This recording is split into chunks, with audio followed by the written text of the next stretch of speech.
Good Monday morning, everybody. John and Lance along with Dell for the next 3 hours right here on ESPN 97.5 and 92.5. Well, boys, how about that weekend, huh? How about Bryson DeChambeau?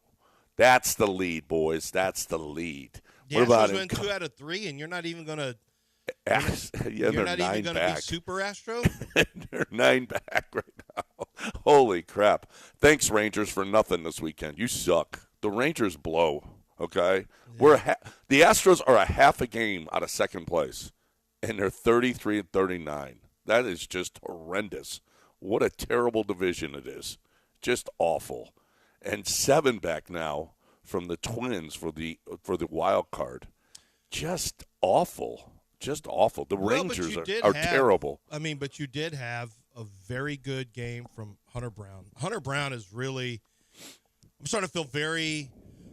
We'll get to DeChambeau in that ridiculous final round by all parties involved, but Hunter Brown is really looking like real Hunter Brown right now. Yeah. I mean, I'm getting pretty excited about this. And then you have, Verlander scratched his neck. He's headed in the right direction. He's got a neck that's been bothering him for a couple of weeks, and he scratched. And Arrighetti was a spot start, and Arrighetti's like, oh crap. I don't even have my shoes. Where is everything? Have you guys seen my glove? Gets out there, gets his ass destroyed. 7 earned runs. I felt bad for him. Oh, I mean, they got put into an impossible situation. Pulverized. And that game, 13-5 was over. But you had a good Hunter Brown the game before, and then you had a really good Ronel Blanco yesterday. You mean the no-hitter? Yeah, he was kind of good. Yeah, he was pretty good. No-hitter for 7 innings. Yeah. Del, so if Strami is the butcher, I mean, what's the deal with the necks now? Javier had to go on the IL with a neck, and now Verlander can't start with a neck. Is this – okay, who's to blame for the neck issues now? Maybe the same guy who taught Hunter Brown that he could actually throw a sinker because all of a sudden, there's a pitch I can throw, and now he's one of the best pitchers on the Astros. Yeah, he's same guy who now he's responsible for all the neck problems. Yeah, blame the same guy. I don't know if it's Miller or whatever the hell their pitching coaches are named. Verlander's over 40. The first thing you find out over 40 is random things hurt when you wake up. And Verlander just like, oh man, my neck is killing me. Well, it's been going on for 2 weeks. Welcome to your 40s, Justin. That's what happens. Yeah, that's really all that is. That's on nobody but Father Time. I know we can keep acting like Verlander's Superman, but he just turned 40. Guess what? I bet he wears readers, too. Well, oh, my God. He doesn't wear readers. I bet he does. I bet he puts his light on his phone to look at the menu in a restaurant. Well, wait a minute. Javier is young, and he had a neck problem. I know. That's just Javier because he was probably doing things.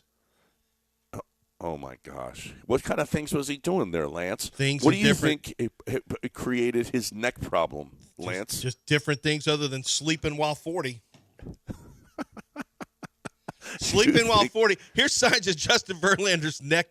He uses, he has to put on reading glasses whenever he wants to look at the menu. He turns on the light on his phone and has to look at it. Wait, and it's in his pocket with the light on. What's exactly. He did that. Yeah. He did that. He I don't know what else are 40-year-old guy moves. I don't know. Every time he gets up, he goes, ah! Yeah, that's right. All right, Justin, third inning's getting ready to start. I got tie my shoes. The get up move. Yeah. He's probably telling the younger guys about antioxidants and blueberries. Yeah. You guys really should do this. It's going to prolong your careers. Antioxidants. Yeah. And he takes a multivitamin every morning. Oh yeah, and a Bayer aspirin. I'm listening to this really great podcast about mental toughness. You guys need to listen to it. So the records of I'm looking at the wild card standings. The White Sox are the worst team in baseball. You know who the next 4 are? Oakland, L.A. Angels, Astros, Rangers. We have 4 of the bottom 5 teams in the division. That's how bad this division is. Yeah. The 4 of the 5 worst teams in the American League are in the West. I mean, that's just awful. How do we keep losing ground? I know. I thought we won two. I thought we've won 2 of the last 3, and we keep losing ground. Yeah. Well, because the Rangers blow, and they got swept by the Mariners. And thank you, Rangers. The Mariners might be pretty good. Now all of a sudden, I've been telling you this for years. Well, you were saying that in 2021. No. I told you this is an up-and-coming organization. Yeah, they're finally here. Everything. And the Astros are just I'm so precious. Astros are just a center fielder away from greatness. Yeah, it's amazing. Now, Bryson DeChambeau. How about Rory? Did you see Rory? He walked out. I watched the whole thing. Rory's little move where he bails on all the media. You know what? It's weak if an NBA player does it. It's weak if a quarterback does it. It's weak if Rory does it. Right. Doesn't change. Well, it could not have been more disappointing when you three-putt. Did you see the stat? He was 496 for 496 on putts within 3 feet, and he missed 2 in the last 3 holes. Did he? Were they both 3-footers? Was it that short? Well, they said the last one was 3'9". Yeah. But the other one was within the one on 16. Yeah, they were within so 3 short. feet. Yeah. Oh my! But you don't miss. You can't. And the whole U.S. Open was about people trying to give it away. I mean, Bryson DeChambeau may not have hit a fairway in regulation the last seven holes. It was 10 holes maybe. Well, I think what did he hit? 3 all day? 4? Yeah, all he day? was constantly hitting from that stuff, but he always had pretty good lies. Yeah. No. He played. I mean, shooting a 1 over that course. Are you kidding me? So on the 6 under wins it, right? They were 5 under on Thursday. 5 under. They shot 65s on, and somebody said, "Oh yeah, look at this. This is going to be." I was like, I don't know, dude. This is going to be so much harder, and it was so hard. That course was so hard. The guys hated it. They hated it. So the 2 things I noticed was, first of all, Matsuyama didn't take a shot from the – I'm not sure he touched real grass the entire time other than when he was on the green. But I will say, it seems unfair that you had those shots hit the green and a roll off the back. That doesn't seem real fair. But they also just weren't – they also just weren't driving. They were also just inaccurate. Iron play wasn't good. Like there was a lot of problems for a lot of different guys that I think were outside the. Like it's not like when you were off the green, you still a lot of times had shots. But Bryson DeChambeau won because he was a shot maker. Unbelievable around the green, unbelievable, and he just made shots whenever he was. Off the fairway. He just made enough shots, didn't have any disastrous hole. He had one of those easy misses as well that cost him one. But for Rory to be up 2 strokes on the back 9 and to blow that with the way he finished, just unforgivable. He hasn't won a major since 14. This one's going to stick with him. Whew. I can't even imagine how he's feeling. Well, that's why. I could have made those putts.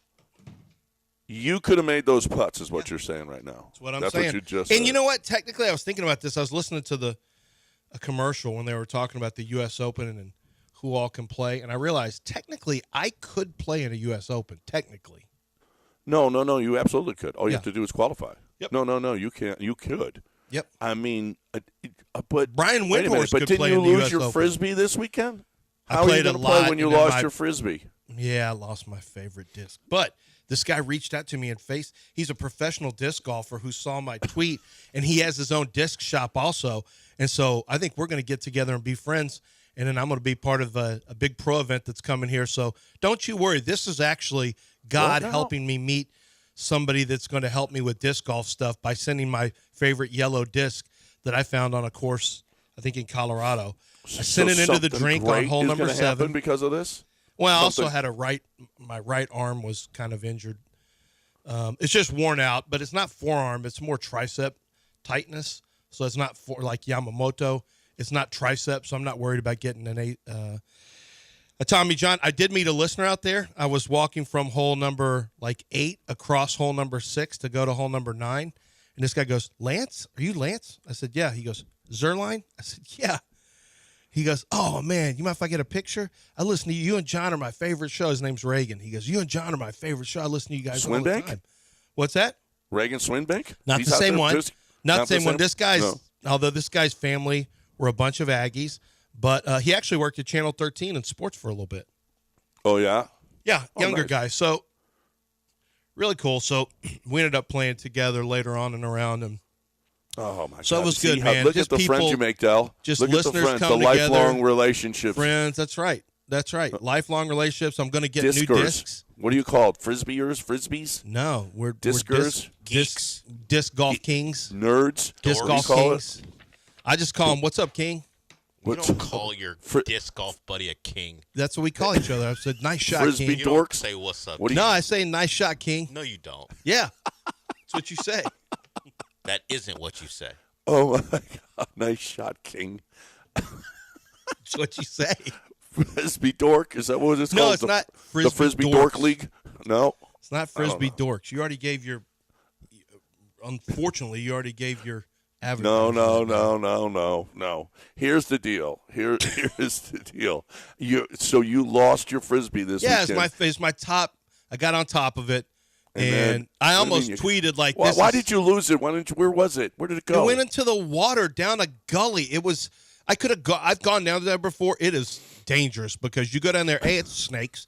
B, I could have fallen and careened into the water. It's just look at the picture. You'll see that's got problems written all over it for me.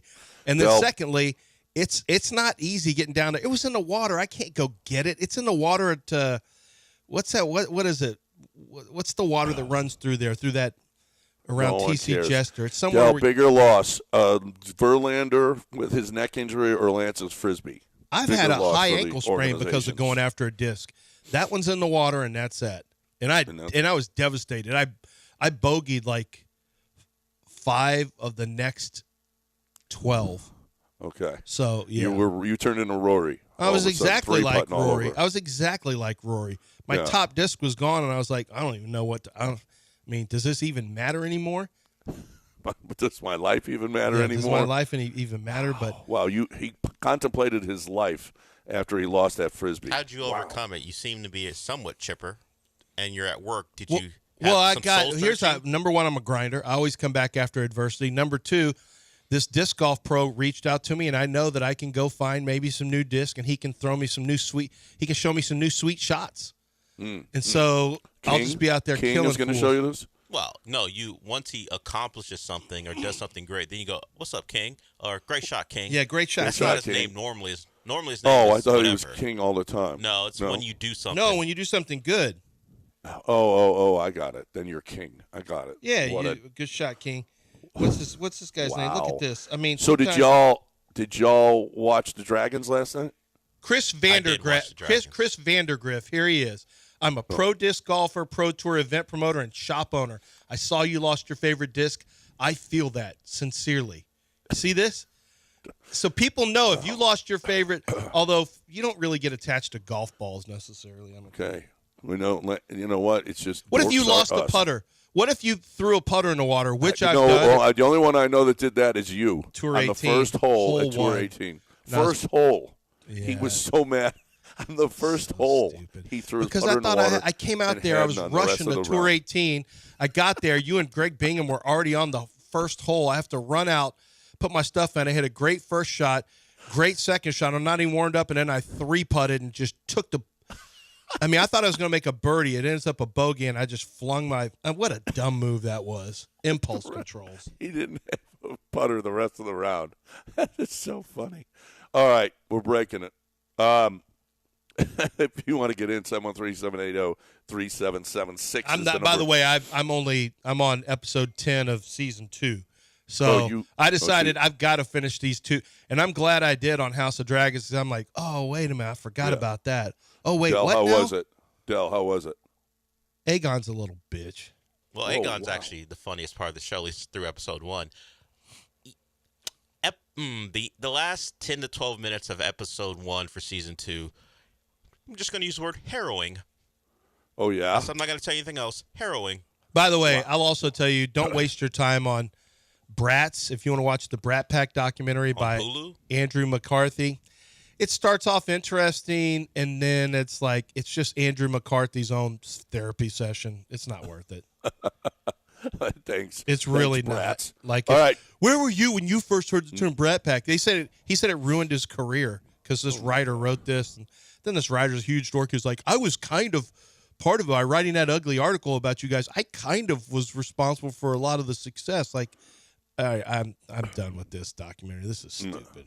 All right, well, let's break it. When we come back, 713-780-3776. Let's talk about my bookie right now. Let's a way for you to bet on the Astros winning the division. You can do that. You can do that at my bookie. You can bet on anything, anytime, anywhere. It's incredible. It's fantastic. And you, my friends, also get a bonus for signing up the first time. All you need to do is go to mybookie.ag, promo code BET975, and you are going to be able to play, win, and get paid. Early cash out. Listen, where can you stop a parlay? You can't. Oh, yes, you can at MyBookie. If you get the first two legs of the parlay and you want to get out off the third, done. All you have to do. It's incredible. It does all kinds of things that no other regular bookie would do. So you're looking for a great way to play, win, and get paid. How about live dealers for your blackjack, live roulette wheel? All of these things, not a computer that's giving you this stuff. It's live, and you can see it. And you're not doing that anywhere else. All you need is mybookie.ag, promo code BET975, promo code BET975.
You know, if you're tired of just being hot all the time, even in your own home, and I know the weather here is brutal in the summer. It is what it is. I mean, it's going to be humid. You're going to be uncomfortable in your home if you don't have an air conditioning system that works properly. And if you continue to put it off and you say, oh, this is fine, and your house can't get any cooler than 76 degrees, 77 degrees, it's just, or maybe you have a unit that you don't want it to run all the time, so you got to keep it on a higher temperature.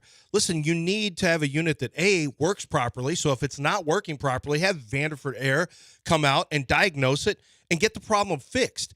If you're someone who needs to have your air conditioner fixed, don't live in a house that's miserable while your air conditioning rates soar, your energy rates soar because it just can't turn off. Or you can call Vanderford Air and have them come look at it, and if you need a new system, they can place a new system in your home. They can finance it for you, and on top of that, you are going to get a unit that is the right size for your home, so it can be more efficient. It can get down to where you want it to be so that you can be cool in your own home. But more importantly, once you get cool, it can turn off, and that's how you save money. It doesn't run all the time. You get an AC unit that is efficient and actually works properly. Be cool this summer. Do not have that miserable summer you had last year where you couldn't get cool the way you wanted in your own home. Go with Vanderford Air. 281-557-COOL. That's 281-557-COOL.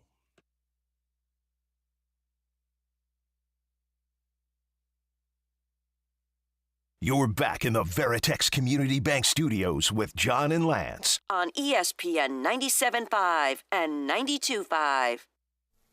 All right, welcome back here on ESPN 97.5 and 92.5. John and Lance along with Dell here.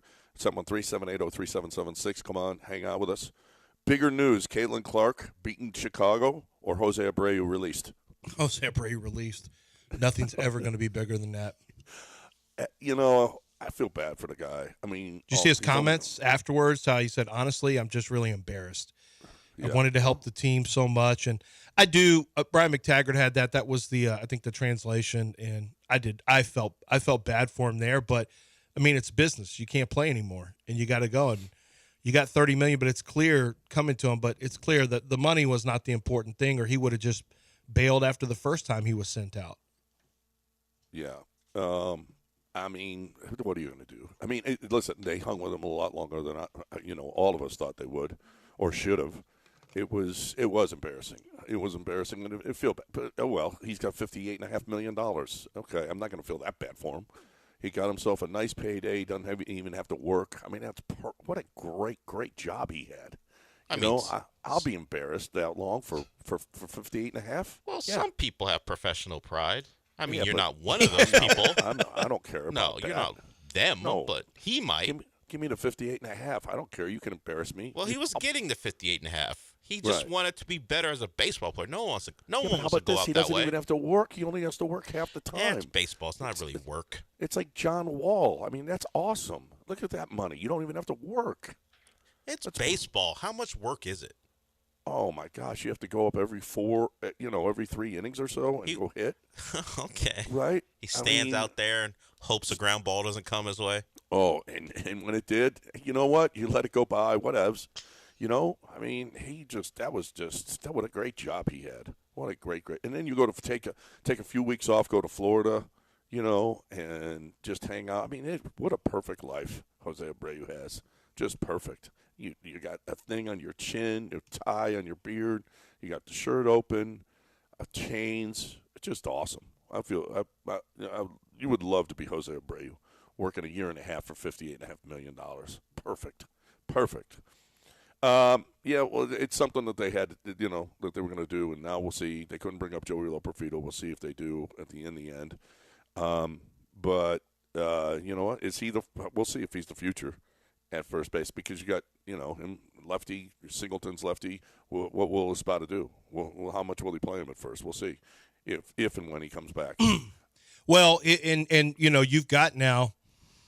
So now we know about Singleton, but you've also Dubon is going to get some. I mean, he's the right-hander, right? And you have Joey Loperfido, who is going to get legitimate time, as you said. So you have three options. It was never going to be a matter of, do we have enough options? I mean, we have to keep Abreu up here. We don't. Who else will we play? I don't care that he was a right-hander. He was a terrible right-hander. So the righty, having a right-hander on the lineup thing didn't matter. This is just a matter of the Astros trying to make one last gasp attempt to see if all the money that they were going to spend, if it might pay off in some minor way, and it didn't. It'll go down as it'll go down as maybe the worst contract they've signed in years. Yeah, no, that was one of the worst all time. One of the worst contracts. It's the Amon Green deal of the. It's the Amon Green deal of the Astros. Yeah. Well, it wasn't nearly as costly, was it? Amon Green wasn't nearly as costly. No, but that's also like relative to what guys make in the league. I mean, Jose Abreu's not. Well, it's still a pretty good chunk of cheese even right now, I guess. Yeah, $20 million a year, 19 point. Yeah, that's still really, really nice money. Even the Ed Reed, it was only $5 million. Yeah, that dude didn't even play a whole year. No, and was bad talking you out the door. And he was homeless. I know. Well, he just felt like it. He looked like it. He just looked like it. So they made the right decision. It was, the whole thing. It was interesting how many times Dana Brown said, I didn't sign him. 3 times during the press conference. I wasn't here, so. I love it. I mean, he distanced himself from that thing. Holy crap! If I'm Jim Crane, and Jim Crane wasn't around to take the take the bullets. Jeff Bagwell wasn't around. Nobody was around. Dana Brown had to sit there and tell everybody and do the the release press conference, and he made sure everybody knew. That wasn't on me. That's nearly not on me, guys. There's nothing. I don't know what you want me to tell you. I wasn't here. Yeah, I didn't Dana do that. Brown told the world he led the charge for the release, too. Yeah, I was at the forefront of getting this thing done. Hey, I mean, that's great for Dana Brown. He shouldn't have this on his ticket. Like, man, I came late. These margaritas aren't going on my card, as the great Little Dicky once said. So that's, it's Jeff and them, as we say, Jeff and them, N-E-M. Do we call them, do we say, hey, King, nice signing? No, you don't say. No, you don't say good signing, King, unless you're saying it, ironically or facetiously. Good signing, King. Now, why did we not make this 2 years? Oh, man. Why did we go the extra year on here? Okay. Because he was going to be so good. I mean, he was out there. The people wanted him. No, the reports were that there were 3 or 4 teams that were interested in him. Yeah. And, we outbid him, thankfully. Hey, his agent did a great job. Yeah. Making the Astros believe. And they're like, we could have never pulled this off with we could have never pulled this off against Luneau. Man, we were able to just throw some bait out there and got the Astros to do a 3-year deal for him. This is incredible. Your finest work, agent. Nice, King. Good signing. Good contract, King. All right. When we come back, Chris Sims is out there thinks CJ's out there being flagrant, okay, being reckless with his words. So we'll hear from Chris on the other side right here on ESPN 97.5 and 92.5. And somebody wants to make sure that you know where he's playing, okay? Somebody wants to make sure that you're aware that he is going to be at a certain spot on Sundays for your Houston Texans. But first, a little Allstate. Allstate windows and siding. So I talked to you about the energy bills earlier when I was talking about the air conditioning. For some of you, it's less about the heat outside and more about the fact that you've got leaky windows, and you've got windows that are letting your air conditioning out, and it's letting the warm, humid air in. If you've got a lot of dust all over your home, that's a pretty good sign that you could have leaky windows. The leaky windows make your air conditioning bills, your energy bills skyrocket. And when you have new windows that are double pane, double strength windows made right here in the state of Texas for this Texas weather, when you have that from Allstate Windows, oh man, the report they had, they ran tests, this is nationally, and your energy bills with properly fitted windows can go down by as much as 40%. That is a substantial reduction on energy costs. And my friends over at Allstate Windows want to help you get there. They're a family-owned company. They've been in business for years here in the Houston area. Great reviews, great service. There was an issue. I had a listener who said, hey, I didn't hear from him, and he had an issue. I got it to Mary, one of the owners, right away, and she jumped on top of it, and the guy was very, very happy with the service. He said everything was moving ahead at a great pace. Get your new windows from a company who listens here to the radio station, and they want to take care of our listeners. So big discounts. If you tell them you're an ESPN 97.5 or 92.5 listeners, that's allstatewindowsandsiding.com.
You're back in the Veritex Community Bank Studios with John and Lance. On ESPN 97.5 and 92.5. All right, welcome back here on the show. 713-780-3776. What did you learn this weekend in one sentence? That's just minutes away, so get yours ready. We'll be doing it in about 15 minutes. So what did you learn this weekend in one sentence? That's all you get, one sentence to tell us something that you learned this weekend, okay? And that is, I learned something this weekend. It was painful to learn. Ugly Teasing. loss I had. You're doing a really yesterday. good job of teasing things today. I am doing. That's what I do. So, That's what because now I want to know, what I'm a- did you learn that was painful? Is probably something having to do with a hand in poker. And Absolutely. I'm almost was. positive. But Yes. the other thing is, you were telling us that Chris Sims, the guy who, Right. with the unblemished record of quarterback opinions, Right. is going in on our guy CJ. Yeah. And we've been talking a little bit about it, that, there's going to be some bills to pay with Aaron Rodgers. Okay. Aaron's going to have a little something for him. Bills to pay. Okay. So he's going to have that. He's also been a little bit reckless with his cowboy hate, a little bit with Micah. Okay. And so I would imagine he's going to take a couple of shots and maybe, like Angel Reese put on Caitlin Clark yesterday. Boom, a shot to the head. Mm-hmm. Okay, I wouldn't be surprised at all if CJ doesn't catch one from Micah a little late, maybe, and hopefully the referees will be able to keep that to football, just football. But he's gonna catch some. And Chris Sims says, he's out there being a little bit reckless as just a second-year player. He's going to piss a lot of people off. He's got to watch out. Forget Aaron Rodgers. Other quarterbacks, other players are going to look at it and go, wait, that's BS. They're not going to like that. This is uncharted territory. Second-year quarterback, awesome first year, arguably the best rookie year in the history of football, but he's ranking quarterbacks now. He's telling quarterbacks that he's going to play against and he's in the league with right now where they are in the pantheons of greats, right? So you're doing a high wire act right there. And I would say it's not a good thing, at least not yet. I'd be very careful there. I think it's a fair point. I think it's a fair point on paper. I do think, John, when you listen to the context of what he's asked, it's clearly a fellas hanging around ask and answer podcast. But I mean, yeah, Chris makes a fair point. I just don't feel like there was anything disrespectful about it at all. No, asked and answered, actually. Okay, who's the best quarterbacks in the NFL? And this is my five. And now to stay away from that issue, you maybe don't do as many podcasts, maybe don't make yourself. But that's going to come. We've seen this. This is not unusual. We saw with Arian Foster was available for everyone whenever when he first got started. And then you kind of turn a little sour. Now, Arian turned real sour, but toward public, the general public, it seemed like in the sport. But C.J. Stroud at some point is not going to be this accessible. He's not going to be on all the shows. He's going to get a little crankier, a little surlier. Media are going to ask him questions after difficult times that he doesn't like. That's more likely going to happen. That's kind of the way this works. As guys spend more time in the league, it's not all fun and games. Like, no one had high expectations for him. He exceeded them. They exceeded him with the Texans. We'll see what happens when the expectations are much higher and they come up short and people start questioning him. Will he do as many things? Will he be as affable on the podcast? It's not a comment about C.J. Stroud I'm making. I mean, this is just the nature of how this works. If you've watched sports long enough, you know how this works. Early on, early success, you're out there, you're fun, you're this, that, and the other. But I see what Chris is saying. Like, you played 1 year and you're already ranking quarterbacks. Yeah, I guess when you say that, I guess you're right. But I don't know. I didn't feel like there was anything offensive in what he was saying, though. No. Well, no. Well, listen, we found out that CJ's got a lot of personality this offseason, right? Yeah. And didn't know it. Didn't know that he was, this affable, this fun. He did the trip to China. I mean, I haven't seen I haven't seen Bryce Young do anything. Well, who's looking to talk to Bryce Young? Well, I get it. But the other thing is, $1 million a game with Bryce Young. Did he break? Is he breaking the quarterback code? Because normally we don't hear like Chris Young pointed out, we don't hear quarterbacks ranking their peers and contemporaries. You go all timers, but it wasn't just that he ranked the quarterbacks. He also threw himself in of the top 5. So it wasn't like, what are two of your top 5 quarterbacks right now? And then he goes, oh, this is my favorite guy here. This is my favorite guy here. He like, by the way, I'm in here too. So I don't care that much. I think he had himself third. Yeah, but he's third. Yeah, but I'm not surprised by this. I think it'll keep coming, particularly as we get closer to the year. And if he keeps talking, quarterbacks don't do this. It's one of the reasons that quarterback show is now a receiver show. They couldn't get enough quarterbacks that were interesting to be on it after the first season. Quarterbacks generally don't like welcoming what CJ is welcoming. It went, you know what? And if he plays really, really well again, it won't matter. He can be reckless again this offseason. Next offseason. That's fine. As long as he plays well. Now, if he doesn't, he's going to catch it with all the stuff that he's been talking about and blah blah blah blah blah. He's gonna find out. Guys are gonna be in his ear the whole game. You know what though? I guess he's the kind of kid. It looks like he welcomes it. Come on, it's fine. It's part of the game. If you talk it, this is not the first time that this has happened for somebody, and he'll just have to be. You want to talk about it, then you better be about it. But he's also talking to guys he's comfortable with, guys who are in his. Whether it's racial makeup or whether it's age makeup, it's guys he may know from podcasts. It's Micah Parsons. This isn't unusual if you think about this over the history of football. I don't care who you have. This is your interviews before kind of new media took off. Your interviews used to be with, you might catch an Ahmad Rashad, right? Or you might sit down for a Sunday night conversation. But your interviews were it was going to be more stoic. It was going to be you interviewed with the national TV station on a sit down. Roy Firestone would make you cry. Yeah, you might do local radio. Roy Firestone way back in the day. Yep. But this is different. This is like he immediately. It's less professional and it's more conversational with people you know and trust. And so you're getting to see CJ's authentic self. What was interesting was talking to people who know CJ well and he needs to get to trust you. He's a guy that I don't want to say has trust issues, but he has issues with it. Takes him a little bit. You have to earn his trust. He doesn't just give it to you. Maybe some of that is changing where he's opening up a little bit, but I think he's stepping into conversations where he's just barbershop conversation. He's just guys sitting around outside having a beer and barbecue conversations.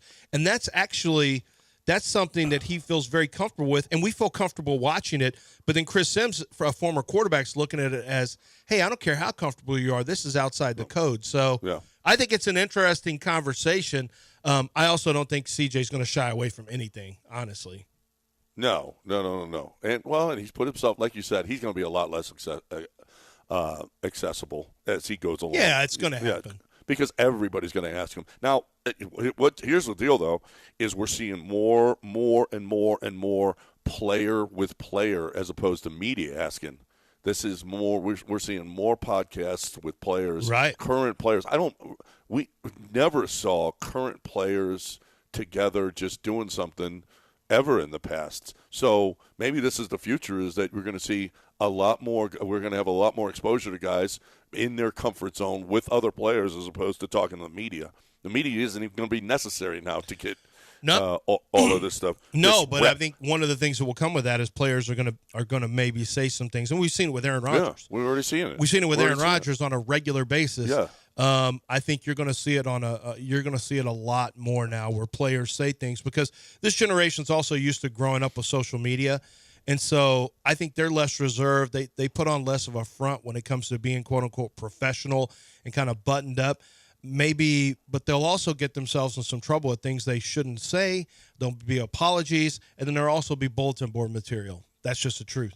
Well, Tank Dell, as a matter of fact, talked a little bit about that and everything else. I mean, the Texans are the toast, one of the toasts of the league with all the moves that they made, and now there's so much talk about playoffs and first after getting to the playoffs, and Tank Dell actually said, "Hey, we got us a target on our back." Dell, you got that sound?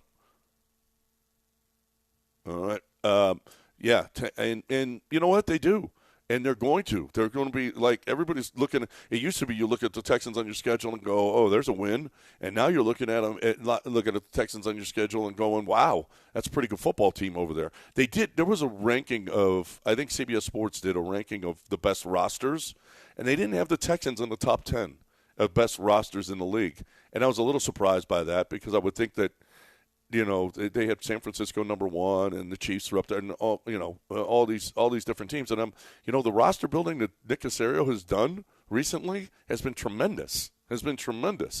And you know what? When you look at that and you look at your schedule now, I mean, the Texans. That's going to be a tough game. That's going to be a nationally televised game, and it's going to be a tough game. When last year you looked at it and go, what a joke.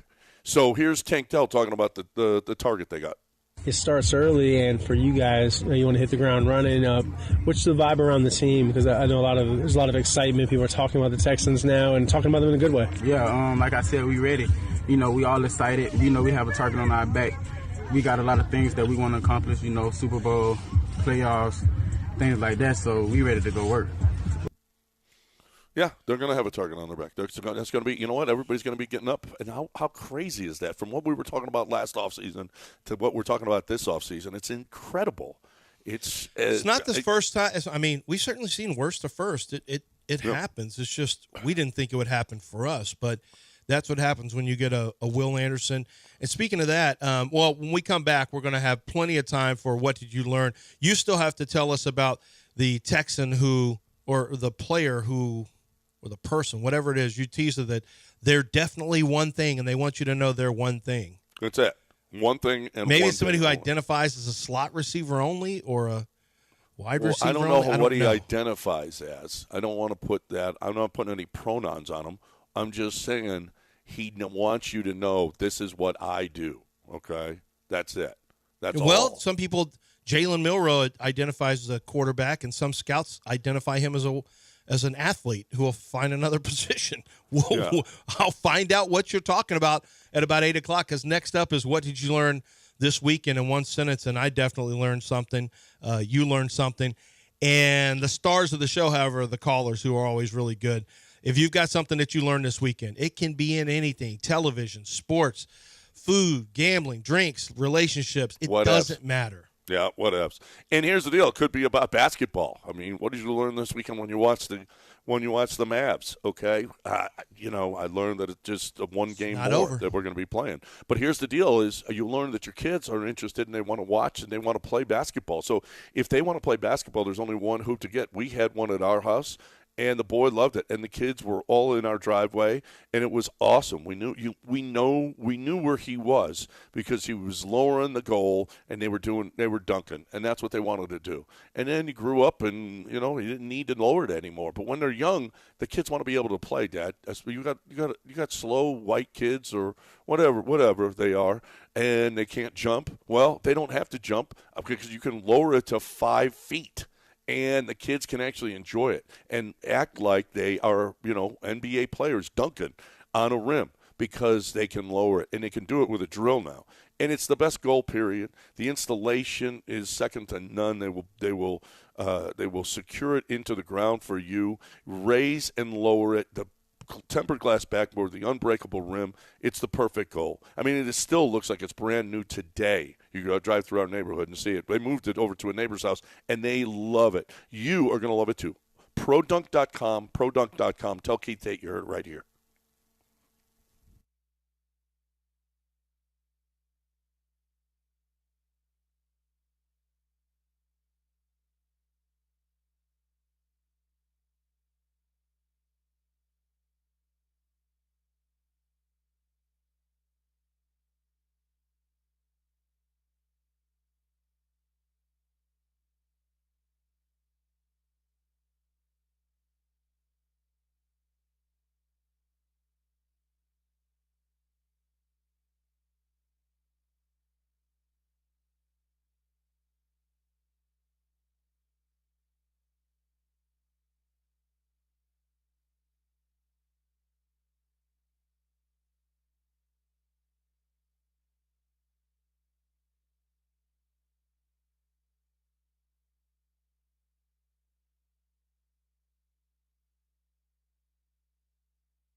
You're listening to Houston's longest-running sports radio morning show from the Veritex Community Bank Studios. Here's John and Lance. All right, time for What Did You Learn This Weekend in one sentence. 713-780-3776. 713-780-3776. You learned something, so get in. When somebody gets off, you can get in. I've got a couple from the listeners. Steve learned, I learned that Rory McIlroy probably should have stayed divorced. That's ugly. That is. They never officially divorced, but yeah. No, he wasn't. No, they were separated. It's in the cards. We knew it was coming. He got back. Oh, really? Because he played great. He finished second. Okay. Second loser. First loser. First loser. Yeah. What I learned this weekend, Saturday, I learned you could throw 95 and give up 3 homers in 2 innings. Okay, you learned that. Well, I think we learned that in the past as well. But okay. There's all kinds of them. If you want to get in, 737. I learned. Yeah. You don't always want to catch your straight because someone could have a better straight and destroy all your hopes and dreams. Yeah, okay? You should have known that. You shouldn't have learned that now. No, I know. But you've always known that. Well, when you got 2 of the cards that it's just a long story. So all right. I just learned that. I'll run the board here. I've got something I learned, but we'll wait. This is about the caller, so we'll let Woods get it kicked off. Woods, what did you learn this weekend in one sentence? Hey, good morning, fellas. I learned that when your normal cleaning lady gets sick and a hot new replacement comes in, your wife will find all kind of energy she didn't know you had and start treating you like Arnold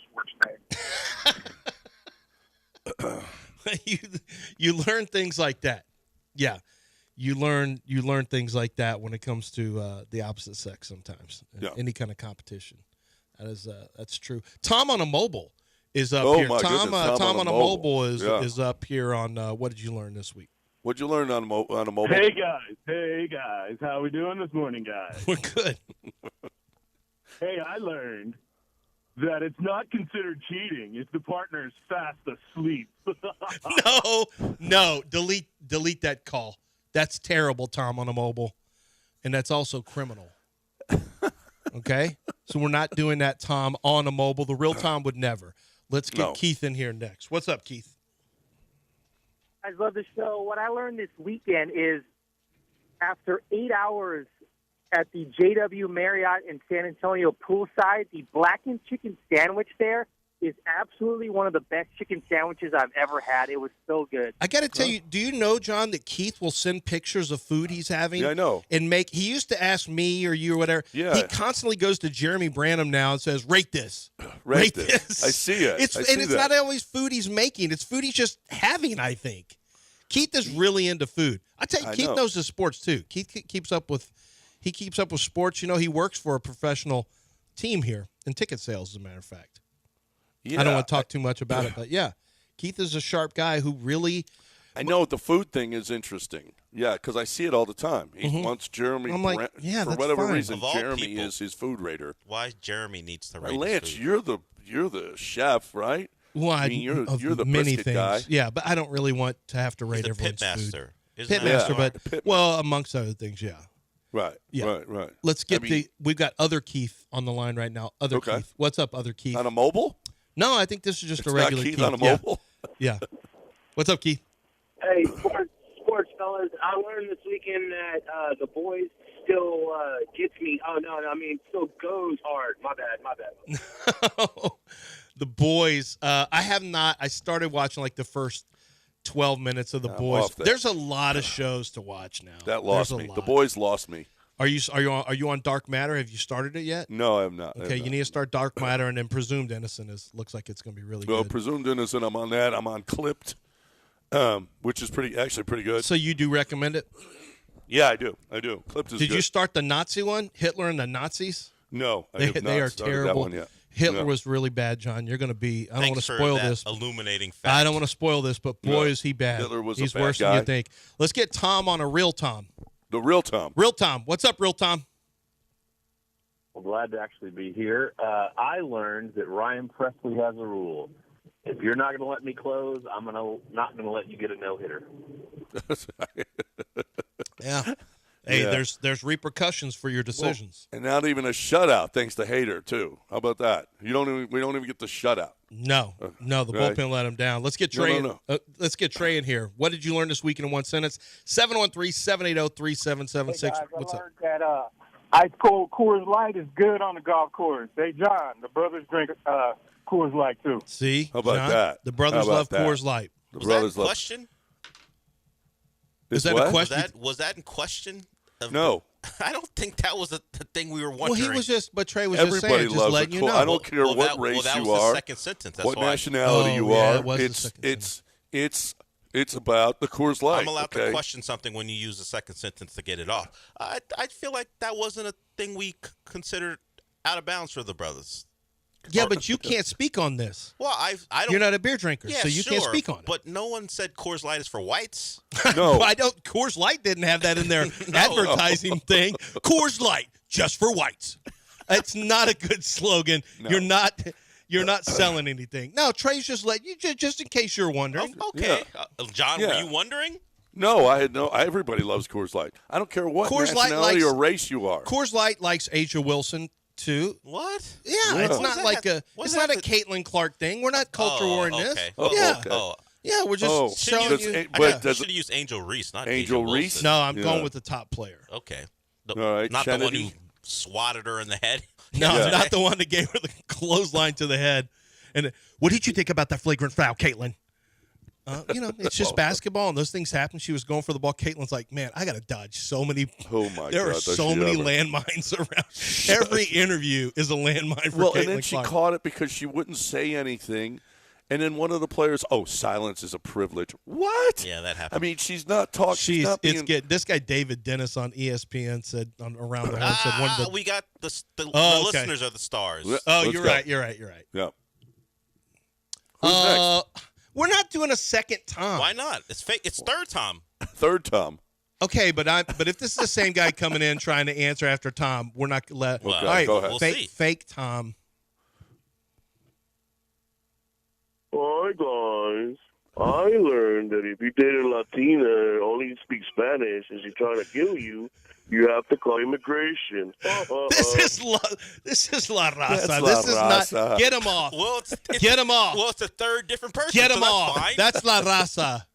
We should just do a whole segment of Tom on the mobile. And we love Tom. And we Tom's love calls are great. Yes. He's in the Hall of Fame of what did you learn this weekend? This weekend he did. Yeah, Uncle He Freddie. is. Uncle Freddie's in too. What's up, Uncle Freddie? What's up? I learned that even though I'm not a Liv fan, that I might be becoming a Bryson DeChambeau fan. All right. Bryson's got his new. You know, right? he has turned a corner for You everybody. think somebody told him, "Hey, you got to be more friendly with the fans"? You think somebody told him that? My dad called it. I think somebody told him to start being fan friendly, and I said, "It's possible, yeah." Yeah. Maybe he Because misses fans because he plays on Live now, and he's like, I don't see anybody anymore. I really miss those fans. I miss people. I miss people actually cheering at God, events. this is awesome. Yeah. This is Yeah. people are here. This is Well, incredible. There, you know what? He's got a point there. Is that I think that he has turned to his. I mean, the douchebaggery before was probably, The him and I don't Kepka know. thing was kind of Yeah. it's kind of weird. And it was. And now Bryson is becoming actually beloved. I thought that the crowd was definitely going to be on Rory's side, but it was when they started USA chants. I know. Some of the guys were yelling USA, USA when Rory missed his putt. I thought that was pretty weak. That's honestly. ugly. Go ahead. Well, let's get Ryan in here. We got right. our time's running down, so let's get Ryan in here. What's up, Ryan? Yeah, I learned that I wouldn't bet my life this season on the Astros winning the freaking series. Thank you. Yeah. Although they just did. They did you mean the World Series or the? Oh, World Series. No, you wouldn't bet your life. What? I wouldn't bet Why the not? life of my worst enemy on that right now. Because then it'd make me a murderer. I'm telling you, it's going to happen. I'm telling you, Are it's they gonna still happen. going to be in first place by the end of July? It's going to be close. Oh, okay. And that's okay. Will they be we're wavering. Will they be 500 by the end of July? Yeah, still be way over 500 by then. Why is that such a deficit? Way over. Let's get Isaac in here. What's up, Isaac? Hey, what's up, fellas? I learned that professional wrestlers have got to be the only athletes that don't know when to hang it up. Professional, And boxers too. have a long history of Combat sports. Combat sports in general, yeah. That's usually Mike Tyson is fighting at 55. I know. Or Roy whatever Jones Jr. It was so sad. He was one of the greatest I've ever seen, and then he was just like trying to catch a paycheck, Roy. It was terrible. Yeah. Look, I guess we were wrong because La Raza's on the air, so he's on hold, so it must not have been him that was fake Tom. La Raza, good morning for your first phone call. What did you learn this weekend? Well, deportes, gentlemen. Well, I learned that left, right, down, up, drizzle, Beach Boys. You learned that. You learned that last week. That wasn't over the weekend. That wasn't over the weekend. That is a cheat code, though, to get boys. Yep. We already did Ryan, right? So the last one is Lou. Last one of the day is Lou. You guys done a good job. What's up, Lou? All of the Toms did really well. I learned and was reminded again over the weekend that men will always give better gifts to other men. My wife sucks. Wow. Father's Day. Men will always give better gifts to other men. They understand. Yeah. Yeah, but do we give give our dads gifts or just tell them Happy Father's Day? Depends. What'd you give your dad? He's in Nigeria. How am I going to give him a gift? My dad's in New Braunfels. What am I going to give him? You know, you have the address. Yeah, just say You gotta Happy call 'em. Father's That's all. Day. Yeah. I didn't get Marty is the only one who got me anything. She got me steak seasoning, Kinder steak seasoning, because Nice. she buys with her own money. She goes and surprises people by buying stuff from Amazon she's really nice, and she keeps making loot because she's got babysitting. She's like, I introduced myself to a new family at the swim pool, and I told the kids, hey, if you get tired of your old babysitter, you should tell your parents about me. She should She's buy a the hustler. I love that. Yeah, she's got like $2,700 saved up. All of her birthday, Christmas, babysitting money. She babysits like 6 times a week while my boys are laying around on couches doing nothing. $2,700, and that's all she got you was seasoning? Because she wants to put all of her money in a CD to earn 4.5% now, 4.75. Cheap. Throw it around a little, Marty. Let's go. No, I don't spend anything on me. Thank you to Free Reign for sponsoring. What did you learn this weekend in one sentence? Pretty good stuff, guys. Thank you for participating. Right now, I want you to participate in the sales event that's going on at Chastang Ford. Summer sales are awesome, especially if they still got the 2023s, F-150s on the lot. With the 1.9% financing for 72 months, it's ridiculous. This is the time to buy. You know, it always is the year after when they have to get rid of them. It's always much better to buy that. It's still a new car. It just has the 2023 label on it. Oh, well, but still 0 miles on it. I mean, it can't be better for you, especially with 1.9% financing. 1.9% financing over 72 months. You're using their money. Okay, and you got it at a rate that you can afford, that you won't choke on. Chastang Ford's going to make sure to put you in the vehicle that you will love. They don't want you to have a vehicle that all these add-ons and markup and everything else, and you're choking on the payments. That's not a great experience. So you're going to be back buying from Chastang Ford again because you get your best car buying experience. Period. Businesses know this, and you should know it too. Chastang Ford on 610 at Homestead, not Hempstead, just 5 minutes from downtown. Chastang Ford.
Welcome back here on ESPN 97.5 and 92.5.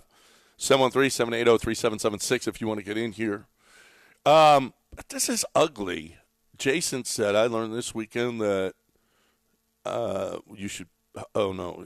I learned this weekend I was out in Aggieville, and a bunch of them are tools. What? He was in College Station, learned about that most Aggies really are tools. Aggie pride is something, right, Del? Well, I mean, you were talking about this earlier. Well, we have a Gentle Ben commercial. Jeremy Branham's on it.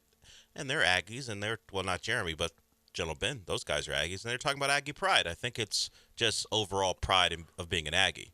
Jeremy drinks bourbon with baseball and vodka with basketball. He doesn't know why. He just does. Just don't ask. But yeah, I do know that. Plus, I don't think it has anything to do with this month. No, it's not I know. that kind of Aggie pride. All I said it was about general Aggie pride in the month of June. So was that guy up there? Was Jason up there watching George Strait or maybe? Or was the other guy Parker McCullum? Is that a country singer's name? It sounds like it. Sounds like it. I think Parker McCullum sounds like somebody who definitely is started in somewhere in Dallas or Deep Ellum and played, and now he's opening he's from for George. Conroe. He's from Conroe, Texas. Same. That's fine. And, I mean, and the word pride doesn't necessarily just have to be. Look, John, no one said you're the one. You're the one. He just said no. That's Aggies your were dorks. insinuation. Well, okay, that was your read what it says. I don't know what the tweet didn't even say anything about no, pride. Not that. There's a Gentle Ben commercial. Gentle Ben commercial about, and it talks about Aggie pride. And he brings John's it up. reckless with other people's advertising. Well, no, it's we can say the word pride and mean So why are proud, you bringing it up? Right. Well, because are you bringing up off-air conversations again? No, I'm not. I'm just asking a question. Well, there was an off-air conversation this morning that was really, really ugly. It was about wine, but it was about wine, not about Gentle Ben. Right. It's about what wine does to people. Don't start snitching on off-air conversations. Sometimes, well, Kyrie Irving said this. He said on his time with the Celtics, he said, if you don't buy into Celtic pride, they're going to out you. Right? Wait a minute. He said, yeah, if you don't buy into that whole Celtic pride thing. Well, Celtic pride is it's a lot like Aggie pride. No, well, it's like there you go again. Who else is there? What other? I didn't do anything.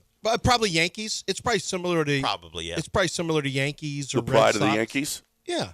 Yeah. Was Lou probably Gehrig. similar to you buy into the Yankee mystique and he wasn't there. Something tells me that Kyrie's not really buying into being part of a collective anywhere. Doesn't care about Duke. I mean, maybe he does, but he doesn't identify as some Duke. Like, even Kevin Durant still does his Longhorn stuff, still says he likes Longhorn. I think Kyrie doesn't love being part of a collective. He just likes to be Kyrie. Yeah, I can see So I that. can see where he says, I didn't buy into all that. Well, that plus Celtics not only that, stuff. but the Celtics were better without him. Yeah, and he's not been good in Boston. Game 5 is tonight. Mavericks smashed the Celtics by 38 in Game 4. Game 5 is tonight. About 6.5 point favorites at home to win the series. And the Celtics are at home. Can the Mavericks steal one more? I tend to doubt it. Yeah, I don't. I don't know. What's the Porzingis status? Well, Xavier Tillman's saying the quiet part out loud. He was asked, in between games about the status of Porzingis, and he said, well, yeah, he's practicing, but he looks very uncomfortable doing anything while he's out there. So if we're going by what his teammate says, he's probably not going to play. I'm sure the Celtics weren't thrilled with him telling everyone, hey, he don't look great out there. He's trying. So I don't think he's going to play tonight, if that's any indication. Yeah. No, even still, they'll probably still win at home. Yeah, Kyrie's been terrible there. He's been terrible. He picked up right where he left off when he was a Celtic. He just has not been. He has not been good. Maybe, I don't know. Maybe those two can put together a game in Boston. Doesn't look like it, but maybe they can. We'll see. This has been an extremely disappointing series, and they kept it alive. Edmonton kept it alive, but they're both hanging on a shoestring. And can barely get there. We mentioned earlier about the Houston Texan that's telling you, I don't know, does this mean that Titus Howard is vacationing? He says back on that island soon, and he has a couple of palm trees. Of course, he does have pictures of himself blocking Myles Garrett, and, So no, he's I'm out, quite certain it means back to right tackle. back to right tackle. Back to right tackle. Don't be Now, don't be all of playing me with a you, guard. like Lance, recklessly talking about me playing left guard. I'm with you. No, I'm with you. You are not a left guard. I've totally been on team Titus Howard is only a tackle only. He's definitely not a guard, so I'm with you, Titus. Don't let them put you back at guard. No. It's not good for any of us, including you. You know, he is one of the highest paid right tackles in the league, Lance. He's not going over there. Okay? No, you decided to do that instead of just making him play that fifth year and making a decision, which I think that was a Caserio mistake, but that's fine. It's not a huge one or anything like that. So you'll be, left Kenyon Green, Kendrick Green, what is it? Guy from the Steelers. Who? Oh man, I'm forgetting. What are you talking about? The Steeler that we got, the center guard. Oh yeah, Kendrick. Yeah. But not Perkins. It's Kendrick Green. It's Green. Yeah. Oh. Kendrick Green. You expect him to be the guy? No, he's going to be in competition, I think. Yeah. Well, I mean, who do you expect to win that? Now, he's a zone scheme guy. You could see him in competition at center and Juice over at left guard, but I think they want Juice at center because Juice at center can get to angles better than Juice at guard. And while typically so right now they've got Kenyon Green at left guard, Ladarius Henderson, who is a tackle who is a 7th-round pick. I don't think he's going to be a factor at all. Blake Fisher is going to be a swing tackle between left tackle and right tackle. He's a 2nd-round pick from Notre Dame who will eventually take over for Titus Howard. Shaq Mason's right guard. But then you got Kendrick Green is who I was talking about. They've got Juice Scruggs at center.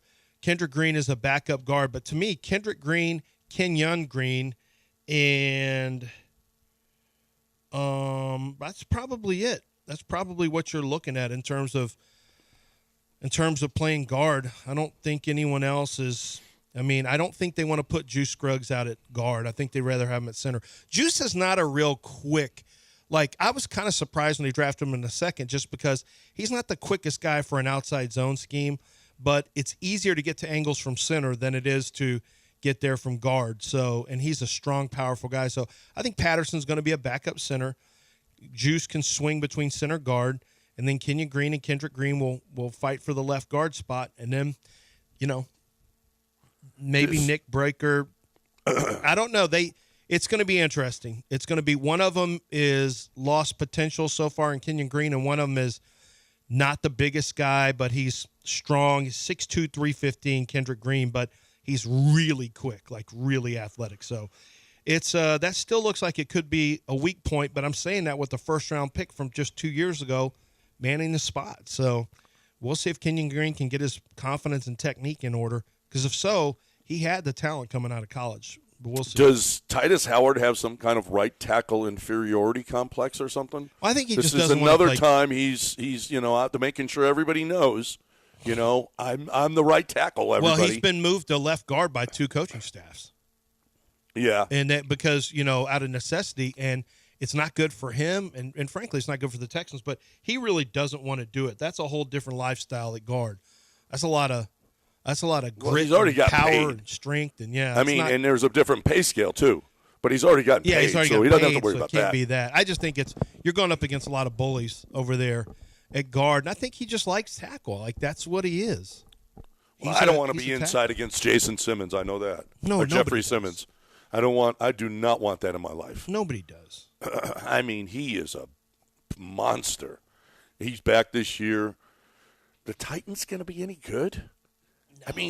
They could actually be the 2nd-best team in the division this year. No, they could be a good defense. They're Well, not what good if- enough what if- offensively. They lost Derrick Henry. What if Levis plays well? Oh, okay. Well, maybe Jeremy Branham was right all along. If he plays well enough to win multiple games, they're going to have a pretty good defense, but they just lost the guy that they've got. They've got Will Levis, who has some talent, but still needs to play more football.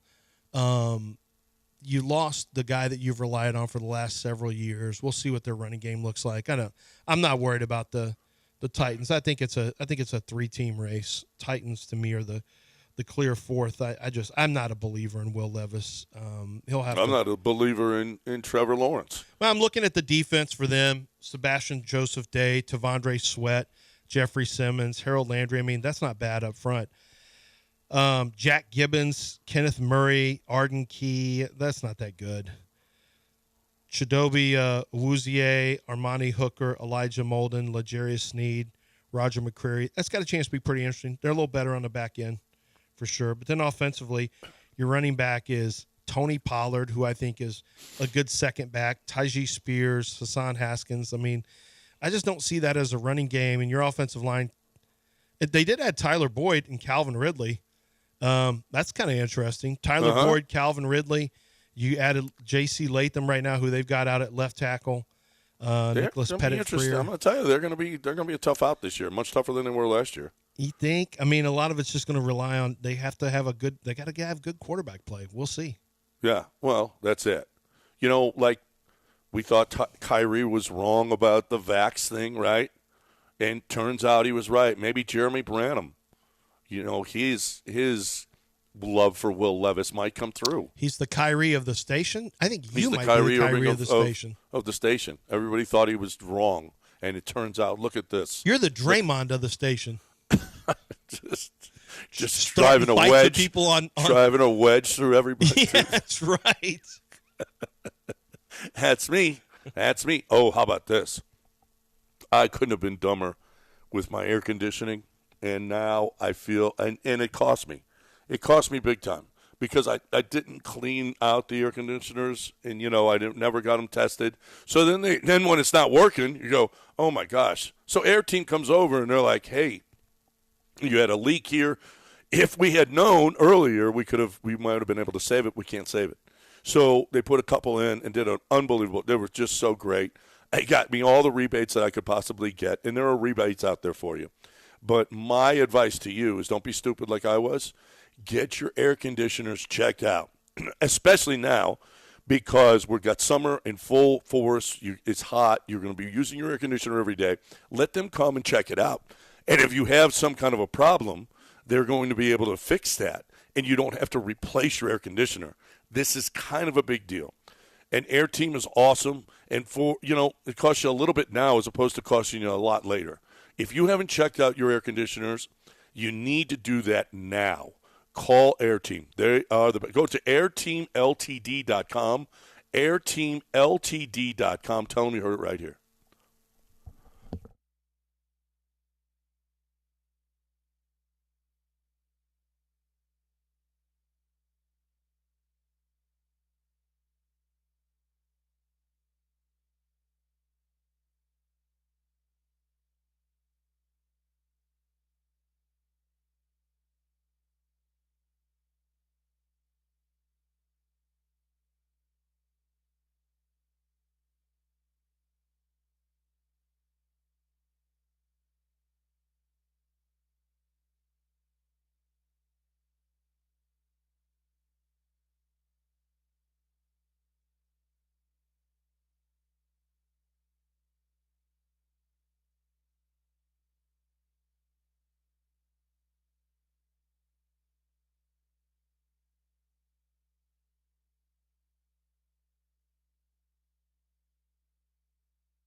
You're listening to Houston's longest-running sports radio morning show. From the Veritex Community Bank Studios, here's John and Lance.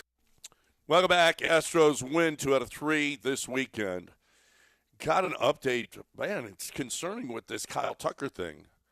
If he doesn't start running soon, they're kicking around a rehab assignment for him. And, he's able to, swing the bat a little bit, but he can't run yet. Holy crap. No, it was a deep, deep bone bruise. Yeah. So it's going to be, they say it can last as long as 4 weeks. Wow. That is, and now he's going to have to go down to, he might have to do a little rehab stint. It's guy after guy after Verlander with the neck this weekend, but he was able to throw. So I think it might have been he really didn't want to pitch against Detroit. He wanted to wait for the White Sox. Probably he woke up and said, "Oh, I can't. You know what? We're going to go to Chicago right after this. I'd much rather pitch to the White Sox than pitch to the Tigers." Yeah, Justin Verlander doesn't seem like a competitive guy to me. No, and especially, to Detroit, that whole thing. Remember, he used to pitch there. I don't know if you remember. So maybe that was it. I don't know. But he's possibly going to start in Chicago, which is a good sign. And then you had 2 great outings. And I can't help but think every time I see Blanco that he isn't cheating again. But, he was unhittable. He was fantastic. He was fantastic. So you look at his – it's funny, John, Ronel Blanco. So look at his career statistics. I saw something about Ronel Blanco in the All-Star game. And Ronel Blanco's 7-2. He's got a 2.43 ERA, a 96 WHIP, 75 strikeouts, and 77 2/3 innings pitched. That's solid. He's 30 years old, and he's only got 24 starts in his career. He's appeared in 40 games, all with the Astros, obviously. He's got a career record of 9-3. So at 30, this is kind of a crazy renaissance. His first year, he only pitched 6 1/3 with the Astros back in 2022. His WHIP was 1.8, then it went to 1.4. Right now, it's 0.96. I don't know. I have to go look at all the starters, John, because every team's going to get an all-star, and I don't know what happens with Kyle Tucker. Should be an all-star, but I don't know what happens with him. Jose Altuve should be an all-star. The Astros are going to have more than one all-star. Will Jose Altuve play in the all-star game if he's selected? Yeah, I think he would play this year. Okay. I think he would. Maybe Absolutely. this year. They set it out after all the cheating stuff, but maybe he would play this year. I hope he would play, but maybe he don't want to get booed at an all-star game. He would get booed at an all-star game. You do realize that, right? Yeah. And I don't know that Jose Altuve deserves that, or to me, everywhere. You people don't deserve Jose Altuve. No, they don't. You don't deserve him. So if he didn't go, I'd be fine with that too. I think he was a little bit into his feelings at that time. He probably, I don't know. Would you want to be booed in an all-star game? He'll get booed. Yeah. Oh, well. Wherever he goes. Well, you say, you're not Jose Altuve. He may find that to be embarrassing. Yeah, I don't know. That back then it was at an all-time high, the vitriol towards them. So maybe that was part of it. He still gets booed everywhere he goes. Yeah, and he still does. But oh well. You know what? That means you're really good. Well, I just think that it means that Ohtani doesn't get booed. No, Ohtani doesn't get booed because really racism. Right? No, they're never going to let. He's the face of it. He's the biggest cheater ever in baseball. Right. How about the umpire that's betting on? It's been suspended from the league. Pat Hoberg. Mm-hmm. How about this? Now all of a sudden now we've seen it before with the referee, with the NBA referee, but a major league umpire now that's got betting issues. Holy crap! Who saw this coming with the proliferation of sports betting now? At an all-time high. Yeah, I know the thought is getting right behind it. I know the thought is that everyone's got these bookies, but the fact is everyone doesn't have bookies. There's a lot of people who didn't have a place to play or didn't – it's made easy now. There's so many different places you can sign up, and there's states where it's legal as well. But even if it's legal, obviously not for a major league umpire, it's not. But with the proliferation of gambling sites and legality, yeah, there's bound to be this. And we're going to continue to see it in college sports, by the way. You will see college sports is going to have to be very diligent about players who are playing. I mean, we'll see if the players are smart enough to know not to use their own names when they sign up. But it's going to be it's going to be interesting to see who is next up and when the first big name guy is going to get hit and what they'll do with it. Calvin Ridley being suspended an entire year, that's I think that's as big as it gets, right? I mean, I'm not talking about Pete Rose. I'm talking about over the last 10 years, Calvin Ridley, a 1-year suspension for gambling. That's as big as we get in sports, right? Well, for gambling? No, Porter's brother. Yeah, but he's not a name. No, true, but I'm talking about a name. Yeah. Oh, a name. Yeah, well, Paul Hornung and Alex Karras both got suspended. I don't think DraftKings got them in trouble. No, they didn't. No. I mean, well, listen, it's a lot more trackable now than it ever was. Yes, it is. Right? So it's guys are going to be fine. But you're so stupid. You can't be dumber, Calvin Ridley, for betting as little as you bet and risking your career for it. With how much money these guys make, it's just can't be dumber. Can't be dumber. I've got more respect for Jonte Porter, who bet over 100, who tried to make over 100,000 on himself and fix and but fix for it to where. 100,000, how many millions did he lose for 100,000? Yeah, I don't know about millions. He may not have played that much longer. And he lost the career. Minimum is million. He lost the career. A million plus. Yeah, he lost the career. Yeah, I mean, so he lost millions because if you're in for a year, you get $1 million. So I mean, it just can't be dumber. You just can't be that stupid to risk all of that for what? Even for 100,000, which he got because he bet against his own numbers. That is just fantastic. Just fantastic. Did you see this Aggie baseball story? Is this true that a couple Aggie fans were kicked out of Schwab Field because heckling? I don't even know if this is true. Is this true? They were it's apparently true. The Omaha police officers. Pardon me? It was on the broadcast. It was? Yeah. Oh. The camera flipped to them yelling at the Florida dugout, and then the security came over and said, "You guys got to go." And then they did their triumphant. They raised their arms like we did something really cool. But yeah, they threw them out of the game. But they were heckling Florida because of the tragic death of their bat boy? Well, I don't know all about that. Well, that's what the Omaha police. I don't know if this is true. That's what I'm saying. Is that true? Yeah. Were they heckling the Florida team over the loss of their bat boy? Come on, X. The audio wasn't good enough to know that was what it was, but you could see them barking at them and then they had to get thrown out. I don't know that that's true. Whatever they got thrown out for, if that is true, that they were heckling Florida because they lost their bat because their bat boy died. That's unacceptable, Ags. That is unacceptable behavior. I thought y'all were good Ags. Yeah. Well, that's what I've always said. Not all Ags are good Ags. Well, I've always said they were. It's been being reported by multiple outlets that you might like. Dallas Fort Worth Fox affiliate is saying, whoever those two guys. This is coming from Schlossnagel. Is that the Aggies manager? Yeah, head baseball coach Jim Schlossnagel. I want to apologize on behalf of Texas A&M for whatever the heck went on over there in that dugout. Whoever those guys are, they don't represent what Texas A&M is all about. Whoever they are, just don't come back. Let's not those two guys back in the ballpark. The Nebraska Police Officers Association released a statement.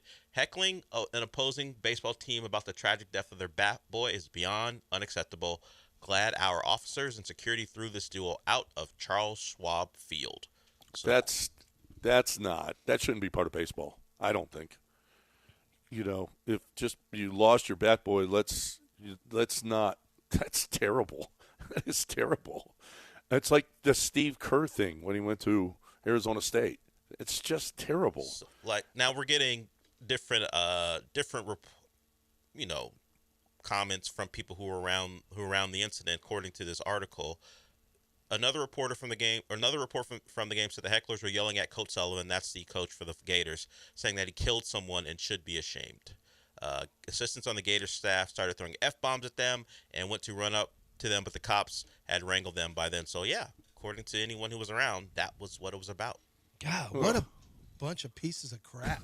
That's I mean, terrible. seriously, And there's what pictures. I mean, the guys are I mean, their faces are well. I mean, people are so blatant with the ugly. terrible things they say now. It's truly embarrassing how blatant people are with the terrible things they'll say. Yeah. Coming up, are we going to hear some terrible things, Dale? With Not Ship as Talk? terrible as that. No, that's pretty high on the match terrible that. scale. Yeah. We got Jason Kidd. He calls out a reporter for asking a question. Brian Windhorst talks about who Luka should be mad at. Shannon Sharp wants an apology. He believes he was absolutely right about Aaron Rodgers, and he wants an apology from everyone. Okay. So Okay. got a couple I'll things. apologize to him. I'll apologize. I'm not apologizing for what Doc Manavis is doing right now. She's awesome. And listen, my cousin had an enlarged prostate, and he had the surgery, and it could not have been worse. Okay, this is before I knew about Doc Manavis and her process and what she's doing. So he got cut on, and it is just awful. When they explain to you how they cut your prostate in the surgery, it's like, wow, that is not something I ever want to hear about, let alone go through. And my cousin had to go through it, and I wish Doc Manavis was around when he did go through that, and she was able to help him, because all you have to do is take an IV for about 45 minutes, and your prostate is reduced. You don't have to get surgery. If you're somebody that has an enlarged prostate, if you're going multiple times in the middle of the night, if you can't start, can't stop, all of these things will tell you. Let Doc Manavis take the x-ray, see whether or not you're going to get an MRI, and she's going to see whether or not you've got an enlarged prostate, and then give you an IV. That's the only way to do this thing. Look, if you've got an enlarged, you think you've got an enlarged prostate, go to 975prostate.com, 975prostate.com.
Hey, so Game 5 is going on tonight with the NBA Finals. You've got that going on. And so if you download the app for Underdog Fantasy and you load it up, you can do that on any of your phones. Just go to Underdog Fantasy, download the app. You go right to the lobby for Pick'em. Luka right now, triple-double. There's a 3.5 times multiplier, a scorcher, if you will, on 0.5 triple-double. So if you think it's going to go higher, which means he is going to have a triple-double, put that in one of your plays on the Pick'em Challenge, and your payout is going to go sky high. Let's say you did that, and you said, you know what, I also think Kylian Mbappe is going to score 2 goals. And so you go higher than 1.5 goals. I think he's going to score 2 goals today in the match that they have. And then finally, I think Paul Skeens is going to have more than 8 strikeouts. So I'm going to go higher than. Right now, those 3 I just told you would win you 52 times the amount of your original play. $10 would win $520 for exactly what I talked about. That's how you can get to 100 times your original play. That's how easy it is. Go find these scorchers, and you got a chance to win 100 times your original play, and it just makes watching along so much more fun. You can watch the Euros and play higher or lower in soccer. You can watch Major League Baseball higher or lower, and of course with the finals right now in basketball or even the finals in hockey, they have higher or lower statistics. You tie them together with between 2 and 5 players, so you can go between 2 and 5, and you got a chance to win real money. It's legal here in the state of Texas, and it's a chance for you to just have fun as you're playing along with what you're watching. Do not miss out on this. Download Underdog Fantasy and get ready also for the fantasy football season that's going to be right around the corner. It's Underdog Fantasy. Must be 18 or older and present in the state where Underdog Fantasy operates. Terms and conditions apply. If you feel like you have a gambling problem, call 1-800-GAMBLER or go to ncpgambling.org.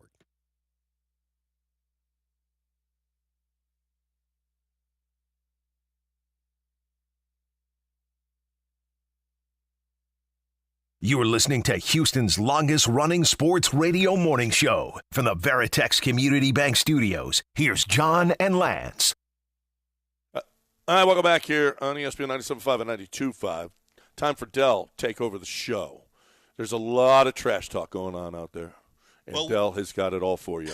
Well, we've gotten some more context to the Aggies fans heckling the Florida dugout. In fact, I remember this story. I just didn't draw the connection. Yeah, it's a deep and dark and ugly story that probably belongs on Dateline more than anything else. But this is the audio, and you hear the broadcast team acknowledge what's going on for it's about 20 seconds. What's going on at the dugout? Yeah, now there's some barking. Whoa. That's the Florida dugout right on the outskirts of it, and security personnel steps in.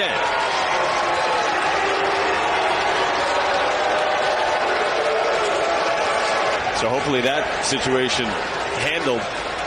Yeah, you're not going to – you have to watch the video, but you do see 2 guys in maroon and white collared shirts barking at the Florida dugout. Do you know the basis of what they were doing? I got it from an Aggie. Reagan sent this to me. He said the Florida coach, had an affair with a woman. That woman's husband killed their son, who was a bat boy, and himself. That woman is now married to the head coach. That's an ugly story. Like I said, a story that belongs on Dateline more than anything else. Right. Wait. How is he? Coach Sullivan, who is the... How is he married? So it was an accidental death? No. The guy killed the children. Right. And the wife, who I guess was cheating on the husband, went on to marry the coach, who she was with to begin with. Yeah, who she had an affair with. So we heckled. That's what those guys decided. That's what those guys were heckling the coach about. Man, I don't know. I think that whole thing is... Let's play ball. Let's watch ball. Yeah. No. It's yeah, that's an ugly story. That's an ugly. Free The whole thing is ugly. But the Aggies screaming at the Florida coach about it is not. That's not acceptable. Yeah, particularly when one of the end results are the death of 2 children. I don't know what that's about. It's baseball. You can just watch the baseball game. That's all. Root for your Ags. Yeah. Be a good Ag. And they got the win. Big play in the outfield to rob a home run. They went on to win that game to stay in the winner's bracket. We're going to move to basketball. Jason Kidd was asked a question after I believe the Game 4 win, and he responded to the reporter's question in kind. Tim Cato, The Athletic. Jason, with you guys playing like this, is there, is your view of it that this version of this team could have come sooner? And what emotions accompany that? Is it frustration? Does it just have to be, kind of a looking forward and an ability to continue this? You say that again? That was a long-ass question. Fair enough. You guys...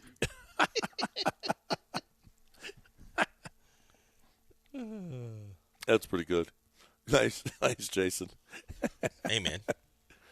Oh. Sometimes the questions get long. Sometimes. All the prefacing that you're trying to do. Now the guy tuned out. Needed you to repeat it. We're going to move on to Nightcap, which is the podcast / YouTube channel for Shannon Sharp and Chad Ochocinco, Chad Johnson. Shannon Sharp wanted his apology because he feels like he was completely right about Aaron Rodgers and people attacked him for it. I guess this has been going on for years. This is off the heels of Rodgers skipping minicamp. I want y'all to apologize to Shay. I need y'all to apologize to Shay. Hold on, Ocho. I want y'all to apologize to Shay because I tried to tell you, and you want to say it's hate. See, boy, look here. I'm telling you, I tried to tell him. I've been trying to tell y'all for a decade. You didn't want to listen to me. You get mad at me because here's the thing, Ocho. Anything I say, Unc hate Aaron Rodgers. Nah, I just tell you behavior. Unc was pretty good in the locker room. Unc can read a locker room. And I remember when I went to do an interview and I talked to the receiver, and I ain't gonna say no name, but I know what was told to old Shay. Yeah. And when I went back and said it on TV, everybody tried to shut me down. Yeah. Nah, bro. I told y'all he's always been about Aaron Rodgers. He ain't never been about the team. That's why they don't win. It's all about him. Y'all make it seem like, look at the talent that man had. Yeah. Greg Jennings, Jordy Nelson, Donald Drive. Look at the receiver, James Jones. Look at the running back. Oh, he had bull jive. I want y'all to apologize. And y'all know I'm telling you the truth. Y'all know I'm telling you the truth. Yeah. It is always about Shannon. Mm-hmm. Listen, I've got something to say about. I'm going to apologize to him. Yeah, can you please apologize so we can get this done with? I'm sorry, Shannon. Thanks. I'm sorry that you are acting like this. I'm sorry. Did you call him out when he called Aaron Rodgers out? No, and said he was selfish. I didn't. I really don't remember doing that. Then but he's I'm going not to apologize talking to you. anyway. But I'm apologizing anyway. He's talking to everyone who dared to question his Aaron Rodgers knowledge. I'm just going to apologize anyway. He's just, a big just dude. apologize, John. Let's He's get a this big done, dude. I'm going to please. apologize. Well, another big dude is Brian Windhorst, a different type of big. But he he is. Wow. He is. He is. He is different than Shannon Sharp. He's a different. He is. Shannon Sharp is big. Keep that same energy with Lizzo. I don't what? What? Lizzo's not a. Keep that same energy with that flute playing Lizzo. She's not a sports figure. Why would I talk about Lizzo? Wow. South Park did. Well, yeah, they talk about everyone. They should apologize. I bet if what's her name from Go ahead. What's her name from Paramore? I bet if she was a big girl, you wouldn't say nothing. If you mean if the lead singer of Paramore, who's like 5'2", 100 pounds, was a big girl, I wouldn't say nothing. Exactly. Well, I'd have to. Well, if that reality ever comes, we'll find out. But she's never been a big person, so it's probably not gonna have to deal with it. Okay. What alternative reality is he living in? Some little girl. She's never been a big person. She's in her like early 30s. I think we're clear. That's why you like her. What? Because of what? Because she's not a big girl. You're such a hater. No, I like this is her. what this segment shows you hate us. big people. What kind of hater you are? No, I like her because you took a shot at Brian Windhorst. What a low-hanging someone. John's doing it now. You mean I like a pop star? A lead singer of a band? Who would like that? No one never likes that. She's sassy. In a good way. All right, what did Brian Windhorst attacks me for that because that's so Brian unique. Windhorst say? Brian Windhorst is pretty much doubling down on what he said. This is after the Game 4 win when Luka was his best in the series. No, what I said because of the delivery was something that went viral. But what I said wasn't controversial. People here in Dallas, if they were being honest, would agree. People with the Mavericks, if they were being honest, would agree. Now, obviously, publicly, especially if you're a fan of Luka, you're going to come out for your guy. Of course you are. Of course you're going to defend your guy. Of course Jason Kidd is going to defend his guy. But nothing that I said is anything that Luka hadn't heard before. And that's why it was frustrating, because he had heard it before. And when the stakes were so big, he allowed it to happen again. He didn't respond in Game 4. The defense was better overall from everyone, and now we got Game 5 tonight. So all you can ask for, I guess, is for your guy called accountability to when he's bad and he acknowledges that he's bad, turns it around. So, I would imagine he got a lot of Mavericks fans pissed off. Do you guys think he's like James? You know, Rockets fans think that he's just like, we've had this conversation, but they say, well, how come, it's about time that he took some of this because James Harden had to always take it. And James Harden it didn't really go crazy until the mixtape of James Harden's worst defensive plays and how he just completely lost track of people. And then it kind of like, oh my gosh, look at James, how bad this is. And then when James would play poorly in elimination games or playoffs, it grew and grew and grew. And now with Luka, if you watch games, you can see Luka's not a good defender. But when you saw a highlight reel, low light reel of video spliced together of him playing terrible defense in the same series in 2 games, that became a national story. That video, whoever put it together, really helped to make it a national story very, very quickly. Even though the quote-unquote blow-by percentage is something that, was discussed afterwards. But I don't think Luka and James are the same thing. I mean, both great scorers, but Luka has a tendency to play much more consistently in those games, and I think he's a much better shot maker. James is a good finisher. He had a tendency to take some ill-advised, just settle for ill-advised step backs.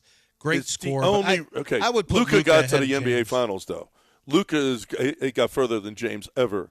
Well, not his rookie year. But, well, I mean, Luka got past? I mean, they had Nuggets. Yeah, I guess you got past. Yeah, that's the deal. Is the only reason James isn't a champion is because they had the Golden State. Yeah, I think so. Get through Golden State. Well, LeBron was waiting for him. We'll see. But yeah, they would have been a favorite. They would have been in the James finals. would have won a title if Chris. We all would have won. I would have won a title. You wouldn't have won if Chris a title. Paul hadn't gotten hurt. But Chris Paul always gets hurt. So yeah, ifs and buts.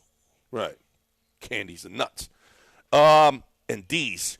Hey, I want to talk right now about the problem that y'all have. Good trash talk or whatever that segment's called, though.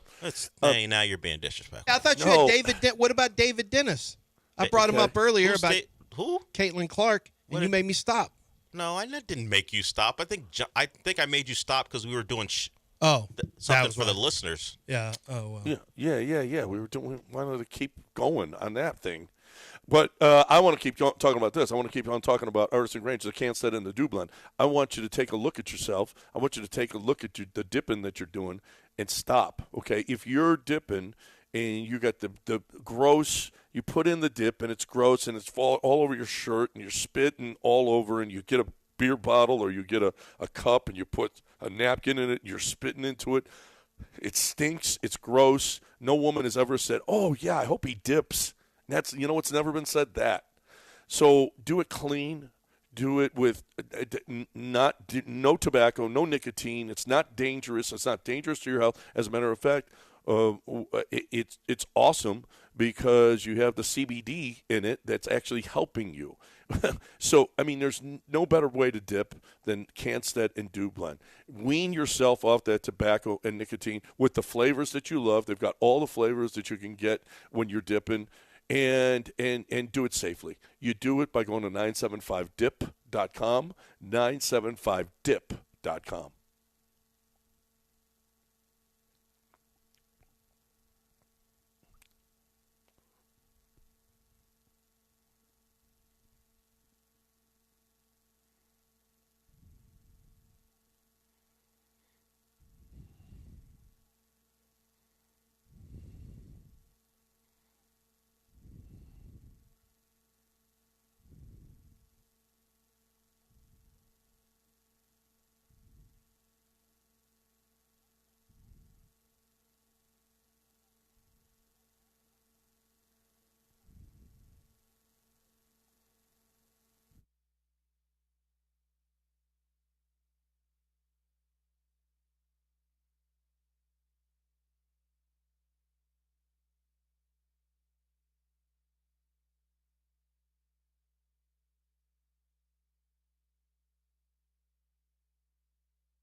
You're back in the Veritex Community Bank Studios with John and Lance. On ESPN 97.5 and 92.5.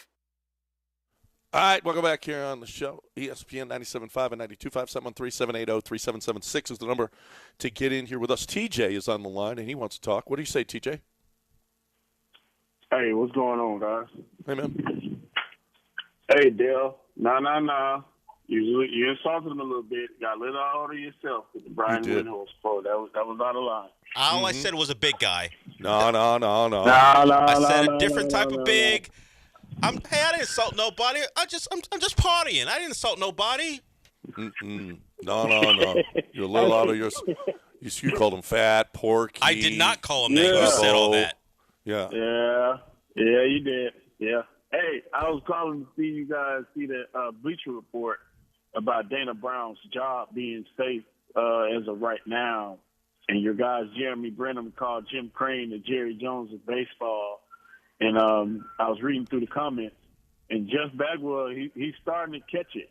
So I just want to get you guys' take on that. Also, Lance, what did you guys think of Tom Brady booth official debut? He kind of caught it a little bit. Some people called him a teenage, sounding like a teenager that's going through puberty with his voice. And I'll hang up and let you guys listen. I didn't hear. Was he on the he wasn't on the UFL call. Where was he? Was on the UFL championship call. Yeah. Wait a minute. I thought that was Joel Klatt. No, it was supposed to be, I guess, a test run. He showed up in the booth for the game. Oh, okay. Oh, he did? Yeah, Tom Brady did. Well, it's okay because nobody saw it. Well, TJ did. No, not Some even. people saw TJ it. did. Not a lot of people saw it in the stands either. Well, yeah, it was in San Antonio, right? Yeah. It looked empty when I flipped over there. It wasn't great. No. Yeah, he was there. They kind of maybe not warn people, but let everyone know that Tom Brady might use that as a test run. I guess he didn't get great reviews. He also mentioned Jerry Jones, Jeremy Branham. We did the Jeremy Branham thing on Friday. But, yeah, the other thing that was lost in, hey, don't talk about Jeff Bagwell that way, is the Jerry Jones stuff. And, I mean, that's probably more dead on than the other one. We didn't mention that one. We're just Jeff Bagwell, and I got accused of being fanboy of Jeff Bagwell. I'm sorry. I just think it's disrespectful to call anybody the Jack Easterby of anything. I mean, that's just, I'm sorry. It's not just because it's Jeff Bagwell. It's because you don't put that on somebody. Now, Jerry Jones putting that on Jim Crane, I hope not. I mean, Jerry won, 3 out of 4 years and then didn't sniff it, hasn't sniffed it again. I mean, the Texans have got more playoff wins than the Cowboys since then, so I'm hoping that that's not going to be the case. Is Jim Crane taking too big an active role with the team now that with all the success that he's decided that he is going to run it like Jerry Jones did? I hope that's not the case. I hope that he lets Dana Brown do Dana Brown stuff, and maybe this is a little lesson, having released Jose Abreu, maybe it's a little lesson that we let the baseball people do the baseball things. Well, the baseball people that actually are supposed to be making those decisions. Do you think Dana Brown, is this still a collaboration as opposed to a general manager doing his job?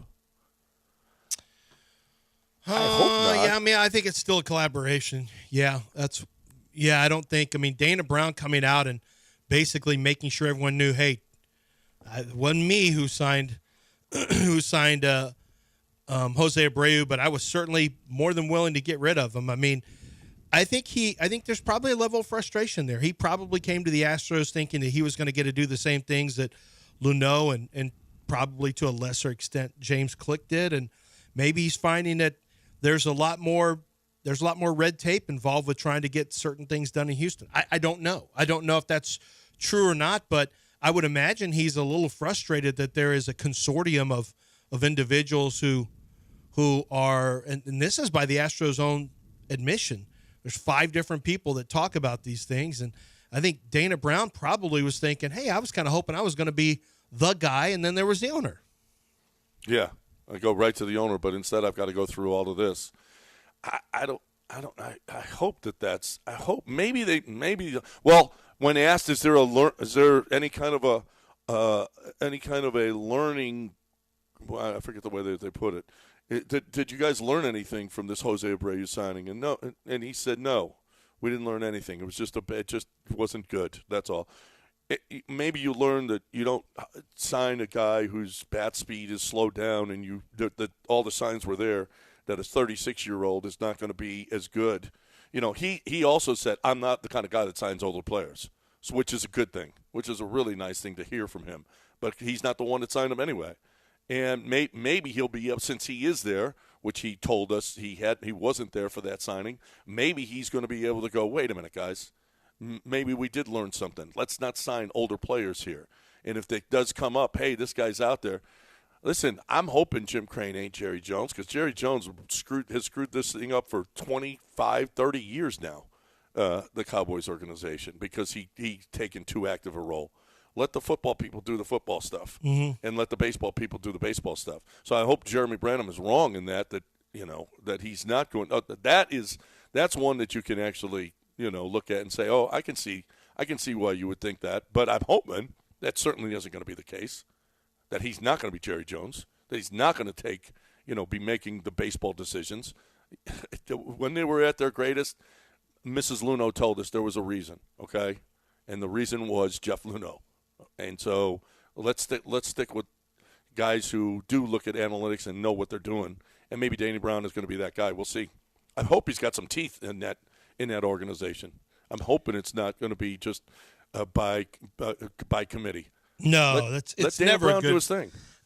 It's one thing to get everyone's opinion and to have a roundtable, but there has to be a clear.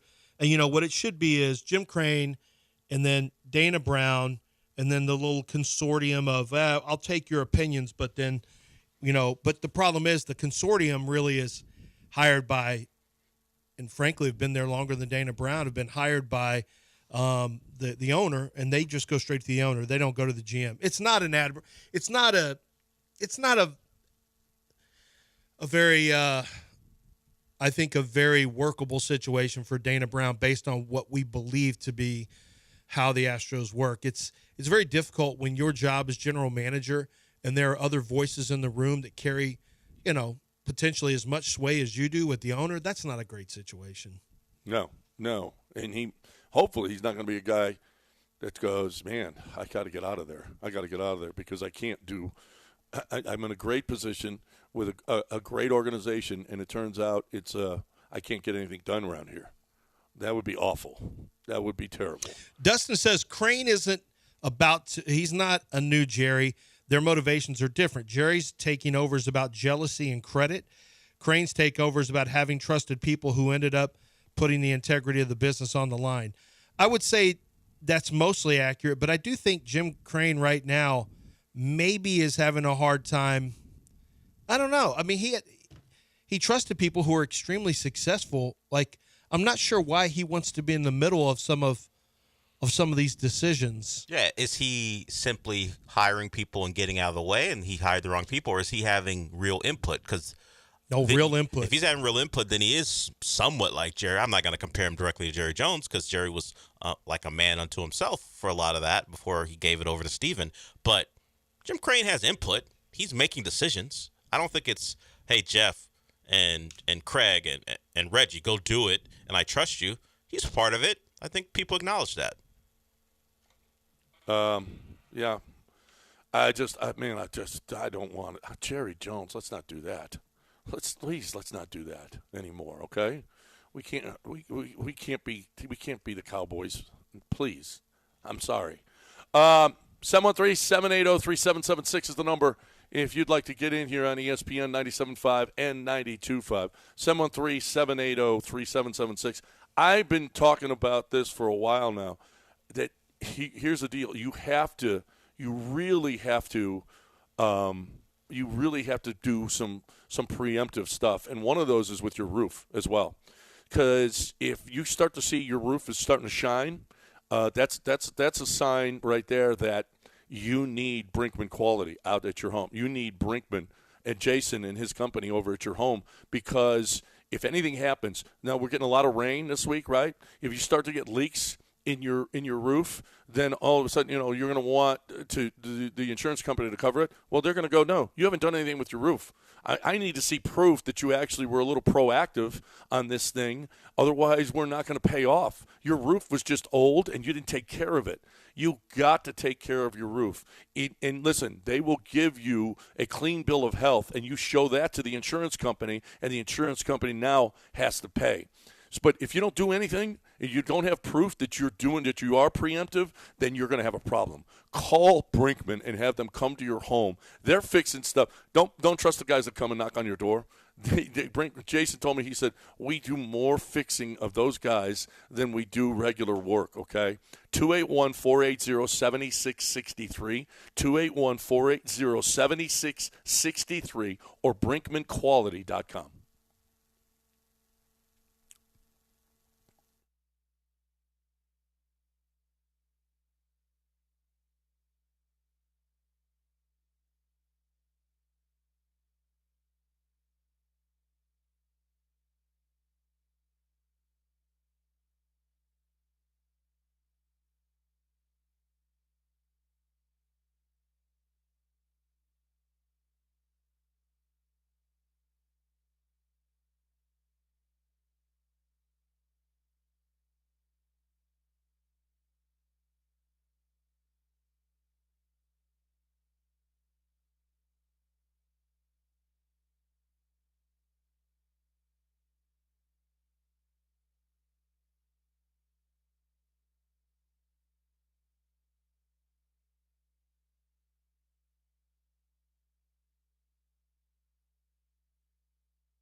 Zadok Jewelers wants you to know that June is Marry Me Month. It's Marry Me Month. And if you go to the website, zadok.com, right now you can take a look at their collection of jewelry, from curated exclusive house brands to the biggest names out there in the business in terms of jewelry design and creating great necklaces, bracelets, earrings, and, of course, diamond rings. If you are looking to get a special engagement ring, one that is going to absolutely blow her away and set the standard for the rest of your lives, make sure that Zadok is in those plans. Go to 1801 Post Oak Boulevard, over 40 years right there on Post Oak Boulevard, and now they've got a 28,000 square foot facility, and the entire second floor is dedicated to the bride. So make sure that you go find your engagement ring, shop, or even have questions answered by their experts at Zadok Jewelers, ZADOK.com, 1801 Post Oak Boulevard.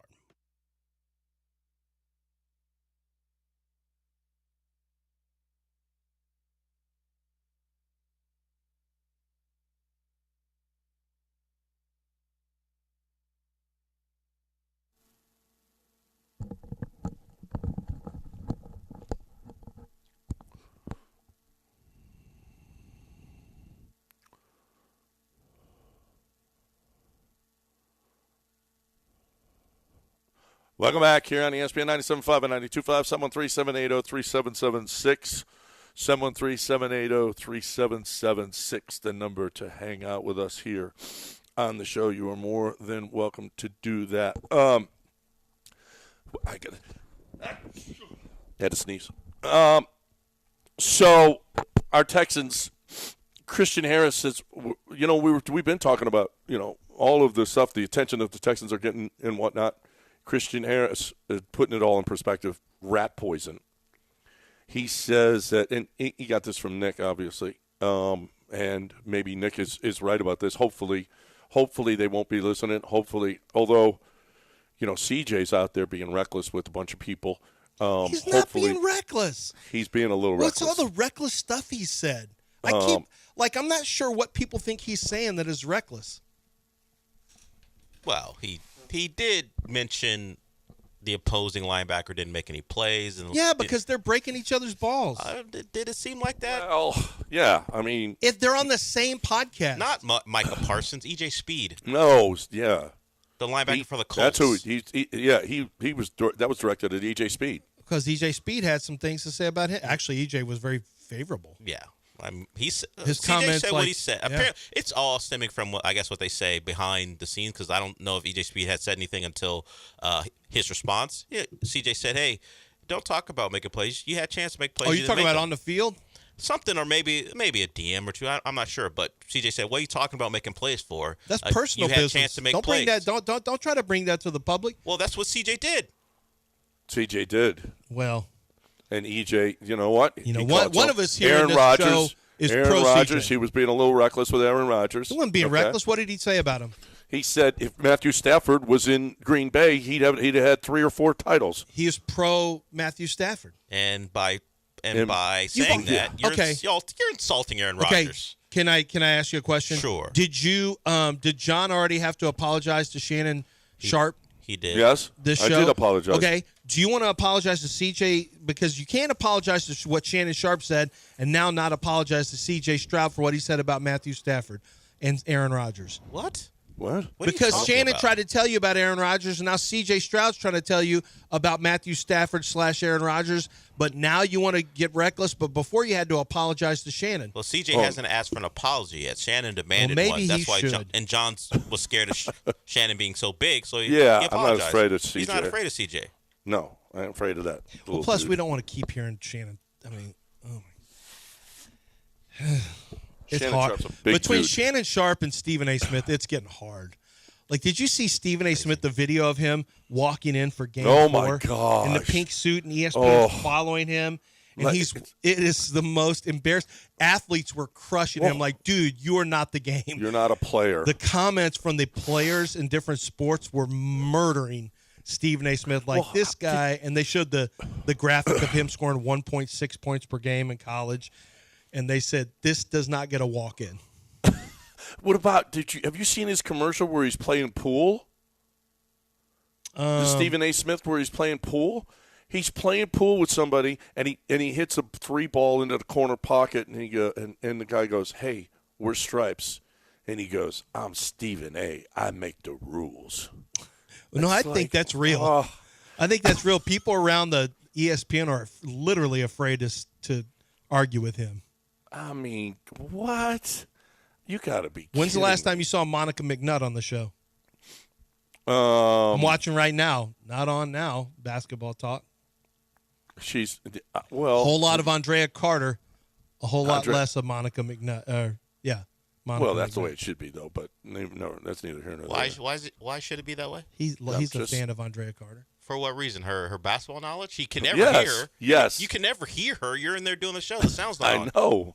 I don't care to. Her partner during Pride Month will be happy to hear that you're a fan of And hers. that's the wrong show. That's Get Up, not First Take. So Stephen A. wouldn't. That's not Stephen A.'s show anyway. Wait, Stephen A's right now in Get Up? No, he's on First Take.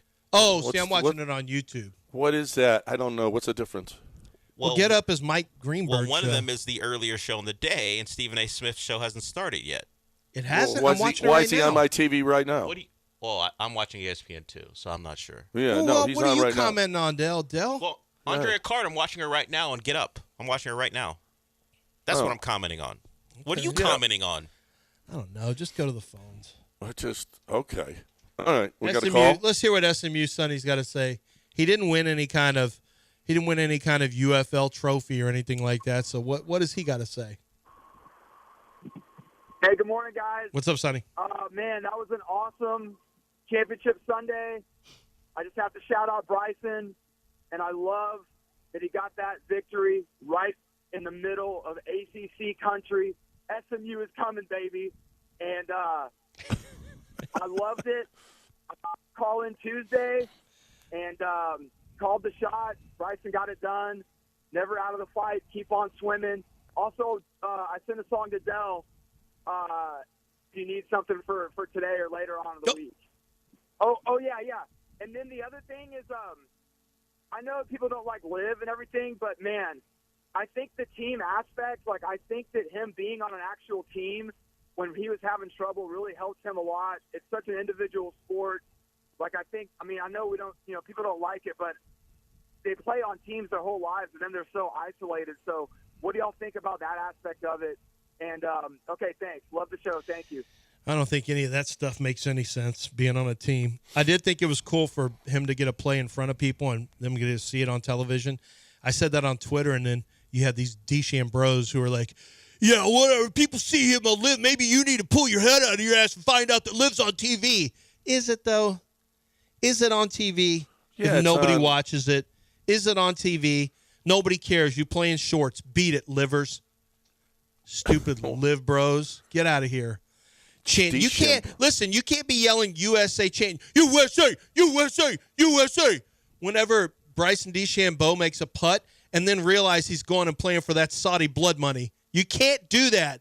That's not – you need to have more self-awareness than to yell USA when a guy who went over and just took a paycheck from Saudi blood money that's trying to gussy up the Saudi image. Stop, bros. Stop. DeChambeau bros. I like that. Yeah, that's what they are. Uh-huh. I didn't know they were a thing until yesterday. Do you notice he's smaller than he was? He is smaller. He's smaller. I did notice that. He can still bang, though, man. That guy, him and Rory, golly, I didn't realize Rory was that long off the tee. His club speed was 140-some miles an hour. I mean, dude, that is ridiculous. That's fast. How fast he gets through that ball. And I didn't think he would. And now, listen, he's done it before. He's got himself an Open before, but he just overpowers the course. I thought this course was going to be just too hard to overpower, but it was long. It was long, and it was hard, and he overcame. That shot he hit out of the sand on 18, goodness, you don't hit that shot. It's the best sand shot of his life, he said. And you know, in that instance, for him to do that, holy crap. That's because just one thing that his he whole did. game is power, but you know what? He's got great touch too. What about when he got up and down on like hole whatever it was? It was 14, like 13 or 14, right? This is one of the top. If he can sink this would be one of the top 10 up and downs that I've seen in my entire life, and he did. And he did. Yeah, that's the only. I mean, he was awful off the tee and terrific around the green, and that's how he won. And it helped that Rory had one of the great choke jobs of all. Did you see? I mean, just terrible. Did you see the tweet of the little kid trying to putt? And the hole is like giant. It's a giant hole, and this little kid is putting. He can't get the ball in this gigantic hole. And it's like, somebody said, "Here's Rory putting on 16 and 18." Now, Rory's got to live with this now. I mean, you can't do that. You can't miss from 3 and 4 feet and lose a major like that. Dude hasn't won a major since 14. He got 10 years. I mean, goodness gracious, he was right. Maybe, you know what, that is a choke job because it got too big for him. And you wouldn't think that Rory would get too big for him, but it did. You don't miss those putts. You just can't. Holy crap! And one of the best players in the world, and you just can't miss those putts. All right, 713-780-3776. Let's catch up. And if you want to get in, you're more than welcome to get in here and hang out with us. 713-780-3776. But first, let's talk Craig DeServe. Craig DeServe has great opportunities for you to get involved with, finding the right kind of car for you. What is the car that you're looking for right now? What is the one that makes the most sense for you? And that's different for different people. And I'll give you an example. Right now, if you're in the market for a new SUV, they've got the Buick Encore GX at the top of your list. You're going to love the Buick Encore GX. It's a very sporty, fuel-efficient SUV. They've got the Buick Encore GX with 0.9% APR financing for well-qualified buyers and an additional $750 purchase allowance for current eligible non-GM owners and lessees. This is a great second car. It's a great vehicle for your kids. This is one my son, he ended up with the Buick Envision, but was going to get the Buick Encore as well, and he just wanted to, he just liked the Envision more. And I can tell you right now, the Buick Enclave, Envision, and Encore, which reduce in size with each, from the first, the Enclave down to the Envision, down to the Encore, but all of them look great. They have a great design exterior, great features on the interior, and right now, incredible purchase allowance and finance rate for the Buick Encore. Don't miss out. Go to Gulf Coast Chevy Buick GMC in Angleton. You can start your car buying experience at LanceZCars.com. Buick, exceptional by design.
All right, time right now to talk about Houston Powder Coaters. Time to talk about what they're going to do for you.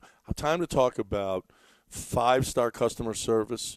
Time to talk about free pickup and delivery. Time to talk about, if you're a business, they'll come to you and they will do the powder coating right there. They've done it all over.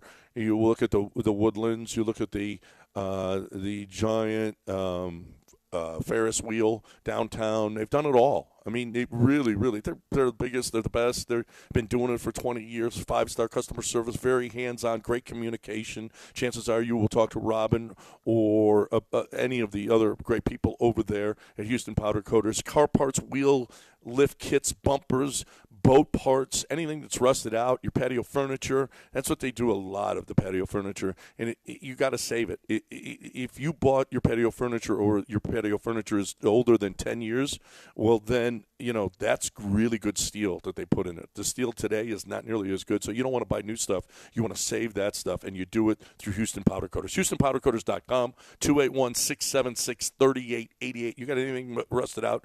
HoustonPowderCoaters.com.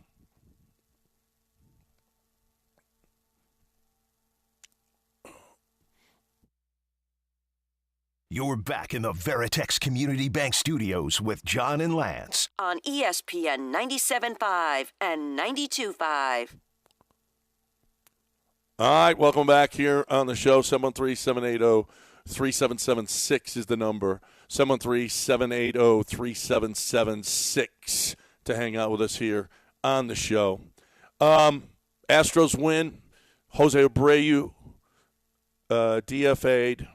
It was about time. It had to happen. Dana Brown met the media and talked about it, and it was unfortunate that the whole thing has been an unfortunate incident for the organization, and maybe they learned from it, although it wasn't a teaching moment, according to Dana Brown. I didn't do it, but I had to take charge of this thing and get him out of here. It was embarrassing for Jose Abreu and for the organization, everybody involved, which Dana Brown pointed out. Wait, Dana didn't say it was embarrassing for the organization, did he? No, Jose Abreu said it was embarrassing. And but it was embarrassing. It was embarrassing. that they made this big a mistake. That was what was embarrassing. Although Dana Brown said, not mine, not my decision. Okay, I didn't have anything to do with that. Just so I want to make sure everybody knows that. 3 times he said that. I didn't do that. And then Justin Verlander. Now, you did have the Hunter Brown outing. You had the Ronel Blanco outing. But then you also had the Arrighetti outing. I don't know. Do you hold that against? Because Arrighetti has been so good lately. Do we hold it against him that he only pitched an inning in the third and got lit up? Yeah, I mean, you have to. He wasn't. He had a very poor performance. Didn't do his job. However, I mean, it was an asterisk game. Verlander was a late scratch. I don't know. Arrighetti may need a certain amount of time to get his mind right. Like, I hold it against him, but I don't. You know what I mean? Like, he still didn't get guys out, but at the same time, let's see what he does the next time with the scheduled start. Yeah. I mean, he was bad. He wasn't good. They were hitting home runs on him. Yeah. No. He was not good. There's no question about that. But he has been good. I mean, it's a good sign of Justin Verlander. Not as good as Hunter Brown. Ooh, I got a stiff neck. I can't be. But I never thought we'd get to a point where we're making fun of Justin Verlander. And by we, I mean you. Listen. Thumbs up on Jeff Bagwell. Thumbs down on Justin Verlander. Toughen up is all I'm saying. What is happening to you? Toughen up. Don't put that kid in that situation, Justin. All right. Throw Dubin out there or something. His neck hurts. Who, Dubin? Dude, by the time I checked into the game, it was Dubin. I'm like, did they pitch Dubin as an opener? And I didn't realize. I didn't see the score. And I said, oh, Dubin's in. Is he an opener in this one? That's how early it happened. I'm like, yeah. Oh my God. 7 run. What? I missed like a ton of runs. I mean, I was happy to miss it, but it made it easier to watch that game. And I'm not really it was going easier to not watch that game. Hey, are you going to be betting on the Euros, John, while you're there at the sports book? Well, I'm playing poker yesterday, and all of a sudden, I'm watching golf, and all of a sudden, every TV is on Slovenia and England. Denmark. Yeah. No, yeah. And and I'm like, what the hell? Put my golf back on. Why we got? I watch both. Yeah, real sports on television. I was watching both yesterday. I was watching U.S. Open. I have the dual receivers, so then I'd pause that and I'd go over to the soccer. England won 1-0, and then you had today you got Kylian Mbappe going. You've got Romelu Lukaku going, and then there's action coming up in 37 minutes, John. There's always action. In Copa America, you're going to be able to bet on that while you're there, John. You need to be betting some soccer while you're there in Las Vegas. You can bet anything, anytime, anywhere with my bookie. Why do I have That's to be a good point.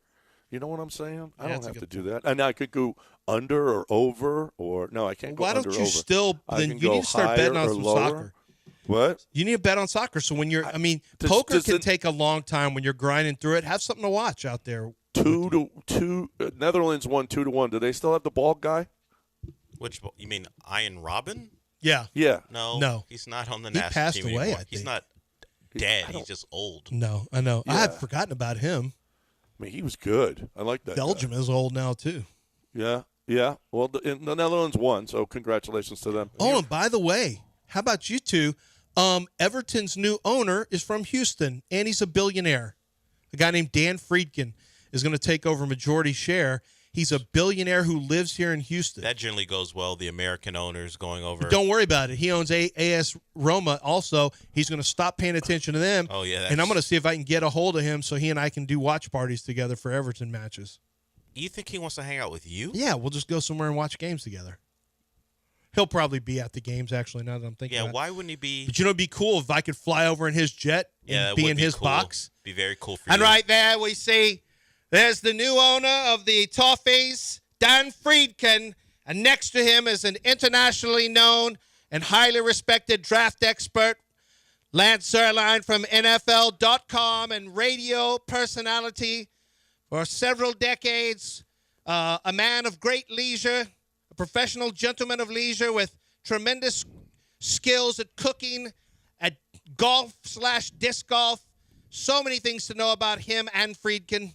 And then, God, if I could get in good with him, like you've got Justin to take you to the Diamond Club, what if Friedkin's taking me to Everton matches and I'm sitting in the owner's box? Well, I would rather he took me to Congaree. The Friedkin Group owns along with Bob McNair, they started the Congaree, where our boy Bruce Davidson, he went and built this thing, and it's just beautiful. Yeah, we're going there too. That's where I'd rather go. We're going there. You're not an Everton fan, so it doesn't matter, but I'll take your advice and go there. Yeah, it's perfect. They don't let Frisbees on the course. On his jet, we're going. They don't let Frisbees Dan, out there. holla at Lance Zerline on Twitter. Holla at your boy. Holla at your boy. My DMs are open. Holla at your boy. Del, is that embarrassing? What, do we have a Houston? You're telling a grown man to jump into your DMs? It is Yeah. embarrassing. Yeah, You want him sliding into your DMs? You want Dan Friedkin sliding? Absolutely. Slide in my DMs, Dan Friedkin. He ain't gonna slide into your DMs. You got to do that. You got to send him the message. No, it's the Friedkin group. It's not even his. It's not him directly. I want him directly to call me. He's not going If to you do know that. Dan Friedkin, hit him up and let him know to get a hold of me, that I am the biggest Everton fan in Houston, and me and Kevin Cooper, who used to work with the Texans. And let us know, and we'll go to a match for sure. And we'll do Maybe they'll do an American tour. viewing parties here. Maybe they'll do an American tour. The best you're going to get is a U.S. tour, and he might bring you to a game. He's I've not going got to some fly you opinions, over. too, about what we can do to make the team better. I'm sure he'd love to hear him. He's not going to fly you over for the Merseyside Derby or God, anything. if he did, I would just say, look at this, Del. You would give me the finger on television because you're sitting in the owner's box? As soon as I see you, as soon as I see a TV, I'm like, this is for Del. Trust me, I'm not going to And watch we're your match. smashing Liverpool in our new stadium You're year not after gonna be next. smashing Liverpool. No one cares about this conversation. I don't mind it, but just because how dumb it sounds. Did you see how Fox is catching it? Apparently, the summer of soccer, they're promoting it. Mm-hmm. Apparently, the second game they have it didn't on. even show. They put Instead, they had fishing on. Yeah, and this morning, instead of having it on one of their channels, it's on Fubo again. The first match is? Yeah, they're licensed. You ain't summer soccer if you're not playing every match. Yeah, they're licensed some of the games to Fubo. ESPN played every single match. And that's why we're screwed, because Fox has Copa and the World Cup. We're screwed. The Fox coverage stinks. Yeah, but when does Copa start? This week. I don't want to U.S. have plays to get on Sunday. Fubo. I'm not watching. I don't know if they'll put the U.S. on Fubo. They'll put them on Fox or FS1. But, yeah, summer soccer's dumb if you're putting it on Fubo. And their coverage has been bad. People don't like it, but we're stuck with them because they're the rights holders for the next couple major tournaments. Oh, my God, they're catching it hard, though. I mean, fishing instead of the second match of the Euros? Wow. Who's making those decisions, especially with how much money they paid for this? Yeah, and how they're selling it. Yeah, I don't know. I don't know what the Bassmasters are up to, but put the soccer on. But that's their thing. I guess the 8 o'clock slot is going to be the one where they license it out. Maybe they feel it's more profitable. Well, you're not taking Skip Bayless off, or whoever you got. Colin Coward. They're not taking that off of FS1. No. They're paying them too much money. And Channel 26, Fox Sports. I guess I get it. Channel 26 has already got their programming. Maybe that's worth more than. Well, you're not sliding the Euros in there over your Channel 26. Well, we say Channel 26. Y'all know what I'm talking about. The national Fox stuff. Put it on Fox News and see if the Fox News watchers get mad. What the hell is soccer? Can you imagine Fox News watchers get European soccer? Oh, my God. Oh, I'm watching the highlights from the Hungary-Switzerland game. Man, what a match. What a match those two had. I'm watching it right now. You didn't watch. I'm watching it right now, Del. I'm catching up. Who are the best players in the match? Oh, are you kidding me? Well, Michael Abisher. And then Quadwo Dua. Okay. Yeah. They're the best players. Thank you. Good night. Sure. They score goals, Del. You don't score any goals. when you were a soccer player, you were the Stephen A. Smith of youth soccer. That's not true. When I was a soccer player, I was good. Hey, who's having a worse July? You got beat on a straight. Your low straight got beat by a high straight, John. Are you having a worse month right now than Isaiah Buggs? I don't think so. Or a worse three-week run? Because Isaiah Buggs, Kansas City Chiefs defensive lineman, maybe we can say former Chiefs defensive lineman here in a couple days. He was arrested for the second time in a month after he was booked on domestic violence and burglary charges in Alabama. Bugs was released on $5,000 bond. No further details about the arrest. On May 30th, Bugs turned himself in after he was charged with 2 misdemeanor counts of second-degree animal cruelty. 2 dogs under his care, a pit bull and Rottweiler, were found to be neglected and severely malnourished. One of the dogs had to be euthanized. So, May 30th, arrested, turned himself in. He turned himself in on, the 16th, June 16th. So, maybe not a great run for soon-to-be former Kansas City Chiefs defensive lineman Isaiah Bugs and Alabama Crimson Tide. Well, he's on a run. I mean, everybody's got their own runs. He's got one, too. He's on this kind of run where you get arrested. The arrest run. Well, in Kansas City's got a reputation. Wide receiver Rasheed Rice is facing 8 felony charges, including 6 counts of collision involving injury following a 6-vehicle crash when he was speeding, when he was street racing. Offensive lineman Shooks Godric is what I'm calling him, and Wanye Morris were arrested last month in Johnson County, Kansas, on misdemeanor possession of marijuana. That one's not going to even move the boat, but it's still something to mention. Interesting. And Caitlin Clark was almost beheaded last night. I know. You see the shot she's taking? And it was Angel Reese. Of all people. All right, we got to break it. Lance, you got to talk about Texas Star Grill Shop. Yeah, it's Father's Day. Hopefully you took advantage of the great Father's Day sale. But, it's okay to go in there and say, hey, you guys still have something on sale? What do you have on sale? They always have sales going on. For the Gosney Pizza Oven, the Blaze Pizza Ovens, you've got different this weekend what I was cooking on was a griddle. I got a griddle insert for my grill that I have outside, but you can get a freestanding griddle or one installed into an outdoor kitchen that they can design absolutely free and then install for you at the cost, obviously. And what a cool thing. I did my fajitas. I decided to do them on the flat top, seared them on the flat top, and then put them on the other side of the grill, and we finished them on the grill. They were phenomenal. And today I'm doing a cheesesteak for me and snacks. We're going to have that tonight for dinner. I'm going to have eggs and bacon later of the week. Can't wait to do my first chicken sandwich on that. Yes, griddles are red hot, and they've got great griddles available for you, either pieces for pre-existing grills or a brand new freestanding griddle for you, and it is going to change the way you make your burgers and your outdoor cooking, something that goes great with the grill that you already have. Make sure that you stop by Texas Star Grill Shop. 4, maybe 5 different locations right now. For all the information, go to 975grills.com to find a location nearest you.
All right, time to talk about your hair. Time to talk about your lack thereof. Time for you to call Doc Linville or go to the website, 975hair.com, 975hair.com. I did it. I love it. I mean, actually, we were playing poker the other day, guys. This guy was bald. He said, I said, well, I got my hair thanks to Doc, thanks to neo-grafting. That's how I got my hair. But it really is amazing. It's how easy it is, how wonderful. The results are fantastic. I mean, he's seeing just tremendous results from just about everybody, almost everybody. It just can't be better. And if it's not going to be neo-grafting, he can also stimulate the growth with PRP. Your own growth. You don't have to go through the neo-grafting. That's fine. It's not surgery. It's just taking those hairs from the side and back of your head and put it on top, and then you give it a little time for it to grow, and they start sprouting, and it's awesome. You need that, okay? Especially if you're younger. Do it now. Do it now. 975hair.com, 975hair.com.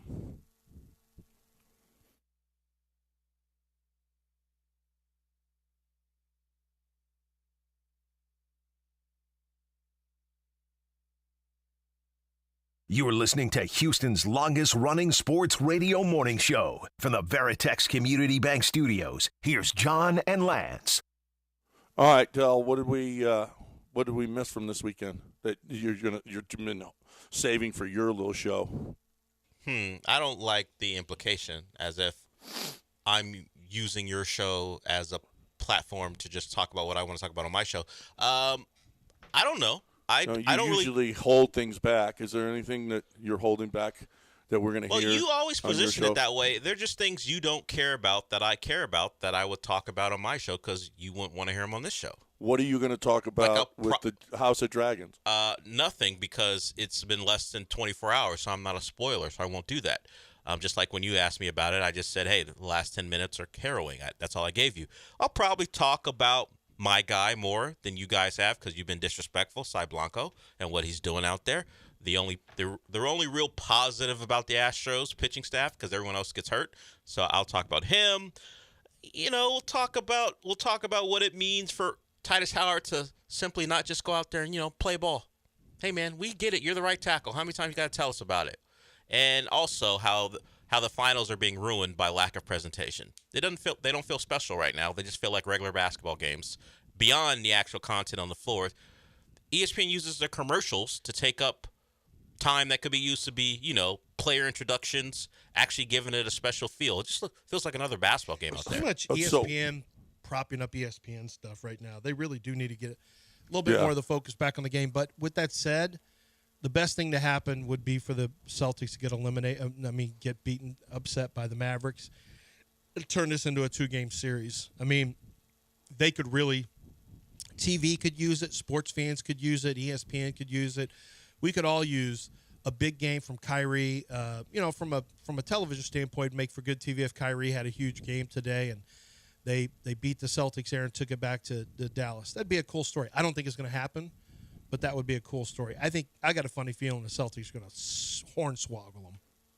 I was watching the game the other day. My wife and I had a conversation about this, is that the commercials at halftime, it was, again, ESPN didn't care what you thought of it. I mean, they went to commercials, and then they went back for just a couple of seconds and showed the court, and then they went back to commercials. And, they almost have to, with the money that they have spent, that Disney has spent on the NBA, and this lack of ratings that they're getting, plus a quick series. They are trying to squeeze in every commercial they possibly can. But these are sold before, right? This time it's been sold before, so no matter what the ratings are, haven't they already sold this time? Well, I think it's an interesting. This is kind of inside baseball for us, but I think it's interesting that they come back. I know what you're talking about, John. They come back. They make you feel like you're back. They'll show a highlight of a play, and then they go away. They're trying to keep it from. They're trying to break up a long commercial break set so that you stay there in case you go, man. And then flip. They're trying to keep you there by bringing you back and letting you know we're almost back. Here's a little quick tidbit, and then we want to get in one more commercial, and then we'll come back. It's kind of everyone juggles with how do we keep people on here and keep them from turning away from the program during commercials or not coming back. You want them to watch all the way through. That's why our commercials are entertaining. Well, there's blood on the deck, and I'm coming to say. Well, the Super Bowl has these same masters it has to answer to. They have to get everything in because it's costing a lot of money. But the Super Bowl still feels like the Super Bowl, even if bad game, not a close game, whatever. The presentation is great.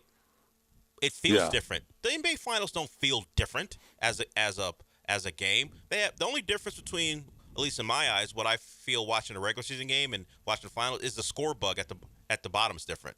That's a little different, but the Super Bowl, they go all in to make you know that this is special. All the networks do that. I think part of it might be because it's the ESPN team that we're watching, and they're everyday. They're part of everyday life, and we're watching Stephen A. and whoever else is up there, and it's like, it doesn't feel like it's big. But you know what? The series not being any good is another reason it's not very big. People can say that. That's fine. But like I said, Super Bowl game stinks, doesn't stink. It always still feels like a big event. Sure, you are. Sometimes the game itself is going to hamper the enjoyment factor, but you watch an NBA Finals game and it's like, oh, okay. What's the difference between this game and a Friday night on ESPN? Yeah, you're hurt a little bit by the 7-game series if you want to make a comparison to football with Super Bowl, which is kind of you almost can't make any comparisons. But I do agree with you, Del. But I don't think it's going to change because there's so much supply. You can't even have player intros. They don't even do player intros. But reduce. Yeah, that's right. They don't do player intros. That's no, they're in a commercial break. But reduce. Yeah, you have to get the money in. But reduce because of how much it costs now to show NBA. It costs an arm and a leg to buy those, to buy all that. But if you, I think because there's such a high supply side of programming now, from movies to shows to streaming there's such a high supply side you're never going to have the demand like there used to be. We used to wait for games. Wait for shows. It's a big deal. More and more TV, streaming services realize, man, we cannot release everything in full. We've got to release it week by week. And I read an article about somebody who watched Game of Thrones week by week, and then somebody who binged it. They're two different vantage points. And the one who binged it was less involved. Like, they were less bought in all the way because they were able to get – they were. But when you have to wait a full week for a game, when you had to wait a full week for a football game, that's a big advantage with, in basketball. I don't know. It's just there's so much stuff now. There's so many things to watch. There's so many channels to watch. We don't all live in the same world anymore. No, I agree. There's stuff they're fighting, certainly. But you can't look. If you don't want to put a giant Larry O'Brien trophy on the court because you're afraid of slippage, that's okay, whatever. I don't remember that being a big issue when it was a thing. Like, now they superimpose the YouTube logo on the floor. You don't even put, like, even in the conference finals, we used to have, like, we're going to put the conference finals logo on the floor. Like, the NBA has pulled back on presentation. And I think that's part of at least a little bit why the games don't feel as big. And then, like you said, there's other stuff to watch. But I don't think they've done a great job making their sport, particularly in the biggest occasions, feel like a big deal. No, but whose job is that? You mean ESPN? That's Silver's, and they're all partners. That's why they call them TV partners. They get together about that stuff, and they've decided lack of presentation on the floor. We're not showing player intros, but we will get in all our commercials because that's what matters most. Well, that he can't. He really can't do anything. That's the network deciding that. We got to get it. We got to get these commercials in. If he wanted to say, because hey guys, they got to get some of that money back, and they're not getting it back on. And let's not forget, you make some ratings promises to the advertisers as well, and if you don't hit those, then you got make goods on for them. So it's understood that the what they're trying to do, they have to make their money, but they've always had to make their money, and for whatever reason, they've decided pulling back on what makes this different is more important. Like, if you want the game to start at 7:45 because you need to get your commercials in and the player intros, okay, we're all here waiting for the finals anyway. What does it matter at that point? You want to start a little bit later? I just think they're doing themselves a disservice. But hey, like you said, money is the biggest factor in all. Yeah. Oh no. Oh really? Really? Money's the biggest factor on everything. Everything in the world, money is the biggest factor. That's it. Tell you're onto something here. I'm the one saying you were right about it. Why am I? Whatever. This show sucks. All right, when we come back, News of the Weird, finishing up strong right here on ESPN 97.5 and 92.5. But, Lance, we got to talk about Aqueduct Plumbing. We got to talk about Billy Brown and what he does, what he's done for both of us in our lives. He's been fantastic, and he'll be fantastic for you in your life. I had a buddy, too, he asked me, hey, you got a plumber? And I was like, yeah, absolutely. And they were out at his house, and they fixed he had a leak. And, man, you want to talk about when you need Billy Brown, he is going to be there for you. He's going to take care of whatever issue it is, and he's not going to put a gun to your head. He's not going to just kill you as far as the price goes. Especially when you go and you think you got something wrong. A lot of these plumbers are charging you just to show up. Yeah, and that's a problem. If somebody's going to charge you and they say, well, if you decide to get our work done with us, we will take that money that you're going to pay us to just show up, and we'll apply it to the cost. Well, now you're leveraged into you have to use them. Now you have to use them. Billy Brown doesn't do that.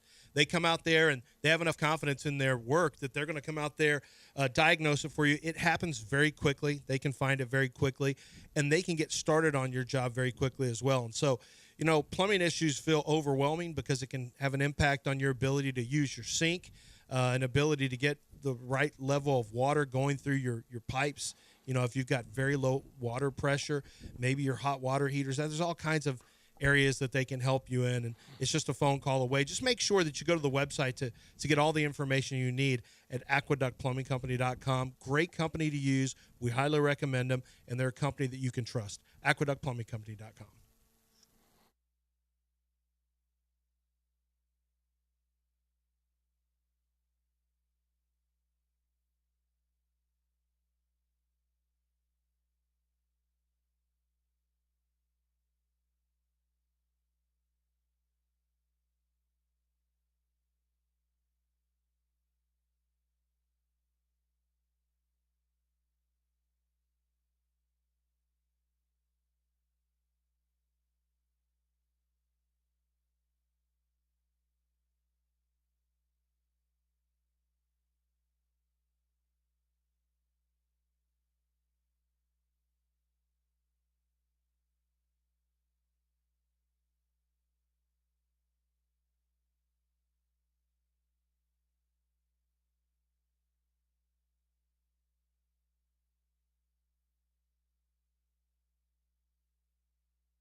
I got to talk right now about HRP. There's a good chance after one of these News of the Weirds that I'll be called into the office.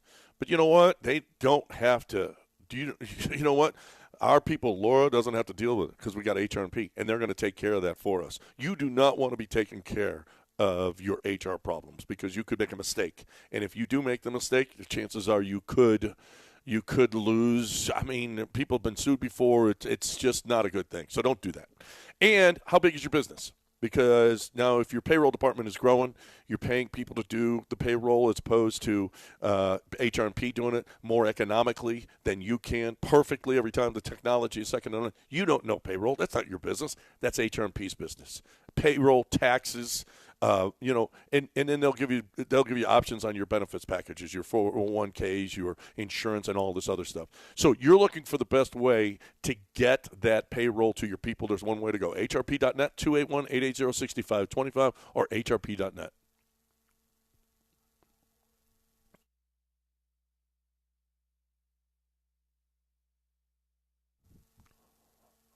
Did Germany and England play yet? Yes, they both played. They both Not did they against play each other? but they have both played. Yes. Well, apparently the English and German game is coming up, and the German police are warning English fans ahead of the Euros and encourage them to smoke weed instead of drinking alcohol, as it would make them calmer and chilled out. Yeah. Apparently, cannabis was legalized in Germany on April 1st. Do you think that English fans will be better high or drunk? High. Yeah, absolutely. But pub culture is not going to allow it. They don't care about smoking weed. Mm-hmm. They've got to get schnockered and start tearing everything John, up. did you see the sacrilege that happened over the weekend? Oh, my God. Did you see that the Albanian fans were taunting the Italian fans by breaking dry spaghetti in front of them? They're like, they went out into the street, and this guy, this guy from Italy got on his knees. He goes, no, please, no. And the Albanian fan went right to his face and it snapped the spaghetti in half and threw it up in the air. And he was like, no. That is such a waste of was spaghetti. hilarious. That is awful. That is awful. They're awful people, those Albanians. You better watch yourself. Yeah. From all the movies I've seen, the Albanians are the ones you don't want to mess with. Yeah. No, it's a rough group over there. But especially if they're breaking spaghetti like that out in the open doing this. Apparently, a woman was busted in China. She was trying to smuggle 350 Nintendo Switch game cards in her bra. Are those 350 Nintendo Switch game cards, or are you just happy to see me? That seems like a lot to be putting in your bra to me. I don't know. What are Switch game cards? Huh. Cards, yeah. Cartridges. Oh, cartridges. Is that what it says? Yeah. Well, it says cards and it says cartridges as well. Okay. She's trying to smuggle them into China. Yeah, it's just trying to make money. Just trying to, but I mean, it doesn't feel like smuggling them in your bra. Like, I just feel like, hey, there's something seems to be out of whack here. You want her to smuggle them in her prison wallet? I Where do you want them smuggled? Why don't you save that filth for you and Mapes' show? I cleaned it up. Prison wallet. I could have said the actual term, so I cleaned it up. Good Lord. Her prison wallet. Wow. Where do you want her to smuggle them in? Where do you want them, John? I just feel like it's just, I don't know. You're going to get caught. That's all I'm saying. A restaurant has banned kids under 5, citing dirty diapers and breastfeeding in public as reasons. Do you think kids under 5 should never be allowed in a restaurant? No, yes. but I mean, yeah, I'll say no. Yeah. I knew you two would have differing. There should be restaurants specific for children that their parents can take them to, and then others that they're banned from. It's called McDonald's. I mean, if the parent, like Fuddruckers, you can take your kids to Fuddruckers. I don't have a problem with that. But there should be levels to this, and keep your kids out of my restaurants. Well, you want to hang out at a Chili's? Cool. And this place, it's Plantastic Indie, is a small vegan restaurant with a focus on fighting climate change through food. Okay, keep your kids out of that place. Yeah, and you know what? The kids aren't going to have fun. No one's having fun there. Yeah. No one is having fun in that place. If you are a chain restaurant, the kids are more than welcome. If it's, it's like a one-off place, beat it, kids. Yeah. This is not Chuck E. Cheese, they say. This was not made for babies. That's fine. Ban That's the kids. True. A photographer was disqualified from an AI image contest because he used a real photo. Do you feel like he should be disqualified? Yes, that's cheating. I just feel like, that's not AI. If we're going to have robots kill us, let's train them properly. I want my death to be swift and painless. You feel like robot dogs are already being used, you know that. But right. I like the idea of robot dogs going into heavily crime-ridden areas or hostage situations or whatever. Let robot dogs really get after it, because I guarantee you're kind of like crime will stop if robot dogs are used. Crime will severely. If you had robot dogs set up outside of everywhere, did you see the mass break-in where 20 people smashed through a place in England and stole this guy's jewelry? If you have a few robot dogs around there with some weapons on them, oh, what? I mean, that ain't happening. Can you trust the robot dogs not to turn them on their masters? Sometimes there's going to be collateral damage probably with robot dogs. I don't want the robot dogs turning on me. Can I trust them? Yeah, I can trust them. But didn't that guy open fire on the 10 guys that busted into his store? No, he just screamed. He went, ah. Oh. And they all smashed in. No, there was like 20 guys with masks on. It was pretty brutal. No, but I think robot dogs, using them for crime, definitely makes a lot of sense. Yeah, until they turn on you and kill you. No, right? Why would they kill me? I'm not committing a crime. Probably. Now, I don't want to see robot dogs murder over somebody taking Nintendo Switch cards in a brawl. Like maybe if China. you hurt their feelings, the robot dog's feelings. You ever see metal? You ever see Heavy Metal from the episode from Black Mirror where we first saw robot dogs? Yeah. And then all of a sudden, robot dogs started showing up. I'm like, oh my God, Black Mirror is terrifying.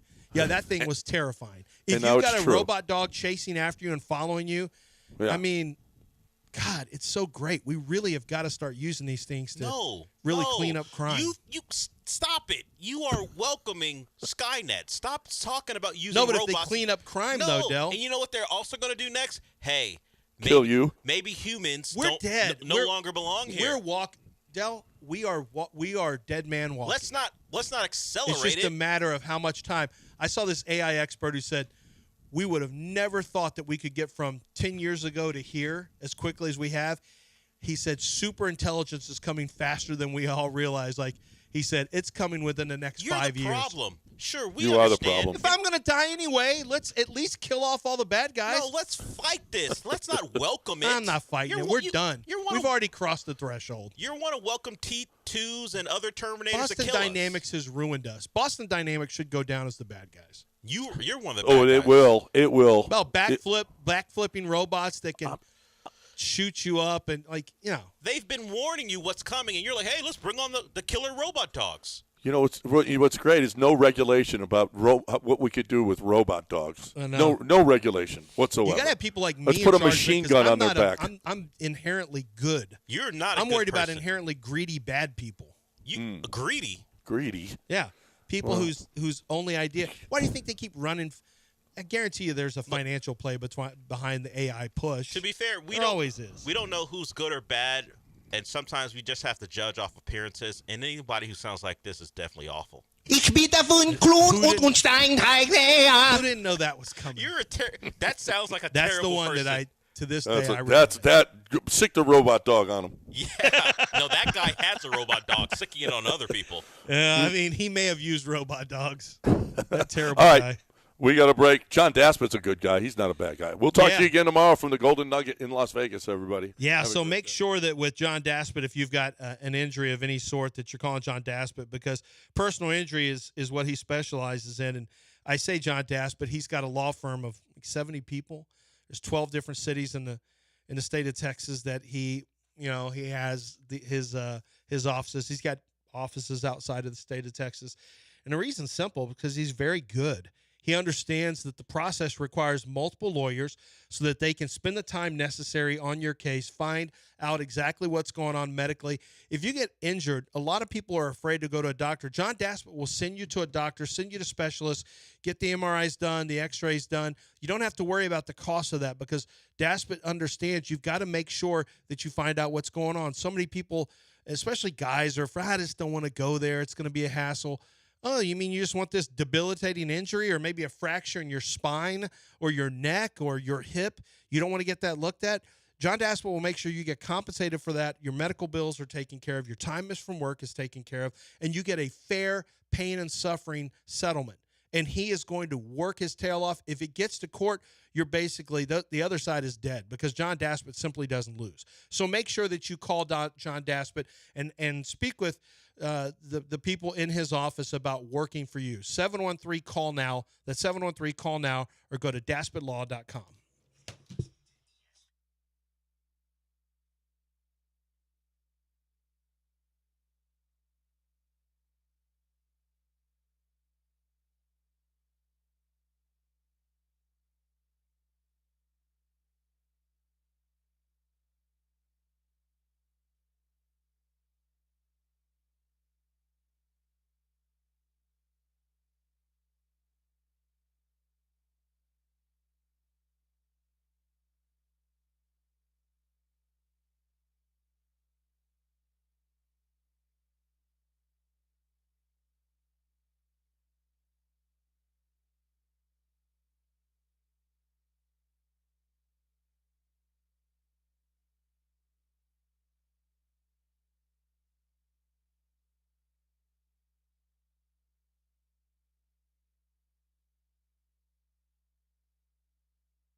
Welcome into the show. Hope everyone had a productive weekend. If you're a father, hope you had a good Father's Day. If you want to spend time with your dad, hope that happened as well. I have a father who is across the pond in a different continent, so it didn't happen for me. But hopefully, you guys are able to enjoy a day with your dads, or if you're a dad, a day with your family. It was an interesting weekend, and we can always say that about the Astros for the most part. They were on a national telecast and got their brains bashed in. So there was a lot of commentary from outside voices about the Astros. We'll get into some of that. They do take 2 out of 3 from the Tigers. You have Justin Verlander scratch. You have Ronel Blanco going 7 strong yesterday. And by strong, I mean no-hit baseball. And then, of course, the bullpen comes in. They don't screw it up entirely, but they did. The shutout went away. The no-hitter went away. But the Astros do take the final game of the series against Detroit. All that, you win 2 out of 3, and because the Rangers are awful, you drop another game behind the Mariners, who are now a full 9 games ahead of the Houston Astros. And the wild card thing is they're about 6.5 behind the final wild card spot. So it was productive in the sense that you didn't lose the series, but you didn't gain the ground, and you lose a starting pitcher. What's that mean when you hear neck discomfort? I immediately think of Christian Javier because it all started with neck discomfort. Now, maybe the diagnosis for Justin Verlander is just old. He's a 40-year-old pitcher, so maybe it's just the aches and pains of a guy of his age and all the innings he's thrown, and maybe it'll just be the one start. There's a chance he starts this week, and maybe he just misses the one. It was a bad one. Spencer Arrigetti's like, "Hey, I was doing great. Then you push me up a day, and I get destroyed." The Tigers had their way with him. It was a bad outing, and it was unfortunate because he had been pitching pretty well, and it could have been a really strong weekend for the Astros when you think about what Hunter Brown is doing. As I continue to joke about, look who discovered a pitch that everyone in baseball knows you can throw. As soon as he figures out that the sinker is part of his repertoire, he becomes a guy who's shut down. He was really good on Friday. Arrigetti's start was not good on Saturday. And Blanco, my guy. 7 no-hit innings of baseball. And he's certainly a bright spot. Should be an all-star if this continues. And he won't be the only Astro. He might be the only Astro pitcher. Now that I think about it, he probably will be. But he would be a great representative. And it'd be a great story to tell if he's the guy that is a representative from that pitching staff as far as the Astros are concerned. So, what do we think, Sean? It's 2 out of 3. Did the Abreu news hit when we were still on the air or after we were done? It was after we were done. After we were done. So, Jose Abreu released. We'll hear from Dubon about it. I do have to laugh at Dana Brown going, "Hey, just to let you know, I wasn't here for this." But I was spearheading the push to get him out of here, though. Just know I was at the forefront of making sure he's released. And it's rough. I mean, we're all gonna make jokes, and like everyone's, I don't know if thrill's the right word. Maybe a sigh of relief that they don't have to look at Abreu in the lineup anymore. But the guy's a proud pro, former MVP, and he only came here to help the team. He wanted to win. He saw a successful team that he was joining in and just hoped he could help. And he did anything but. His tenure ends poorly. It ends as he termed it, embarrassingly.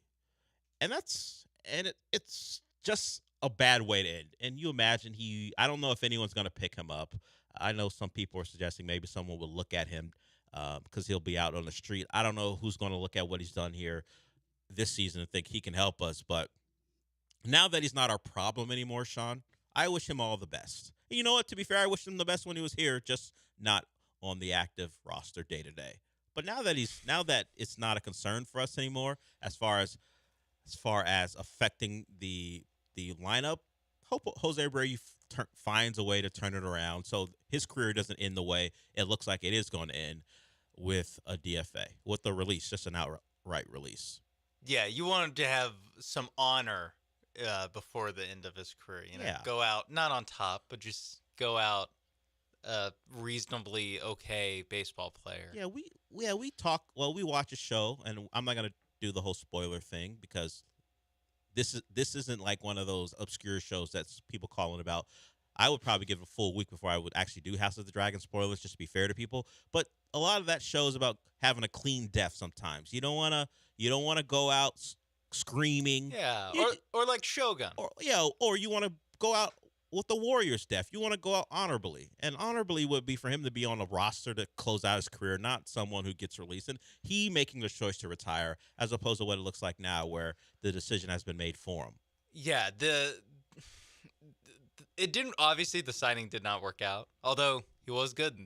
I know, in the Twin Series, yes, he was good. I remember, yes. Back 7 straight ALCSs, Brian. Doesn't matter, Brian.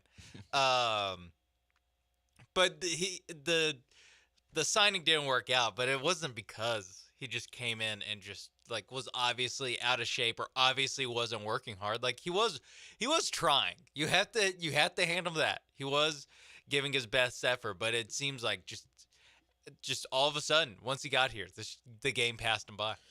Yeah. As much as we get to criticize the front office for the decision, and mostly it was the length of the contract. And there is some talk that they were trying to outbid someone else. And I would say, you know what, get outbid then. But, you go out and try to go get yourself a bat in the lineup that's just going to propel you further after winning a title. It's just, things end poorly sometimes for players, and some deals don't work out. And I think that would be acceptable if it wasn't incomplete. It's contrary to everything the Astros we know about them as far as them being successful. It's not something.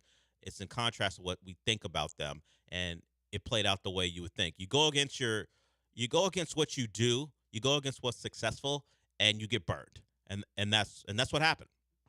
So we'll hear from Mauricio Dubon about his release. In fact, Ken Rosenthal, who was part of the national broadcast on Saturday, discussed the Abreu release and also the Astros plan going forward. Dubon is part of those plans, according to Ken Rosenthal and also John Singleton, who will get the bulk of the games at first base, at least in the immediate future. So we'll talk about that. We'll talk about a man who kept his promise. Kyrie kept his promise, Sean. He said there'd be a Game 5, and there is a Game 5. The fallout from Game 3 led to a big performance by the Mavericks, so we'll discuss that as well. We do have a finals game to discuss. Does it go beyond that? Who knows? It's been a week. It's weird, the fact that the Stanley Cup playoffs, Stanley Cup finals are mirroring the NBA finals, including the fact that the teams up 3-1 star players grew up together and rode a school bus together. If you don't know that story, Matthew Tkachuk, one of the stars for the Panthers, and Jason Tatum went to high school together, at least early on. And there's a picture of them riding the school bus, and they're both up 3-1. They both got blown out in Game 4s on the road, and now they have a chance in their next game to win their first title. I want one of those things to happen. The other one, I would like a historic collapse. Take a guess which one I'm rooting for in each series. I don't even know if it'll happen. It's very, very, very unlikely. I just need nervous Boston fan. Get me to at least a Game 6, and then they're really worried about a potential Game 7 at home where all the pressure's on them. I was going to say, Dallas wins tonight. That's when I'll actually entertain. Yes, me too. The chances, because then it's home Game 6. Anything can happen Game 7. Yeah. But the hardest part is this one. Yes. This game right here. So I don't know. I actually no. I seriously doubt we'll see history in this series. But yeah, I'm with you. But give me a Game 6, and then we can have a real conversation. This is much along the lines of have the Astros make it to 500. Then we can actually have a conversation about what their playoff hopes are. Get to 500, we'll have a conversation. Get to a Game 6, and then I'll seriously entertain an epic collapse. Until that point, it's just fun to see if there's any doubt creeping in with Celtics fans. Probably not. They feel pretty good at home, but getting blown out like they were in Game 4 makes you a little nervous because you never know. Have they figured us out? Have the Mavericks found something? That's always part of the equation until tip-off for Game 5. And we've had a couple days since, so we will see what happens as the Celtics try to win that title and see if the Mavericks can stave off elimination for one more game. We got some Texan stuff to get to as well. Tank Dell was at a camp over the weekend. He spoke a little bit about the expectations for his team. Titus Howard's tweeting again. Nothing too inflammatory. He's just reinforcing a message. And we're also here. We will also hear from Chris Sims because he now has taken issue a little bit with all the talking by CJ Stroud. So we'll get to that and plenty more. Sean, before we wrapped it up on Friday, discussed or brought up some college football games that has some meaning. It's an evergreen topic, but we might get to that as well. And I say might because who knows? We get a call from fake Ryan, and that might throw us off the rails pretty quickly. So it's all up for you guys, really. You can call in 713-780-3776. We'll get to plenty, including Aggie fans. What are you doing? And I'm not talking about the George Strait thing. I'm talking about the College World Series thing. Guys, you got to relax. So plenty of topics and stories to get to. We'll start to get to them when we come back.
This is the Del Olaleye Show. On ESPN 97.5 and 92.5. Broadcasting live from the Veritex Community Bank Studios, here's Del Olaleye.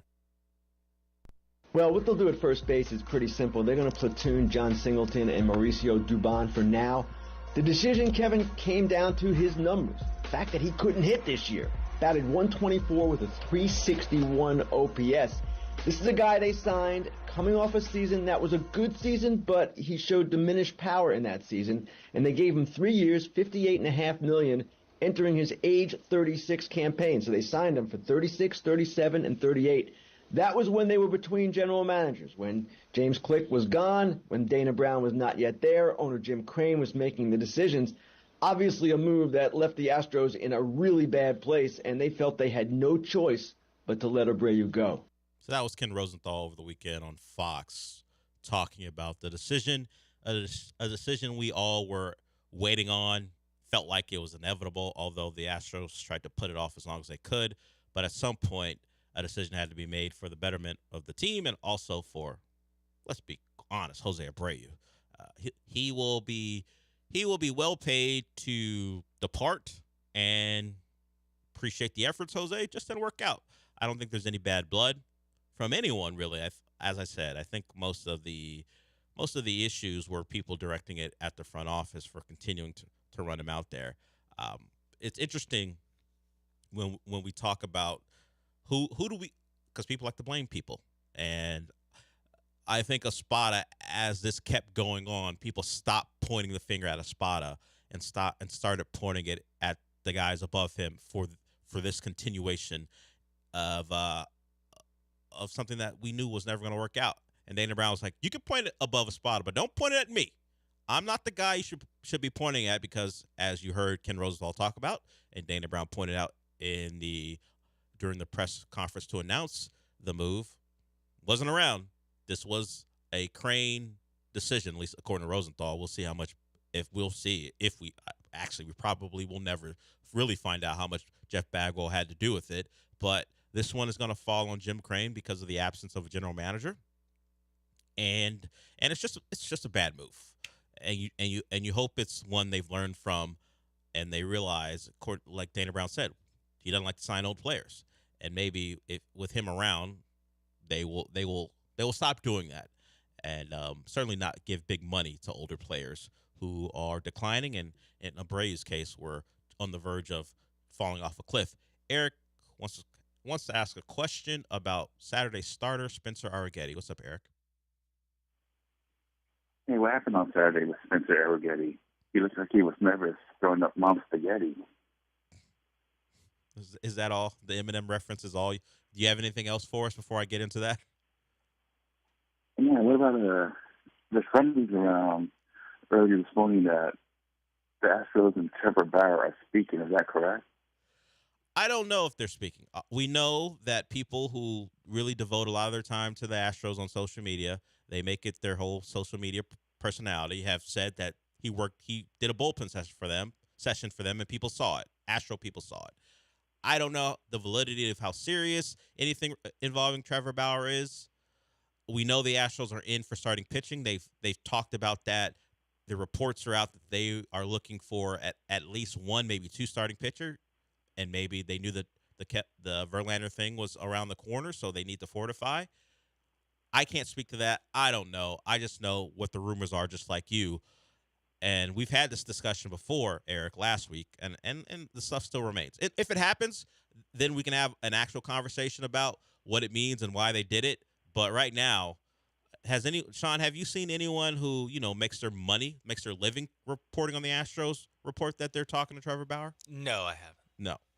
So this is where we are. It's rumors, and certain Astro accounts have said it's happening or could potentially be happening, but no accredited service has said it. So we'll leave it at that. As far as your Spencer Arrighetti question, maybe you can just put it on. He wasn't expecting to start. It's a guy who's still finding himself despite some better performances. He's talked about feeling better and better about getting into a rhythm as far as a starting pitcher on the major league level. Maybe this is something that threw him out of his rhythm. You hope that's just what it is. An inning and a third, gave up 7 runs, was not good, and you just hope it's a blip. brought on by not being prepared for that moment. Probably a guy who needs a routine, and this is something that put him out of his routine. So I wouldn't be too concerned. It's just a bad start by a young pitcher. Eric, anything else? Do you have anything about a news anchor you want to ask, or are you strictly Astros today? No, I think that was it. I think you answered the questions fully, and I appreciate it. Thank you, Eric. I appreciate you. Eric, consistent caller to the show. If you want to call in, 713-780-3776. It's always weird to in a conversation with Eric. It's like, oh, we're just gonna do a baseball thing only. Okay. Yeah. Oh, wow. Wow, look at that. A departure. It's usually something where I have to dance around. I mean, every phone call normally has some other ulterior motive in it. From everyone actually. Yeah. Someone wants to get off a slogan that I hate. Someone wants to talk about an Apple TV Plus show. Yeah, an actress from days gone by. But this one was a straight sports call. We've had them before. It's unique. Anyone else just want to talk about sports? You can do that here. Oh, apparently not. Not if Sean has his way. It's more. Throw something in there. Yeah, he's got 3 more hours after this to just talk about sports. Yeah. For this, bring the nonsense. So you can do that too, by the way, if you so choose. But it was interesting just to talk baseball with Eric, particularly for this baseball guy. I've become a baseball guy, apparently. So I don't think much of what happened to Arrighetti, like I said. Just young pitcher, not particularly ready for that outing because of the Verlander being scratched, and you got a bad result. Justin Verlander talked about being scratched from his start over the weekend, and he's happy with what the trainers are saying. The prognosis for him, it's not great. He mentioned not great to miss a start, but he says day-to-day is a good thing. The fact it's good enough that it's okay. We don't have to put you on IL. That's fine with him. The IL is something he did not want to hear. And he said, you have to put the trust in the trainers, trust everybody you're talking to, and I think the prognosis is pretty good. We would hope. He's been dealing with this neck discomfort for a while. The Astros use discomfort as an all-encompassing thing. Sometimes discomfort turns into time on the IL, and then time on IL turns into season-ending surgery. You just hope that's not the case with Verlander. It's straight neck discomfort, and then he'll be back, and maybe he will be back later this week. He cut a bullpen session short on Wednesday because his neck began to bother him, and just have to hope that that's all it is. We heard from Ken Rosenthal on the release of Abreu. Let's hear from one of his teammates. Mauricio Dubon was asked about it. We joke about it, him being around being a bad vibes guy, but that's just us joking around.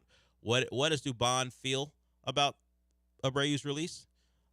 Here's Mauricio Dubon on it. It's devastating. I mean, he's a good clubhouse guy. Obviously he seems quiet around you guys, but he's very vocal to the teammates about giving advice to the young guys. How he views the game. I mean, he's a MVP and everything. I mean, he has a lot to give to the young guys, and just like I said before, just watch him go. It's a gut punch for. It sucks, man. He's a big part of the clubhouse, and just watching him go, it's not good. I mean, we're a family here. That's the thing. It's a gut punch for the vibe in the clubhouse, and just watching him go, it's not good. You heard him, Sean. The vibes. He mentioned the word we like to use. It's a gut punch for the vibes.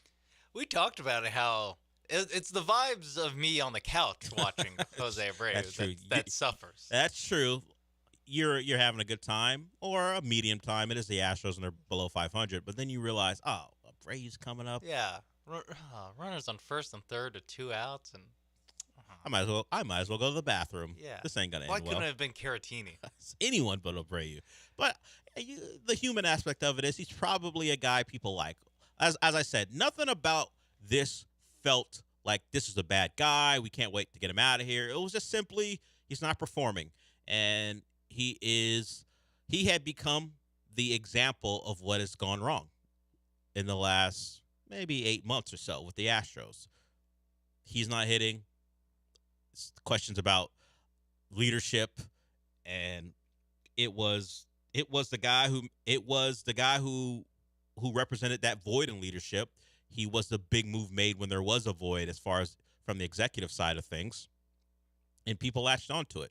It's tough to watch a guy hit under 100 for a big part of the year, get sent away, and then come back and still not be very good. So that is over. The vibes are not great, but the vibes will recover, right? I mean, they won't be overwhelmed by the Jose Abreu absence. They'll get over it, I assume. Can't imagine it'll be a thing that hangs over the clubhouse for months. Well, what's going to happen? They're going to lose games? Yeah, exactly. What are we talking about? Oh, about? no. Look how bad they feel. What's the difference in performance? What? And they played. Oh, no. Also, how much worse would they have to feel for it to negate the upgrade that you're getting with whoever plays first base? Hey, Dubon, you know what Abreu being gone means? More regular bats for you. You know what that means? That means a better product, and you get to play more. Yeah. So I'm sure the vibes will return. There's like a 600-point difference between their OPS. Like, I'm sure whatever vibes are missing is probably worth 600 points of OPS. I'm just gonna guess. I don't know. Maybe the analytics department, if the Astros still have one, will disagree with that. But I don't know. You know, Dubon, after you're rounding first, after hitting a line drive through the hole between second and third, you can dry your eyes from all the tears from the bad vibes as you're talking to the first baseman because you're on base again. Everyone will be fine, right? But I understand they knew that guy. I'm sure he was a good guy, and we wouldn't think any differently. We've never heard anything bad about what he is as a person, just what he is as a player. When we come back, we'll hear from, I don't know if he's a bad guy. I would say, a less than stellar career at the University of Texas. I would say that. Certainly hyped. Certainly didn't live up to it. But he's made his way into a career in media. And Chris Sims has something to say about the quarterback in this town and all the talking he's doing. We'll hear from Chris Sims when we come back. But first, I want to talk about my bookie. If you bet on Chris Sims a lot in college, you're probably pretty disappointed and hoping for Major Applewhite to come in and save you. Oh, it is Aqueduct Plumbing. How do I change from Chris Sims to Aqueduct? Hey, Chris, I can't do it. Just gonna talk about leaks. Clog the toilet. No, see, I was trying to avoid something like that, and you provided that anyway. Thanks to our intrepid producer, Sean Mapes. But if you have a leak in your pipes, you know who can help you? Aqueduct Plumbing. You go to aqueductplumbingcompany.com. They are the best at repipes, and repipes can be a big job, but they do more than just repipes. Maybe you just have a simple leak at the tap, and you need that fixed. Not everyone is adept at fixing plumbing issues. That's why you have a service like Aqueduct Plumbing Company. They have the best free price quotes in town. So if you're not sure what the issue is, they'll send someone out and check on you. But if you just want to call them, it's 281-488-6238. That's 281-488-6238. You get experienced contractors who are local. They're a local company servicing the local area. And as I said, not just about repiping, although they're great at that because that dirty, disgusting water can not only cause damage in your walls, but no one wants dirty water coming out of their tap.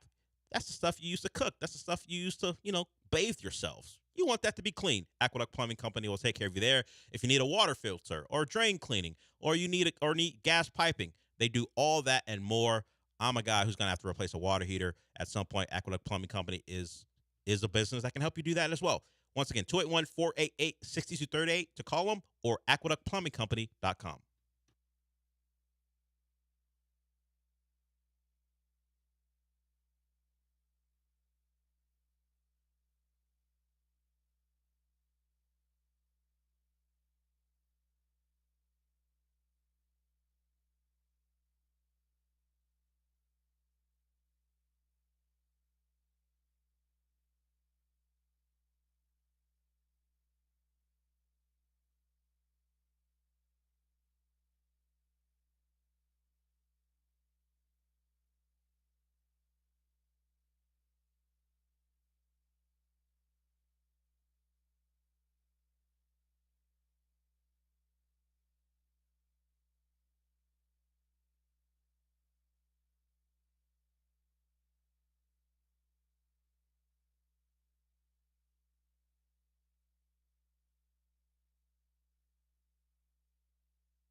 You're listening to the Del Olaleye Show on ESPN 97.5 and 92.5. Live from the Veritex Community Bank Studios, here's Del Olaleye. We got a tweet, less Abreu talk, more Dragon. I'm not going to finish that sentence, but more Dragon talk. I told you, we're not going to talk about the show on air, House of the Dragon, less than 24 hours after it aired. That's not fair to people. It happened on a Sunday night. People were probably busy. I'm sure a lot of people watched, but got to be fair. We can have those conversations off the air because both of us watched it. But, hey, some decorum, please. Let people get a chance to watch the show. Somebody who has little to no decorum, at least when it comes to ranking quarterbacks or just talking about them, is Chris Sims. Credit to him for finding a way from going from, let's say, I wouldn't call him a draft bust because he wasn't drafted that high, but he did nothing in the NFL, and he was less than advertised on the college level. Hey, when you got a legend on your tail the entire time you're there, it's a little rough. But hey, make a career for yourself any way you can, and he's done that. And it allows him to talk about quarterbacks, particularly when the quarterbacks talk themselves. So C.J. Stroud's been on a world tour. We know this. Podcast after podcast after podcast, comment after comment after comment. His most recent comments were about quarterbacks. Specifically, he ranked Aaron Rodgers and how he thought maybe Matthew Stafford would win more Super Bowls in Green Bay if he had the talent that Aaron Rodgers had surrounding him. Well, see, I think it's actually not this Chris Sims stuff, but what CJ is doing is unique. You don't hear quarterbacks generally ranking other quarterbacks. They generally try to stay away from that stuff. Quarterbacks don't really bring attention onto themselves. I think it's maybe a bit of a code thing. We don't break the code of the quarterbacks. You think about what Netflix had to pivot to. They had to pivot from quarterback to the receiver reality show because quarterbacks are like, wait a minute, we don't want that. We don't want you diving in deep in what we do. Every quarterback turned it down after the first season. As much as people got to know like the Mariotas and the Kirk Cousins, all the star quarterbacks were like, you know what? Not for me. I don't want it. You're not getting me out there. So they had to pivot to a position who welcomes the attention. The receivers are like, about time. You should have asked us for the first season. We would have been there. So that's what Netflix is going to do. Quarterbacks just don't do this. Can you remember, Sean, a quarterback, young or old?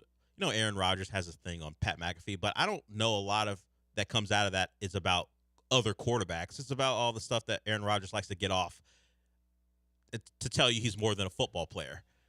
Do you remember quarterbacks talking this much just in general? No. I think part of it's the rise of podcasting. That's true. Because there used to be a time, kids out there, where in the off season you just never heard from any of your players unless they got arrested or were at minicamp.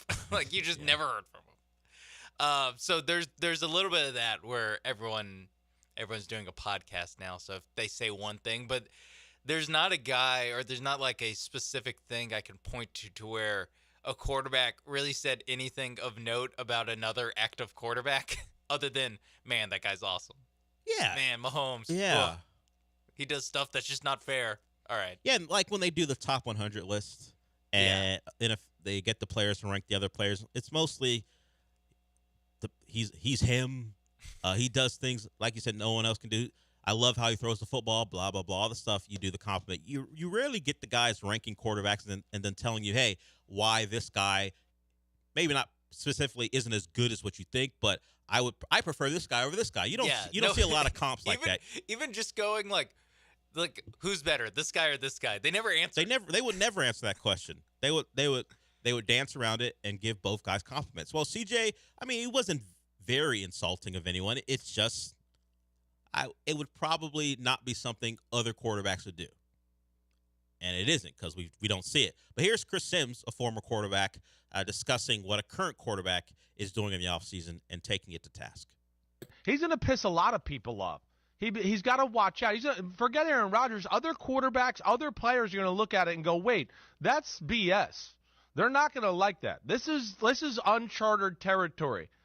Second-year quarterback, awesome first year, arguably the best rookie year in the history of football, but he's ranking quarterbacks now. He's telling quarterbacks that he's going to play against and he's in the league with right now where they are in the pantheons of greats. right? So you're doing a high wire act right there.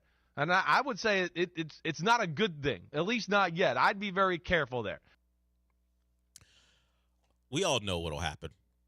If this season goes poorly, there will be people who will be pulling receipts if they're not already bookmarked. I'm sure. Look, Twitter can't even see your likes anymore. So I'm sure if you've liked a tweet that highlighted CJ talking simply so you can grab it for later, you're probably not alone. It's probably not happening in this town, but across the country, I'm sure it's happening. And they're just waiting.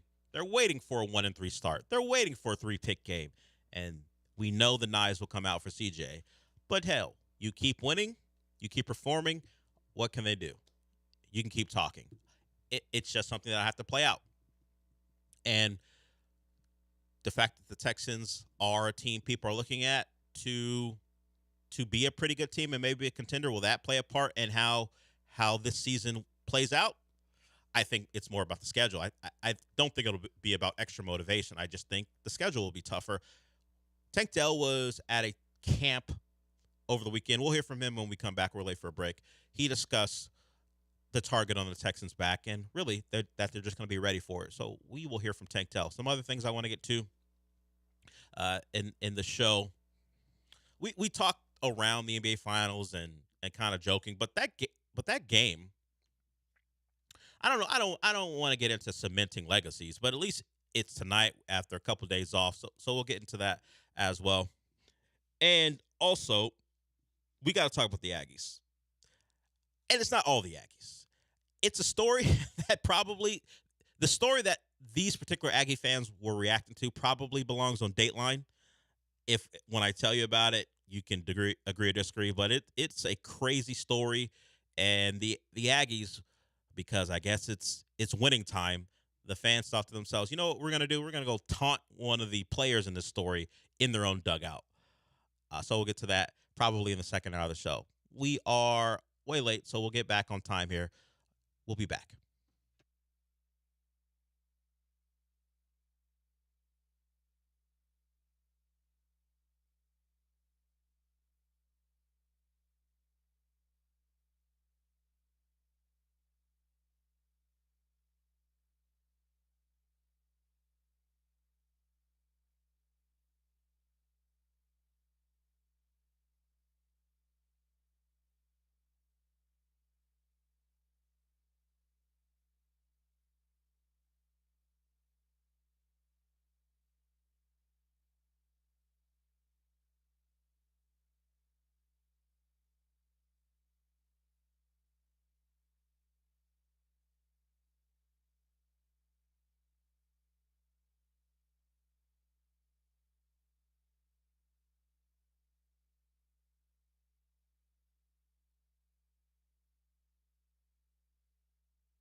Broadcasting live from the Veritex Community Bank Studios, it's the Del Olaleye Show. On ESPN 97.5 and 92.5. Now back to Del Olaleye. It starts early, and for you guys, you want to hit the ground running. What's the vibe around the team? Because I know there's a lot of excitement. People are talking about the Texans now and talking about them in a good way. Yeah, like I said, we ready. We all excited. We have a target on our back. We got a lot of things that we want to accomplish, Super Bowl, playoffs, things like that. So we ready to go work. Tank Dell over the weekend. He was at a camp, and that's, I assume, the thought process of all the Texans. That they are a team who can compete for a Super Bowl, and that'll bear out over the course of the season. We'll see. My hesitancy comes from, just barely making the playoffs, and they took advantage of it. They beat Gardner Minshew in that final game, and then they beat up on Joe Flacco. Not exactly murderer's row, but they took advantage of it, and then we saw a big gap between them and Baltimore. Maybe that gap has been lessened because of their acquisitions and Baltimore losing some guys off their staff. They do still have the MVP, but the Texans weren't healthy, at least wide receiver wise, when you compare them to what they are now versus what they were in that game. No Diggs, no Dell, and they'll have both those guys going forward as long as health remains good. So the Texans are a team that at least CJ talks. Tank has been less inflammatory, but sure, that's a team that's ready to go, and we'll see once training camp rolls around what they look like going into the season. I mentioned the NBA Finals before we went to break, and mostly because I don't feel like it's the finals, and it's been a slow drain as far as presentation is concerned. But if you look at the finals, other than them changing the score bug at the bottom of the screen to tell you, hey, this is a different game, this means more. Not like the SEC, but the game is more important. What about the finals suggest, at least on the floor, that it's a finals game? They've long talked about how the giant Larry O'Brien trophy makes guys slip. I don't remember that being a thing, but they've attributed that they've used that as a reason why they don't do it anymore. But they've gone through the process of superimposing the YouTube TV logo on the floor. But can you give me at least like a finals insignia somewhere? Like, is there anything other than presented by YouTube TV on the baseline that says this is the NBA Finals? When you look at the court, like if you just happen to, it's the middle of June, so you kind of can figure out it's the finals if you're a sports fan. But if you're flipping it on, you're like, oh, Mavericks, Celtics, the finals. But there's nothing about the presentation that tells me it's a special event. I talked about it on the morning show. The Super Bowl, bad, good, whatever. Bad matchup, blowout. They do a great job of presentation. They make you feel like it's a big event. I don't think ESPN, ABC have done a good job, whether it be the commercials. We talked about the halftime show, and it's not even a show anymore. It's just a pit stop for the commercials. What about it would tell you, other than Mike Breen being there for all 7 games, if it gets to 7, that it's the finals? I can't think of anything. No, the patches on the jersey. That's true. On the back. Yeah, it's not even like they don't even give us like the Larry O'Brien on the front of the jersey anymore. They've done this before, particularly if you've won a championship. They do this, I think, for all the jerseys now. If you're a team who won a title, they put the number. They put like a gold thing back there of the number of titles you've won. And yeah, they put the finals patch. But even that finals patch sucks. Put a Larry O'Brien on the front. Why is it on the back above the name? Yeah, it is weird. I mean, it's weird that it seems like a lot of sports have kind of done this, where they're just kind of like they just strip away at the like presentation of the final event of their sport, or even like the Super Bowl, they don't do the logos anymore. It's like a regulated logo, basically. And because of that thing the Patriots did years ago when they all ran out as a team, surprising everyone before they played the Rams. Doesn't everyone just run out as a team now? They don't do individual player introductions at the Super Bowl anymore. Do they show it anymore? I think they go, you're AFC champion, Kansas City Chiefs, and they all run out at the same time. When it used to be, they would pick offense or defense, and they have individual player introductions. Yeah, they'd go, here's so and so. Yeah. Here's so and so. But Yeah. because of the dumb Patriots. No, okay, it's better to run as a team. No, it's not. Why would you do player introductions at regular season games but not at the Super Bowl? That way we can get Ray Lewis to do the little shimmy or something. Give me something. Look, and that's me. I'm getting at the Super Bowl, but they do a great job for the most part in presentation. I mean, the finals, they used to show the player like walk. They used to have like a giant inflatable Larry O'Brien trophy that they would have to stand next to for some reason. For whatever reason, yeah. Some of the stuff is like silly, but it does like it is about making it feel special.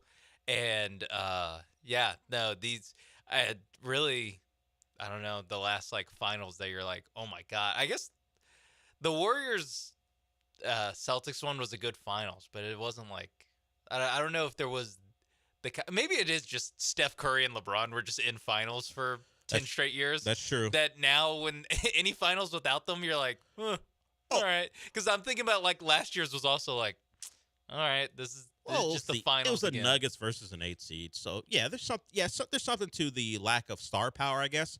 But no, like I said, no matter who's playing in the Super Bowl, they are going to go all out, no matter the network, to make sure you know how big of a deal it is. The NFL makes that part of the event. The NBA partnering with ESPN and ABC, it's like, okay, get our commercials in. Let's get this game out of here, and then we have our post game, and that's it. And NBA TV, because they have more wiggle room, will have the players after the game, the winning players on set talking to them and stuff in their uniforms.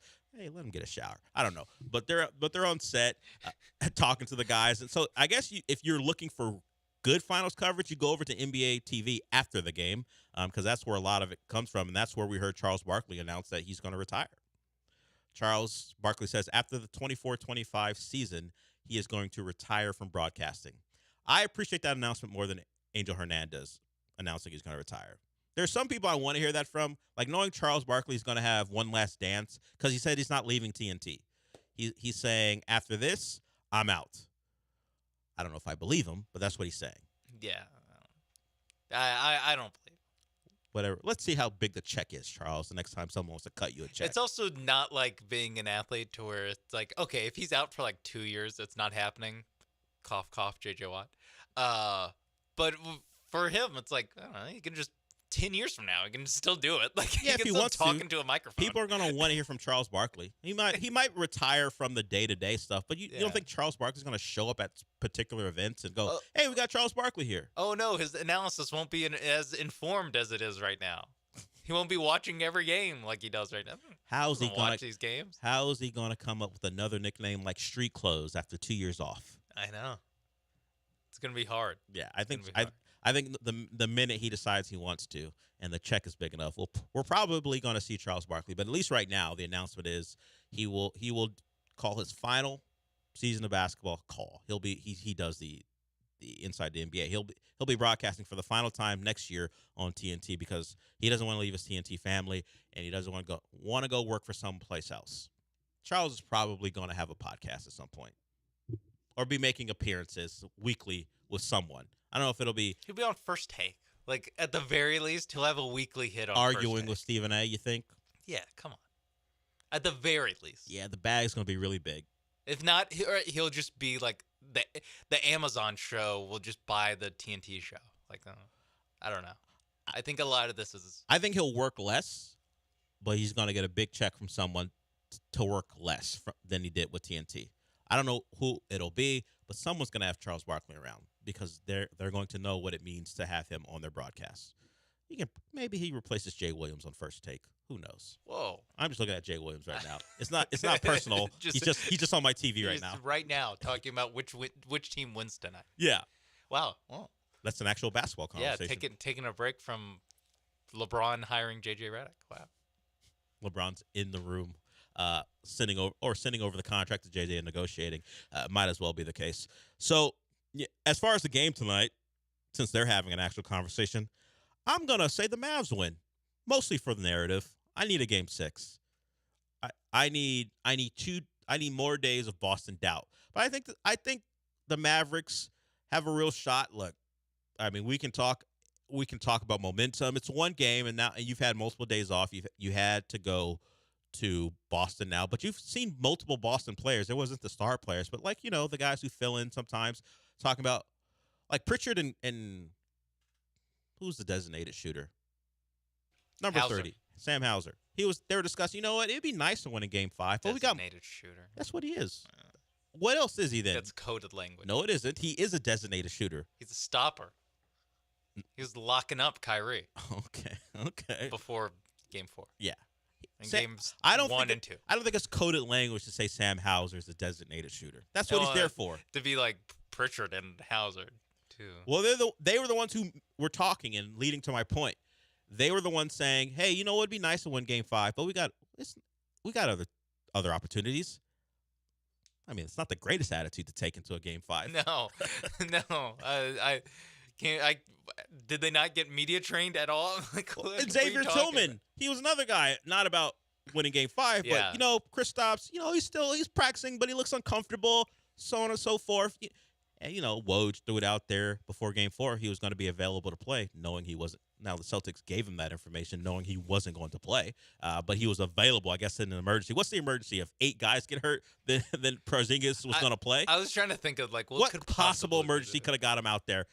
Seeing as how he was clearly not ready maybe to play. like a last second tip in 0.1 when you can just throw it above the rim and or that counts. defending against the tip in. Maybe throw him out there as opposed to Luke Cornett or something. But designated shooter Luke Cornett. No, he's not a designated shooter. Oh, okay. Not at all. He's a designated stiff, is what he is. Whoa. What? Why are you so careful with that word? Why are you taking offense to careful with the S word? All right. Stiff? No, if you throw in a qualifier, like if you mention a nationality, that's when you get in trouble. I remember that. That happened to me earlier this year. But you can call Luke Cornett a designated stiff and not be Kentuckian stiff. Sure, whatever. I just looked up. He's from Lexington, Kentucky. I think it's less problematic than what I said a couple months How ago. did Coach Cal let him go? I don't know. Coach Cal now at Tennessee. But those two, Hauser and Pritchard, Game 5. It's kind of a big deal, but you know what? We got other opportunities. I hope Tatum and Brown don't think that way. I imagine they said it while shrugging. Like, Sure, it's not do or die for us. Got 2 more after this. We got more opportunities. Relax, guys. Maybe go out and win Game 5. You don't want to see a Game 6. The thing is, if it did get to a Game 7, what Luka does on the road in closeout games, you don't want any part of that. You saw what he did to Minnesota in a Game 5 on the road. We know what he did to Phoenix a couple years ago in a Game 7 on the road. You don't want to see Luka on the road in a closeout game. Get it done now, Boston. Don't allow that man and that team to get any momentum, and they'll likely close it out tonight. I still like this. I like the Mavs for the story. We'll see how that plays out. 1 hour in. We got 1 hour to go. We will get into that college football story. It's more about the matchups that have high pressure surrounding them. Some of it's about coaches. Some of it's about potential national title implications. So we'll talk about that. And we got a couple other things to get to. In fact, we've got actual sports to watch now that Fox is done sub-licensing their Euro games to Fubo. There's an actual game on Fox Sports that I'll be able to look at. And the U.S. on Sunday. It's a bit away, but Copa America's on Sunday. So summer soccer begins in earnest, at least for us, starting in a couple minutes. But college football when we come back.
So The Athletic has an article about the spiciest college football games, and it's not all of them that are going to have a lot of attention on them, but just a couple to whet the appetite. And I use appetite and spicy because they rank them like we're at a wing shop, and they're ranking the heat levels on the wings. They use one flame emoji for kind of spicy, and then they go all the way up to 3.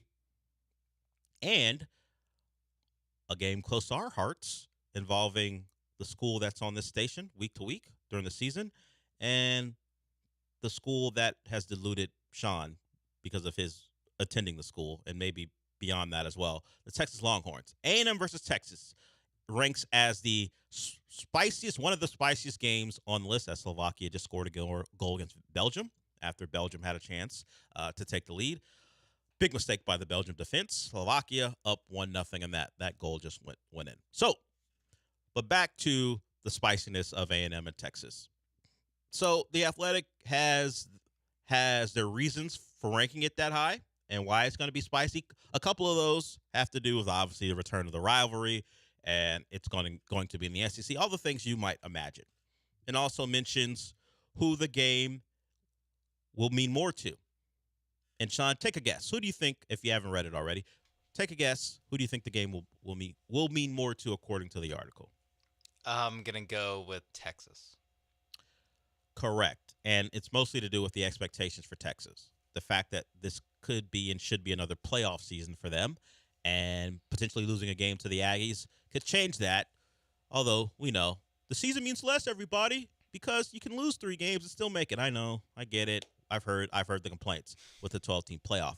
But yes, because of Texas's goals, this game might mean more. Sorry, Aggies. I guess they think like a 8-4, 7-5 seasons in your future, and the game won't mean as much. But it will be home, which is good for the Aggies. It would be, if he hasn't gotten one already, the signature win in the Elko era. Of course, it's the last game of the year, so who knows what the season will be like. But that's why these things are kind of evergreen and kind of nonsensical, because what if both teams stink? How spicy will the game be?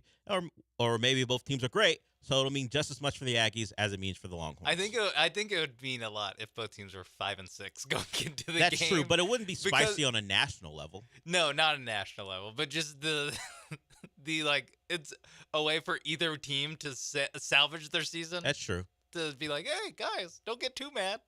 we beat Texas in the first game since 2011, and we're going to the Texas Bowl. 2011. Justin Tucker in all his glory. So that is one of your top ranked or top spiciest games of the year, all the way in week 14. Yeah, just gotta wait 5 more months. Yeah, thanks. Let the entire season play out, and then we'll get our spiciest game. They also do rank a game from week 1 as equal in that one, and that's the Miami-Florida game. A game where Miami currently is favored by 3 going into the Swamp. And take a guess here, Sean. Who do you think the game will mean more to, according to The Athletic?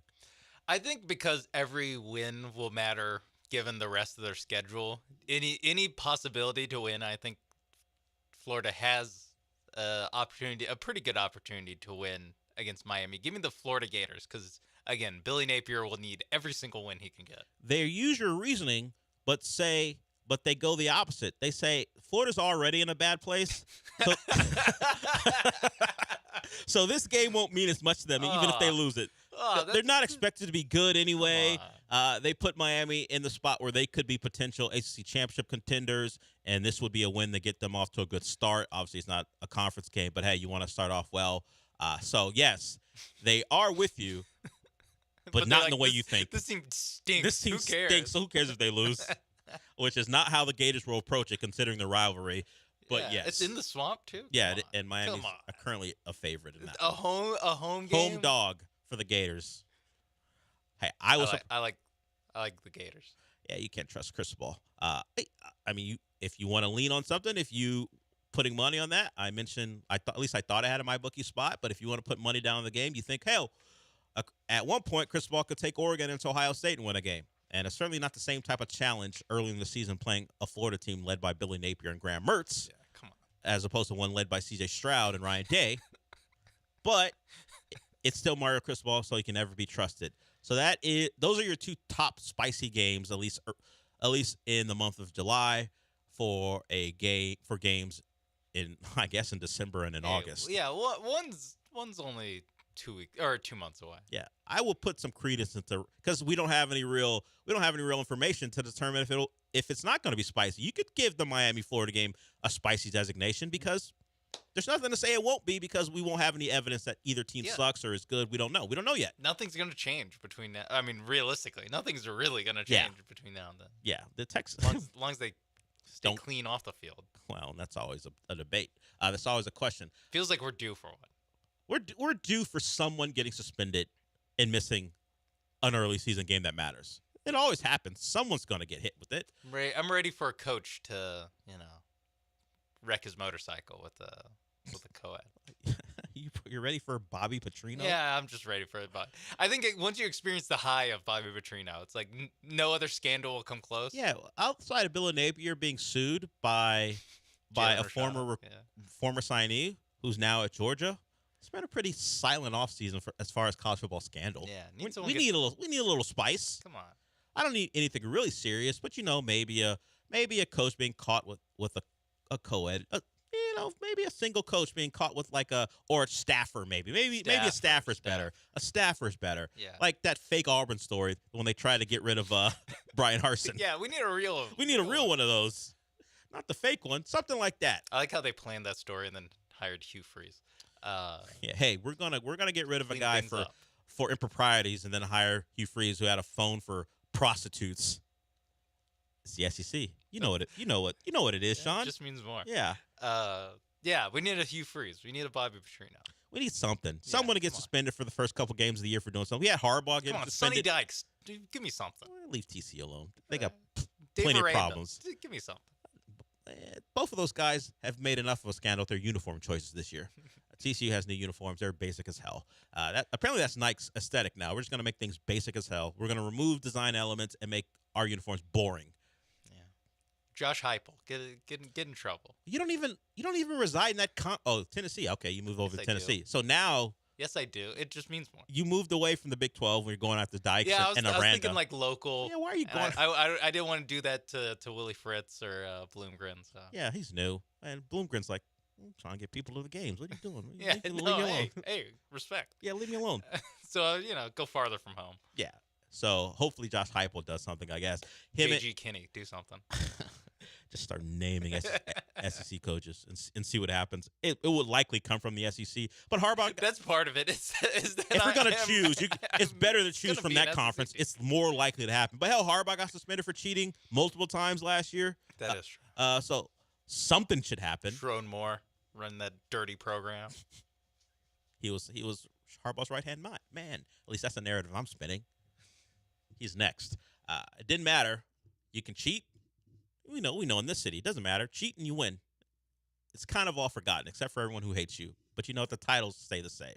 And Michigan, the defending national champion, I feel like that title defense ain't going to go well, mostly because of all the players they've lost. And, it's a different leader in charge. Although Sharon Moore did a really good job when Harbaugh had to miss his games. Although early on, was it early in the season or late where they were alternating head coaches? That was early. And then late. That was during the non-conference because they were playing nobodies the entire time. They're just like, you get to be a coach. You get to be the head coach. And then once it got serious, when Jim Harbaugh got suspended again in October, November, they got for real and just were like, Sharon Moore, you're the guy. Yeah. We got a title in our sights. We're not screwing around anymore. You got to be Penn State and Maryland and Ohio State. Yeah, the Penn State thing, whatever. Just roll out the football. I mean, that's what they did. They just ran the ball. You didn't throw the ball at all. No one did in that game. Both teams were so fearful of the other team's pass rush. It was like, hey, we're just going to run the ball, see what happens. Because Penn State, with Drew Aller, wasn't going to force anyone to do anything. And J.J. McCarthy, you know what? You're so great. You're going to be a first-round pick. We don't trust you to throw the football against a good defense in this game. Good luck, Vikings. Good luck. We talked about the Aggies quite a bit. Well, their fans did something to embarrass themselves. And it got ugly. The Omaha Police issued a statement about it, or the Omaha Police Association issued a statement about it. The Aggies won their game over the weekend, but that was the story coming out of it. We'll talk about that when we come back.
You're back inside the Veritex Community Bank Studios with Del Olaleye. I mean, you're not actually in the studio, but if you watch ESPN Houston's YouTube channel, it's kind of like you are.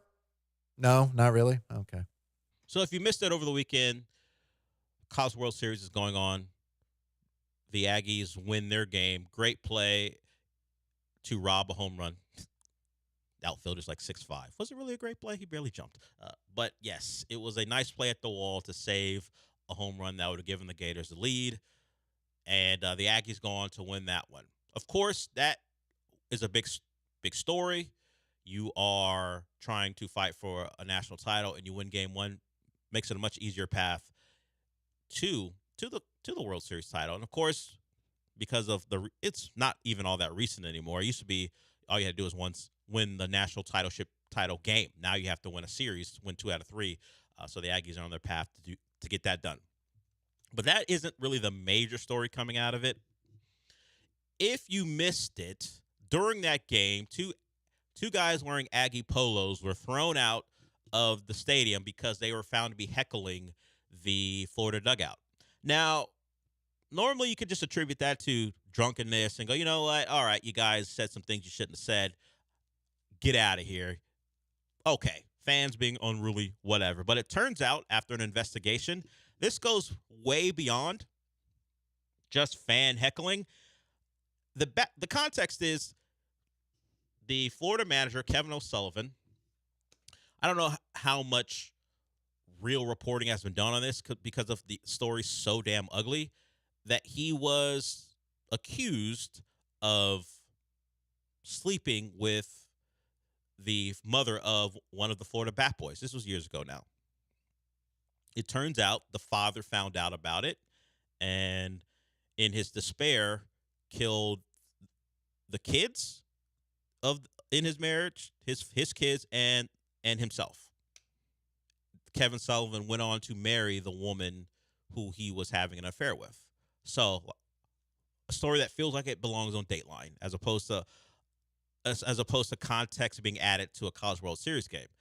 Now, this is public information. A lot of people know about it. It's not going to be reported on because no one wants to dive into how ugly that story is. But the Aggie fans were like, you know what? You know what we're going to do? We're going to point it out and yell at Kevin O'Sullivan and the rest of the dugout about this. And as you might imagine, it led to an altercation where members of the Florida team were barking at these Aggie fans, and the Aggie fans were escorted out of the stadium by stadium security. The police got involved as well. And the Omaha, and you're asking how much validity there is to the story as far as what was being said. Well, the Omaha Police Officers Association issued a statement, and the Post says this: heckling an opposing baseball team about the tragic death of their bat boy is beyond unacceptable. And then they went on to tell the men, you're no longer welcome in this city and should be banned for life from future College World Series. So the the Omaha Police Officers Association has issued what they think should happen. I don't know what the College World Series is going to say, what the NCAA is going to say, but I asked this question to Sean, and he's biased. Considering what these two gentlemen did, do they finally fit the profile of someone who isn't a good ag? Because we hear about it all the time, that's a good ag, everyone's a good ag. Context provided for these two guys, who I don't know, but their faces are out there if you watch the video. Can we finally throw not a good ag on a couple people? I mean, we got to hear their side of the story. There are two sides to every story, yeah, right? Or maybe what happened three. to freedom of speech, though? Well, no one's saying you can't say it, but you pay the consequences of saying it. Yeah, I think they qualify. I think. Well, you're not an Aggie, so you're even allowed. Heinous. Are you even allowed, because you're not an Aggie, to make that determination? Okay, then. In fact, you have a blatant lack of respect for the Aggies, so maybe you're not the fairest person to be involved. Well, yeah, I've heard you. It's a lack of respect. I've heard you. Let's not pretend. I mean, what you said during the break. Whoa. I mean, it's true. I mean, it's nothing a lot of people haven't said. It's not unique to you. But yeah, being a Texas guy, I can't imagine a lot of Ags are gonna back these guys. No. Yeah, at some point you got to disavow. These two, disavow. Yeah, I mean, Johnny won you a Heisman. I understand defending him. Yeah. What have these guys done? Pulled the Aggie ring off their finger. Yeah, I don't know what happens. Let me zoom in on this picture, see if they're wearing one. I don't know what you do. Are they wearing rings? Do you see them? One I can't see. Okay. His hands. Yeah, so that story happened over the weekend. It was an ugly incident at the College World Series, and what the Omaha Police Officers Association has to say about it. I don't know how much sway they have over the NCAA, but they're probably not wrong. There are just some things you don't lean into. You wanna yell at Florida about other things. Maybe there's a player with odd facial hair. Maybe you think their pitchers suck. I don't know. The general baseball things you can use. Diving into that story and using it as a taunt, a step too far, according to the people in the stadium, and now the police have their say as well. So we'll see what that means. I mean, anyone going to recognize these guys the next time they try to get into the building? I don't know. And it should be a good time. Your team is good enough to make it to the College World Series, and you win your first game, you got a real shot to go win a title. And maybe you don't get to watch any of it because you couldn't keep your mouth shut about something really, really unfortunate. Rings, have you been able to examine the pictures closely? One is wearing a ring on one hand, but I don't know if it's an Aggie ring or just, I don't know, maybe won a Super Bowl. I don't know. It's that big, huh? It was pretty big. Maybe it's an Aggie ring then. I don't know if that guy's one. Well, I don't know who he is, but maybe they're both wearing Tito's Vodka's hats, though. I found that Tito's is like, shh. I don't know. Could be some integrated marketing. I don't know. Tito's like, hey, not all free promo is good promo. You keep us out of Take those hats off. You keep us out of this. Hey, put on a maroon hat. Put on a maroon Aggies hat. What are you doing? Where'd you get these hats? Yeah. Have Tito's rep at the game just snatch them off their heads. You guys don't deserve these hats. You're not welcome in Omaha, and you're not welcome to buy Tito's vodka anymore. Actually, you can, but we're not going to tell anyone you do. You can buy all the Tito's you want. We're just not going to tell anyone. So just go out there and enjoy the games. There got to be better taunts than that. I guess you did your research and thought, hey, you know what would be great? Bringing up one of the more awful moments. Who are they playing? They were playing Florida at the time. Yeah, just do the sarcastic gator chomp. Like, what are something? Stick with the classics. It's just baseball. It's baseball. Just do hey, batter. Just do that. Swing. As opposed, like, this is baseball. When they say, it's just baseball, it's not life and death. Don't bring the actual life and death into your taunting. Yeah, I wouldn't have done that. Yeah, and they got what they deserve. We'll see if anything else comes from it. As the College World Series is ongoing, there are games today as well. I believe the Aggies are in action. I don't imagine those men will be at the game. They're not welcome in Omaha. I don't know if you've heard. Yeah. I don't know what that means, but they're not welcome. It just means you can show up. We can't ban you. We just don't want you here. If you want to go, to the local Waffle House and eat breakfast. Oh God, I don't think these guys should be allowed at Waffle House. I mean, Waffle House is like they're gonna say the wrong thing to the wrong person. That's all I'm saying. Well, have they done their Oppo research on the Waffle House employees too? Maybe. Who knows how deep their taunting goes? But the Omaha police don't want them there. I just think it means make sure you stay scarce. You want to show up at a place, don't announce yourself. Hey, we're the guys who did this. Don't do that. You may know us from. Yes. It's not something to be proud of, but I don't think you can be banned from a city. Just keep your mouth shut going forward. We got a couple more segments here on the show. I don't really want to talk about the U.S. Open, but I do want to talk about how quickly Rory got out of there. There's video of him getting the hell out of that place, and I understand that's an embarrassing way to lose a major, and the tires were screeching. We'll talk about that when we come back.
The Del Olaleye Show continues. On ESPN 97.5 and 92.5. Live from the Veritex Community Bank Studios, here's your host, Del Olaleye.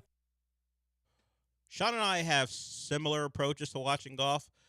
He will tune in if Bleep's about to go down on Sunday because, it's a community event at that point. He can text people. He can see the memes.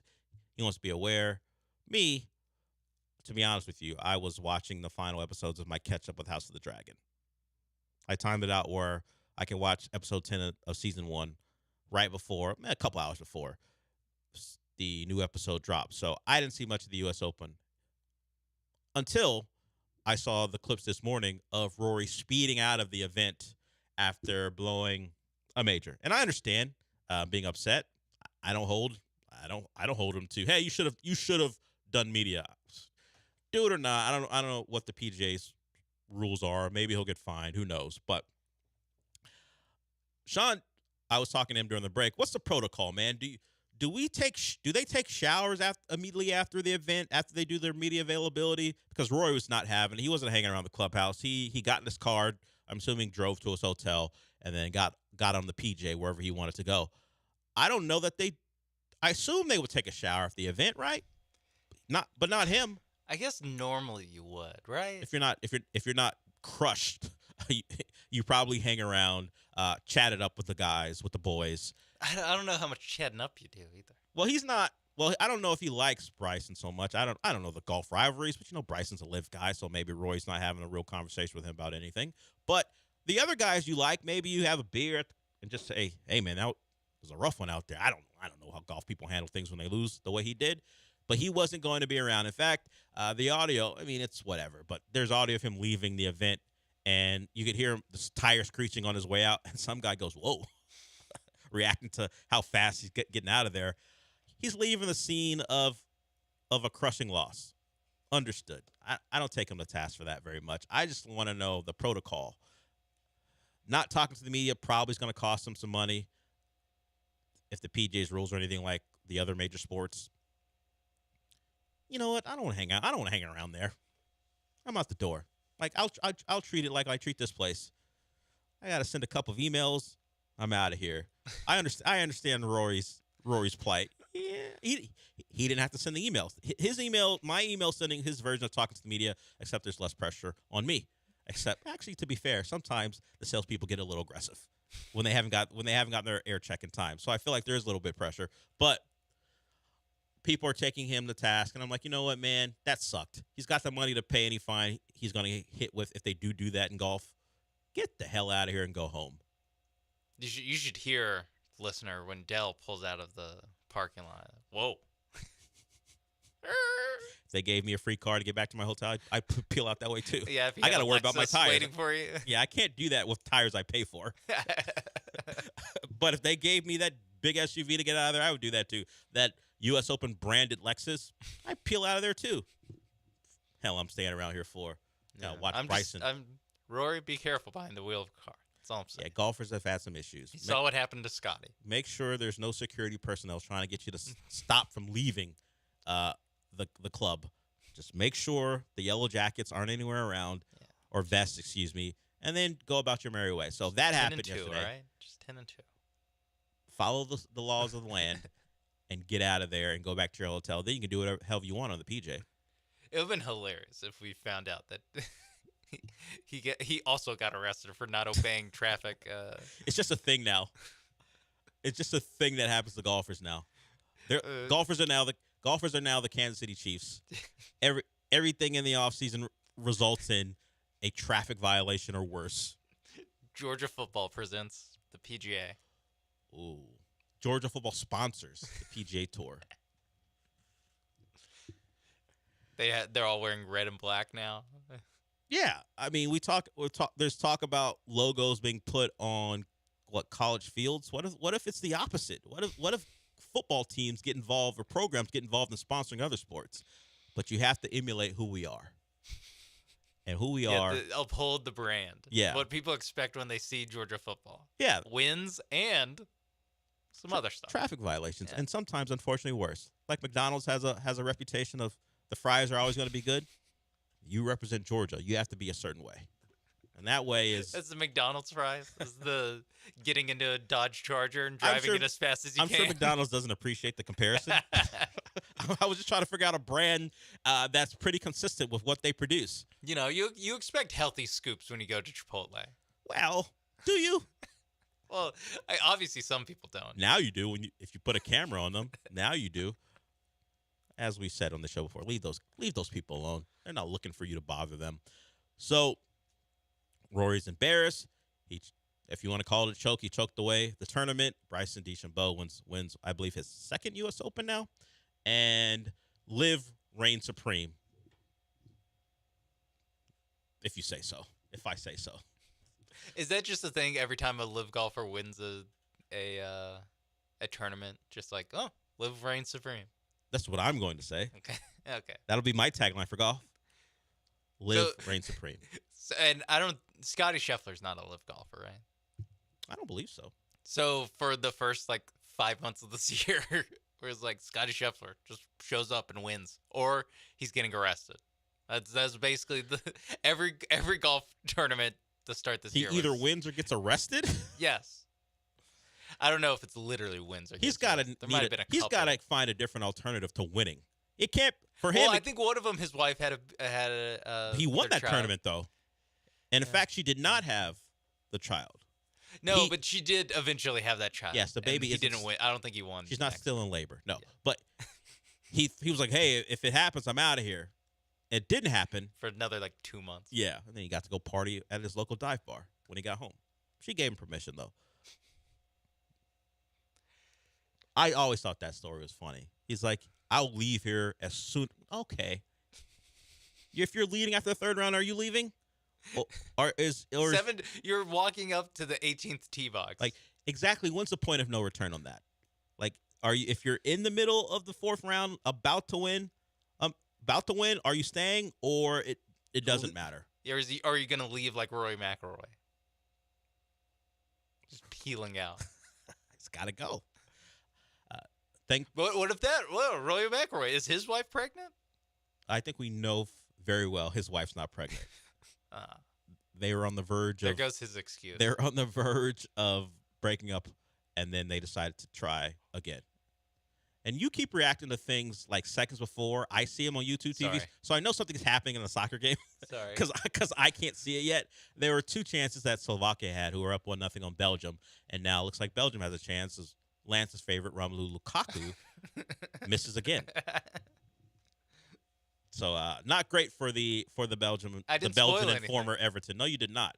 All you spoiled was the chance of a Belgium goal. Oh my God! They show the replay. Lukaku. It's been a couple of those. Yes, we were watching summer soccer, and yes, while we're doing the show, we were watching Belgium versus Slovakia in the Euros. England won yesterday in a less than compelling fashion. Jude Bellingham, their star player, scored a goal early, and then they kind of hung on as Serbia got more and more into the match. But they hung on. Now Phil Foden's being questioned for his lack of impact on the match, because that's what happens. You win, but you're supposed to be the star of the tournament, so you get to get criticized. He's getting the Jason Tatum treatment? Definitely. Team's too good. How good is Phil Foden really? Because of how great this team is around him. He is getting the Jason Tatum treatment, and Jason Tatum has a chance to win a title. He just better not win MVP. Anyone but Tatum. But of course, now the series gets extended. If he has a great game, he's got a shot. We know before game 3, we talked about that he was still the favorite to win, despite some less than stellar performances. He was good in game 3. All the Celtics were bad in game 4. And we'll see what happens tonight. We got one more segment here on the show. We'll get back to the Astros as the news over the weekend. A lot of it came down. Some of it, maybe you guys are celebrating it. Others are a little concerned. Other news is a little concerning. So we'll recap the Astros weekend that was, and we'll get into a couple more things before we wrap it up. We got one more segment to go. We'll be back.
The Del Olaleye Show continues. On ESPN 97.5 and 92.5. Live from the Veritex Community Bank Studios, here's your host, Del Olaleye.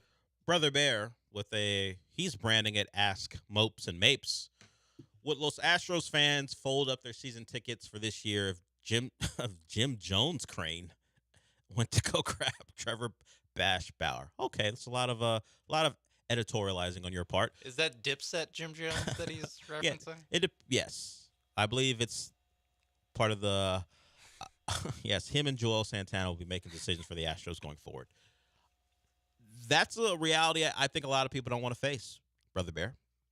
It has been a topic of conversation mostly because of Astro accounts suggesting it could happen. As we said earlier in the show, no one with any real standing as far as a media member has said this is going to happen or could be happening. We know Bauer's done his trolling. He grabbed an Astros hat and put it out on social media.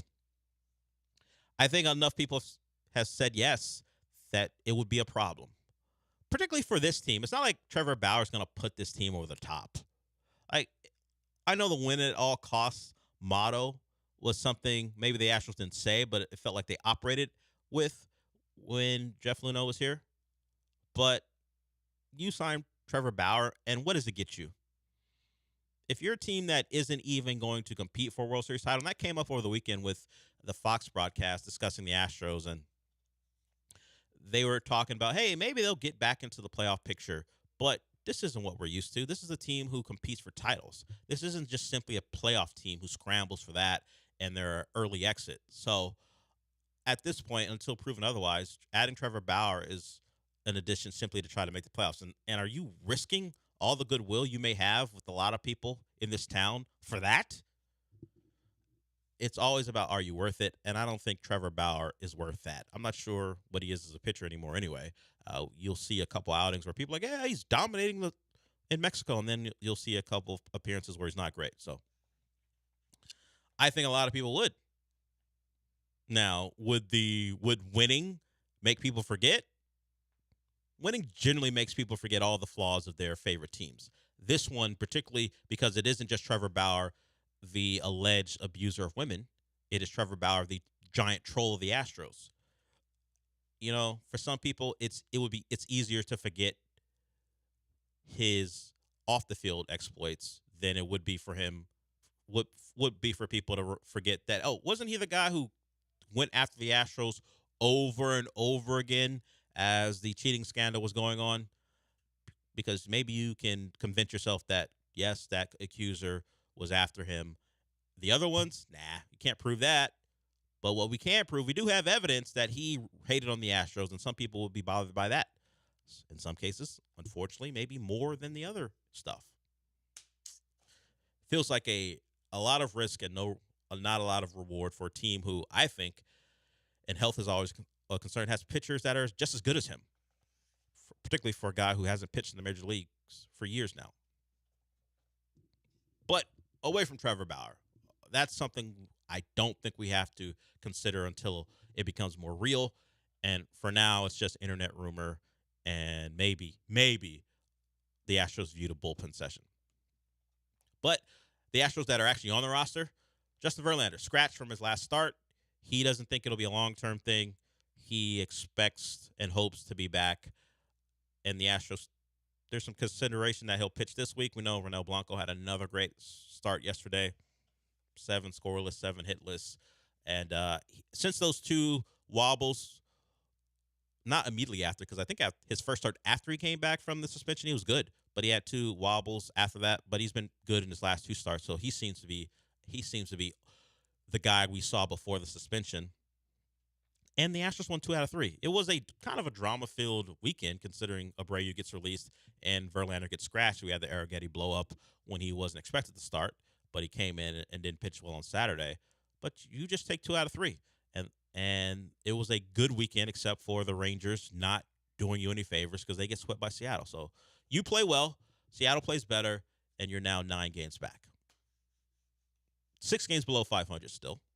That feels like it's going to be a bit of a climb unless you rip off 6 in a row. And are they capable of that? I haven't seen it. They haven't been consistent enough to prove it. So when they do it, we can talk about it. Other things. We talked about Tank Dell, and he's saying the Texans have a target on their back. One guy who wants you to know what he is Titus Howard. Sean, are you now aware? Are you definitive in your belief that Titus Howard is a right tackle? Because he's told us again. Oh, okay. I was wavering. Maybe I'd just forgotten, but I'm glad you reminded us. Yeah, we just need a reminder sometimes. It's still in his profile that he's right tackle only, but also he tweeted out over the weekend that back on that island soon, and it shows him on the edge blocking defensive end. So I'm glad that is still a push for Titus Howard. Titus Howard, everyone believes you're going to be the right tackle. Just prove that you're a good one. I think that's all that matters, right? Be a good right tackle, you'll be fine. Unless there's something inside the organization that suggests that that's something they're still deciding on, which would be unfortunate because he's not a good guard. He's a better right tackle than he is guard. Can he just be a good right tackle, though? He should get the opportunity, but the Texans have let him know through drafting Blake Fisher that's not a guaranteed spot for you for the considerable future. He'll get the first shot this season. I'm not going to be surprised if he's the cemented right tackle all year long. But there is a guy waiting in the wings. And I think Blake Fisher was drafted for more than just being a legit swing tackle. You don't draft this. You don't make a pick at that spot in the second round to be a swing tackle. So while maybe Titus Howard is announcing to the world that because he assumes at some point his time here will be over, that, hey, by the way, everyone, all that film of me at guard, forget about it. Watch me at right tackle this year because I may be available. So it's a message to his next team as opposed to because he could tell the Texans that he's a right tackle. He doesn't have to walk down the hall. And you could tell D'Amico. You can tell Bobby Sloak, I'm a right tackle. You don't have to announce that on social media. Just letting everyone know I'm that dude at right tackle. He hasn't proven to be that really, but he got paid like it, so I guess he's that good dude. at right tackle. Is he? Good, just good. He's better than he is at guard, but is he good? He's above average. There you go. That's what I'm looking for. Above is that different than? I guess it's a little different than good. You know, there's a difference. Above average and good. They're different degrees. Okay. Well, he's a 77 overall on Madden. That's what I'm talking about, Sean. Let's get into the ratings before we wrap it up. 81? I don't know. 81 is a pretty good player. I think he's probably an 81. Okay. I think he's probably about that. Above average, not elite. Maybe get into good category if he bumps it up a couple ratings points, gets to an 85, 86. But right now, you're an 80. You're an 81. I need you to stonewall a couple Colts in week 1. Then we'll have a discussion about your ratings. Then we'll see. Yeah, you know Madden does the week-to-week ratings. I don't know if they'll do it for blocking up Colts, but if you do, is Robert Mathis and Dwight Freeney still around? No. No. Only in Madden 14, they might still be around. So Titus Howard letting everyone know what he is. I think we're aware of what you want to be. Just go out there and prove it, and everything will be okay. And maybe Blake Fisher will remain a luxury for a couple of years as opposed to a necessity after 2024. We are done. Gallant George are up next. Does the swarm segment happen every day? Not every day, but then there's also some days where there's two. Actually, I can just pull up the rundown. So sometimes there are 2 swarm segments? Yeah, on very, very, very special days, we'll get 2 in there. No, Deep Steel Blue Pill. Sorry, America. You're apologizing to all of America. Some hubris about how many people are listening. Yeah, it's on the podcast. It is a podcast too, form. Well, you should be apologizing to the world then, because it's international. I guess that is. You can in Audio Boom, Planet Earth. and maybe beyond. In Audio Boom, you could see where the listens are coming from. Oh, really? Yeah, you can go on there. So if we buy a whole bunch of downloads from click farms in Pakistan and India, we'll see, you have a very cynical view of things. Maybe just people in Pakistan want to listen to the show. Big real CJ Stroud people, fans? Real people. CJ's worldwide. You saw him on the tour. Yeah. Just talk about CJ Stroud every day. and the people in Pakistan and Korea and Japan will tune in. I said like a minute ago we were done. Now we're done. Now we're done. Gallant and George are up next, followed by the Killer Bees. I'll talk to you tomorrow.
Hello and welcome aboard Gallant and George. It is Monday, June 17th, 2024. I want to focus on the positives from a weekend where the Houston Astros won 2 out of 3, but I can't because they're still 9 back of Seattle. And even if Ronel Blanco almost had a no-hitter before being pulled in the 7th inning yesterday, and Hunter Brown pitched well on Friday, Justin Verlander being hurt and scratched from his start Saturday with a neck issue has me a bit concerned. And of course, they did cut Jose Abreu. Hooray! But they did it in such a Friday news dump kind of way, Joe George, that didn't involve Jim Crane.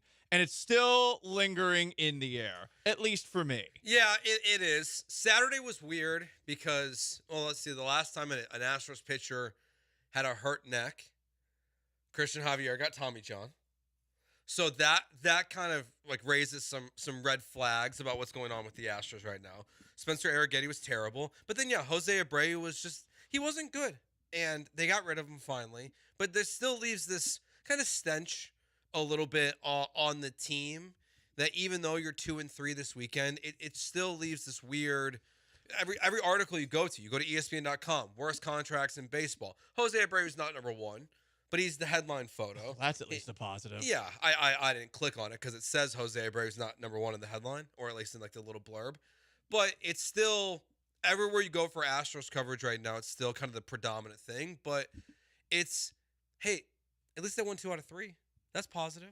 Not That's a enough. good thing. Not enough. Get a sweep. Get an effing sweep. They're the Tigers. How do the Tigers get 19 hits against you over the course of a weekend? I know. Or excuse me, not over the course of the weekend, in one game. My bad. That was just Saturday. Yeah. I don't care that Verlander got scratched. I mean, they've had plenty of off days. Spencer Arrighetti is back to Spencer spaghetti al dente mode. Like, that was horrible. Just like al dente spaghetti. Yeah, do you give him a break because it was a last-minute start? No, he didn't even give himself a break. I'm not giving him a break. Yeah. Go out and do your job. The Tigers suck. You should not be this far under 500, and you're 9 back of Seattle now. I mean, you won 2 of 3, and you're 9 back.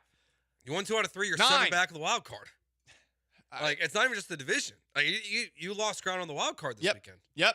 I mean, at some point, you got to get that second sweep of the year. And don't even try to tell me about that 2-game sweep over the Rockies. That's not a sweep. That's 2 games in a row. Yeah, it's got to come this week. You got to sweep the White Sox. They're terrible. Their best player is Corey Julks. Yeah. Like he's been like their best player since they got him. Him and Corey Lee. You can't lose to those guys. You can't. You dumped both of them. And look, King of Twitches is pointing out, Tigers suck, but they have a better record than the Astros. Yeah, but they suck. They're the Tigers. We have an air of arrogance about us because this team has been and done what they've done for such a long period of time. There's no excuse for Saturday. 11 runs, the first 3 innings. The game's over. Excuse me, 10 runs. My bad. Sorry. It was only 10-0 in the 3rd inning. To me, the ground that you're not making up should be lambasted every single opportunity that you can. And I would like to focus on what Ronel Blanco did yesterday, or to get annoyed. I wish the conversation was, man, I wish they'd let him in to pitch for a no-hitter. But I kind of get why they're not letting him pitch for a no-hitter, because they don't have any depth when it comes to their starting pitching, especially if Justin Verlander's out for a while. And to what you were saying a little bit earlier, Joe, it's a neck issue? Oh, great. I'm sure that won't turn into Tommy John surgery with these Astros 1600s level hacksaw doctors, or whoever the hell is operating and diagnosing what these guys are dealing with. Yeah, I think Verlander's going to pitch on Wednesday, on Thursday. It's TBD right now, according to the Astros, of who's going to pitch on Thursday. Like, that's what some of the reporters said of who's lined up in the rotation. So, and Verlander himself said there's a chance that he could pitch and only miss 1 start. So, like, fingers crossed that's the case. Because that would make you feel better. Because the pitching depth has just taken so many shots this year, and it even goes back to just like the amount of scratch starts they've had. They've had so many of these this year where guys, I know, they're just randomly out, and sometimes they're out for a little bit, sometimes they're out for a lot of bit. And you hope for Verlander, it's not an injury list thing. It's like the Tucker stuff, where he's still not back. At first, they were telling us Friday. I don't even know when to expect to see Kyle Tucker again at this point. Yeah, I don't trust the Astros training staff, medical staff, whoever the hell it is. And it's a little concerning if you hear from Justin Verlander where he says, yeah, I've been dealing with this for a couple of weeks. Oh, okay. Man, you're really handling that one smart. You would think somebody, with age would get a little bit of wisdom along the way. Yeah. I suppose he believes he knows his own body, but I mean, that was something you were dealing with for weeks, and then all of a sudden scratched at the last second after a bullpen session on Wednesday where you said it felt weird. Yeah, it's because the first initial reactions, he just slept on it weird. He'll be fine. It happens. It happens. Like, we're all human. We've seen baseball players miss games for worse things. But then to hear he's been dealing with it for weeks, like, obviously it must not be, like, the worst injury in the world. But with where the Astros are at, I would rather have him rest and get healthy again than be out there pushing it too far. Because if you have any hope this season, and it's dwindling, like there's no, like, even when you win 2 out of 3 this weekend, you look at the standings, the Mariners won 6 games last week, and you're 9 games back. the hope is fading quickly for me about the idea of winning the division, about making the playoffs. Because even I get the pushback about, you're saying the Tigers suck. What are the Astros? They also suck. Like, they're also not good enough this year. But the expectations for these franchises are so different. The Astros, you still expect to turn this thing around at some point. I don't. The real question is, can they turn it around and make up the ground at the same time? Like, they can play better baseball. They can get above 500 again. I firmly believe that. Can they chase them? Can they push themselves back into a playoff position? I think are almost two separate conversations because they dug such a hole. I trust the boy king, Aegon Targaryen, in House of the Dragon to successfully win that war more so than I trust the Astros to turn this thing around. And coming out of this weekend, winning 2 out of 3. I'm sorry to bring, things into a bit of a downer when it comes to the mood here, but I just can't look at all the good things that happened over the course of the weekend. I suppose we could focus on the Abreu cut. I don't like that they did this on Friday. I think they could have done this before. I feel like they were trying to hide from everybody, and they do it in this Friday press conference kind of way. Jim Crane's not even there. He's just mysteriously out of town. Poor Dana Brown the whole time, is basically saying, not a decision that I made. Made that clear a couple of times. Felt the need to make it clear that he was the one that led the decision for the release. You have to wonder how long he had been knocking on Jim Crane's door along with Joe Espada to make this officially happen. Here is what Astros manager Joe Espada had to say about the release of Jose Abreu on Friday. We wanted to give Jose Abreu every opportunity because I think he's earned that. I think we wanted him to succeed, and because he's a big part of our team. But right now it's just time to move on, and we have other guys that are here to take over that spot, and we need those guys to step up and produce for our lineup. Espada shouldn't have had to answer that question. No, and I wish that Jeff Bagwell did an interview for the masses. Like, I appreciate that he did a one-on-one with Brian McTaggart, and they wrote it up on MLB.com. But I feel like he should have answered to more than just Brian. Because even when he says that it just didn't work out when we signed him, if you look at his 22 numbers, back of the baseball card, analytically data-driven, all that, he was the guy to get. It just didn't work out. I thought the Astros were moving away from analytics, Jeff Bagwell. Like, I'm confused. So analytics is what told you to sign an aging player with a lessening bat speed. That makes so much sense, Jeff. Like, he's blaming numbers for his own mistake. It still leaves this cloud over the team. Maybe it's because the way Saturday played out. I do appreciate the fact that, the Astros, when they lose like that, it happens early, so I can just turn it off and go do something else on a Saturday instead of suffering. Someone asked me if I went to the game, and I was like, I'm sorry, not until they're above 500. I'm not going back to Minute Maid Park. I'm going Saturday. At least they're playing the Orioles. I'm not going for the Astros. Right. I mean, I'm going to the opportunity to see, like, Gunnar Henderson and Adley Rutschman. I mean, that might be the bandwagon I jump on. A lot of guys who used to work for the Astros are in the front office of that team. So, they got orange. I like Syracuse. I feel like that's a natural transition for me. But, yeah, lots to be frustrated about coming out of the weekend. We heard from Joe Espada. We also heard from some of the teammates for Jose Abreu. I do feel for Abreu from this perspective. It doesn't seem like he was actively trying, not trying. He was trying to get good, but it wasn't working out. Here's Mauricio Dubon talking about that. No, it's devastating. I mean, he's a good clubhouse guy. Obviously he seems quiet around you guys, but he's very vocal to the teammates about giving advice to the young guys. How he views the game. I mean, he's a MVP and everything. I mean, he has a lot to give to the young guys, and just like I said before, just watching him go, it's a gut punch for. It sucks, man. He's a big part of the clubhouse, and just watching him go, it's not good. I mean, we're a family here. That's the thing. It's a gut punch for the vibe in the clubhouse, and just watching him go, it's not good. It's interesting that they mentioned what a big part he was of the team a couple of times. You heard it from Espada, you heard it from Dubon there. Was he? Oh, okay. I mean, look, they like him, no doubt about it, and there is a human element here. But I think it's interesting that they're talking about that. He was not a big part of anything good. Yeah. He was a big part of the struggles for this team. Watching the Dubon video versus listening to it gives me different reaction. Like watching Dubon, the video from the clubhouse, I felt bad for the guy. Like you could just tell how much they cared about Jose Abreu. It goes back to when he got sent down to Florida, hearing what Alex Bregman had to say about him. Like you just like it's the human element of this that makes it harder for sure, but it's the right move because look what happened this weekend. Mauricio Dubon immediately is making an impact on this team in a much better way than Jose Abreu ever did. Like we joke about restarting the season, but having Dubon in there every single day is so much of a better thing for this team than Jose Abreu. It's one of the things that's the most encouraging from this weekend. Like I hear where he's coming from, but they also have to acknowledge internally, like this is what's best for the team, and they know that. They know that Doobie being out there playing every day, and it should continue even when Tucker returns. He should be, in my opinion, the primary first baseman over John Singleton. He's a better baseball player. He's hitting 300 this season.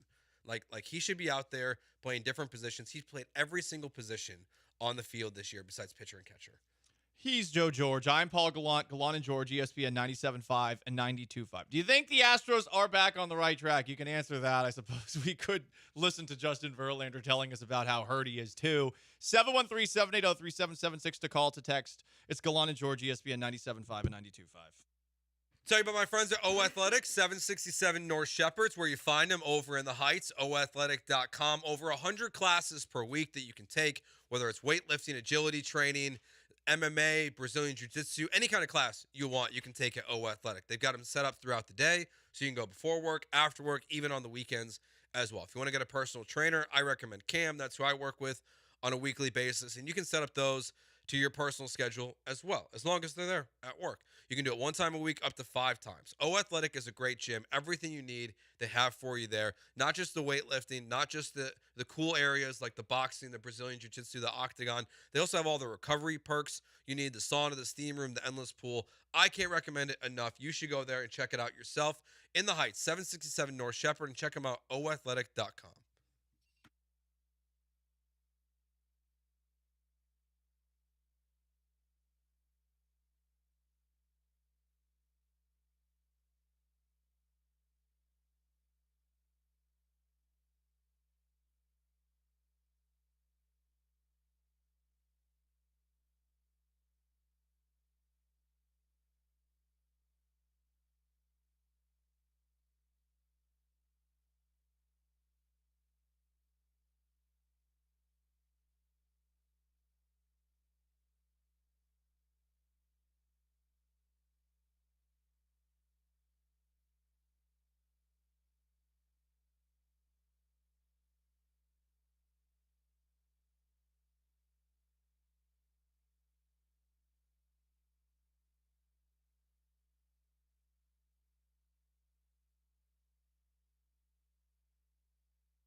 It's Gallant and George. On ESPN 97.5 and 92.5. Broadcasting live from the Veritex Community Bank Studios. Here's Paul Gallant and Joe George.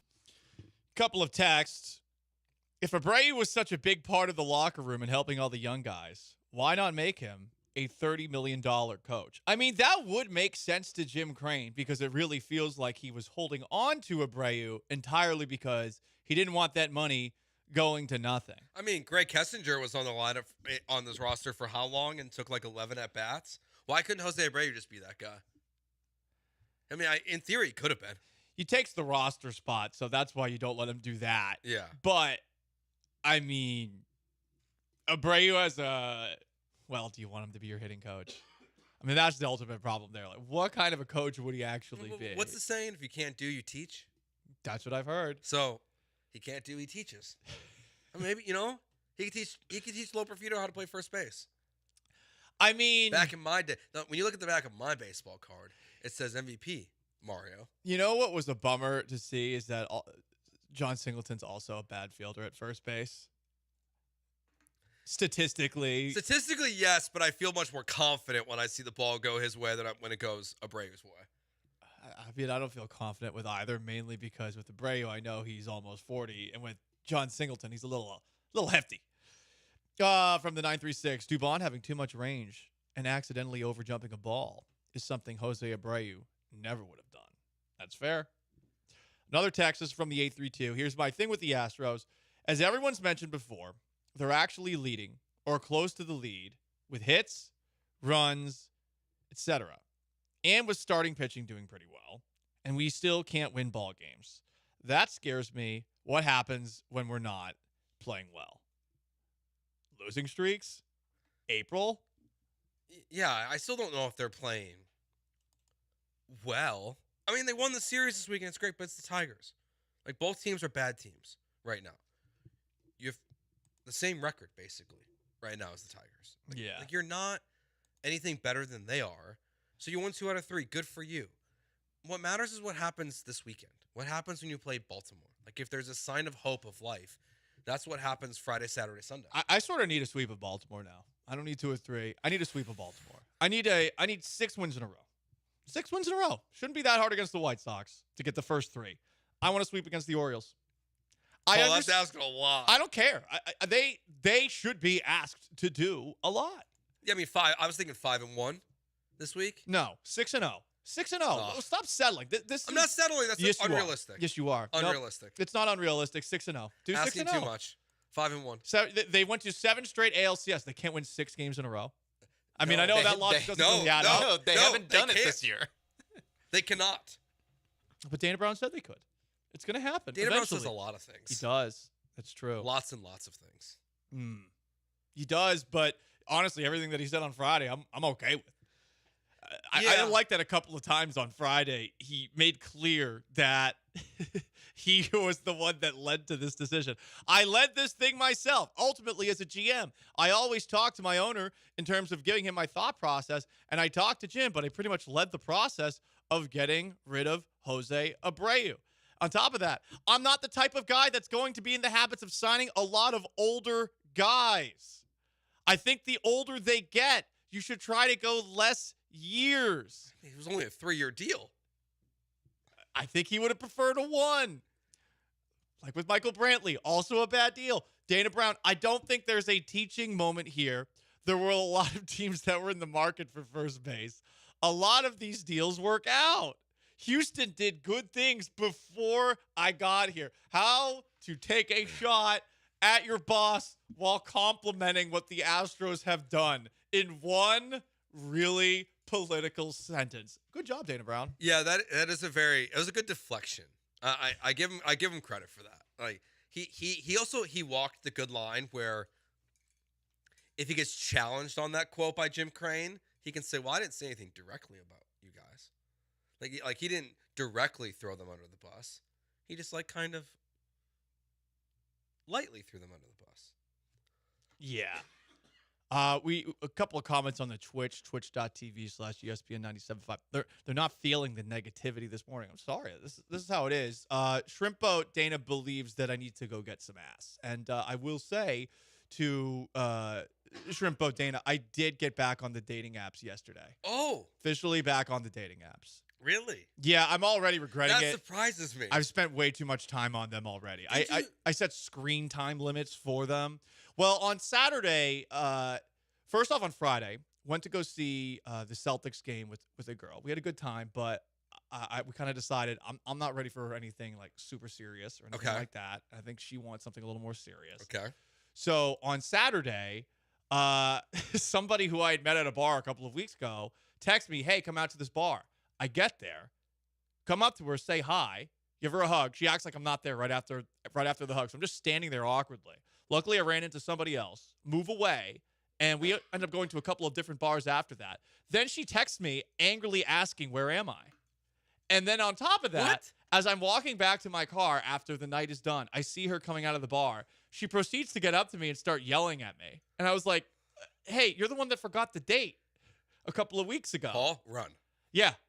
This was the easiest ejection I've ever done. Block. And then I woke up the next morning. I'm like, we're going on the dating apps. Wow. We're going on the dating apps. Didn't you just get back on Instagram too? I don't have it on my phone. Okay. I have checked my Instagram messages. Okay. So there you go. All right. There you go, guys. In case there's ladies in the DMs and on the IG. I mean, and there's none. But I did post a thirst trap, and I'm not ashamed to admit it. Okay. Okay. People said it was staged. Yes. Well, I'm it honestly was. like, this surprises me. Why does it surprise you? I thought you were gonna hold strong for a while. I have held strong for a while. I've been off the dating app since October. This is what the Astros do to Paul. The Astros are bad. It drives Paul to bad things. Dating apps, LinkedIn girls. I mean, there's nothing wrong with that. That was just master. He nearly joined suave He nearly joined a board. An HOA board? An Yeah, HOA you're right. board. You're This right. is what the Astros have done to my Paul Gallant. He broke his sober October pledge. I did. During Game 7, right? It was during Game 7. I drank a margarita because the Twitchers were bullying me to drink a margarita because they felt like it was bad luck. JP France was like, "I got you," and then gave up a million runs. JP France was just going to make it easier for me to put it down. Forgot about JP France. I got you, Paul, and he throws a meatball to Aroldis Chapman. Well, Paul, I hope. Good luck. Good luck to you, sir. Yeah, I'm gonna need That's it. what I say. I could already tell I'm say gonna good need luck it. to you, sir. The funny thing going back on these apps too is they set limits for the amount of likes that you can do in a day, and I can tell. That's kind of good though, right? I can tell I'm too thirsty already. I'm just like going, psh, psh, psh, psh, psh, and then they're So like, you're "You're out. It's been a minute. You're out. You're out of likes." So you're hitting your limits before you're hitting your screen time limits. Yes. Okay. And my screen time limits it's 5 minutes combined on all the apps. And you're getting through all your likes in 5 minutes? Oh yeah, I'm quick. Quick with the thumbs. Can't type with them, but quick with the thumbs. So what happens if you connect with someone, and then your screen time comes up, but you're like mid conversation? You can do this thing where you ignore Oh, the you can limit ignore for the it. day. Yeah. Okay. Which is unfortunately what happened yesterday. I kept on ignoring the limit. Yeah, it then once you have the ability to then just ignore the time limit really doesn't matter that much if every time you can just ignore it. Oh, it's rough, guys. It's rough out there. It's all right. The Twitch is offering up their wives or ex-wives. I don't know. I mean, the what really makes me down bad, Bill Belichick's dating a cheerleader who's 24. And Yeah, she's he is. She's clearly madly in love with him. It just Good for- reminds me of my dad. Dog. When my dad was in his mid-50s, when my dad was dating somebody who was 25. I mean, this is... It's just so many reminders of, like, much like the Astros' inability to score runs, I'm having a tough time scoring a future Mrs. So Gallant. do you feel like you have to, get married for that to eventually happen? What? Like, do you have to get married first? What do you mean? What are you talking about? Like Bill Belichick was married, Uh-huh. right? Got divorced. No, I mean, I just and hope then I'm- he got into the 25-year-old pool. Or do you just feel like the 25-year-old? No, I mean, listen, I don't really care about age that much. As long as you're over 22, I don't really care. But again, not really working out for me because I think the LinkedIn girl was like, "Yeah, you're old." Well, so you. It was a fun time, but you're like, old. You're like not old enough yet. Like you need to get. Yeah, old, I you think need to get I older. think what we're so you finding can out. date younger. Yes, you're in the weird in between zone. Yeah. I mean, where I you're will be not hot when I'm full- old, so I mean, I feel good about that. You're not say you're older than you are. Yeah. You're not full daddy issue zone, but you're also not actually in your 20s. Should I dye my hair gray? I was just thinking that. Like, Yeah. I mean, Age I up got a some little. grays. Age Should up I a just- little. like make Paulie older and see how it goes. Maybe that'll work. Maybe that'll work. Here's Justin Verlander talking about his injury, which he's been dealing with for weeks. A couple weeks ago, between starts, just kind of neck got a little tight on me, and been able to kind of navigate through it. But talking with the trainers and the team, with the couple off days we had around this, we thought it would probably be best to really try to get over the hump and hopefully resolve this thing for good. What's next for you? Just taking it day by day? Yeah, I wish I could give you a concrete answer. I think it's kind of following the same pattern where after I throw a little bit, it gets a little flared up, and then kind of got to work through it. If this was playoff time, I'd like to think I'd be out there, but but that pattern where it's just kind of like every day getting a little bit better. I think this time around, like I said with the off days, I think talking with everybody, we think it's the best to try to just let it fully resolve itself, and hopefully it does. Hopefully it does, but if you were feeling this a couple of weeks ago and you were trying to pitch through it over a couple of weeks, that's on you. You got to communicate that with your medical staff. And if he's feeling like that, and he felt like that on Wednesday, I feel like a plan should have come into place a little bit more quickly than it did, where Saturday all of a sudden we're saying, oh, great, Verlander is scratched with neck soreness. We saw what eventually happened with Christian Javier already. Yeah, it just sounds like an old man injury, honestly. Like that's real. Like the way he's talking, it sounds like the man with the most grays on the team and his beard and his hair is hurting right now, and he'll be fine. Like I think Javier, they should have lied to us about his neck injury. They said he had a neck injury. Then Joe Espada said he was fine and not hurt, and then all of a sudden he was having Tommy John. Like that was the timeline for Christian Javier, with no games pitched in between from neck injury to Tommy John. Verlander, because he's speaking with the media, it really just sounds like his neck's a little sore, and it sounds like he just has an old man injury at this point. Well, that's not good. Like, it's not great, but it's probably not Tommy John. Well, here's a positive. Shrimpo Dana says Verlander won't hit his innings pitched mark, at least. He will. I think he still will, yeah. He needs 83 pitches, 83 innings pitched the rest of the year. If he doesn't give you 83 innings this year, yikes. I mean, this season's more over than it feels like. Yeah, at times and I think already. you want him to hit it, because if he does, his contract gets picked up for next year. If he doesn't, that means he's a free agent. I will say he'll need to start going like 7 innings. Because if he keeps up going because I just divided 83 by 5. Yeah.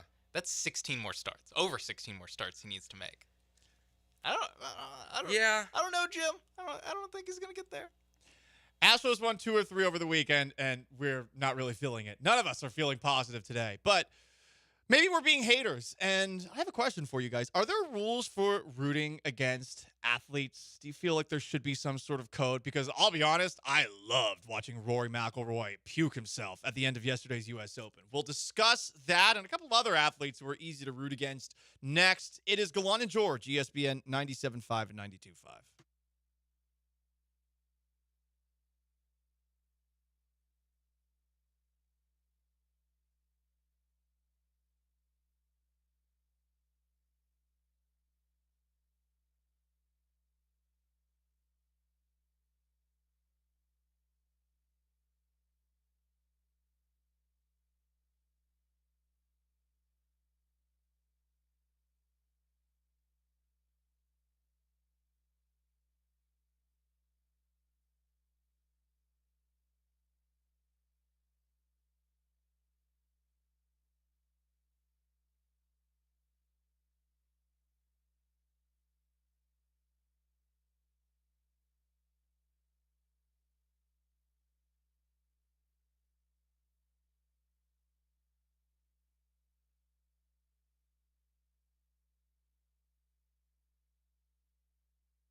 You are back with Gallant and George On ESPN 97.5 and 92.5. from the Veritex Community Bank Studios. Here's Paul and Joe.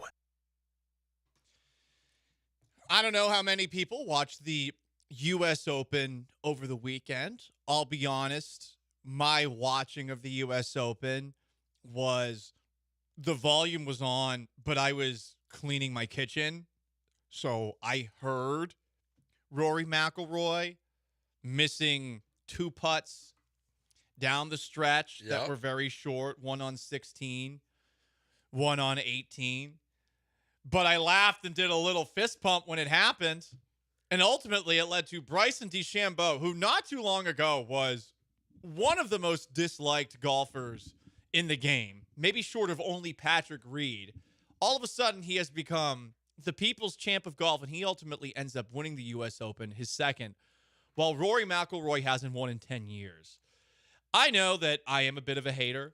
I've never really liked Rory McIlroy, Joe. Did he do something that he's from Northern Ireland? It's just that. It's literally just Okay. that. He's from Northern Ireland, but I do think that he's made it a little bit worse for himself with his bootlicking for the PGA that he did at the beginning of the Live Golf Tour. I felt like he came across as a tad hypocritical, telling all these guys to not go after money. Yes. I get it. The Saudis are involved, but here's the sad reality of money. All of it's got a little bit of blood and suffering on it, no matter how it's given to you.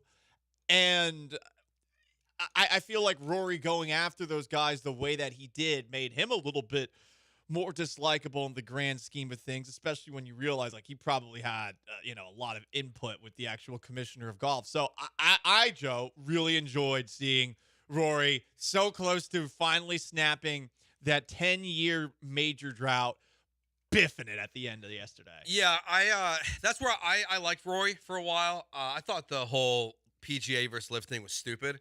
Mainly because in the next couple weeks, when it's official that the PGA gets a major investment from the Saudis and Live Golf, and they basically merge, like was reported right. It was reported like a year and a half ago. It feels like at this point, and then it stopped and antitrust and all this nonsense. But it sounds like it's finally going to happen. He's not going to quit.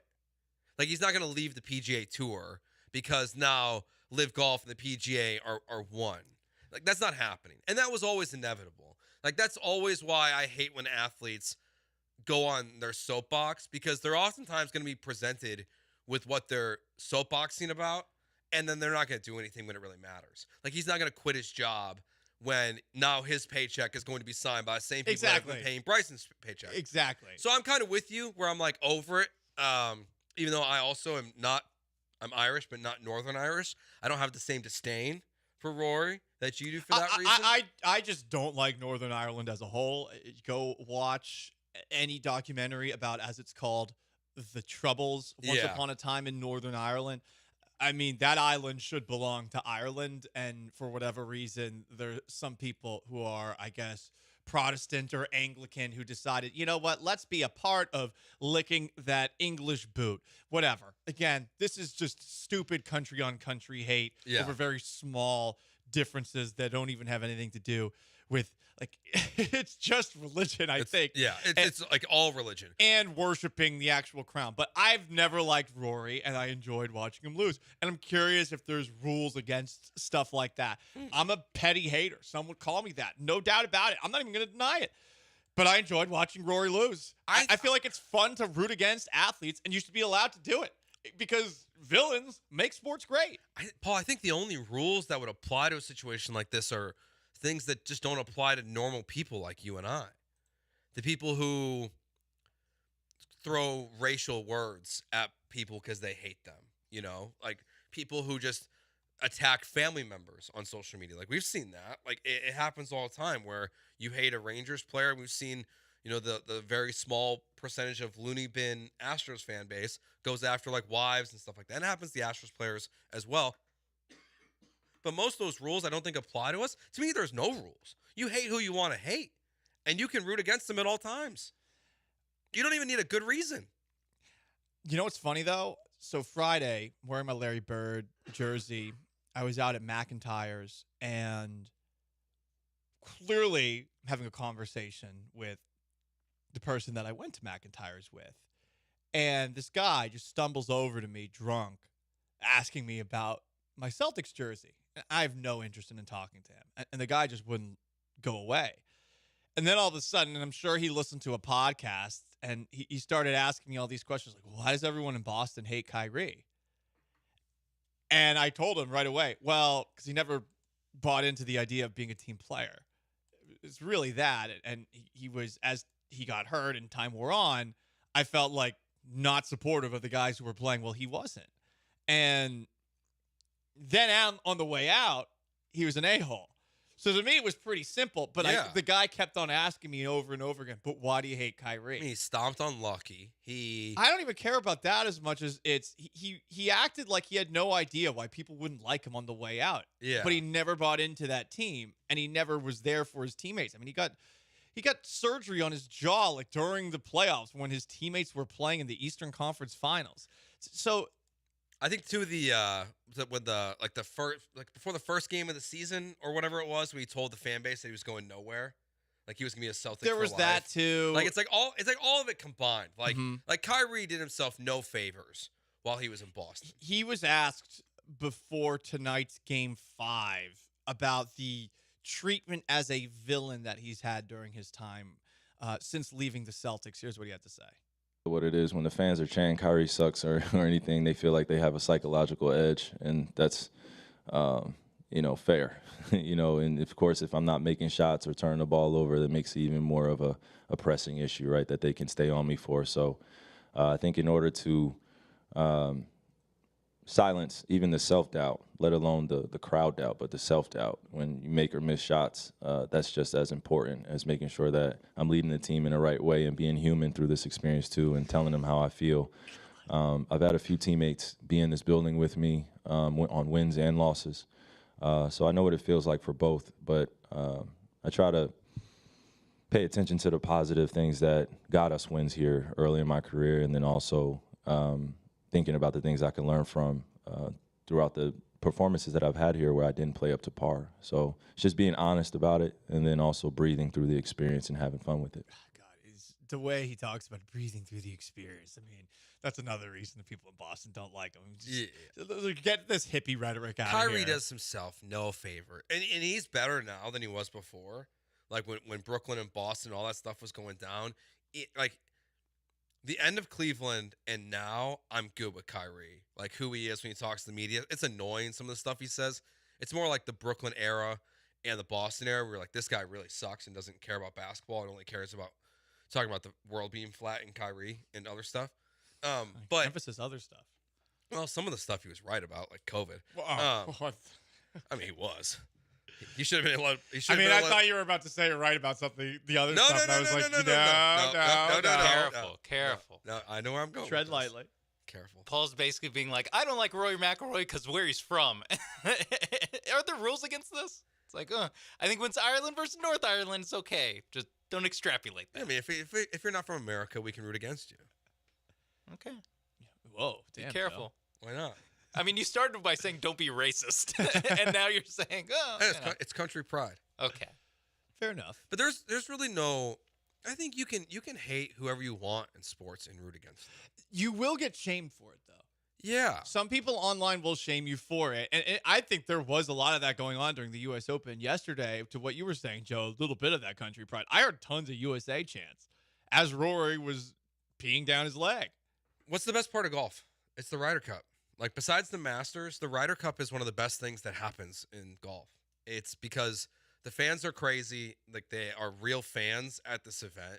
There's clear country pride, like, when Team USA is there. It's great. It's probably one of the better, like, USA versus anyone things we have, honestly. I just like the team dynamic, too. Yeah. The thing about golf, I know it's an individual sport, but I don't know. There's something about it where, to me, the lack of there being a team, it being all about the individual, doesn't really appeal to me in the same way that team sports do. And that's why. And why do you think so many people hate Bryson? Because they're stuck-up golf fans who hate everything about the Live Golf Tour. Like it's nothing to do with Bryson. I mean, he's not the best. He definitely has a lot to do with it. He's annoying. He is, but it was, grew to 10 when he joined Live. Everyone that went to Live, or like when you would hear like, oh, Tiger Woods is like, he might go to Live, and it's like, my Tiger would never do this. Like anyone that was connected to Live Golf, people just hated them for it. What's the reason? Because they're in a different league? That's so stupid. But you can hate who you want to hate. That's the best part about sports. Like, so what Kyrie was saying, there's also nothing better on the flip side. Like, as a neutral observer, if everyone in Boston is yelling Kyrie sucks, and then he hits a dagger 3 and the stadium goes silent, it's like one of the best things you can witness in sports. Just watching an athlete take the air out of a building when everyone hates him. We've seen Jose Altuve do that how many times? When he's getting booed and yell, bleep Altuve from the Yankees fans, and he hits a dinger, it just takes the air out of the whole stadium. It's awesome. It's like one of the coolest things that can happen in professional sports. To me, there's not enough hate in sports now. Like, I hate how everyone in the NBA is all buddy-buddy with each other for the most part. How everyone's friends and they're all dapping up and you're down by 30 and all this stuff. I'm like, where's the fight? Besides Draymond? No, what gets me the most is literally in fighting, in like the UFC or boxing, where they build up the fight, being like they hate each other. During the fight, they're literally fighting each other, and then after the bell rings or something, they basically just like hug and kiss each other for 10 minutes, and you're like, okay, guys, like, can you at least wait? Do it where I can't see you, because now I feel like I just got lied to about how much you guys hate each other. We need more of like the Habib versus Conor McGregor when Habib jumped out of the octagon and started fighting all his boys. Oh well, he's gonna do great things. Don't miss me with that. That's why Conor McGregor was the most popular fighter on the planet for a while, because he just eviscerated all of his opponents. I'm saying just make it like you can still feel those feelings. Just save it for the post-fight press conference. Don't do it literally in the arena. Yeah. It's a sign of respect. Speaking of that fighting, something took place in the world of sports that was portrayed as if it were fighting. And while we're on unlikable athletes and rooting against certain figures, it involved an all-time quote from somebody who is not making any friends, that's for sure, based off of what this athlete says. First, let me tell you about my friends at MyBookie, mybookie.ag. Promo code BET975. You sign up, and guess what? You're immediately going to get a deposit bonus of up to $1,000. And you can bet on all sorts of different things. Maybe you want to bet on the next time the Houston Astros play, seeing as they are not on tonight. They're playing the White Sox, though, on Tuesday. I mean, you got to feel pretty good about their ability to beat the White Sox. So I would be betting on them. They'll be 1.5-run favorites on Tuesday. But you can also bet on NBA Finals game number 5. The Celtics are 6.5-point favorites tonight at the TD Garden, kid, against the Dallas Mavericks. Dallas looked really good on Friday. Can they do that again? I feel like Dallas is going to cover. I think this is going to be a close game at the very least if Dallas doesn't actually outright win. Boston loves playing with their dessert. I've said it once. I'll keep on saying it. MyBookie.ag, the promo code BET975 is how you sign up for that instant deposit bonus. MyBookie.ag. Bet anything, anytime, anywhere, only with MyBookie.ag.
Broadcasting live from the Veritex Community Bank Studios, it's Gallant and George. On ESPN 97.5 and 92.5. We were talking about rules when it comes to, as a sports fan, whether or not it's acceptable to root against individual athletes, because I'll admit I've been doing it for a while with Rory McIlroy. I know some of y'all have been doing it with Bryson DeChambeau, also as a Boston Celtics fan. Kyrie Irving, another one of those guys. Angel Reese is quickly becoming one of those figures in the WNBA, for better or for worse, and she's not doing herself any favors. So for those who didn't see it, I got a push notification about it where Caitlin Clark is driving to the left of the hoop in a game between the Indiana Fever and Chicago Sky of the WNBA. She goes up for a layup. Angel Reese is hot on her heels, and Reese, clearly going for the ball, ends up hitting Caitlin Clark directly in the head, knocking her down pretty hard. It's called a foul. There's a review. It's ultimately upgraded to a flagrant foul. I didn't think it was bad. I really don't. I can't believe what it's turned into, to be honest, because it's that not bad.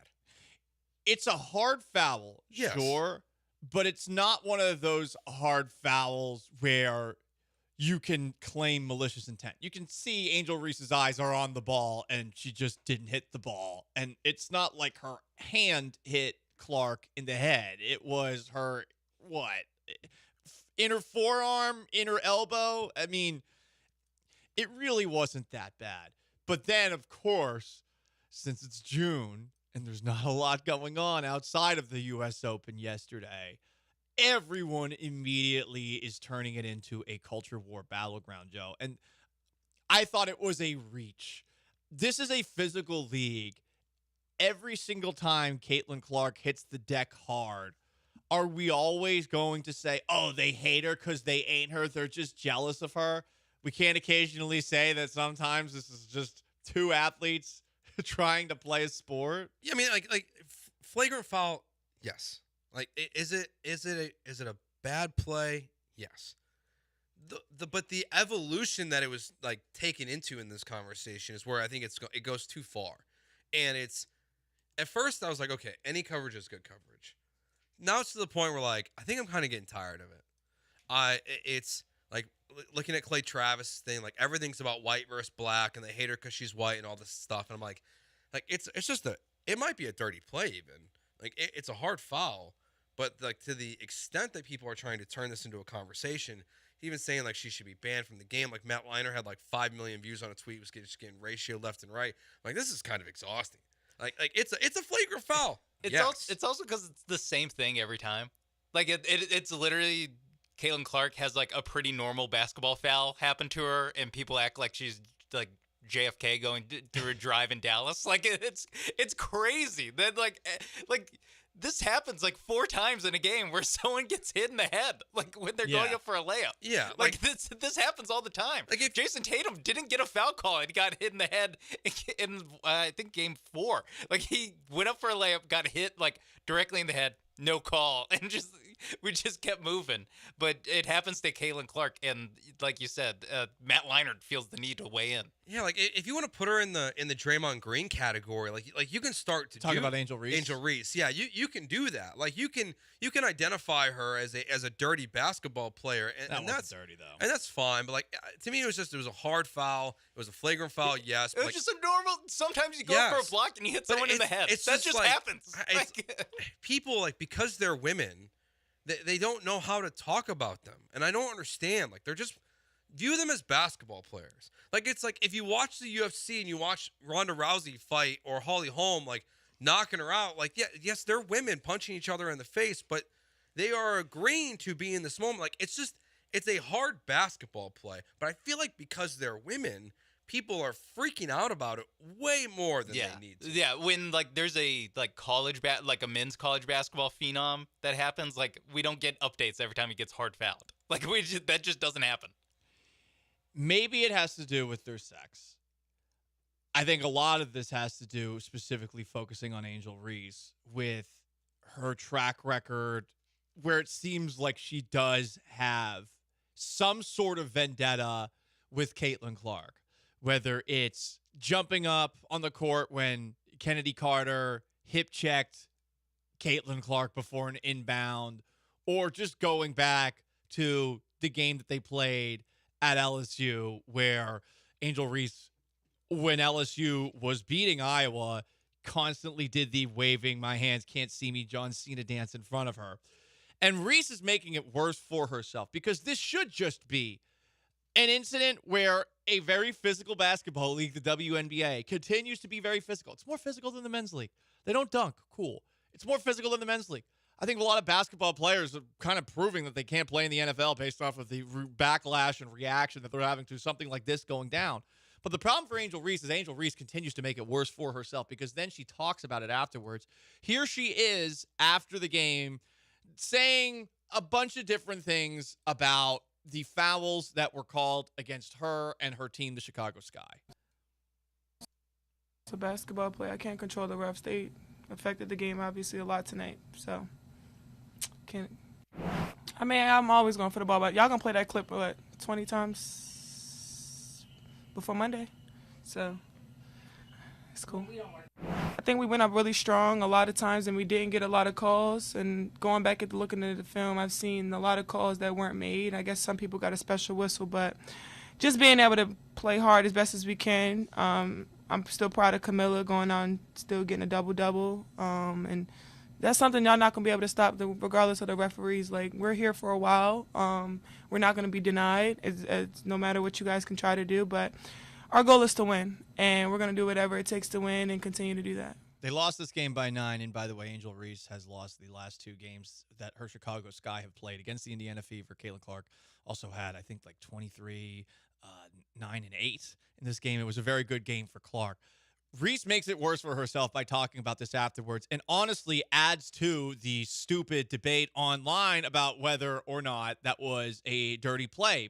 Had she said nothing about it, we would have moved on. Instead, she's throwing fuel on top of the fire. And maybe she is merited in some of the frustration, realizing that this is going to turn into a bleep storm. But when you're pushing back and talking about the referees afterwards, this is just going to make more people dislike you as opposed to taking your side, which I'm sure Reese wants some people on her side. Yeah, I mean, when I hear her talk, whether it's like you go back to stuff you hear from college or now, I hear someone that's very disgruntled about their position in this battle between two supposedly great basketball players, right? Where like she's the losing basketball player.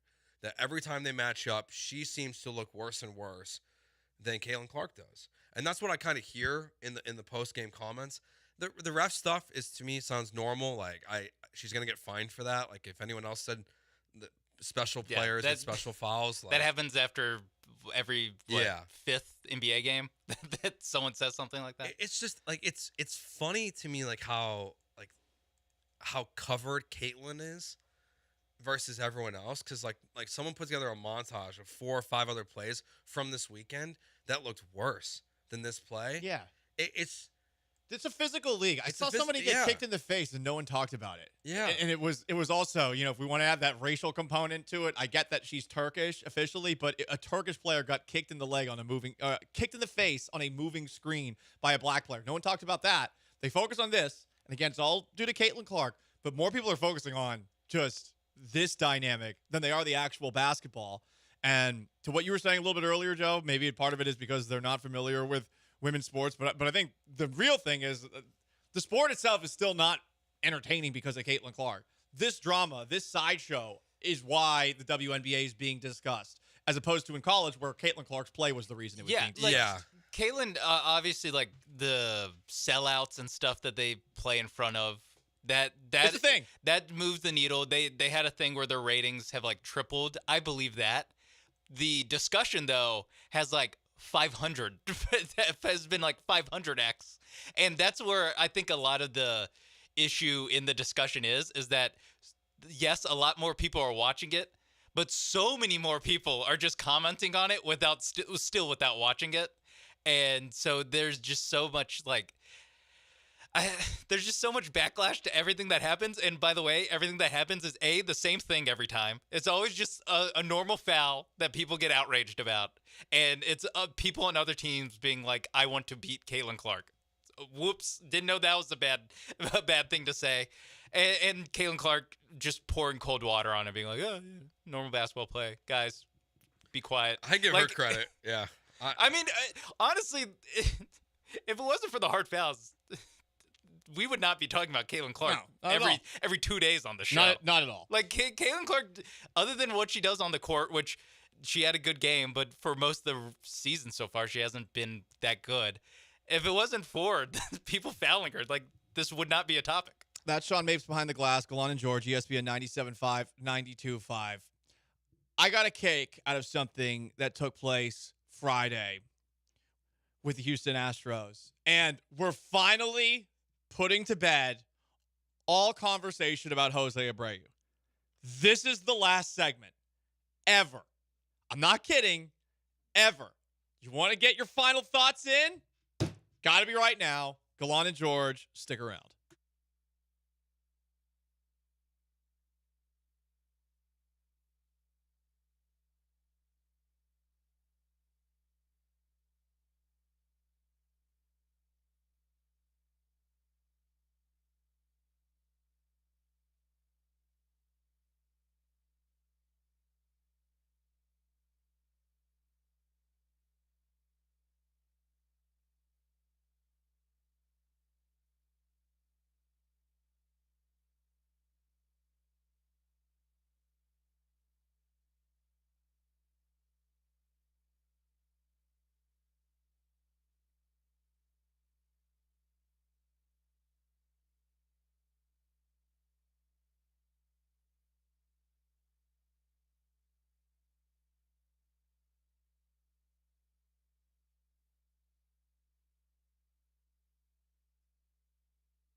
The Astros finally got rid of Jose Abreu on Friday. Huzzah! It was a Friday news dump. Don't get it twisted. That was a Friday news dump. They could have done that on Thursday. They could have done that at any point, honestly, over the last couple of weeks. Hell, they could have done it instead of sending Jose Abreu to West Palm Beach. But they did finally do it. And I suppose, Joe George, that they deserve a little bit of credit on that front. Yeah, they do. I saw a lot of pushback to that, to the video we posted from Joel and Jeremy outside East River 9 talking about that because Jeremy, I think it was, said something very similar. And a lot of people are like, give him credit. They should have done it months ago. I mean, look. It's a 3-year deal worth $58 million. They cut him less than a year and a half into the deal. They should have released him. I don't know how many owners would actually do that. Like we gave Jim Crane grief for this, and for not being there at this press conference for a move that he signed off on, as did Jeff Bagwell. But like, I do wonder how many teams would actually make this decision and not just, stash the players somewhere or just keep playing them. It depends on the ownership group and how much money you have. But like, for example, like the White Sox, if they would have signed Jose Abreu to this deal instead of the Astros, they never would have done this. Like they don't have the money for it. A team like the Colorado Rockies, like they would never do something like this, I would imagine. Yeah. So this team's willing to buy out contracts on bad players. I give them credit for that. Yeah, like 7-time ALCS in a row representatives, and on top of that, they will buy out a bad contract. Hell yeah. When we talked about it, we never thought that they would actually do it, or at least do it in June. We always thought like, yeah, maybe it was, late July. And later in the season, once it's less money, they're going to still try to salvage it. I had no idea that they're going to do it on June 15th. Like that was surprising. Dana Brown took some shots. Can't hide from that. Jim Crane is hiding, of course, but you can't hide from that. I led this thing myself, said Dana Brown, when asked about releasing Jose Abreu. Ultimately, as a GM, I talked to my owner in terms of giving him my thought process, and I talked to Jim, but I led the process. Continuing, I'm not the type of guy that's going to be in the habit of signing a lot of older guys. Continued, I don't think there's a teaching moment here. Some of these deals work out. This one clearly did not. Brown took shots at Jim Crane here, and I like it. I understand that a lot of people are going to read them or hear what Brown had to say, and they know that Dana Brown is delicately tight-roping the line of criticizing his boss and also giving himself credit for making this move. But he definitely, in his own way, took some shots at Jim Crane there, and I like it. What do you think about the part where there's no learning? We're not going to learn anything from this. What do you think about that? There is a teaching moment. The teaching moment is don't not have a general manager. Yeah, that's the teaching moment. I think there are plenty of teaching moments. How to read analytics correctly. You can learn from that. You can learn from not signing players at this age that much money, by drafting better, by not trading all your prospects away. But I think there's plenty of teaching moments from this. I hope there's teaching moments from this. My number one lesson is that you should always have a general manager. Clearly, it does not work out. Mm-hmm. We learned it with the Texans, Bill O'Brien being general manager and head coach. We just heard from him last week talking about his regrets taking on that role. And with Jim Crane, we get it. You're signing the checks. This team has been very good since you took the team over and got through those 4 years of tanking. But there's a certain point where you got to admit you don't know what you don't know. And Jeff Bagwell also should have been willing to admit that. So here we are. And I think that today is the final day. We're going to talk about Jose Abreu. I think we can, just like Voldemort in the Harry Potter series, we can move on from ever having to mention Jose Abreu again outside of the next time an athlete signs a bad contract in Houston sports. And we, of course, have to go back to talking about all the other bad contracts, ranging from Kelvin Cato to Brock Osweiler and, of course, to Jose Abreu. But this is it. Yeah, okay. I think people are tired of talking about Jose Abreu, and we're all relieved that he's gone. The fact that they did this on a Friday, I feel like, was their attempt to get us to never talk about him again. Nope, there's one more day. After today, freedom. Free at last. I think there has to be one more day. Why one more day? Because when Dana Brown does his flagship interview and Joe Espada, they'll both be asked about it.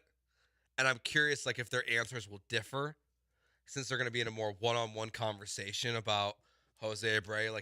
Even though it'll be potentially a week old. Oh, no. No. I'm curious to hear what they have to say. So there's a slight potential that we have to hear what Dana Brown says and react to that. But for the most part, I'm totally with you. I guess, to what you're saying, I am curious to see what the Astros PR team cooks up, because there will probably be one saying, much like Deshaun Watson repeating the same three things as an introductory press conference with the Cleveland Browns, or both Jeff Bagwell and Dana Brown talking about the back of baseball cards, Joe Espada as well. I feel like there will be some group meeting about how to best touch on Jose Abreu. Yeah. And then probably, I imagine that answer is going to feature some sort of, we're just moving forward.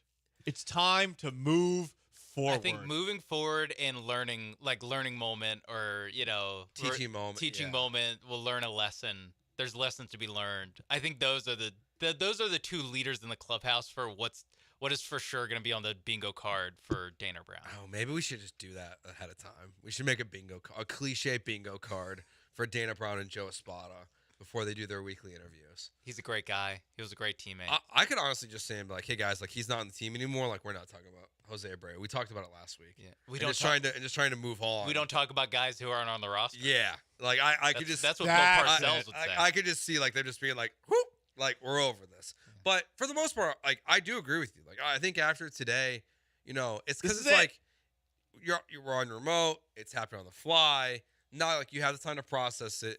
Today's the last day for Jose Abreu until the Texans, Rockets, or Astros sign a player to a big contract, and we ask the question: is this the next Jose Abreu?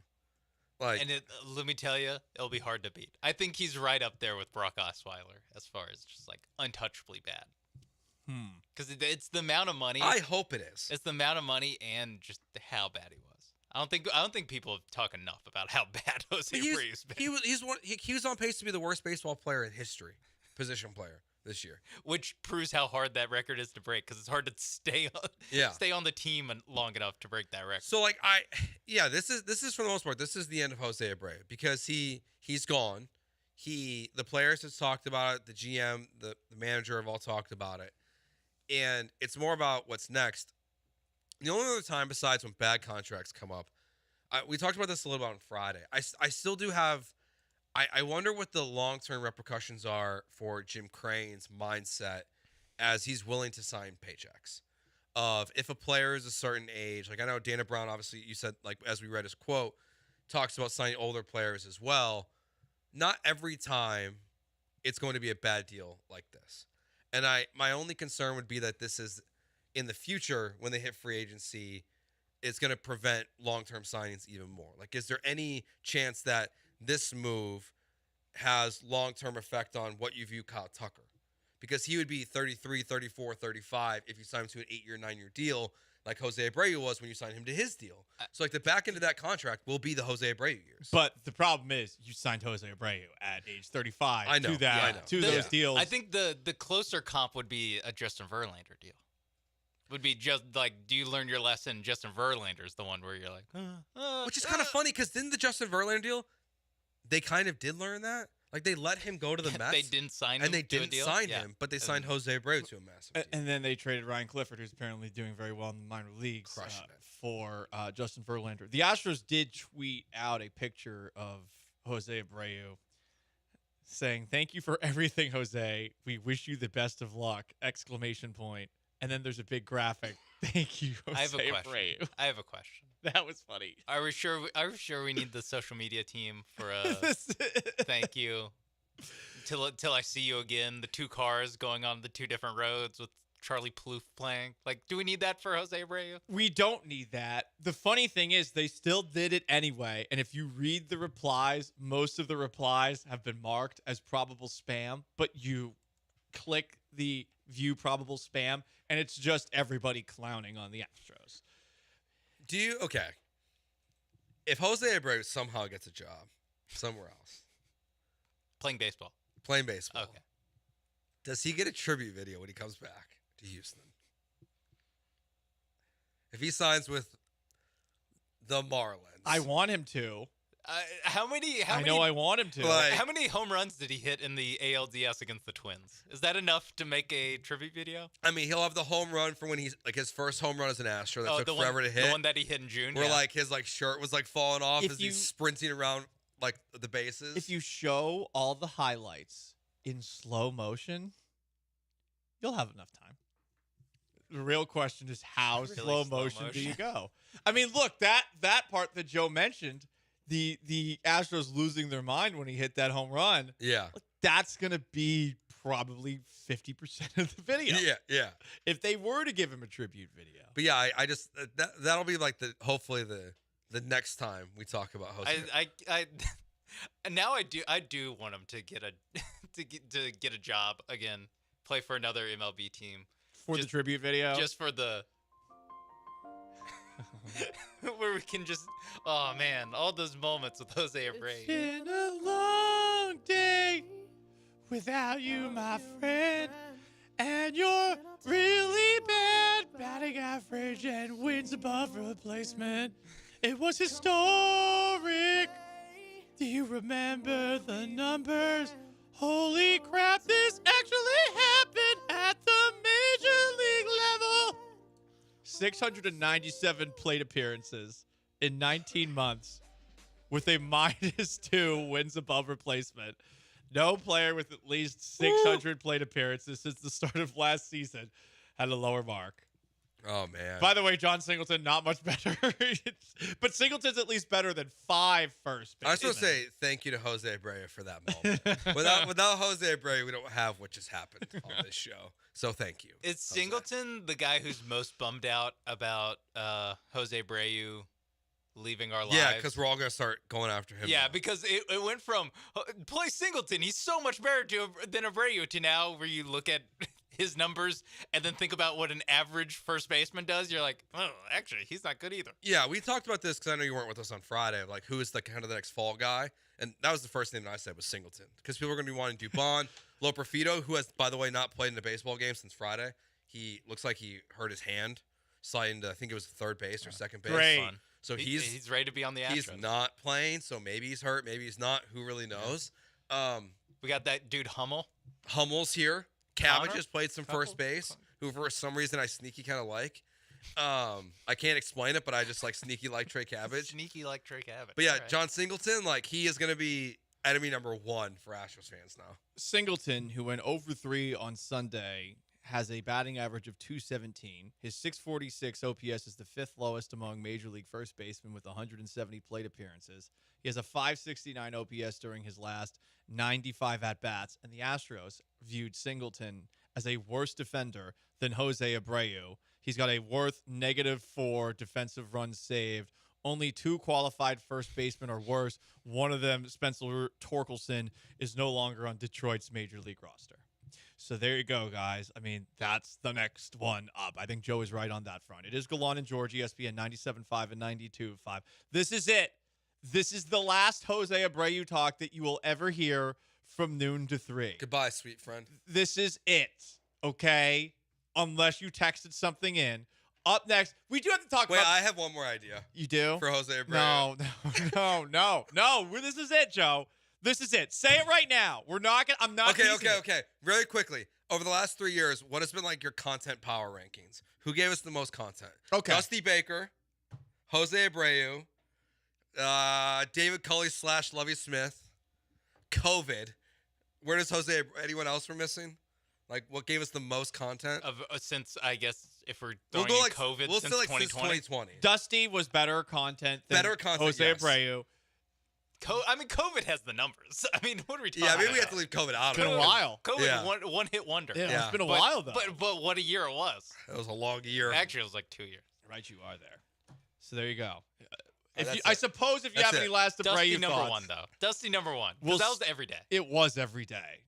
We'll squeeze it into the next segment. If you have a final thought, you got to get it in now. And we will talk about the biggest positive for the Astros this weekend. Something that it's exciting me. First, you know what else excites me? The Highway Cantina, where you could get a $9.75 tall Texan margarita. It's been a long week without you, my friend. But when I go back to the Highway Cantina, I'll see you again. That margarita, the large Marge, which is essentially a Scorpion Bowl edition of the margaritas.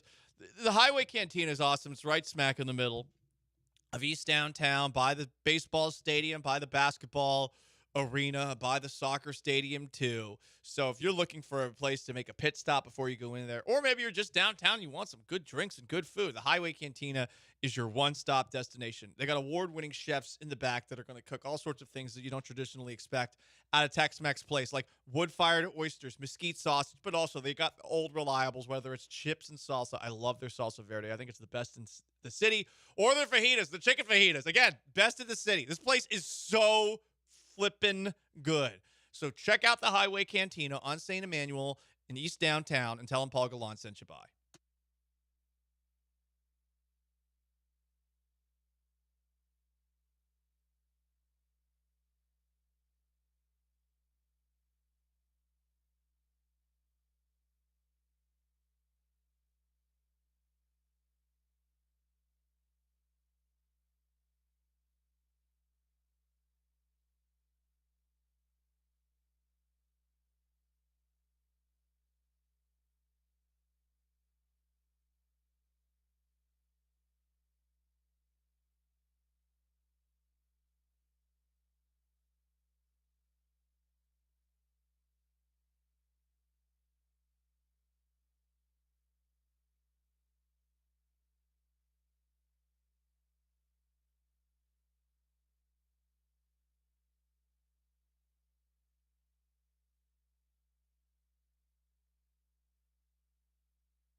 You're listening to Gallant and George on ESPN 97.5 and 92.5 from the Veritex Community Bank Studios. Here's Paul Gallant and Joe George.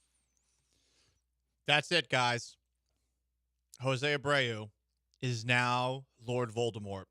We cannot say his name ever again. For those who don't know, in the Harry Potter book series, Voldemort, the bad guy, everyone's scared to say his He's name. the ugly-looking dude in the movies. He doesn't have a nose. He does not. He Do does we ever not get have a nose. I didn't read the books. Do we ever get a story on why he doesn't have a nose?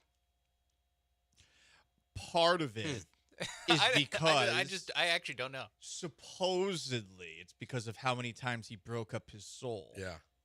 So that no one could ever kill him officially. His soul was broken up into these things, Sean, called Horcruxes. But only his nose got lost? I guess that's what happened. He has all of his fingers. No, but like he lost his hair. He went from like a normal white person to a What's not a normal white person? A piece of paper white. Okay. He looks like a see, snake. like you man. can see. I was you can thinking you see might get there's fired right different colors here. Yeah, he looks like a snake man. As one does when you lose your nose. You look like a snake man, especially when you also don't have any hair either. Someone texted in, when you start singing, I switch stations. Well, you just don't appreciate art. You must switch a lot. It's okay. It's okay. All right. There actually has been a positive to talk about over the weekend. I'm having a hard time focusing on that positive since the Astros are now 9 games back in the AL West. But Ronel Blanco had a no-hitter going into the 7th inning going into the 8th inning in yesterday's Astros victory. They pulled him from the game, though, after the 7th inning where he wrapped up. He also, going deep into the 5th inning, had a perfect game going. I'm very happy for Blanco. His all-star caliber first half of the year is the Astros' best first half story. I don't think it's a debate. That he has done this for you has been crucial too, because you got to wonder where they would be without Ronel Blanco. He has been their most reliable starting pitching on a team that features a lot of big names. Early on, you could have made an argument for Pena, I think, with Pena and Blanco, but Pena's kind of dropped off a little bit. He wasn't as great as he was early on in the season. Blanco's absolutely the best story right now, and we got the first round of All-Star voting today. They didn't include the pitchers in this. As of right now, the Astros have 3 All-Stars. Yordan Alvarez is the DH, Jose Altuve at second, and Kyle Tucker is the third outfielder at this moment, joining Aaron Judge and Juan Soto. But Ronald Blanco should absolutely be an All-Star this season. It's probably one of the better stories in all of baseball. I mean, yeah. As we're talking about it yesterday, like just kind of like, giving us the reminder on Father's Day of like what Blanco's journey was like. Is his child is born. He's pitching against the Space Cowboys at Minute Maid Park. He finds out he makes the roster. His next start, he throws the no-hitter. And he's been pretty damn good throughout the season. Like, after the sticky stuff, it was a little bumpy. It wasn't as good as it's been. But see him bounce back yesterday. If he didn't walk those 3 guys in the 5th inning, he probably gets the no-hitter. Like, I feel pretty confident about that, actually. Or maybe gets to pitch the 8th inning. Yeah, exactly. He at least gets the 8th. I think the big problem right now is that while it's non-competitive to pull a guy from a no-hitter, I think it's reprehensible, honestly. Ooh, Let really? the guy pitch. Well, we already have minimized the regular season in all sports. You may as well just tell me that none of these games really matter in the grand scheme of things if you're pulling a guy from a no-hitter. We've seen this with the Astros with Justin Verlander. I think it was against the Orioles a couple of years ago. Or like you saw with Blanco yesterday, when he had an opportunity to do it for the second time during the first half of the year. But I get it, because they have so little depth right now. You do need to make sure that at the very least Ronel Blanco, who has never pitched at this kind of volume before as a starter, is going to be available for you all year long. Yeah, I think it's like his 107 pitches is the most he had thrown this season. He was at 94 through 7. So I'm like 50-50 with you here, Paul. Like, I agree with you. I think like taking a pitcher out when they have, if he's going to the 9th inning, to me with 94 pitches, he's absolutely going out there. But because it was through 7, I get why they did it. He's going to pass his amount of pitches and innings thrown this season by a long shot, especially if they have any hope of making the playoffs and they go on and they somehow make a run at it. He's going to go past all that. At the same time, I kind of wish they would have let him try. Because after he threw all those pitches in the 5th, his next inning was 8 pitches. So, like, I think you could have run him out there with the Abreu or Presley kind of waiting in the wings. Yeah. In the 8th inning, just like as soon as, okay, it takes 10 pitches to get through one batter, and he's at 104, 1 out into the 8th inning, then you yank him. I kind of wish they would have given him a shot at it. He said he didn't have an issue with it afterwards.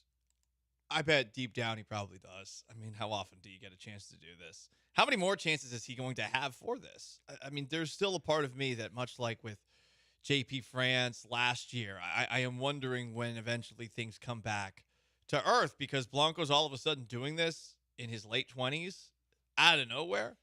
But the stuff has been good this year. Supposedly it's that changeup. No one's come up with a way to combat it, at least to this point. We thought it maybe would come after he was found to have had some of the, quote, stickiest stuff ever found on his non-throwing hand. Whatever the case, it's been a great story. I hope it continues. It really has to continue. He is, right now, their most consistent starting pitcher. Verlander, who knows how long he's going to be gone. The update with him, he told us on Saturday, after getting scratched from his start, that he's been dealing with a neck issue for a couple of weeks. So Arrighetti comes in there and he gets absolutely shelled. Yeah, it was not good. I mean, Blanco's been your stopper. Like, when things are going, like, you give up 19 hits on Saturday. Oof. You get smoked. And then Sunday, as you try to salvage this season, you for sure have to win Sunday's game to win 2 out of 3 against the Tigers. And he throws 7 no-hit innings. Like you can't ask for much more. Like, in big moments, he's been there for you throughout the year. If he doesn't continue at this pace, you're really going to need other guys to step up because, it's not the best story of the season. I think you can't, Monday shows are always weird because it's like, how far do you go back over the weekend? I feel like we've ignored Hunter Brown a little bit with how good he was again on Friday. Like he to me his resurgence has been such a plus for this team as well. Yeah, you need that too. Like you need that too. Like you need two guys, and you really Arrighetti can't be a pumpkin all of a sudden. He can't go back to like the shoe is off the Cinderella slipper and be this guy again. That was a disaster for you. That was the worst thing that could have happened to you, honestly, this weekend. Because you needed. I think you're right. You needed a sweep. They didn't get it. 9 games back in the AL West. What? Maybe the next series they'll sweep. They better. They should win the next 6 games. You want me to care, or pay attention again, or not be pouty whenever I talk about them? I mean, that's what you got to do. Do you care about that? Probably not, but you should. Yeah, Paul, I have bad news.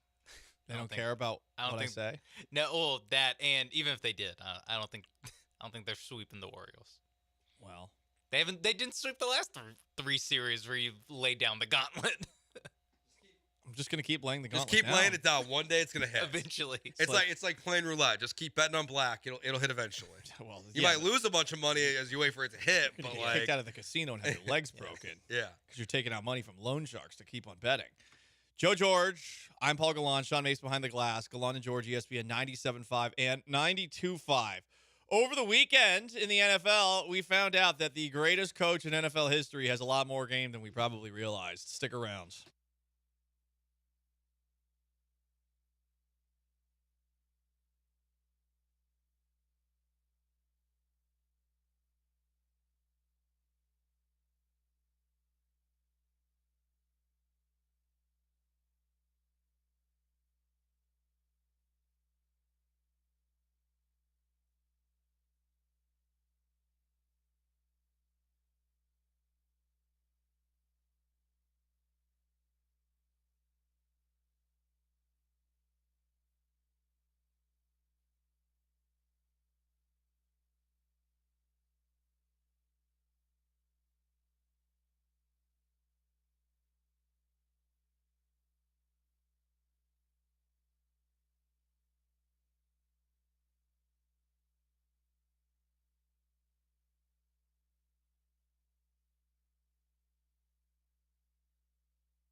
80 days away from the start of the NFL season number 80. It's Jerry Rice. There are other people whose name you can mention, but you must say Jerry Rice's name first. Of course. He's the best. The GOAT.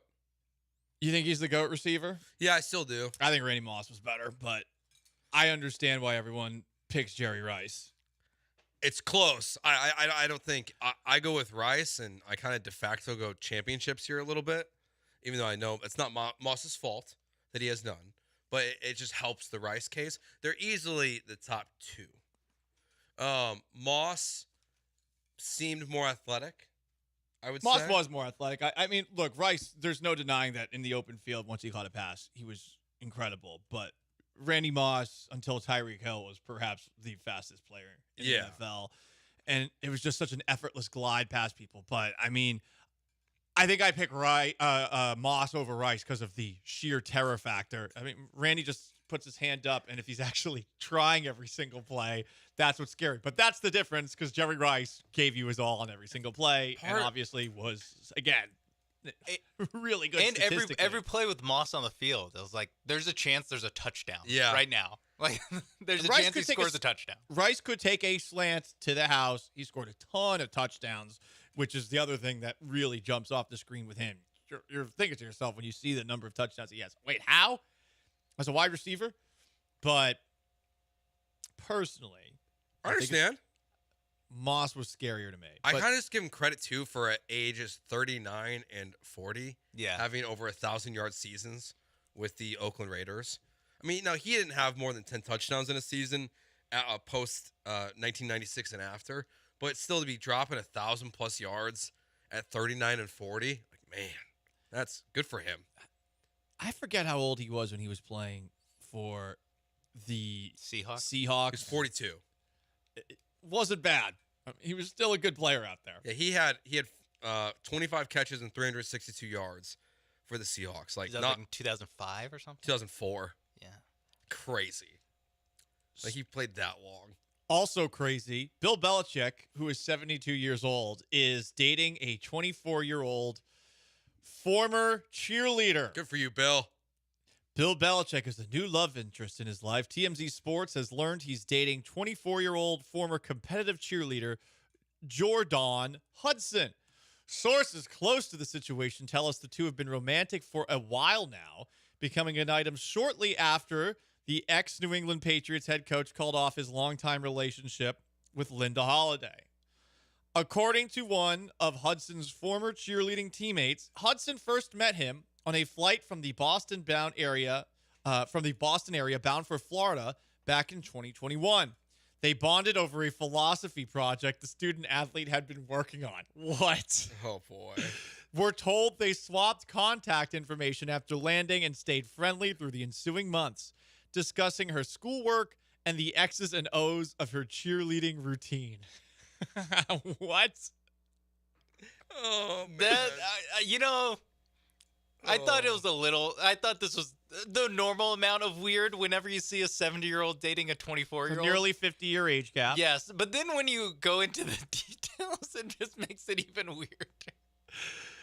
She went to the roast of Tom Brady with Bill Belichick. There's a picture that I guess she posted on her Instagram story.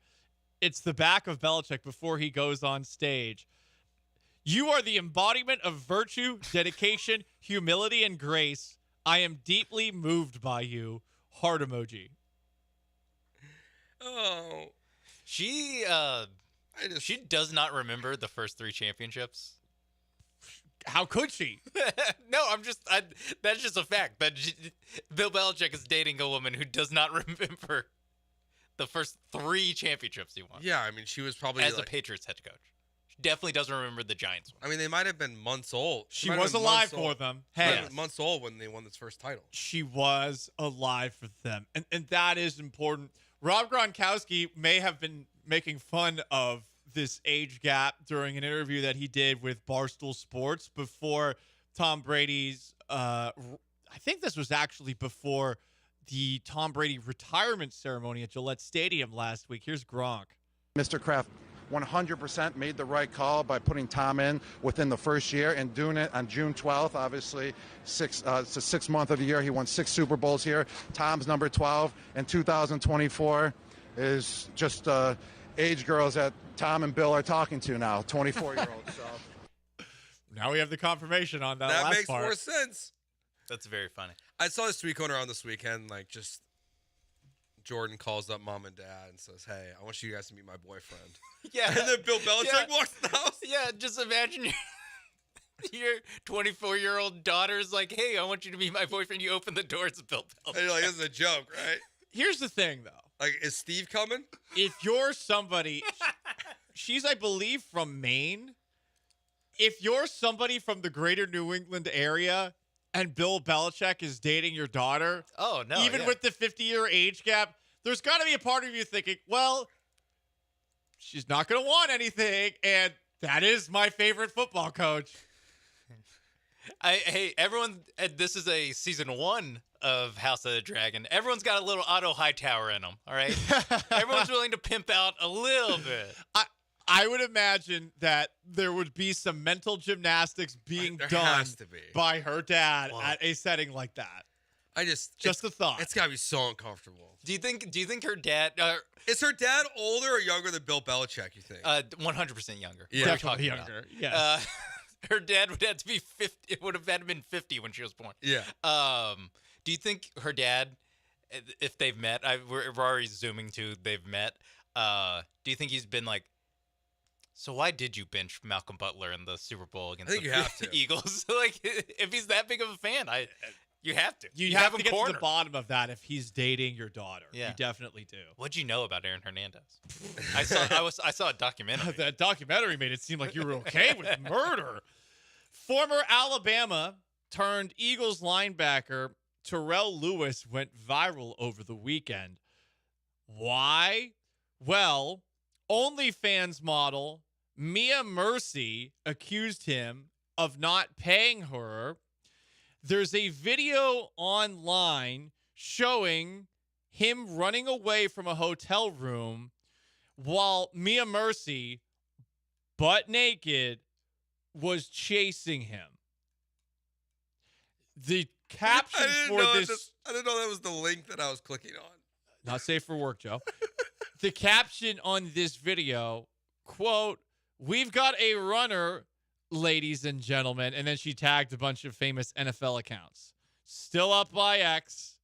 Terrell Lewis is currently a linebacker for the Eagles. All of his social media profiles are now private. I mean, she tagged like the position coaches for his team. That's tough. Here's what also is tough. The OnlyFans model has accused the NFL player of not paying her the money she was promised after allegedly having consensual sex. Okay, was this in Vegas or something like that? Isn't prostitution illegal? Because isn't this essentially that? Yeah. I'm not a lawyer here. I don't know where this hotel was. It looks kind of Vegas-y. What does that even mean? I don't know. Okay. Yeah, don't elaborate on that. Yeah, I'm just yeah, I don't know. Bad look for Terrell Lewis, I'll say that. Because she didn't run him down. So she got close though. She kept up with him more than you would want. If barefoot, bare-assed. If he was a Texans linebacker, I feel like we'd be like, huh. It's like need him to have a little bit more top end speed. It's like when Baker Mayfield got tackled by the cops before his draft. And it's like, can you really can't run the cops? I'll just say Christian Harris would have dusted this girl. I think sideline to sideline. Are you kidding me? Another football player in trouble, and guess what? He's a Kansas City Chief. And guess what? It's a Kansas City Chief who's already been in trouble this offseason. Chiefs defensive lineman Isaiah Buggs was arrested for the second time in a month. He was booked on a domestic violence and burglary charge in Alabama Sunday morning and released. Tuscaloosa County Sheriff's Office records show Buggs was released on $5,000 bond.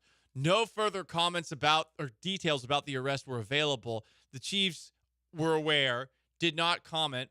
May 30th, you might remember Buggs turning himself in after being charged with 2 misdemeanor counts of second-degree animal cruelty in Tuscaloosa, Alabama. 2 dogs under his care were found to be neglected and malnourished. One of them had to be euthanized. Bug's agent, Trey Robinson, has alleged his client is a victim of an ongoing subversive campaign to force the closure of a hookah lounge that he owns in Tuscaloosa. The whole story is bizarre because why haven't the Chiefs just cut him yet? Great question, because this is Like, not he's a very important Chief. He's a nobody. He's an absolute nobody. He's going into his second year with the team. No one has a clue who this guy is, yet he's been arrested twice and nothing's happened. Yep. It's just bizarre. He's an Alabama guy, and Terrell Lewis, Alabama guy. Not a great day for Nick Saban, little game called Life Tree. I mean, hey. Look, leader of men. Nick Saban.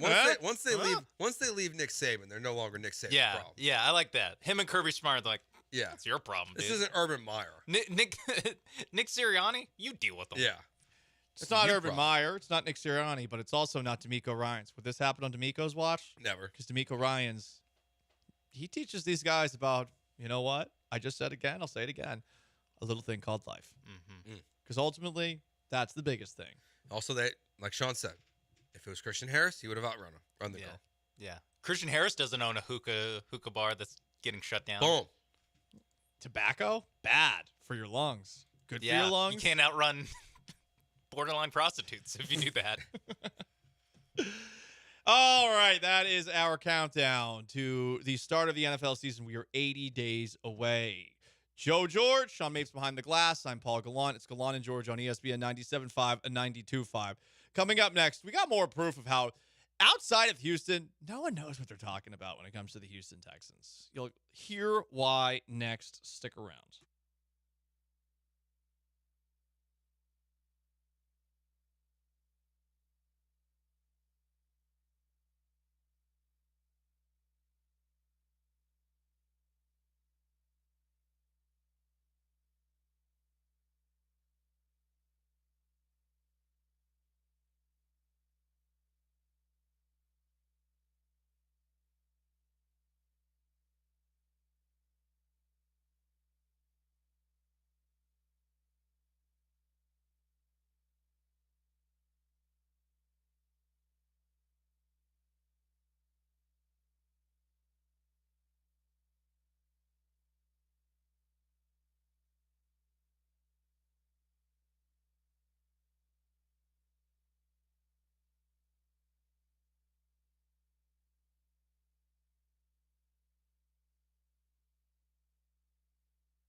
Broadcasting live from the Veritex Community Bank Studios, it's Gallant and George. On ESPN 97.5 and 92.5.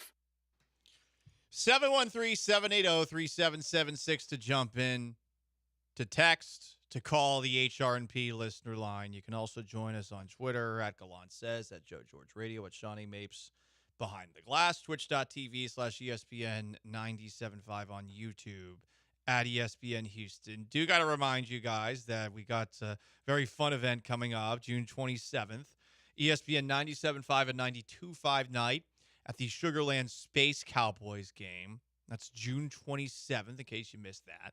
Listeners can get tickets for $9.25. All you got to do is enter promo code ESPN925. That's again, ESPN925. You can watch the future of the Astros. You can also see if any of us bleep up throwing out the first pitch like old BK did last year. Sources say we're adding Jeremy to the mix, so it sounds like right now it's you and Jer. Me and Jer Bear. Yeah, you and Jer Bear. Interesting. TBD if any of the olds from the morning show will participate. Oh!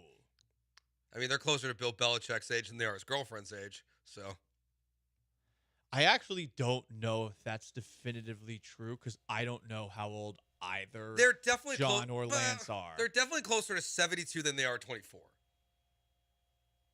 I truly do not know the answer. I mean, Paul, we're in our mid-30s. They've been on the radio since we were in diapers. I was not in diapers when they were on the radio. Joe. I guess. Well, you're I this feel like radio. we're Yeah, it's more of a when you stop wearing diapers So question. since Sean was in diapers. Well, Before I was born. They probably were. They didn't do the show together, but Gotcha. yeah. Well, I mean, they're both in their 40s, right? Sure. That sounded sarcastic. I mean, I'm pretty sure John's in his 40s. John's got grandkids. Yeah. John's a young man. I mean, if you watch House Dragons last night, grandkids pop out when you're really young. Oh, they're both in their 40s. What are Yeah. you talking about? You're being ageist right now. Ageist? Yeah, you were ageist against me just a moment ago by saying, "Oh, we were in diapers when they were on the air." No, I wasn't. And on top of that, I think you're being ageist against them right now. So you're calling them the old guys. What's wrong with that? I don't know. For all I know, they're younger than Joel. I don't know. It works out for Bill. Yeah, but we're gonna make you a silver fox. You're trying to change the subject here. You're trying to make it seem like they're in their 70s. They're not. I said they're closer to 72 than 24. Well, I don't know that that's factual. I'm like 99. Are you going to ask them their age? I mean, you are technically. You're middle management. I don't know. You might get in trouble for that, though. That's true. HRMP. Canceled. See you guys last show. Because he has drunk and not how old he is. Well, that's what Jake found out the hard way. Well, I mean, pour one out. I'm not pouring one out. Oh, you're not playing one out. Hard pass. Okay. No, I'm asking them. I'm just going to ask a question. I'm not going to go on the offensive. You said that they're closer to 72 than they are to 24. You also said it's going to be Jeremy and Paul, and we'll see if one of the olds wants to throw the first pitch. I feel like that part's getting thrown under the rug. It's all right. It's not all right. They're one of the elder statesmen of the station. Nope. Neither of them are 50, based off of my eyes. Yeah. I'm not looking at the back of the baseball card. I mean, the back of the baseball card is what matters. Yeah, either they started when they're 10 or they're older than 50. John and Lance are good-looking guys. I'm pretty sure they're in their 40s, and I think what you said right there, I feel like it should be brought up again. It should be brought up. Fake news. Also, fake news. I can't believe Pro Football Focus is pushing this as far as players who have the most to prove in 2024. This is the entire NFL. The entire NFL. Deshaun Watson. That makes sense. Yeah, of course. With the Cleveland Browns. Russell Wilson with the Pittsburgh Steelers. Yep. That makes sense. Daniel Jones with the New York Giants. Uh-huh. That makes sense. Bryce Young with the Carolina Panthers. That makes sense. A little less sense, but makes some sense. Yeah, I think it makes just because of the pressure that CJ put on him, I would say. I was moving on to the next guy. I think Bryce Young makes a lot of sense. Bryce Young stunk last year. No, that's what I mean about Bryce. Because I was moving on to the next guy. I was saying like this one makes a little bit less sense. Calvin Ridley makes a little bit less sense. I don't think he was bad last year. I disagree with you there. I think Calvin, because he hasn't been great in the NFL. Even before the suspension, he had a lot of injuries. But he had 1,000 yards receiving and 8 touchdowns last year. But we used to talk about Calvin Ridley like he was like one of the best wide receivers in the NFL. I don't really remember that, but I don't think he's got that much to prove here. I feel like him on this list, bizarre. Jedrick Willis Jr., I'll be honest, I don't know who that is. Okay, good. Me neither. Jedrick Willis Jr.? What? Offensive lineman for either the Bucks or the... He's on the Browns. Browns? Yeah. But because there's a Wills, too. You couldn't have told me what position he played, honestly. Watch out, Jedrick. Yeah. All eyes are on you. So he's on this most approved in 2024 list. We're going to be having a lot of Jedrick Wills conversations throughout the year. I guess so. Week after week. It's like Caitlin Clark. And then Houston Texans corner Jeffrey Okudah is on this list. So he's on this list because he's a former top 5 pick. And he is on his 3rd team in 4 years. But I feel like no one's thinking going into this year, is Jeffrey Okudah finally going to look like a top 5 corner? As much as they're probably thinking to themselves, I don't know where Jeffrey Okudah plays. Is he still in the league? That's probably what they're thinking. Yeah. I suppose that means he does have a lot to prove. But I think it's weird to put him on the same level as guys like Deshaun Watson, Russell Wilson, and Daniel Jones, like this Pro Football Focus graphic did. Yeah, because like those are guys who I guess Daniel Jones technically could lose his job to Drew Lock. I mean, like I know some people are kind of pushing that narrative a little bit, and technically Russell Wilson could lose his job to Justin Fields, but like Daniel Jones got paid, Russell Wilson has been paid, Deshaun Watson's been paid, Calvin Ridley's been paid, Bryce Young was the first overall pick. Okudah was the top 5 pick how many years ago now? Well, it's been 4 years? 2020. He's on his 3rd team, and Jedrick Wills was the 10th pick in that draft. I think it's because they're up that high, like they were drafted that high. I guess you can make an argument, but C.J. Henderson was picked number 9, also on the Texans too. So why is he not on the list? It's weird that they added these 2 guys in. Honestly, if you're going to do a graphic that says which player has the most to prove in 2024, you should have just left the quarterbacks on, because that's all that anybody really cares about ultimately as far as the national conversation about the sport. You want to talk about the quarterbacks first instead of some random guys who are top 10 picks that you're like, oh yeah, that guy was a top 10 pick. Not very good. Yeah, it really should just be fantasy football positions. Like you can even talk me into like a wide receiver or a running back, because like Joe Mixon maybe has something to prove. I would put Kyle Pitts on this list. Kyle Pitts, like Kyle Pitts, like after like what he's gone through in Atlanta, like it's time for him to like show up and be the tight end that everyone thought he was going to be coming out of Florida. Like he makes sense to me on this list. But Okudah's on his 3rd team. Like Russell Wilson's on his 3rd team because he got paid by the Broncos and it was a disaster. He moved on. Okudah's on his 3rd team because it's been a disaster everywhere. He's not been a good football player. I don't know what you're proving, especially when like it's OTAs, but who's getting the most run at the cornerback 2 spot? That would be Kamari Lassiter, who they drafted in the 2nd round. Yeah. And from what DJ said, it sounds like he's significantly ahead of both C.J. Henderson, another former top 10 pick from 2020, and Jeffrey Okudah, a former top 10 pick from 2020. Jeff Okudah proved to me that you won't be playing in the UFL next year. Yeah, like what are you proving? He's proving that he won't be on the Birmingham Stallions next year. I don't know why he's on this list. And I'm not even sure he's the Texan the piece that they need. Hey, you know what? Maybe it'll work out for them. Tom Brady handing out trophies yesterday. Yeah, he got booed by all those people in St. Louis. I love that. That's I love good. that. That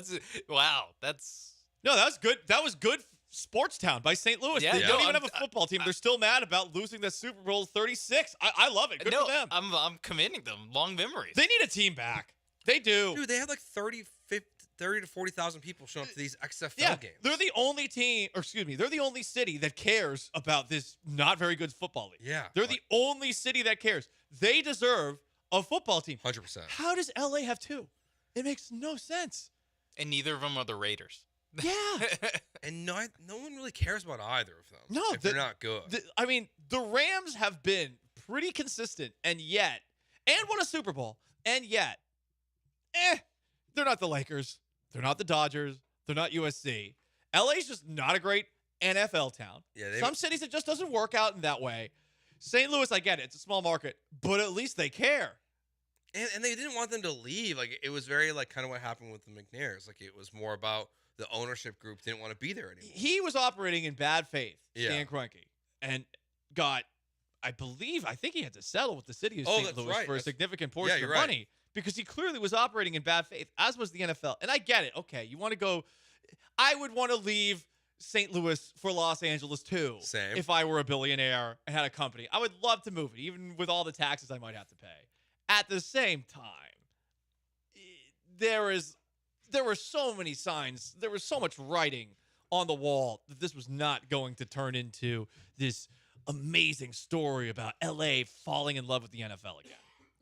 St. Louis deserves a team. I think they'll get one. Probably an expansion, I would imagine. I don't know how that's going to work, though. I feel like you're at a point right now with 34 teams, a 33rd team. Mathematically, the NFL, outside of the 17-game schedule, works out so well, having 32 teams, 4 teams in every single division. And that fit that they had for a couple of years when they brought the Browns back with 31 teams. Yeah. I mean, it only lasted a couple of years. You could tell that they were perhaps, feeling a little bit OCD, taking a look at how one division had 6 teams in it. I think they'll move quickly. I do think the expansion, like when it happens, it's going to be rapid, where you might see 4 teams added within like a 3-year period, where it's pretty a seismic shift. Would you even have, like for you, Okuda as the number 1 Texan with the most approved this year? No, we can answer that on the other side. What is the Houston Texans with the most approved this season? And on top of that, are you concerned at all about the latest Astros injury setback? Gallant and George, ESPN 97.5 and 92.5. Stick around.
Astros off today. They got rid of that guy who played first base poorly, and we're never mentioning his name again. Yuli? Oh.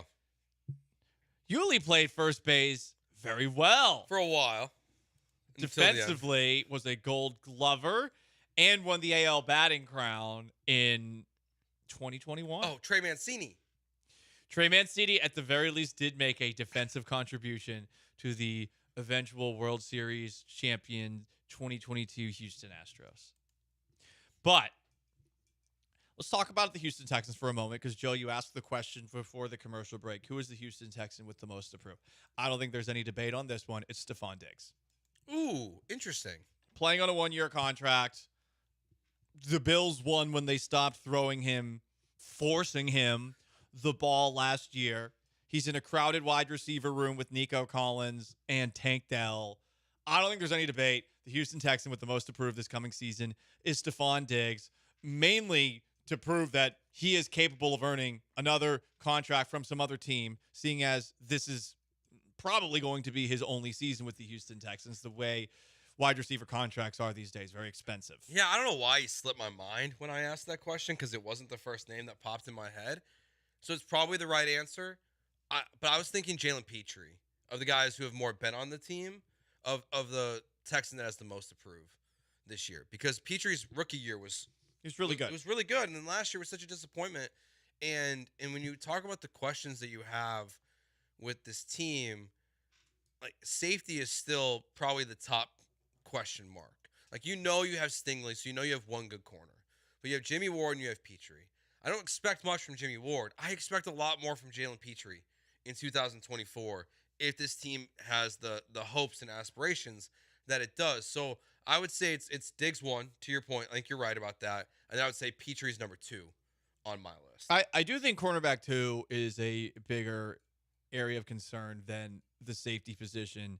And while we're hearing good things about Kamari Lassiter at minicamp and OTAs, let's see that actually happen in a game.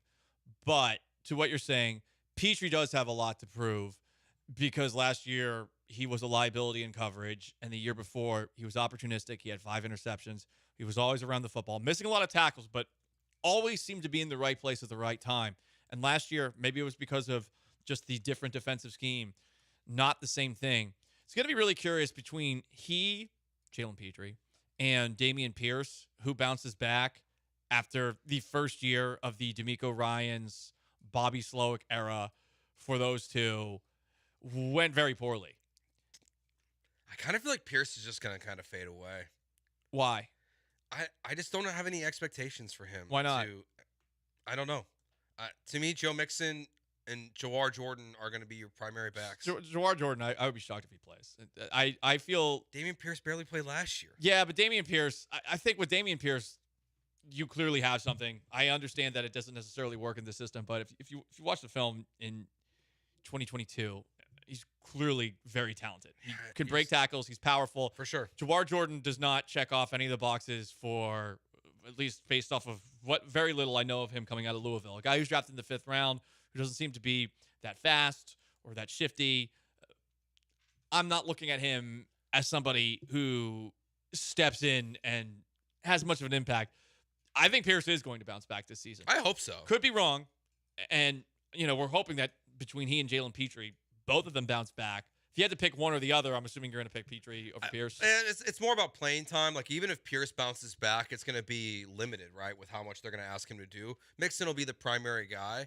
So I think they'll always kind of be – like, I don't think we're going to walk out of this season and say, hey, Dameon Pierce, he's your number 1 running back. Move out of the Mixon contract after a season. Like, find your way out of it. Just bail on it and make Pierce your guy. I don't know if he's going to touch the ball enough to get to that point. So that's why I would lean Petrie. I get you on that front, but I feel like that's not how we look at running back anymore. I think generally the bell cow guy is dead because if you have only one guy and you use him all the time and then all of a sudden he's hurt or he's banged up, you're kind of screwed offensively. I feel like optimally they're using Mixon a lot, but they're also using Pierce a lot more than they did last season. It was crazy that there were games where he was only getting 1 carry, to your point, and that does scream wasn't a fit, but again, it's offseason. We've heard a lot of good things about this guy, though. Coming back this year, obviously remains to be seen when he does on the field. I mean, to your point, like going into the offseason, I thought that they were going to sign 2 running backs. I thought that they were going to move on from Dameon Pierce completely because of what we just talked about with the limited playing time he got last year and how they were really the most unbalanced team. Where like most teams in the NFL do have 2 running backs, to what you're saying, that they share the carries between, and the Texans completely avoided that. So I thought they were going to get like a Mixon and honestly, and like a Stingley, like a new version of Stingley, that have 2 guys for their backfield, and New kind version of Stingley? like a sign Joe Mixon and Stingley.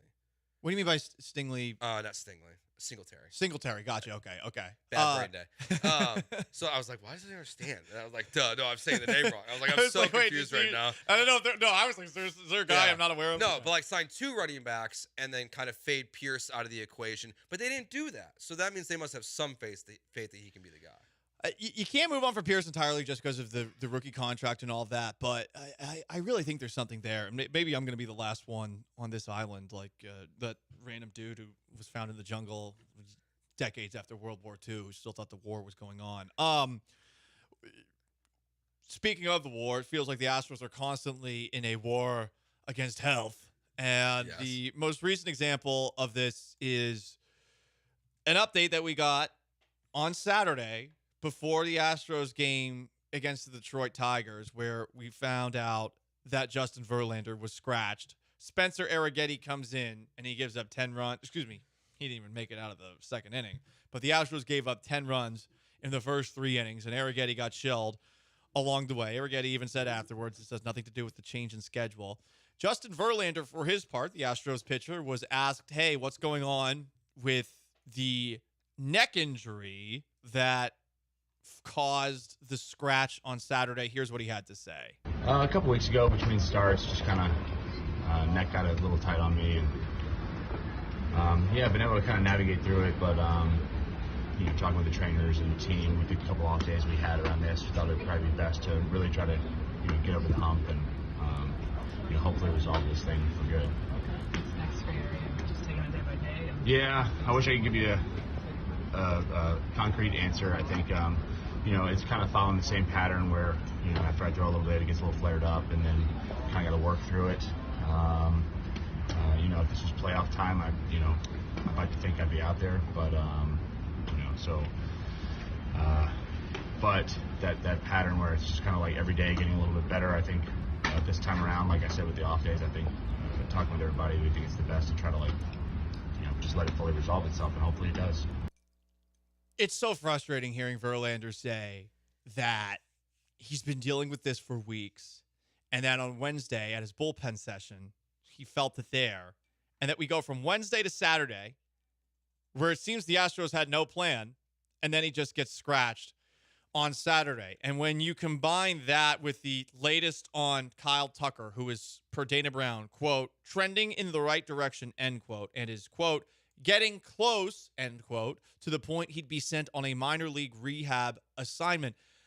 How can you have any faith in the Astros training or medical staff? And maybe you can put this one on Justin Verlander for playing through it and not telling anybody about it. But, we've been looking at who the next person will be outside of the first baseman whose name we will never mention again on this show, seeing as he is no longer a part of the team. And to me, the way that the Astros have managed injuries over the last couple of seasons, and this year in particular, it drives you crazy. And I get it. I'm not asking for them to share all of these players' vitals every single day. I don't need to see all of their records. But they are seemingly mismanaging these guys, and you can't afford to be without Justin Verlander for any time. Could you have perhaps made this go away if, when Verlander feels that at first, you find a way to give him a start off? But now you're in a spot due to the lack of depth that something that I guess has been dealt with by Verlander for the last couple of weeks is now causing him to get scratched last second, and you get shelled by the Tigers in a series where you should have walked away with a sweep. Yeah, I mean, the Astros have done us no favors, or done themselves no favors, and giving them reason to believe them with injuries. I don't think it's unfair for Astros fans to hear neck injury and just think, well, he's probably having Tommy John, because this is what we just went through with Christian Javier. We just saw this. And it's funny, like, you hear weeks, everyone's definition of weeks is always a little bit different, but you look at Justin Verlander's last 2 starts on the 6th and the 9th.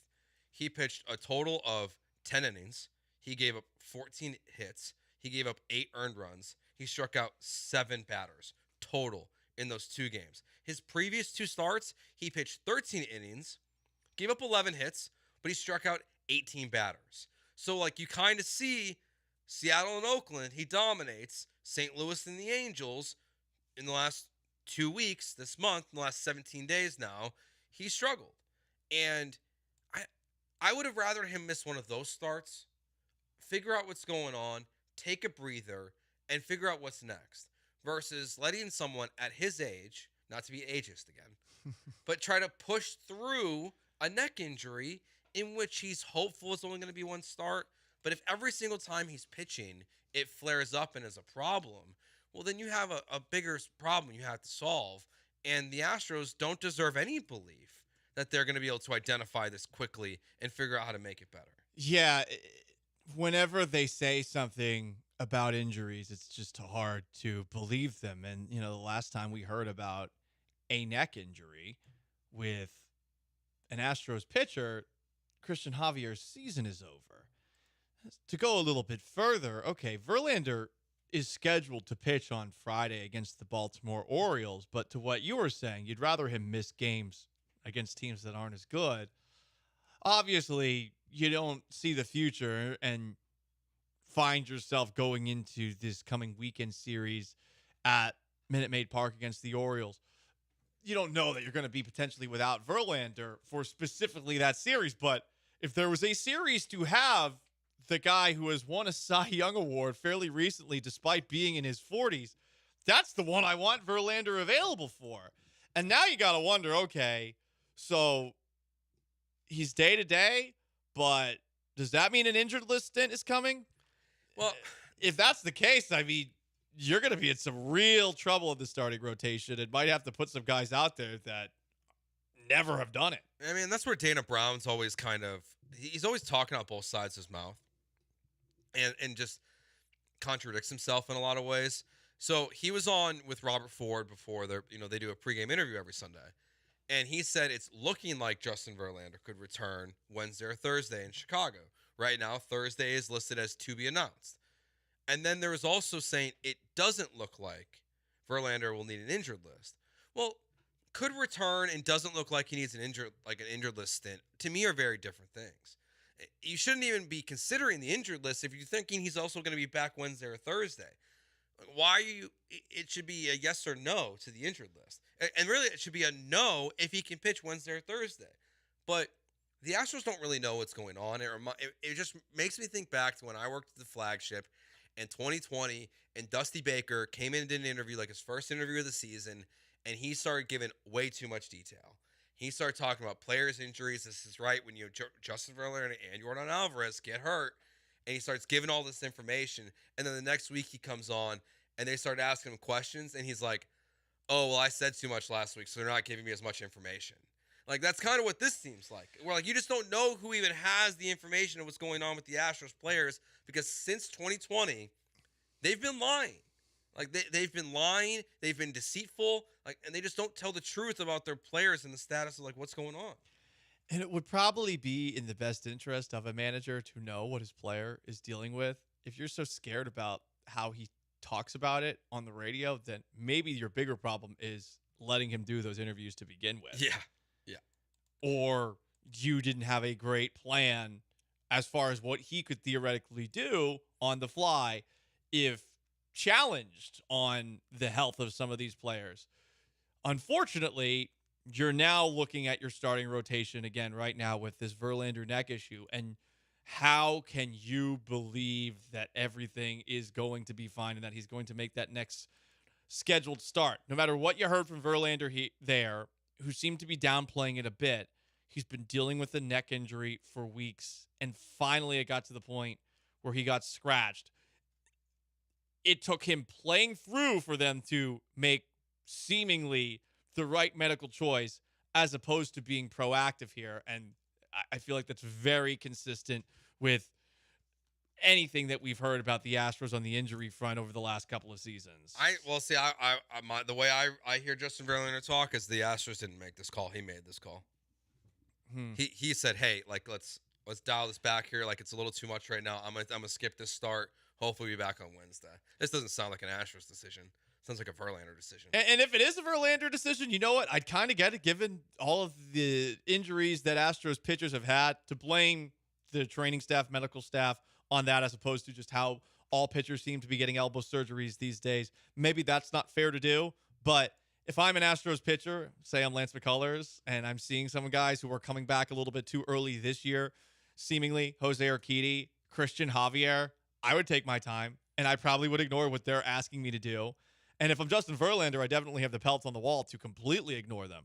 He is Joe George. I'm Paul Gallant. 713-780-3776 to call in, to text in as well. 409, text in. With the Astros medical staff, I've already figured out that forearm tightness means out for the year with Tommy John surgery. From the 832, someone's asking to sign Trevor Bauer. Yeah, I mean, that conversation is probably not going anywhere anytime soon. But we won't talk about that first baseman anymore, so at least you've got that. It's Gallant and George, ESPN 97.5 and 92.5. Stick around.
This is Gallant and George. On ESPN 97.5 and 92.5. Now back to Paul and Joe inside the Veritex Community Bank Studios. I was surprised by this comment on Twitch from earlier in the show, Joe, because things have been going very poorly for the Houston Astros. Is this actually true? The Astros have so much PR that they have 3 players leading the ballot despite being a sub-500 team by at least 7 games. Yeah, Tucker, Altuve, and Alvarez are all-stars. Wow. It appears, at least through the first vote. Like, obviously that can change, but Altuve and Alvarez lead their position, and then Kyle Tucker is third, so he's behind Juan Soto and Aaron Judge, so he still would be in there at the moment. I mean, I'm not surprised by Altuve and Alvarez, and Kyle Tucker at one point was leading baseball in home runs. It kind of shows you like what the Astros have been this season. You have a couple players that are still been great baseball players, and then you have a bunch of guys who just aren't doing their job. They might have, assuming that whoever the American League manager is picks Ronel Blanco. Maybe that doesn't happen. I'm assuming the American League manager is going to be Bruce Bochy from the Rangers, right? That's how it works. It's usually the American League representative from the year before, the National League representative from the year before. I would assume that they would pick Ronel Blanco. So, yeah, you might have 4 All-Stars. Honestly, I think I want the Astros to sit it out. I want them to sit it out. Didn't they sit it out a couple of years ago? A couple of players were thinking about doing that. Altuve sat out 1 year, I think, Yeah. right? Yeah, I want them to sit it out. It was the Seattle one where. Oh, so last year. Oh, was it last year? Was that Seattle last year? Yeah, they all wore those green, green jerseys. I just Definitely didn't watch I it. said the Seattle one, so I didn't have to say a year.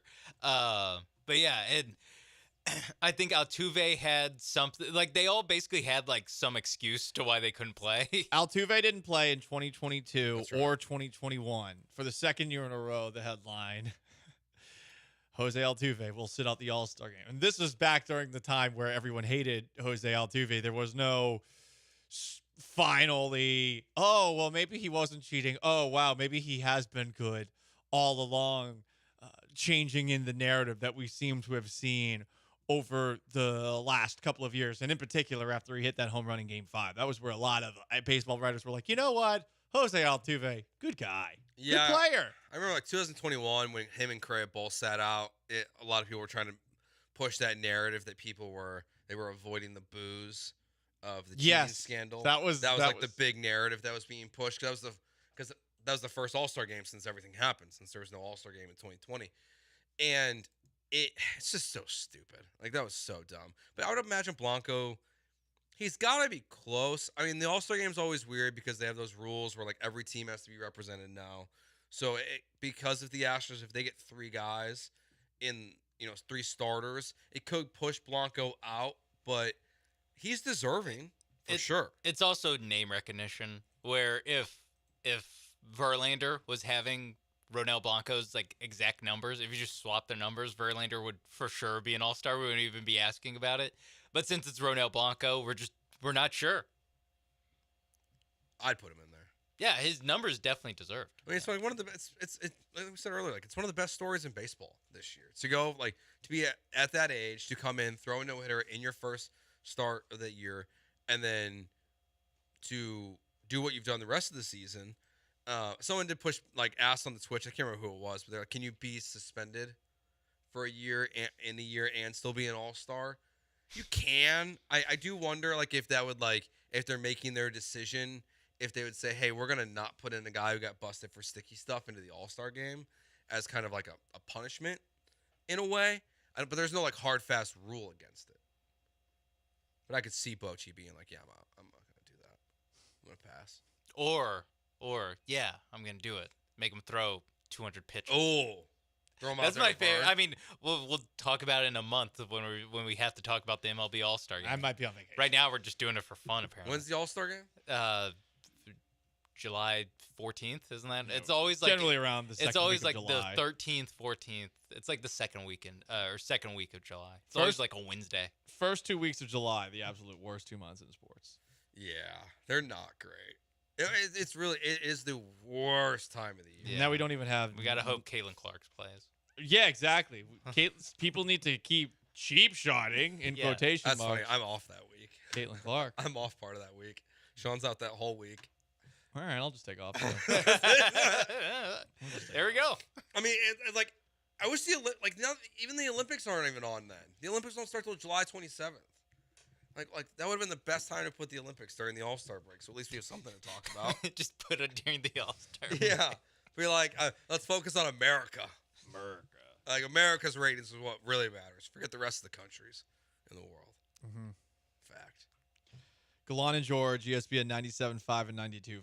So Game 5 of the NBA Finals is tonight. I have an embarrassing admission to make about the NBA Finals that I'll share with you on the other side. And one of the guys in these NBA Finals is maybe the weirdest person in all of sports. And it's inspired, I think, what will be a very fun conversation next. Stick around.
This is Gallant and George. On ESPN 97.5 and 92.5. Now back to Paul and Joe inside the Veritex Community Bank Studios.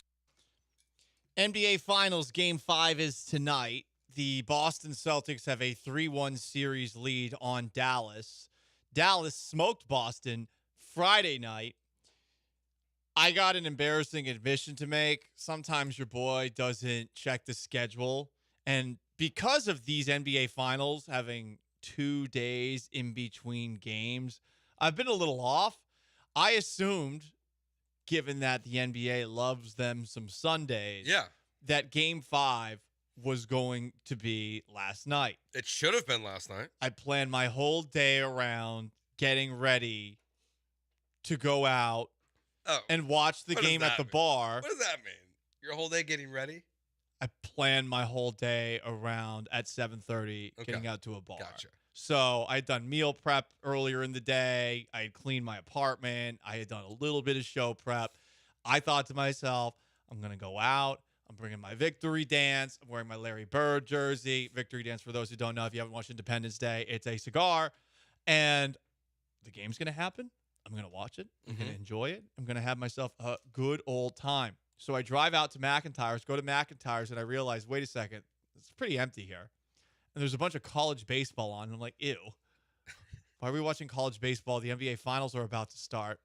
So I go to the bathroom, look at my phone in the bathroom, and I think to myself, wait a second. Is there a chance that there are 2 days in between games again? And guess what? There were. I immediately leave the bathroom after having gone to the bathroom. I used McIntyre's like it was a McDonald's rest stop on the side of a highway, and I went back home to watch House of the Dragon. Didn't even buy a drink or anything? Didn't even buy a drink. God, you're not even allowed to do that at Starbucks. What I appreciate about Paul is that I asked him how his weekend was, and he told me the very abbreviated version of this story, but left out all those good details. I appreciate you saving them on air, because you almost made it sound like you didn't even get to the bar before you turned around. Oh no, I got that. I didn't know you went in. I went in. Used the restroom. The NBA is stupid because, like the Mavs winning that game, like there's a reason to kind of believe that like the series could turn around, but then you wait 2 days. You have a 2-day break. All my interest is like gone again because I know Boston's going to win this series. And even if they win tonight, I'm not so sure. If Dallas wins tonight, they don't play again till Thursday. I'm just like, and then if they happen to win on Thursday, they don't play till Sunday. Mm-hmm. Like these play every other day. Hold on, Paul. What was that? I'm not so sure. About what? I'm not so sure about them winning this thing. I'm not so sure. I'm just saying it right now. This is Debbie Downer Paul over fake here. humble. This is not fake humble. This is fake. They play with their dessert. They got smoked on Friday. They just need to win one game. And Luka Doncic lost his effing mind in game number 3. They do have to win just one game. There's no doubt. But I think there's a chance Dallas wins tonight as well. So I will not allow this until if the Mavs win tonight, then I will allow you to think that the Celtics might lose this series. Listen, I know this team. They're not going to lose. I know this team. Smoke them the other night. Teams that lose by 30 plus in the finals, the next game, are 6-0. I will be out at McIntyre's watching this game. I'm just saying right now, the confidence. I have yet to have confidence in this team. They're going to win the championship. They're one game away from winning the championship. Whatever, Sean. I'm just telling you how I operate as a sports fan. As someone who's a cocky sports fan when it comes to the Astros and was that way with the Patriots, I do not feel that with this team right now, especially after Friday getting waxed. There's nothing fake about this. This is me being honest, as I always am.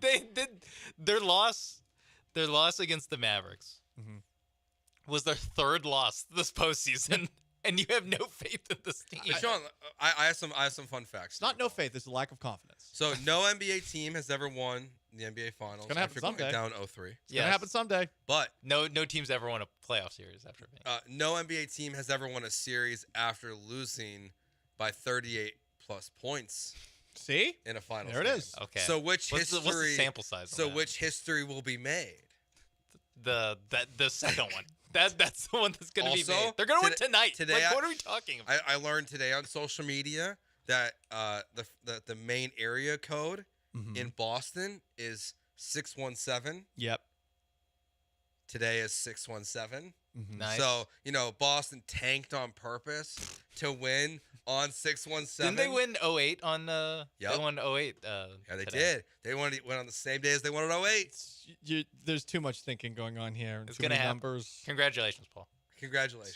Stop. 617 day. NBA champion. Taking it one game at a time. Boston day for Paul. Okay. If they win the fourth game, we'll take a look at how the NBA works. Yeah. We'll see how we feel then. That's the funniest part, because you're not alone. Normally, it's the detractors from the Celtics. Like my friend told me after the Celtics went up 3-0, the Celtics are about to win the championship and prove none of the doubters wrong. None of the doubters are going to be proved wrong, but they're going to win a championship. I'm surprised that a fan of the team is even like, I don't know. That's where I'm at. These guys aren't that good. It is a weird finals. Like I've been listening to a lot of like the Bill Simmons, Russillo stuff, and they talk about like the title belt as like the best player in the NBA. Typically, it changes hands when someone wins a championship, and how it seems so clear this year. Like it's not going to Luka. It's not going to Luka, and it's not going to Tatum. Like Tatum's going to win a champion because he hasn't played well enough. And it's not obviously it's not going to Brown. Like Jokic is still going to be cleared as the best player in the NBA, Which is good. No, I agree. I think it's a great thing. It's kind of gotten crazy how, this guy's the best player in the NBA. Oh, this guy's the best player in the NBA. Come on. I think going from having LeBron make the finals every year and just be so obviously the best player in the league, that now every player now has like faults. And so you can always hold something against some of these players when they lose. So it's a weird couple years because everyone's kind of still getting held to prime LeBron standards, and there's not any prime LeBrons in the NBA. Fact. Celtics best team in the NBA this year. Does that make Joe Mazzulla the best coach in the NBA? Joe George is shaking his head. The title belt for best coach. And he's shaking his head violently. Yeah, the title belt for best coach up for grabs. Joe Mazzulla is something else. He is. I don't know how many people are familiar with Joe Mazzulla, who supposedly watches the movie The Town multiple times a week. That I love. He is from Boston. This is a guy who does MMA, gets choked out from time to time while doing MMA, uses MMA as a means to communicate to his players about the importance of always being prepared. Definitely better than that than talking about 9/11 like Sean McDermott and the hijackers, how they were a ragtag group of guys against the odds. That was, again, Sean McDermott, head coach of the Buffalo Bills, not me, something that really happened. But Mazzulla's just a different guy.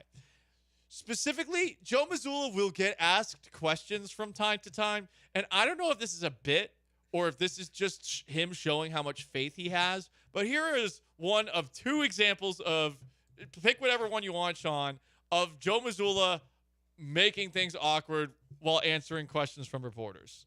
A non-basketball question. Did you get a chance to meet with the royal family? And if not, how was it like having them there in the building? Jesus, Mary, and Joseph? The Prince and Princess of Wales. Oh, no, I did not. I'm only familiar with one royal family. I don't know too much about that one. I don't know if that family's royal, Jesus, Mary, and Joseph. I do know it is definitely worshipped. That was a funny moment. Because also, screw the limeys, right? Like, screw the British. Screw the English. Screw the monarchy. Who cares? You're a basketball coach. Oh, you care that the royal family's there. But Joe Mazzulla loves to go to talking about the, I guess, Holy Family whenever he can. Because this happened a couple of days ago. Hey, Joe. Ben School, Yahoo Sports. For the first time since 1975, this is the NBA Finals where you have two black head coaches. Given the plight sometimes of black head coaches in the NBA, do you think this is a significant moment? Do you take pride in this? How do you view this, or do you not see it at all? I wonder how many of those are been Christian coaches.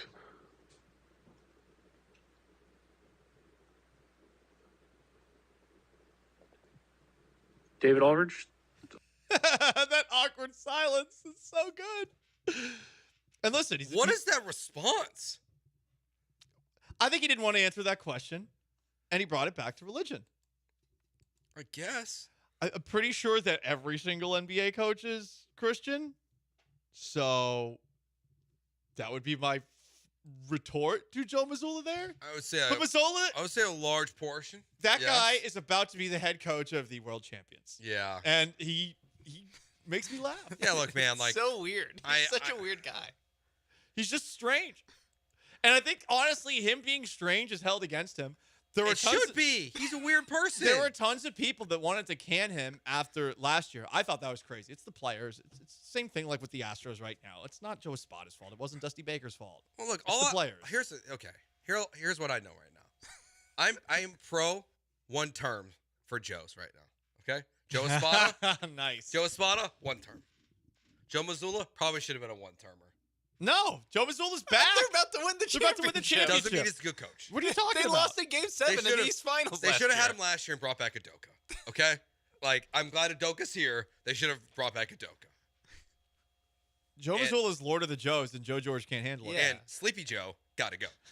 So like, right now, is that Espada? I'm not a fan. Yes, also, I don't like what's happening to my name. I think Mazzulla's got the Joe belt right now. I think he does too. He is the Joe belt. He's the Lord of the Joes. He's the top Joe at the moment, but I think it's really sad that he's the top Joe. I think, well, here's the thing, though. Now, thankfully, they're going to make a new G.I. Joe and Transformers movie. They're gonna combo it. They shouldn't go back to the G.I. Joe. So G.I. Joe and Transformers. Like I'm here for that. Like maybe that'll. You're gonna watch those? Yeah, I'm a sucker for Transformers. I'm not gonna lie.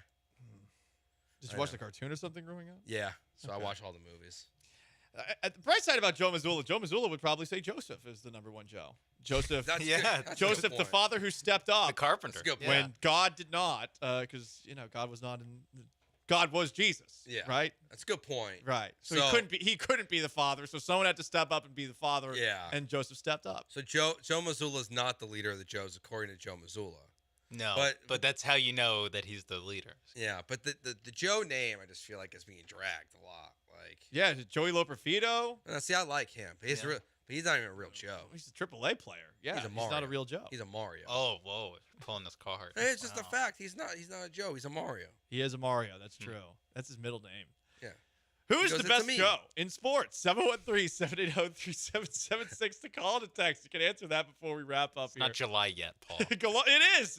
Mount Rushmore of Joes. Huh? 3, 2, 1. Do I get close? What? Am I close to the Mount Rushmore? No, I mean, we didn't say Montana yet. It's Gallant George. Stick around. Tell you about my friends at LeBurge, Lake Charles, Sean, myself, Brian will be out there on June 29th for the next UFC card. Obviously, no McGregor in that fight, but it's going to be a good card regardless. So we'll be out there doing the show on Saturday, the 29th, from 12 to 3. We'll be hanging out in the sports book, watching the UFC fight that night as well. When you want to leave Texas and bet on your Texas teams, I highly recommend doing it at LeBurge, Lake Charles. You got 19 betting kiosks, great food inside the sports book. You can download the ESPN Bet app as well while you're there. So as soon as you cross into Louisiana, you can start making bets on your Texas teams. Whoever you want to bet on. You feel like the season's going to turn around for your Astros, you can bet on them. You want to feel good about the Texans this year, you can bet on them as well. They'll even have draft props coming up for the NBA as well. I can't recommend it enough. You should go check it out. And before you go to LeBurge, Lake Charles, make sure you download the Penn Play app. You can win up to $2,000 in Penn Play cash.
You're listening to Gallant and George on ESPN 97.5 and 92.5 from the Veritex Community Bank Studios. Here's Paul Gallant and Joe George. Last chance to dance, Gallant and George. We were talking about Joe Mazzulla and his weirdness, strangeness in the last segment. And we're wondering who's the number one Joe in the world of sports. Active would be helpful. There are, of course, some people who are retired. Joe Montana. Yep, he's passed in front of me. away. Joe DiMaggio. Yep. I suppose you could also, because he is a Well, you're not gonna say it, Sean? sports reporter, you could Joe Paterno. Joe Paterno dead and gone forever. Dead. There you go. There you go, Joe. Are you happy? I'm better than Joe. Your favorite Joe came up. No national titles in my lifetime. Yeah. Kind of surprising his Also, last bad dude. natty was 1986. He definitely seems to have overlooked some things. Yeah. That's a really polite way to put it, Paul. Didn't do the most he could have to stop some things. Didn't do anything, in fact. Joey Chestnut. I'm better than Joey Chestnut because I don't support fake meat. Well, hang on. I'm not getting banned. I'm not banned from the number one competition. You in the sound world. like Rory McIlroy, like shaming a man for getting paid. I mean, the man deserves to get paid and not have to go eat in Youngstown, Ohio, so he can make $5,000. Is that all he makes?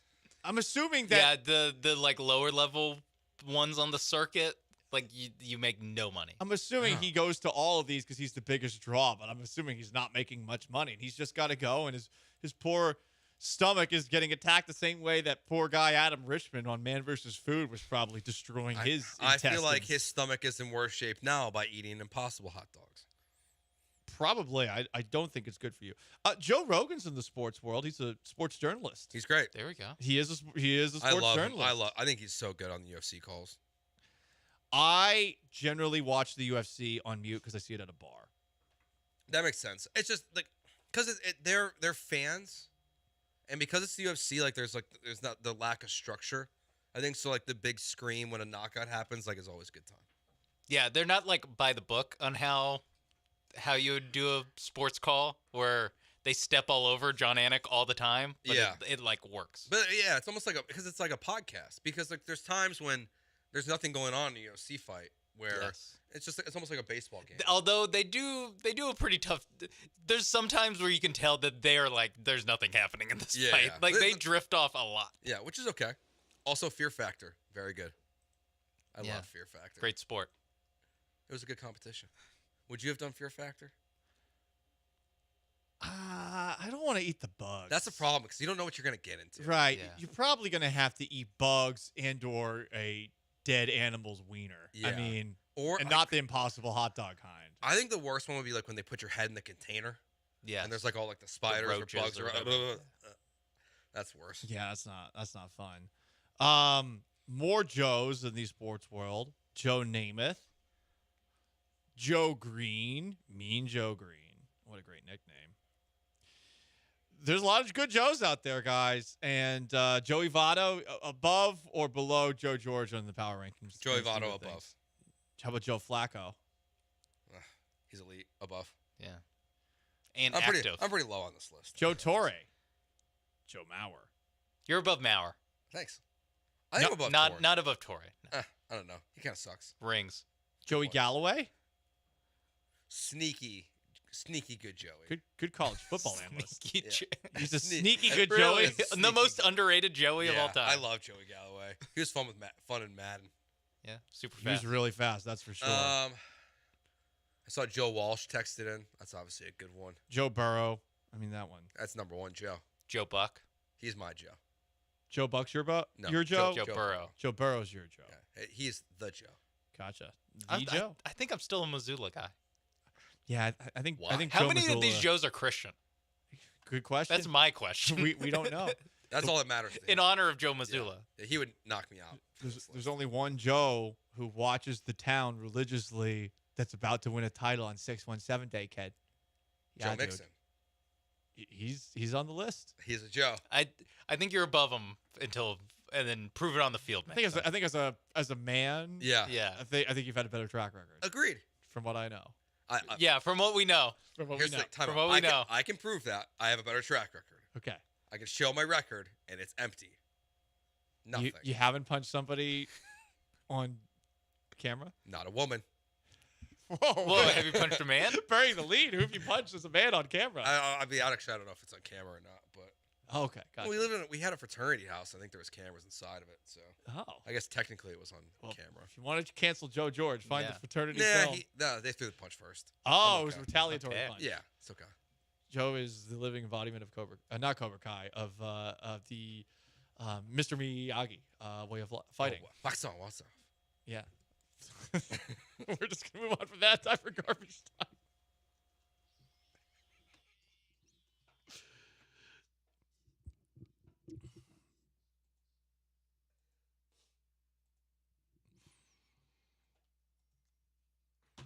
Guess what, guys? Does Jose Abreu count? Is that the Hispanic version of Joe? Yeah. Jose? I'm above Jose Abreu. Below Altuve. Good point. Yes, but are you taller than Jose Altuve? I think we're the same height. It's been a while since I've been on the field. What, do you think he's grown? No, I just don't remember. Oh, okay. But I think we're the same height. Okay. My driver's license says we're the same height.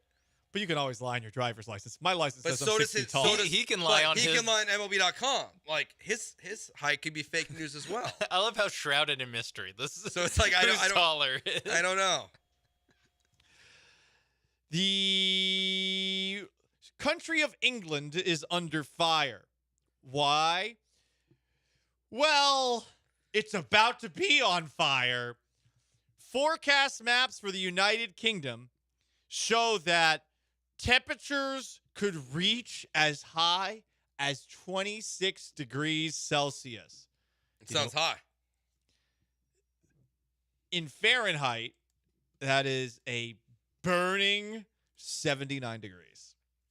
England has been complaining about how it's going to be 79 degrees, which would be wonderful for us right now. I guess homes in England are perhaps not quite as breathable. Okay. Seeing as most buildings are made out of brick. That's at least what they're Britsplaining us about how this is going to be a brutal week. But Like there's no AC? There's no AC. most places don't have AC, and most of the homes that they live in are old and made of brick, which I guess does not ventilate well. Is that as hot as it gets there? 79 I guess so. is a heat It's a wave. heat wave. So, Huh. I mean, I get no AC. I get poor ventilation. Just leave the windows open. Like 78 is not that hot. Like that's great. Or get this, go outside. There's probably a breeze. No, but The whole country's on the water. do you know how much sunblock you'll have to go through? Well, yeah, if you're an English person. Yeah, You're whiter exactly. than me, probably.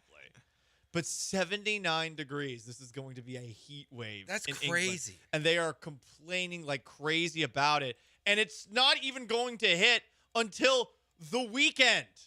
They're looking ahead like They're it's a looking hurricane. ahead, like, yes. like it's a hurricane coming. And yeah, I'm pretty sure we got a tropical storm in the Gulf because it's hurricane season. But here we are. That's a fact. Looking at England, who is complaining as a country about a 79 degree. We'll heat hear wave. more about this on Soft Boys on Wednesday. Oh yeah, we will. Soft boys? I will say on Soft Boys, at the very least, England is doing something that's making the Germans mad and could result in arrests because right now we got some European soccer matches going on. Euro Cup 2024. And speaking of Euro Cup 2024, we've got elite Euro on Euro trash talk. The Albanians, what they're doing before their match against the Italians is they're getting dry pasta and they're just breaking it in half in front of Italians. Seems to be some good-natured back and forth. Seems I like a like hate it. crime. Are they just making him cry? It's not quite calling an Italian Fredo, which per Chris Cuomo is like calling an Italian the N-bomb. But this is really close, breaking pasta in front of an Italian. I just don't know. Are people getting offended by this? Again, I can't speak for Italians. John pretty Granato good. can. Oh, we should ask John. I think Dell brought it up on the morning show, and Granato did not seem thrilled about it. You're breaking the Italian. You're breaking my balls. What are you doing? Yeah, Oh! it was also like 4 a.m. not actually 4 a.m., but it was super early in Vegas because he's doing the show from Vegas. Oh, So good for might him. just been grumpy. Well, I'd be grumpy too if I were in Vegas. Just kidding. No, that would never ever happen. Though I probably wouldn't make it any of the shows. Anyway, that's going to wrap up today's edition of the Gallant and George radio program. Big thanks to Sean Mapes behind the glass, to Joe George to my right. I am really Paul Gallant. So long, farewell, have yourselves a wonderful Monday. The Killer Bees are up next. Peace!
What up, H-Town? Hey, how we doing? He's Blank. I'm Branham. Brian is back. The band is back together. Brian is back. Brian, where were you all last week being lazy bones on us?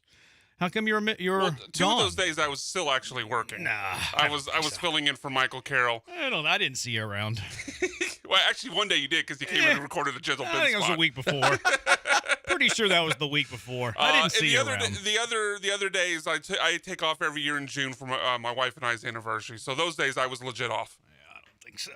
All right, band's back together. Astros played a baseball series this weekend, which they won the series. That's good. They lost ground in both the American League West Division and the final wild card spot in the American League because Minnesota, Carlos Correa's red hot, swept the Oakland A's, and then Seattle swept the Texas Rangers. So you take the series, that's always good, but you lost ground in both races that you're paying attention to. Some people aren't paying attention to these races, which I can understand. Each and every Monday, good, bad, and ugly from the Stros weekend. They won the series. So I think we got to start with the good. What was the good for the Houston Astros in this series against? Memory blanked on me. Tigers? That's right, the Tigers. AJ Hinch's. Mm-hmm. I completely went blank. I thought you were but they were playing playing a the game or Tigers. something. I was No, like, I went blank. Okay. I just completely lost sight of who they played this past weekend. I mean, you start with Renel Blanco. I mean, he was phenomenal. He was fantastic. If not for kind of a complete brain fart in the middle of an inning after getting 2 outs. It would be interesting to see how far he could have taken that. I saw people clamoring for him to keep going, which would have been a huge mistake and was stupid to say. But I mean, he's the ace of your staff right now. He's phenomenal. He's what a difference a changeup can make in the way that he is going about his approach. But he was fantastic. Yeah. I'm with you. Like, there's no way I'm leaving Ronel Blanco back out there. I'm not an individual accolade kind of guy. I'm a team accolade. It's all about the team. It's about winning games. It's about trying to position yourself to be in the playoffs. If you do get in the playoffs, how can you best try to win a championship? So throwing a no-hitter on June 16th is very low on my list of importance. If I'm Joe Espada, not even entertaining the idea. And Ronel Blanco, like, he could tell he was done too when he came off the field, when he came off the mound in that final inning that he pitched. He was going through the final pitch. I don't want to call it a celebration, just kind of like his routine. He went there and he talked to the pitching coach. Hey, patted him on the back, and then headed down to the clubhouse. So yes, there is no way that Ronel Blanco should have tried to go for the 9-inning no-hitter. And then Ryan Presley messed it up, ruined the no-hitter, and then Josh Hader ruined the shutout. But Ronel Blanco's been fantastic. The chatter there. Look, and if you disagree that Ronel Blanco should have left the game, 713-780-3776. Would love to talk to you. It sounds like Blankers and I are on the same page there, though. A lot of people talking about All-Star game with Ronel Blanco again, and he's been fantastic. Ronel Blanco's been really, really stinking good. I've started to see some of these national types that put together their list, like who's going to be on the All-Star game, et cetera, et cetera. I haven't seen one that has Ronel Blanco on it. I've seen about 3 or 4 of these, and none of them have Ronel Blanco on it. Ronel Blanco should be an American League All-Star. He's top 10 in ERA. He's top 10 in WAR. He's second in hits allowed per 9, behind only that Gill guy from the Yankees. Ronel Blanco, in my opinion, is an all-star. Oh, me too. And I think that the one thing that I liked, aside from what you saw about national guys and putting out who should be on the all-star team, is Pedro Martinez was talking about the fact that he feels like this guy's not getting enough positive pub and credit for the season that he's putting together. And he went in depth on the fact that, with everybody calling him a cheater, he's like, basically admitted that he could have done it too. And he said that, essentially when it's on your glove hand and it gets in your glove, and the way the leather inside your glove forms up a different kind of sweat and moisture. And if you put the rosin in there, the fact that it wasn't on his pitching hand, everybody needs to forget about that. Stop talking about that. More times than not, pitchers do that. And that shouldn't be a black mark against a guy that's having one hell of a good season for a team that desperately needs him, and he should be an all-star. I don't know if you can completely dismiss it, though. Now, in terms of his resume and, like, his status of being an all-star, I don't think that should matter at all. But if something accidental were to happen like that again, he's going to get busted for 50 games. Mm-hmm. So, like, it has to be on your mind. Like, it has to be something Ronel Blanco is also cognizant of. Like, hey, even though I wasn't doing anything, I have to make sure that the umpires don't think that I was again. Because if he does, he gets popped for a second time, then, it's 50 games. Yeah, no, I'm just saying from the standpoint of not giving him recognition, not giving him his props because of the fact that they're pointing to the fact that they think he's a cheater, as opposed to coming back from when he got dinged for that and pitching his tail off, and since then being the same pitcher he was previous to then, and almost doing it again with a no-hitter. You just have to tip your cap and just be able to admit it and say, the guy's pitching, having a hell of a year, and he's pitching his tail off. Yeah, he's, in my opinion, he should be on the All-Star game. I don't really care about All-Star games, but it'd be really cool for Ronel Blanco to be an All-Star. You got to throw in Hunter Brown. Hunter Brown has been sensational. Hunter Brown, 5 straight quality starts. He went, in my opinion, this was the best start that Hunter Brown's ever had in his career. 7 shutout innings, strikes out 9, does not walk a single soul, which has always been a little bit of a bugaboo for Hunter Brown. He was really stinking good. Like, this is the Hunter Brown that, okay, can he be a top-of-the-rotation starter? If you take his last 5 starts, yes, he can kind of be a top-of-the-rotation starter. Since he's added that sinker back to his repertoire, he did that on May 5th against Seattle. That was the first time that he did it. Since May 5th, let's throw May 5th in the equation here. That is a total of 8 games, 7 starts, 45 1/3. He has 52 strikeouts and 45 1/3 against only 15 walks, by the way. So he's got 15 walks and 45 1/3. He has 52 strikeouts against 15 walks and has an ERA of 2.58 in his last 8 games, 7 starts, 45 innings. That is a decent sample size. That is a pretty large sample size. I think it is fair, and I knock on wood saying this, to again be bullish about the idea of Hunter Brown as a top-of-the-rotation starter in Major League Baseball. Look, when you look at what we've been pointing out, which is, one, that he was throwing too many pitches, including a certain few that just weren't effective at all, and two, that he had a really tough time controlling and pinpointing his pitches. The fact that walks are down, strikeouts are up, and he's been as dominant as he's been putting quality starts on the board, you have to recognize the fact that this is a guy that has the kind of stuff that we were talking about. Look, it's unfortunate that the easy way to make this comparison that we've been talking about when we said a few weeks ago between him and Arrighetti, these guys are going to have almost a mini pitching competition, because before we knew what we knew about Javier and then Urquidy, there was conversation about who was going to be the starter to win the job. Well, when you look at it, what it came down to when we were talking about it is Brown has two pitches that are above average in Major League Baseball. I don't know that Arrighetti has the same, and Arrighetti doesn't have the same kind of stuff. The fact is that Brown has basically put the pedal down since then, figured some things out, and become a dominant pitcher at a time when the team desperately needs it with all the pitching troubles that they've had. Yeah, he's still throwing his other stuff, though. Like, I was surprised to see his usage the other day, because he's still throwing it. He's just not throwing it as much. I think adding the sinker was for the sequencing, though, because now you have a little bit of a pitch where the hitters have to respect the idea that, okay, he's gonna try to bust me high and tight, and I have to respect that. I can't dive over the plate and sit on some of those other pitches. So the addition to the sinker has led to better sequencing, but it's also led somehow to better command. Like, the fact that you just rattled off those walk numbers since he's added that sinker, that's what you need. Because Hunter Brown, first half of the year and even second half of last year, it was, okay, he's walking guys in critical spots. He's throwing a 1-2 breaking ball right down the middle of the plate that's getting smished, that's getting hammered. He's matured. He's matured as a starting pitcher for the Astros, and to me, it's one of the best stories in the last 6 weeks. Jeremy, you mentioned last 5 starts. I don't know if you gave out the numbers for those last 5 starts. I gave it since he added the sinker. Yeah, so 1.74 ERA over the last 5 starts. But I think even more important to that, this obviously ties in with the limited walks, but he's been 6 innings pitched or more in his last 5 starts, which wasn't a thing that he was doing, the first part of this year and last season when he struggled down in the second half. Yeah, this last start was his longest start possibly of his career. I think he's had 7 innings before, but I think it matched it. Okay. Yeah. Yeah, and when as he's going about his approach and everything else, the control is one thing. It's one thing to say, well, he's not throwing strikes, and you look at the strike ball ratio and the walks. It's the other thing to what you mentioned, Jeremy, which is with all the pitches he was throwing, there were a couple of those that even when he was throwing them, quote unquote, for strikes, he was throwing them right in the red zone of where you don't want to throw strikes, because guys were absolutely annihilating them and barreling them up and doing a ton of damage to him. And right now, all the things that he's figured out, he has to be one of your top-of-the-rotation type guys, especially because of all the uncertainty now with JV. Yeah. I mean, the top of the rotation stuff's always like perception. Like, it's not going to change a fact because you're working in a rotation. Whoever's pitching that day, whoever's rested that day is the guy who's pitching.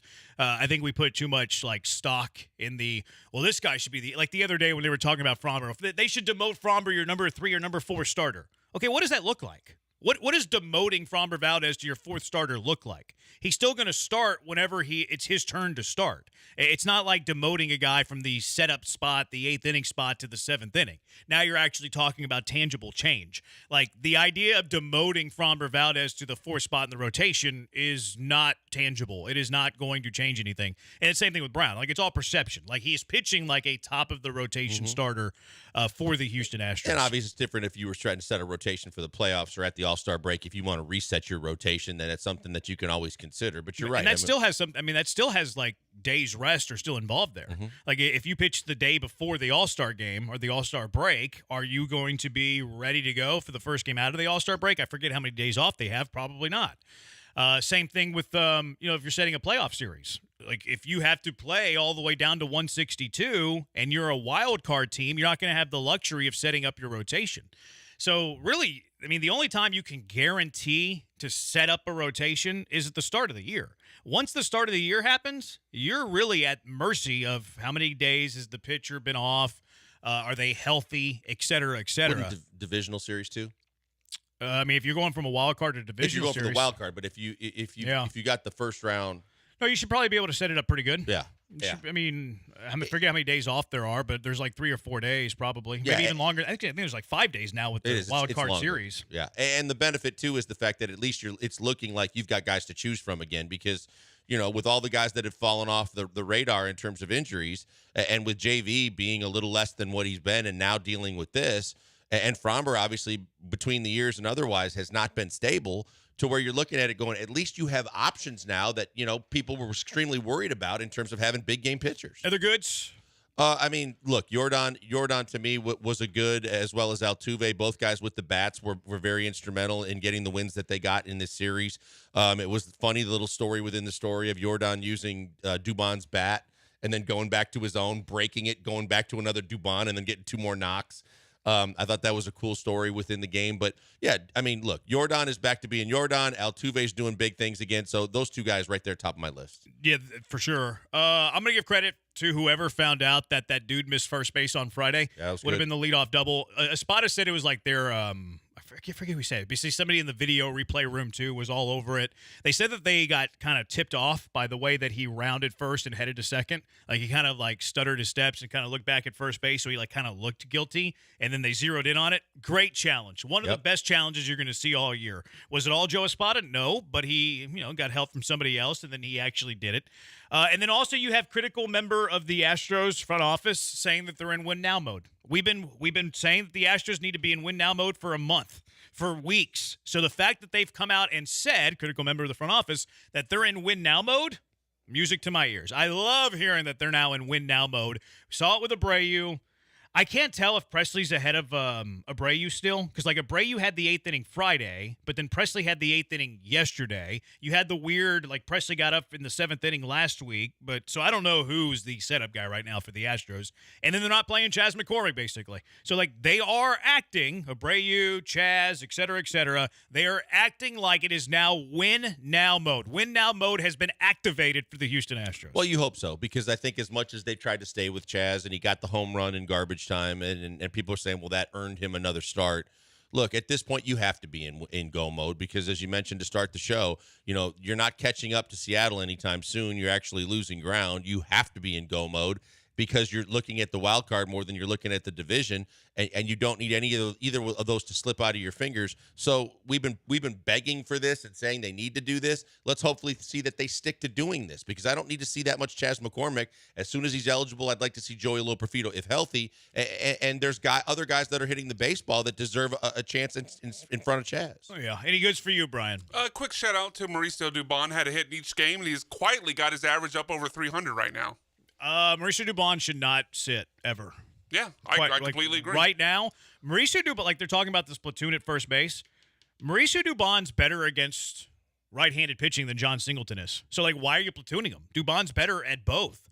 The platoon should be Singleton and Chas McCormick. Like, okay, Chas, you're going to play against lefties. Singleton, you're going to play against righties. And then whoever's playing that day, Maurice Dubon, you're going to play with the other guys not. If it's a Chas day, Dubon plays first. If it's a Singleton day, Dubon plays left. Like, Dubon should be an everyday, I'm not going to say first baseman, I'm not going to say left fielder. Mauricio Dubon should be a fixture in the Houston Astros starting 9, especially while Kyle Tucker is out, every single day until his bat cools off. He's been one of your better offensive players, quite frankly. He really has. Is he still leading the team in hitting? The entire team? He's got a better average than Altuve. I'm not sure he has enough. Pena dropped down to 288. I'm not sure he has enough at bats to qualify. His average is at 301, which would lead the team if he has enough at bats. I don't think he has enough at bats. I was looking at the American League leaderboard and batting average, and Dubon was not on it, and he has a better batting average than Altuve. But so regardless of bats, leading the team in hitting from the standpoint of best average, he's putting bat to baseball. He's doing a lot of good things. He is Mr. Versatility. But I agree with you. You got to find a spot in the lineup for him, because especially if you are admitting you're in win now mode, well, then put your best lineup in, and your best lineup has to include Mauricio Dubon. I've been critical of Dubon, even though he has really good contact, that he never walks, which he doesn't. He doesn't walk, but he still has a better on-base percentage than John Singleton, Jeremy Pena, Alex Bregman, Jake Myers, Chas McCormick. And his slugging, like I always say, he's really good at just touching the baseball, doesn't slug a whole lot.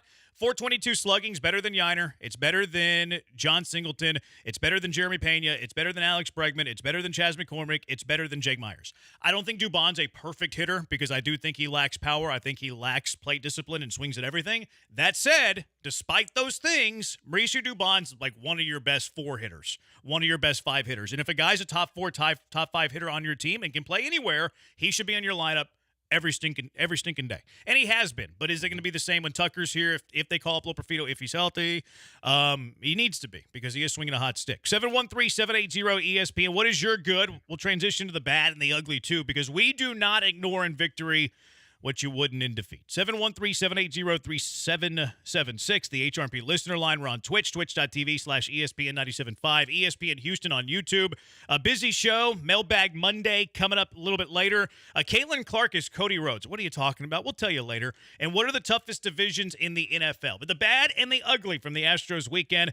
He's at Pac-Man Joel on Twitter. Brian's at Sacked by BMAC. I'm at Jeremy Branham. It's the Beast on ESPN 97.5 and ESPN 92.5. Guys, before we go to the break, a word for Vanderford Air because we know it's getting thick. It's getting to be really, really hot out there, and you know the 100-degree days are right around the corner. That means you've got to make sure your AC unit is up to snuff. That means your HVAC system should be one of your most important priorities from now for the foreseeable future because you know how important it is when and how much you need it when you got it and how much you absolutely want it when you don't, and you got to get it fixed right away. And that's where I'll start. The reason why I tell you about Vanderford Air is because they got guarantees all over the place, but the one that's the first and foremost is when you call them because you need them because your system is down, that's when they come in handy because they're going to guarantee within 24 hours of you calling them, they're going to be out to see you. That's something that's hard to find across this city because most people say, well, we're backlogged. We got a ton of people. We can't get there for another week, another 4 days, another 2 days. This way you go to a company that says within 24 hours, we'll be there to help you because we know it's important to you. That's phenomenal. And then on top of that, it's all the other guarantees that go with it. Whether it's replacing a part or replacing the entire system, everything is guaranteed. Best value at the lowest cost to you, guaranteed. No risk customer trust guarantee, which means what they say is what they're going to do, and they're going to put it in writing. Comfort assurance guarantee that the temperature will work exactly the way you want it to.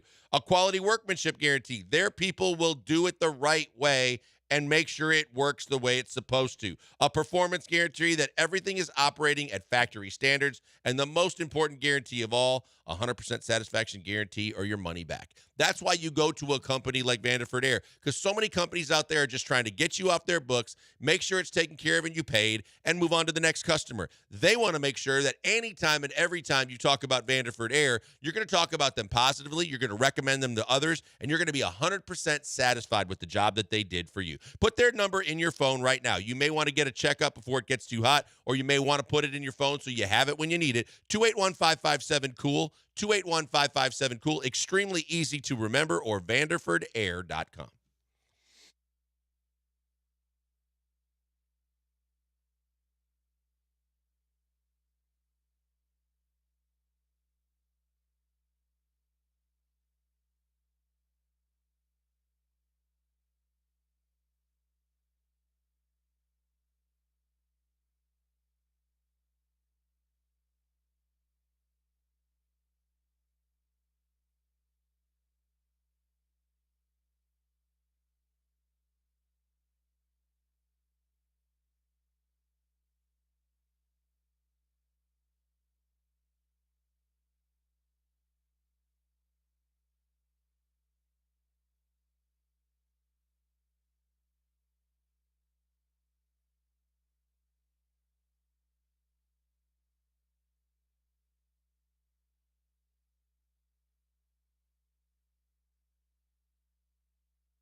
Coming to you live from the Veritex Community Bank Studios, it's the Killer Bees. On ESPN 97.5 and 92.5. Here's Joel Blank and Jeremy Branham. JW on ESPN Houston YouTube.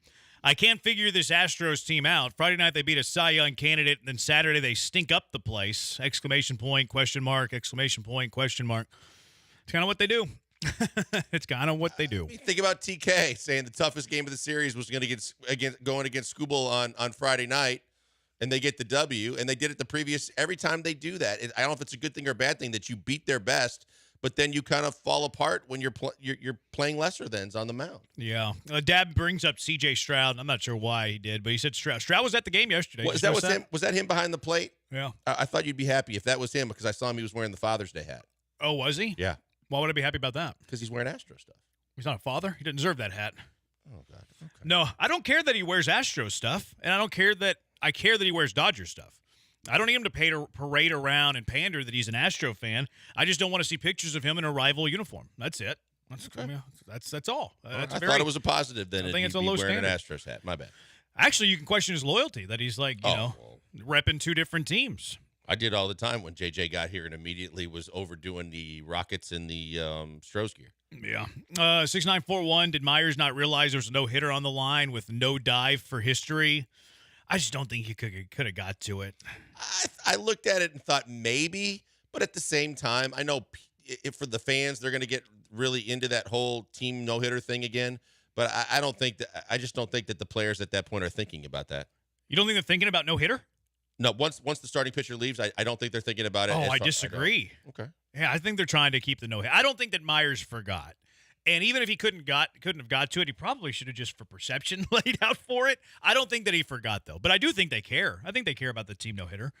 Look, they had one in Double-A the other day, and they were they were celebrating like they won the Pacific Coast League World Series. I know that's Triple-A, but whatever. The Hooks had their first ever 9-inning no-hitter, too. Oh, was that their first ever? Yeah, the first ever. The Jake Bloss kid, Dana Brown, drafted him in the 3rd round out of Georgetown. Dana Brown's draft picks are looking pretty good. Pretty good. All right, let's get to the bad.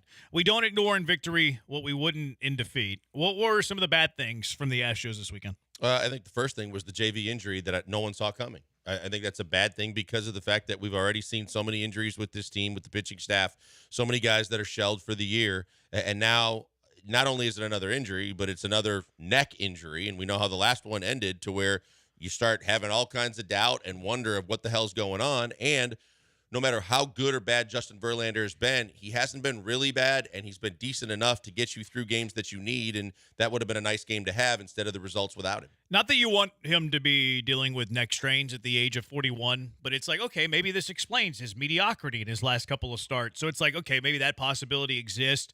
The Astros have 100% earned the criticism about, injuries and then everybody flipping out thinking that, this could be more severe than it is because Christian Javier had a little, wrong night on his pillow in his hotel room, and then all of a sudden he needs Tommy John.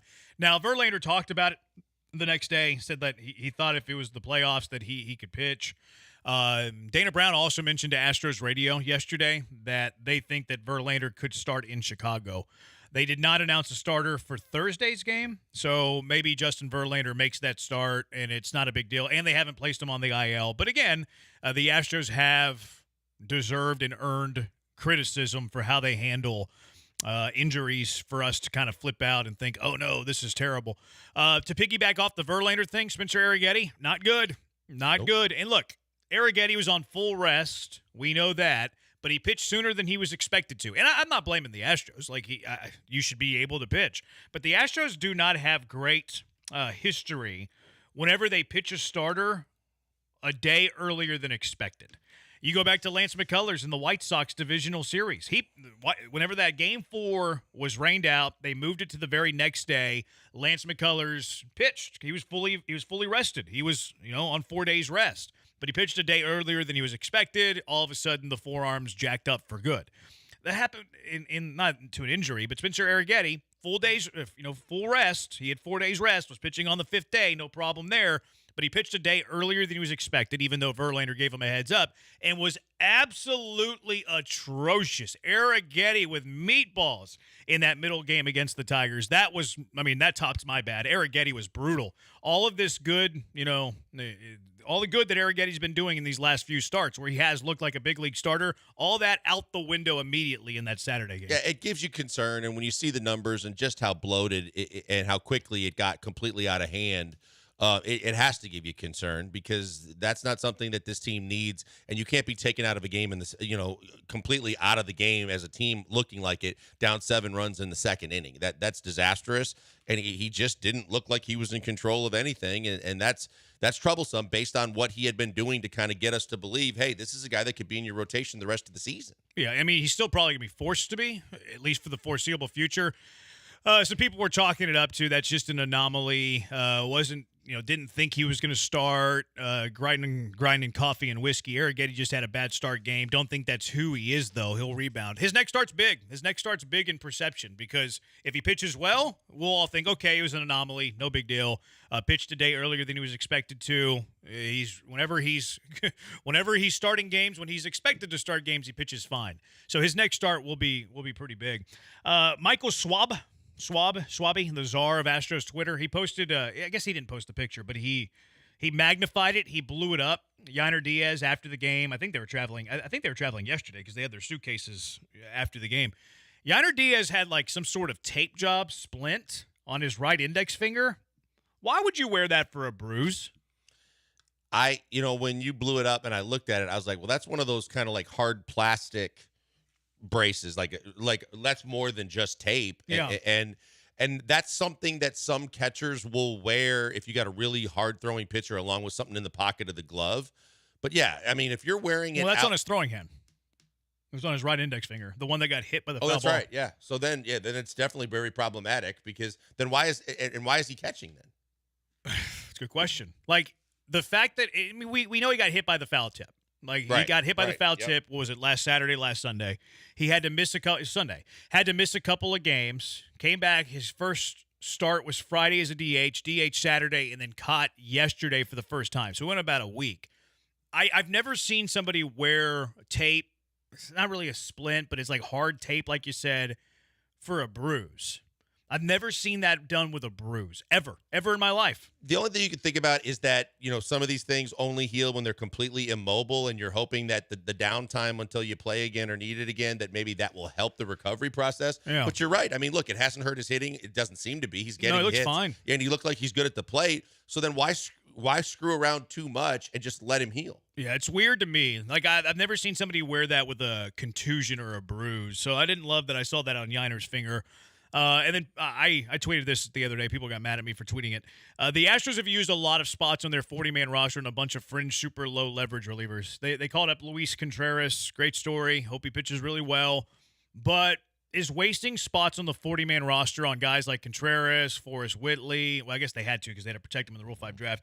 Dylan Coleman, the Sears guy. Like, they've used so many roster spots on the 40-man on these super low-leverage relievers. And, again, this isn't a huge deal. But why not just pick 1 or 2 of them? That way you have some wiggle room on the 40-man. These guys are only pitching in mop-up duty anyways. Yeah, they're not getting, meaningful innings, and they don't look like they should be meaningful parts of anything, but it's kind of like what they were still doing and continue to do with Mashinsky.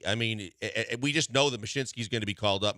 He's going to be in and out of this on this big league club, but he's going to keep being a part of this. I don't mind doing that at all because some of these guys, you look at them and before you even get a chance to start doing anything on them, they're gone, and then you never see them again. I don't know why they're doing what they're doing, but I also have, when we talk about bad and the ugly, I also look at some of the guys that I actually had hope for, like Dubin, and I put him on the list now because just when I think that his stuff works and he can be a major league pitcher, I get it. It wasn't the ideal situation in terms of being in a quality position in the game, but it was bad. Yeah, he didn't pitch well. Hernandez was the only one that pitched well in that game. Kind of saved the bullpen for you a little bit. Any other bads, Brian? I mean, Pena was 0 for 9 this weekend. I mean, he talked about his batting. I think Joel mentioned his batting average dropping down to the 280s, I think he said. Yeah. And, I mean, for the first month or so of the season, he was up around 330. So he's really dropped off offensively. Yeah, he's been he got demoted in the lineup. He was hitting, 6 yesterday? Yiner was hitting 4th. Singleton was hitting 5th. He was hitting 6th. They really need Tucker back. Tucker extends this lineup. And they're going to get him. Tucker's not going to come back till after he gets a rehab. Yeah, which is kind of... According to Dana, right? Yeah, I'm hit or miss on that. I get it. Also, I'd just rather have him on the team. I would too. Yeah, I'm with you on that. I didn't like Montero with 2 more walks. Yeah. Yeah, he's been disappointing lately. 60-30, oh sweet. I can't wait to be buyers with an already depleted farm system. The return will be insane. Yeah, well, let's see where we are July 17th. I know that Dana Brown says that we're going to be buyers, but Dana Brown has to say that on June 17th. Let's see where they are July 17th and still see if they are. All right, 713-780-ESPN, HRP listener line. Jeff Bagwell talked to Brian McTaggart. Crane and Bagwell only will talk to Brian McTaggart because McTaggart's the greatest. Go Cougs. You'll never guess what Jeff Bagwell blamed on the Jose Abreu failure. It's a little ironic. 713-780-ESPN. It's the Killer Bees on ESPN 97.5 and ESPN 92.5. Hey, on Thursday, we're going to be doing the show out at the Gentle Bin Tasting Room. So get on out there. Come hang out with us on Thursday. You've been dying to get out there. Well, Thursday's the perfect time to do that. You've been trying to try some Gentle Bin. Thursday's the perfect day to do that. You know, I like a good drink at the end of the day. You can try the vodka, the gin, bourbon, whiskey. All are in my rotation, and Gentle Bin Spirits does it better than anybody else. Because of their revolutionary Percedo technology that eliminates impurities for the cleanest, smoothest spirits you will ever taste. Purification of Gentle Bin is unrivaled. You'll love what's not in it, including undesirable acids. These acids take the enjoyment out of your drinks, while Gentle Bin gets rid of the undesirable acids so you can enjoy. You don't want them in your drink. Try a sip of Gentle Bin vodka, gin, straight bourbon, cast strength bourbon. Compare it to what you drink, and you will never go back. I've been a Gentle Bin man ever since I had that first sip. You get all the flavor, none of the burn. So smooth, so clean, eliminates that burn. Enjoy your drink. Don't work through your drink. Look for Gentle Bin at the liquor store. Ask for it at your favorite restaurant, your favorite bar. Head to the Gentle Bin Tasting Room, especially on Thursday. If you're going to an Astros game soon, Gentle Bin Bar just to the left of the Crawford boxes. Pick up some bourbon on the way to your seats. You can head online, gentlebin.com. You can learn about the incredible story, but you can now order straight from the website, gentlebin.com. Add it to your cart. The vodka, the gin, the bourbon, they'll have it delivered straight to your doorstep. That's gentlebin.com. Gentle Bin, period.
You found the killer bees. Live from the Veritex Community Bank Studios, here's Joel Blank and Jeremy Branham. A lot of people were mad that bagpipes, Jeff Bagwell. What did Berman call him? Jeff Brown Paper Bagwell? I think that's what Chris Berman called him. Oh, Mark! I thought you said Mark Berman. Chris Berman. Chris Berman. I think that was his nickname for Bagwell. I think it was Jeff Brown Paper Bagwell. It wasn't bagpipes? I think it was Brown Paper Bagwell. 713-780-3776. Let us know. I think it was Brown Paper Bagwell. Yeah, I don't think it was bagpipes. I think bagpipes was just like somebody else. Yeah, just like a cutesy name. Yeah, people, maybe Milo. No, Milo called him Baggy and Bidgie. He called everybody E at the end. That's how you know. He called everybody Pally, yeah. Hey, Pally. That's how you knew if he liked you, if you put a Y at the end of your name. You know? Blanky, Branamy. Billy Worrell. Bryany. Yeah, you'd always have He the Y. never gave me a name. Bryany. Did you ever talk to Milo? Oh yeah. When I was at the Astros flagship, like 2010 to 2014, he was coming on our show weekly, and he actually brought me out as a guest to his Astros threw him like a gala on the field. I can't remember what year it was. It was sometime in that window, but Milo was really nice to me. I've heard some things about Milo. Yeah, no, I've heard it could go either way, but for me, he treated me well. Anyways, Jeff Bagwell, Brian McTaggart's their go-to. Whenever they need message from ownership, whenever they need message from their quasi-general manager, they go to Brian McTaggart. And I can understand why. McTaggart's great. He's a Cougar.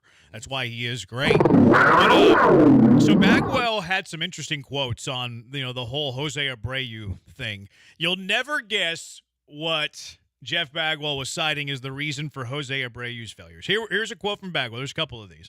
First, let me say this. Jose Abreu has been nothing more than a professional with class and a great player in his career. To get sound like he did and take that assignment was a very, very difficult thing for a player of his caliber. You've got to give him a ton of credit for that. It just didn't work out.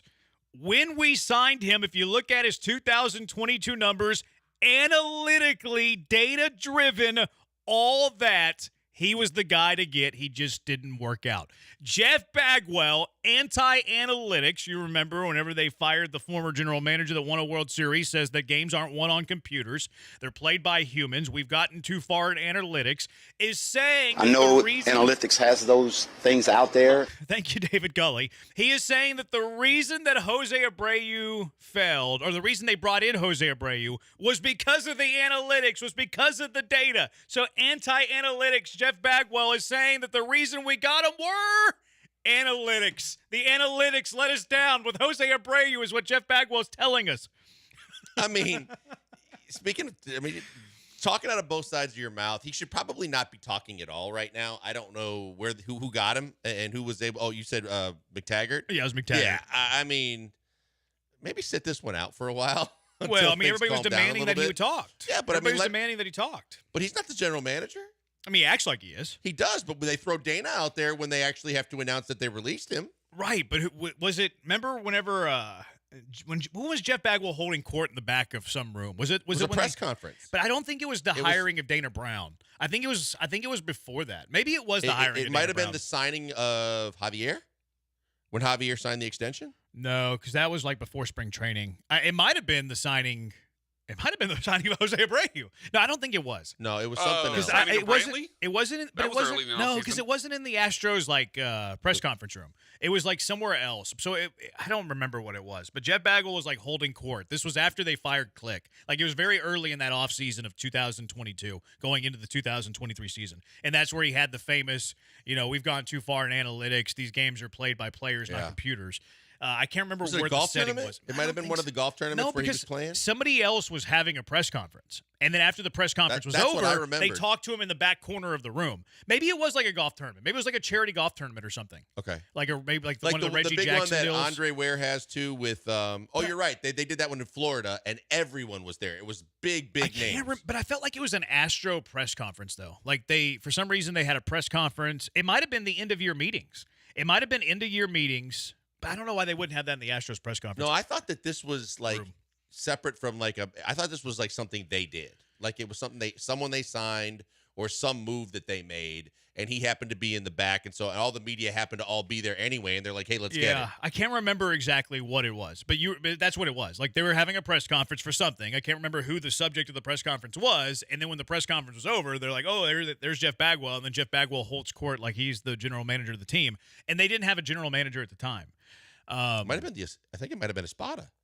No, that was way too late. That was later. That was later, but that's why I say that. No, it wasn't Espada, because this was after they fired Click, and like really soon after they fired Click. This was late. This was winter 2022, and going into the 2023 season. I just remember because he happened to be in the back, and the guys were all there for Espada. And I thought he was sitting back there with a lot of the players. That might have also happened. Espada. That might have also happened. But like him holding court, being the general manager, was back in. Okay. This was after the 2022 season, like right after the 2022 season. Anyways, Jeff Bagwell is saying that we leaned into our analytics to sign Jose Abreu, and then it failed. Because the analytics, you can't trust the analytics. You can't. I know trust the analytics has the. Bagwell went on to say he went down there and made some adjustments. Rene Rojas spent a lot of time with him. I went down there to see him. I was happy with what I saw. When he came back, it didn't pan out enough for the organization to see that we could keep trying to see if he could get better because of the dire need for us to win now. So Jeff Bagwell saying the Astros are in win now mode. I was saying Friday, I hope this symbolizes a change of the power dynamics of the Houston Astros front office. Look, Bagwell says here in this quote, I was happy with what I saw. When he came back, it didn't pan out enough for the organization to see that we could keep trying to see if he could get better. So maybe Jeff Bagwell was continuing to, and this backs up to the sources I had, by the way, that Jim Crane was ready to sign off on this weeks ago, and that the one guy campaigning to keep Jose Abreu around was Jeff Bagwell. Jeff Bagwell in this quote says, I was happy with what I saw, but the organization felt otherwise. Dana Brown on Friday, whenever he had the press conference, he said this was a move that I drove. So, like, all those things add up here a little bit. So maybe it does lead to a change of the power dynamics of the Houston Astros front office, where maybe they lean on Dana Brown more than they leave on Jeff Bagwell. We can only hope. Final one on Bagwell. I had talked to him a bunch since he got here. It is a hard decision because at the end of the day, this is about our ball club, and that's the only thing that matters is our ball club. 4, 5, 6 in the lineup, or 5, 6, whatever. That's where Jose needed to hit, and it just didn't work out. That's what's hard is because we still have to find RBIs. That's the bottom line of trying to win. Kind of analytical inclined there, the whole RBIs thing. Very old school of him to mention the RBIs. Yeah, it's just it's perplexing that he has as much stroke as he does, and he's doing the things that he's doing, and he's covering his ass because that was his guy. Everything that we heard was this was his guy, so of course he's going to be the last to go down, and he's going to go down swinging, and he's trying to stick up for him. But come on, man, it was just a disaster from day one. He said the analytics let him awry. Jeff Bagwell. I know analytics Jeff Bagwell. He said the analytics let him awry, and then he's still talking about old school. We had to have a guy hitting 5 or 6. Who cares that his slugging percentage was 300? That's a guy we had in the 5 or 6 spot. He helped us carry us at the end of last year into the playoffs. It got behind in spring training. Never really found it after it. It wasn't without effort, and when you're a team that's struggling like we are to score runs right now, that's just something out of my control. And it's out of anybody's control. It's not like anybody disliked Jose. He's a great human being, had a great career, just didn't work out, and it's unfortunate for both sides. It's out of my control, said Jeff Bagwell. At least it's not a $30.5 million mistake that's out of your control. What got behind? His bat speed? Because his bat speed's been behind everything basically almost seemingly since he became an Astro. Yeah, I mean, I don't want to nitpick you a whole lot, but they said it was more recognition. Like, his bat swing stuff was okay. I think that's what the bat speed stuff was like, all right, because they have that new measurement. Okay, I don't know what they're measuring and how they're doing it, but I know that the speed of the bat. But I'm just saying, smartass. I'm talking about the fact that with the pitches that he was watching go down Main Street and then not even be able to catch up anything 95 plus. Yeah. It was awful. I think it was slow. I think it was slow pitch recognition. But yeah, Bagwell citing not to get too nerdy. His bat speed was in the 73 miles per hour, which is in the red on Baseball Savant. It took forever to get the bat off the shoulder. He had a slow trigger these days. 713-780-ESPN, HRP listener line, 713-780-3776. Everybody blames the law firm of Murphy and Miller and all of that. These guys deserve more praise. And because we're very honest and we're very fair, we got to give more praise to the law firm of Murphy and Miller. It's the Bees on ESPN 97.5 and ESPN 92.5. Hey, before we go to the break, a word for mybookie.ag. You got another finals game tonight. Might be the last one, maybe not. But if you got a feeling a certain kind of way about Dallas, or maybe you feel like Boston's going to close it out, you should go to mybookie.ag and set up an account right now because you can cash in. That's right, I said you can cash in. If you've never set up an account with mybookie.ag before, if you do it now, you are going to get a bonus almost instantly that can help you just by using our promo code BET975. Anytime and every time they ask you for a promo code to get the bonus, use our promo code BET975 and claim a limited time bonus that will put more cash in your account and allow you more cash to play with so that you have more chances to win. It's absolutely phenomenal. And they've got all the sports and all the games. They've got soccer and UFC and golf and baseball and finals basketball and so much more. And in-game as well as pre-game, you can go there and put money down and have a good old time trying to win some cash. The bottom line is, even when there's not games going on, there's gambling to be done because they have live dealers standing by with casino games that you can play like blackjack and poker. It's phenomenal. It's the best place to be, and it's more than just a sports book because they also have lots of different ways where you can actually stream the games live while betting on them right from the comfort of your own home. That's right. The casino comes to you with mybookie.ag. All I tell you to do is use that promo code because it's in your best interest, BET975. If you're an existing customer, don't worry. They got you covered, too. They have reload bonuses for you as well. So let's go. Let's get it done. When you want to put some money down on a game or you want to play some poker or some blackjack, let's get to the only place that can get it done for you the right way, and that's mybookie.ag. Bet anything, anytime, anywhere. But the only place I tell you to do it, it's mybookie.ag, and always use our promo code BET975.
Coming to you live from the Veritex Community Bank Studios, it's the Killer Bees. On ESPN 97.5 and 92.5. Here's Joel Blank and Jeremy Branham. 713-780-ESPN, HRP listener line. 5315, maybe he's just trying to save face on his decision to bring him in by saying they used analytics to get him to prove a point, trying to save his job, Bagwell-letics. I think that's very much what it is. I mean, he doesn't accept fault in it, says that it was all the analytics pointed to it, which At the time, I mean, the power numbers were dipping. Keith Law, who's probably more analytical than Jeff Bagwell, we had him on, like, didn't love the Jose Abreu signing. Old guy, big money, multi-years, power numbers dwindling. Now, some of the other stuff, though, was actually like pro Jose Abreu. He was still hitting the ball hard. Exit velocity was still good. Baseball savant stuff was actually in the red that year prior.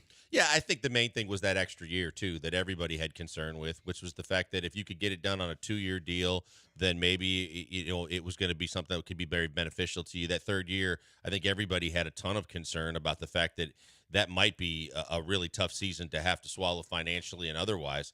But I don't think that anybody, no matter how much you liked or disliked the signing, thought that right from the get-go and almost the entire way through, with the exception of that little run at the end of last year, that it was going to be an utter disaster. Yeah. 713-780-ESPN. So we hear a lot of criticism about Murphy and Miller, the pitching coaches for the Houston Astros, Bill Murphy, Miller. Bill Murphy's the one that makes the visits. He's the one that we see on our television screen whenever he comes out and makes these changes. And anytime somebody pitches poorly for the – all right, I got that backwards. It's Murray, the one that makes the pitching changes.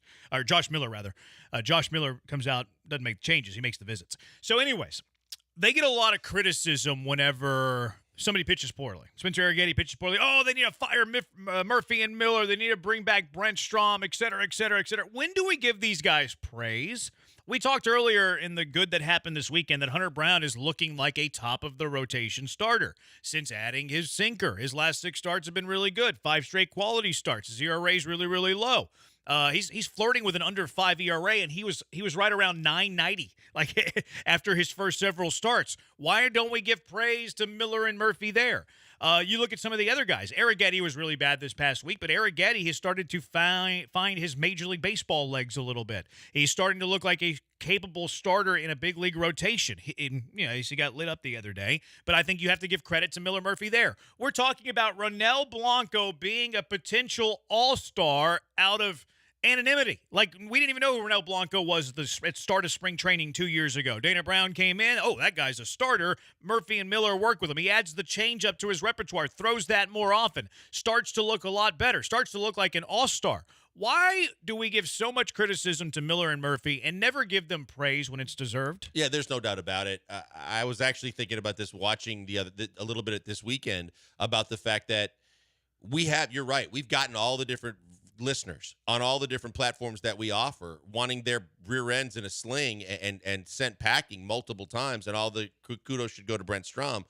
But when you look at Blanco, that changeup is just what kept resonating to me during his start, is the fact that I get it. Every pitcher has the ability to pull a pitch that you used to throw in the past, like Brown, or add a pitch to your repertoire like they do a lot of times, experiment in spring training. But the fact that changeup has been so devastating to hitters in Major League Baseball, and it's solidified not only just his spot on a roster, but that we're talking about him not only being a starter in Major League Baseball, but a top 3 type starter in Major League Baseball, is a massive game changer. And to the same point, I was harping on Hunter Brown and throwing too many pitches, and the frequency he was pitching pitches that he didn't have total control of, that were sitting up like cement mixers in the middle of the zone getting hammered.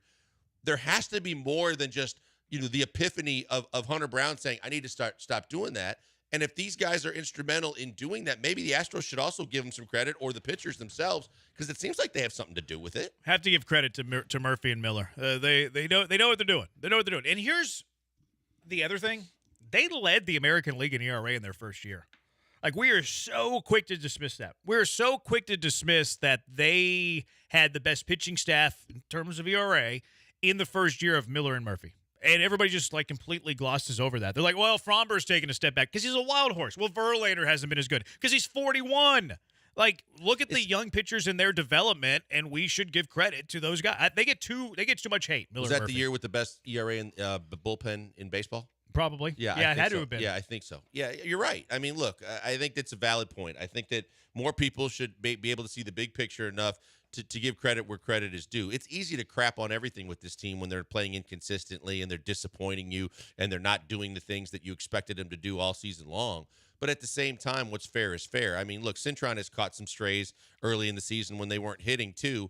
But at the same time, give credit where credit is due. And this pitching staff has really taken a turn and been very positive over the last month and a half plus. It's the starters, it's the relievers, it's stepping up in high leverage and big time situations, even if you're not a high leverage guy, and finding the next guy up to do the things that you've needed to do when you thought Martinez was going to be a mop-up guy, and Martinez is a big-time guy in the middle of this bullpen that's you're able to count on.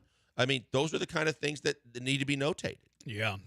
Like Fromber, I don't put that on Murphy and Miller. Like, he's a head case. Verlander's old. Blanco, I give them credit for. Hunter Brown, I give him credit for. Arrighetti, I give him credit for. Javier, kind of up and down. Like, he might have been pitching hurt. Urquidy never really got a chance to see him. Luis has been good under their tutelage. Now, he got hurt early last year. McCullers really hasn't pitched for him. You go to the bullpen, Hader. Presley's Presley. Abreu.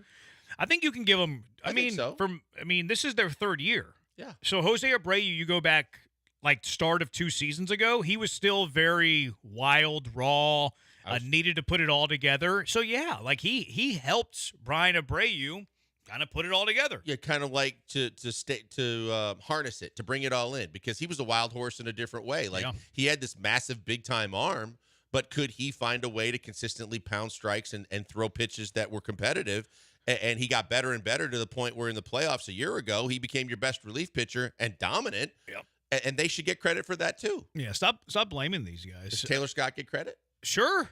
Absolutely. Yeah, Seth Martinez gets credit here too. I mentioned Martinez, but Taylor Scott too. Someone's got to find him, but then someone, after they find him, guys have to develop him to be a major league talent. He's been the, I think, in my opinion, he's been the most unbelievable success story, surprise of this entire season. Yeah, they've lowered the usage a lot, I think, on the sinker, and then they've brought up the usage on his fastball. So, like, they've reinvented who he is. And, yeah, the analytical department has some influence there. But then Murphy and Miller are being given this information, and now you have to now get the pitcher to do it. So, yeah, absolutely. They get criticized, and they shouldn't. 6.269, best bullpen history in the 2022 playoffs, too. There you go. More reason for Murphy and Miller. And on the Taylor Scott thing, too, he's got such a unique slot and arm angle that when they kind of change up the usage to get that sweeper more involved too, and it looks like the fastball coming out, I mean, you get hitters off balance, you get them flailing with one arm, and you get ahead in counts very easily. 713-780-ESPN HRMP listener line. Rory McIlroy. Ooh, we got to get into Rory. Was that a choke yesterday from Rory McIlroy as Bryson DeChambeau is now a 2-time U.S. Open champion? 713-780-ESPN. It's the Bees on ESPN 97.5 and ESPN 92.5. It's a choke for you if you continue to use asphalt. I can tell you that right now. You should be using mechanical concrete. Are you tired of potholes? Of course you are. Are you looking to improve, add, fix a parking lot, a ranch road, lay down yard, truck parking, whatever? We know how annoying all of those things can be. We know how annoying potholes than any of those things can be. We'll fix them for good with Third Rock Renewables. Third Rock Renewables' patented technology called mechanical concrete is going to replace asphalt for good. It's the only low-cost, industrial-strength, sustainable base that turns these end-of-life tires into a virtually indestructible building product. Call Third Rock Renewables at 713-305-0507 to find out how mechanical concrete can cut your maintenance costs by 75% or more while also lowering your carbon emissions. You can be green while saving green, and if you mention ESPN 97.5, 20% off. 20% off. Use mechanical concrete. Stop using asphalt. It's more expensive. It's not as good. 713-305-0507 or thirdrockrenewables.com. Thirdrockrenewables.com to fix annoying potholes for good.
Broadcasting live from the Veritex Community Bank Studios, it's the Killer Bees with Joel Blank and Jeremy Branham. On ESPN 97.5 and 92.5.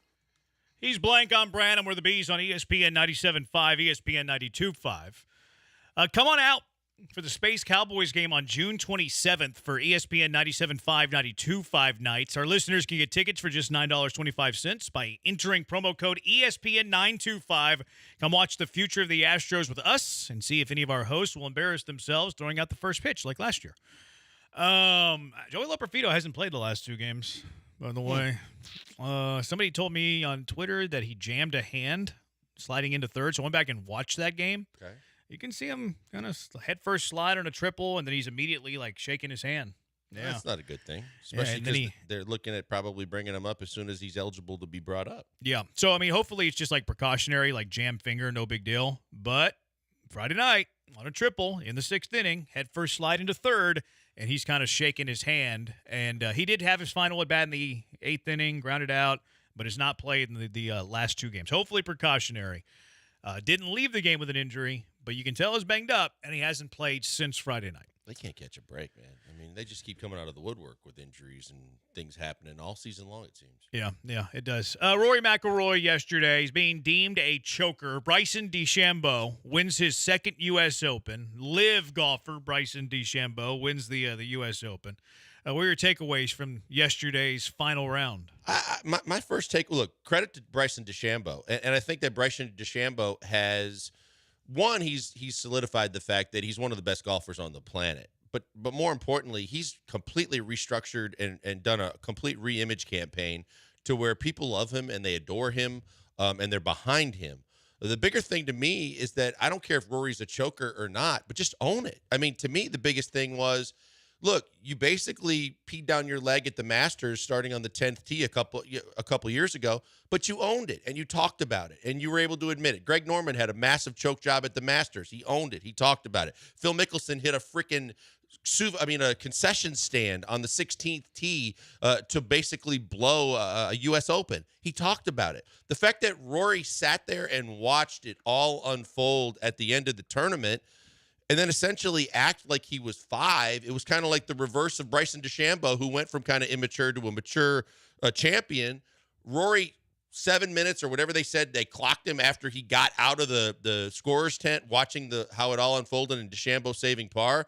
He got in the car, squealed the tires, pulled out of the parking lot, refused to talk to the media.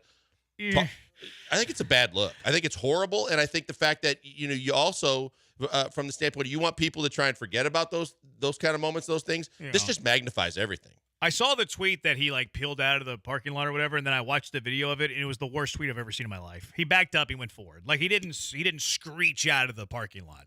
I saw the tweet that you're referring to, and then I watched the video, and it's not like I watched the video. I mean, he wasn't exactly crawling out of the parking lot. He didn't squeal the tires. He was moving to get out of there.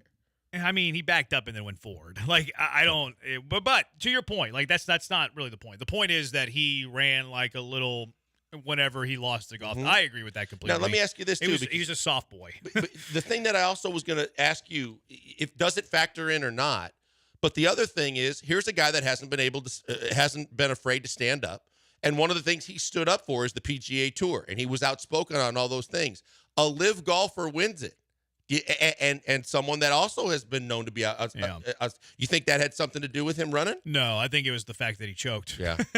I mean, he hadn't missed a 3-foot putter last all year long, and he missed 2. Yeah, it was 435 in a row or something like that. It was a big number. It's disappointing because, look, he should have talked to the media. The fact that he didn't talk to the media makes him super soft. I don't think the live thing has anything to do with it because I think they're actually trying to figure out a way to marry the two back together again. And Rory shot a 69 yesterday. Rory was 3 shots back entering the final round. Not many golfers were sub 70 yesterday, and he was right there. And he took the lead. He had the 2-shot lead. Now DeChambeau had that birdie hole coming up, the drivable par 4. The way that I look at Rory's performance yesterday, yes, after round, absolutely should be talking to media. That was a very soft boy. But his round yesterday was like a tale of two stories because through 14 holes, that was one of the greatest comeback performances in major history, in U.S. Open history. We're looking at Rory McIlroy's greatest triumphant final round in his major career, coming from behind on a Sunday, through 14 holes, looked like he's going to cruise his way to victory. So, like, the first 14 holes, Rory was unbelievable. One of the greatest golf stories in recent memories. The last 4 holes, he gave it away. Bogeying 3 of the last 4 holes, like, okay, it's Pinehurst number 2 is very difficult. That's not the worst thing in the world. It's not the fact that he bogeyed 3 of the last 4 holes. It's the fact that he missed 2 short 3-foot-ish putts when he never misses short 3-foot-ish putts. Yeah, and the other thing, too, is what's the worst that can happen if you do the press conference and you talk about it? You don't have to say you missed some putts, right? But, I mean, you don't have to answer anything you don't want to answer. You're right. It was a good enough performance to say, hey, I gave it my best effort. My putter just wasn't there at the end of the round. This happened, that happened. Okay. If you're afraid that they're going to ask you about your marriage and the divorce and everything like that, you can just say, I'm not talking about that. I'm talking about golf. It's not going to be a problem. But it just, everything gets exacerbated and blown way up because of the fact that he didn't talk. Yeah. Because you're right. He played his tail off, and he was in it yet again. So the last 2 U.S. Opens, he's lost both of them and lost both of them by 1 shot. There's nothing to like. Schauffele was a guy that took a lot of a beating. He's in tons. He's winning tournaments. He's doing everything. He hasn't been winning majors. The majors, it's been 10 years. It's been like 10 years. Yeah. Like I saw the days. It's been like over. I guess 10 years adds up to that. It's been almost like 3,700 days since his last major. So I mean, he's feeling it. You can tell that he's feeling it, and you can tell that he was feeling it on those 2 short putt misses. Texter 713-780-ESPN. Bryson won it more than Rory choked. See, I disagree with that. Like in Bryson, and he says, DeChambeau's up and down from the bunker on 18 was incredible. It was incredible, but that was to save par. Right. Like that was to save par after an errant tee shot. It was very unlucky he hit that dude, the little Usher guy, and then it nestled up against a root. But Bryson should have needed at least birdie on 18. If Rory McIlroy makes one putt, just one of the 2, and Bryson DeChambeau missed a 3-footer. Well, it was probably on 14 or so. 15, I think. Yeah.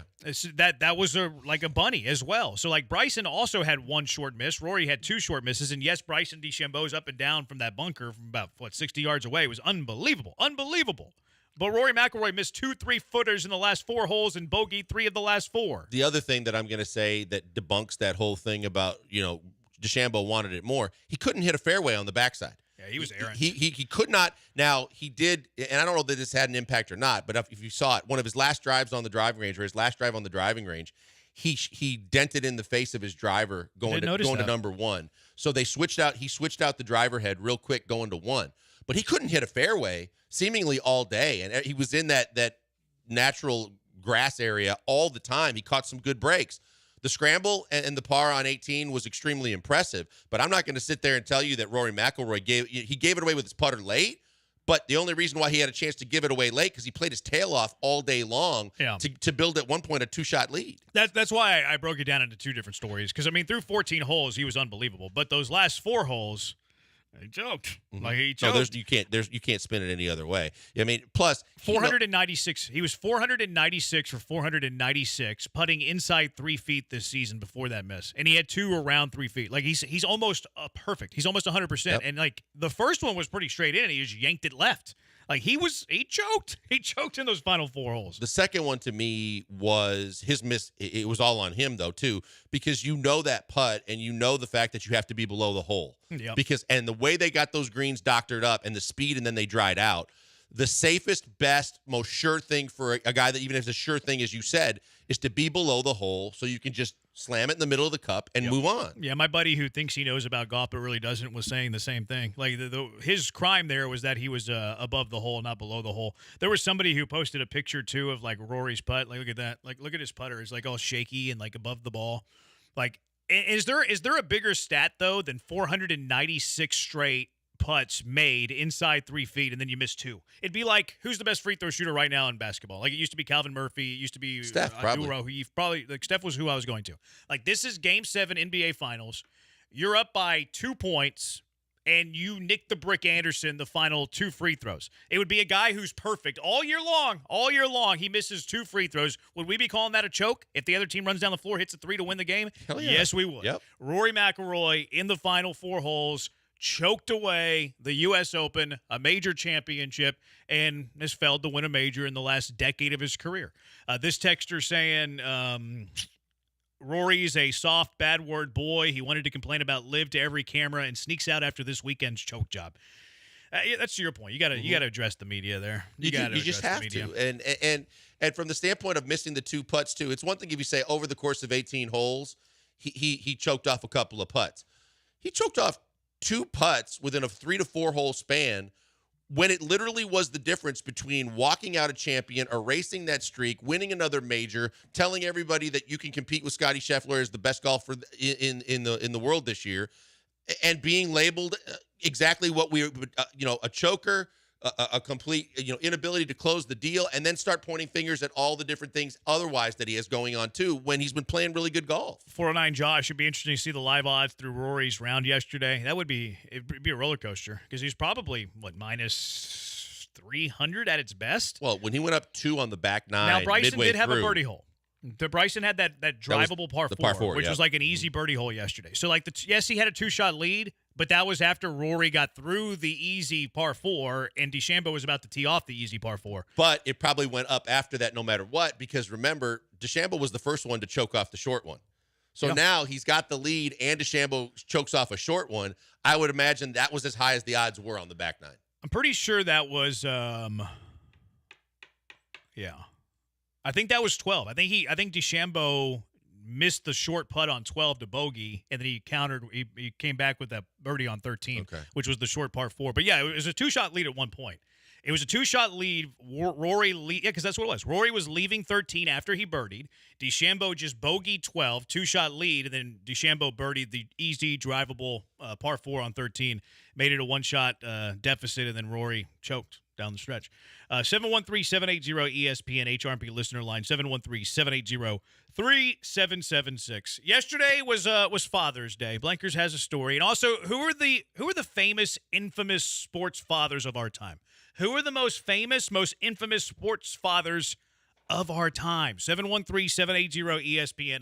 It's the Bees on ESPN 97.5 and ESPN 92.5. I hope that all of you took advantage of that Father's Day special going on right now at Texas Star Grill Shop. The Father's Day mega sale. Don't worry, though. The sale ends June 30th, so still nearly 2 weeks to take advantage of the Father's Day mega sale. Maybe you're one that shops after Father's Day. Well, here you go. Father's Day mega sale at Texas Star Grill Shop. The best grill prices at the best price. How about this? Huge sales on all top grills. Free delivery in Greater Houston. Listen to these savings. $500 savings on Traeger, $800 on Blaze, $900 on Weber, $300 on the Gosney pizza ovens, $200 savings on Napoleon, and huge package deals on the Big Green Egg. You can't beat these prices. Huge truckload sale on Franklin barbecue pits as well. You can save up to $1,000. Texas Star Grill Shop, special partnership with the one and only Aaron Franklin. That's how they get this incredible deal. Also, Texas Star Grill Shop's the best place for outdoor kitchen. They offer free design services for these outdoor kitchens, which are awesome. It's like moving your inside kitchen to the outside. They provide all the components you need, from top-of-the-line grills, sleek cabinetry, to outdoor refrigerators, side burners, sink stations, bar centers, everything that you need. It's amazing. We mentioned those Gosney pizza ovens, $300 savings on those bad boys. These are unbelievable. Imagine crafting restaurant-quality pizza, succulent steaks, perfectly roasted vegetables right in your backyard. These Gosney pizza ovens, built to commercial specs. They can use gas, wood, charcoal, and they can reach temperatures up to 950 degrees with a thick stone floor for optimal cooking. This Father's Day and after the Father's Day, treat Dad to something special. Sale ends June 30th. Visit TexasStarGrillShop.com.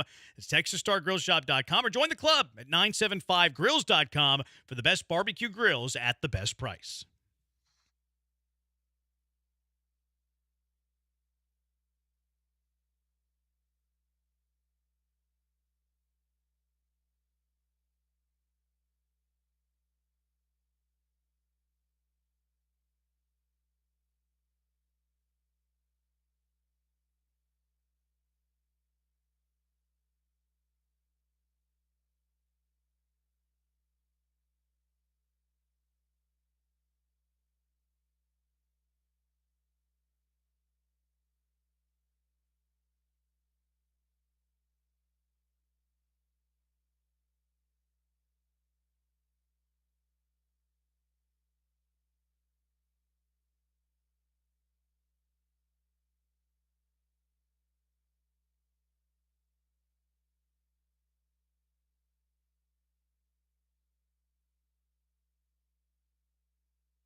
Now back to the Killer Bees. On ESPN 97.5 and 92.5. Live from the Veritex Community Bank Studios, here's Joel Blank and Jeremy Branham. Happy Father's Day to all of you.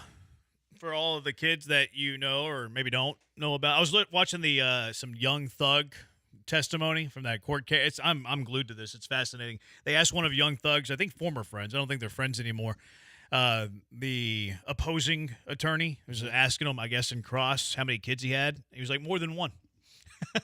Wow. Didn't want to answer that. Sounds like Antonio Cromartie. He goes, more than one. So Sean Kemp. Who are the most famous fathers in sports that we know? We'll get to that in a second. But you tipped us off that you had a pretty special moment yesterday with one of the daughters or both of the daughters? One of them. Well, that was good. The other one's not lousy and not any good? No, and honestly, the bad part is that my youngest actually kind of chimed in at the end, too, and said, Daddy, are you proud of me and all this stuff, too. But I'm going to try and say this as quick as I can. No, it doesn't be quick. It was a pretty emotional weekend for me. So it doesn't break down on the air. That's exactly. And that's why I said it doesn't need to be quick. Let's see those tears flow. No, I'm not going to lie. I mean, my family means everything, and my kids do. And I've been coaching this softball team just to spend more time with my daughter, and she loves softball. And it was their last tournament of the year, and they played. And the fact is that before the game, I was telling the kids, hey, look, it's the last tournament of the year. Just make it your best. Try as hard as you can. We haven't finished higher than third in a tournament. Let's go out and play our best softball. And lo and behold, they get to the semifinals, playing all day. And in the semifinal game, Tay has 2 extra base hits, 4 RBIs, and the last one came with 2 outs in the last inning to get in the runs that end up winning the game. So they have this, it's really cool. They have a rally chain like they do in the dugouts in baseball, and it's got they're called the Trash Pandas, and they have a big panda on it, and she gets that. And it was the first time all year that she got it. She was really pumped. So they play in the championship game against Pearland, who is just loaded. They're phenomenal. They're a machine in softball. And it was a great game back and forth. And in the last inning, we end up being down 3, and it's our last at bat. And we get 2 outs right away. And I was like, well, it was a good year. At least we'll finish second. It's really cool. And 2 girls get on, and then another girl gets an extra base hit. And it ends up coming down to a girl hits a dribbler, and I'm like, there's the season. Taylor's on deck. And the girl kicks it at second base, and now we got first and third, 2 outs. Taylor comes up, and everyone's yelling. And there's a ton of people there, and both sides have a ton of parents and people on hand. And she'd been in this situation before, and she wasn't really keen on how much pressure there was. And coaches are yelling at her, and everybody's yelling at her. And the coach that pitches to her kind of started talking to her, and I was like, oh, God, I can't have this. And I haven't talked to her all year. During the game, I just wanted to be here and coached by the other coaches. And I called time, and I walked down the first baseline, and I looked at her, and she looked like a deer in the headlights a little bit. And I said, hey, understand this. Dinner's on me wherever you want to go. Just hit it hard. And she had this big smile on her face, and she started laughing. And I was like, okay, I did everything that I could do. Let me get out of the way. And on the very first pitch, she hit the farthest ball I've ever seen her hit in my life. And it scored the winning run. I ran out and carried her off from second base.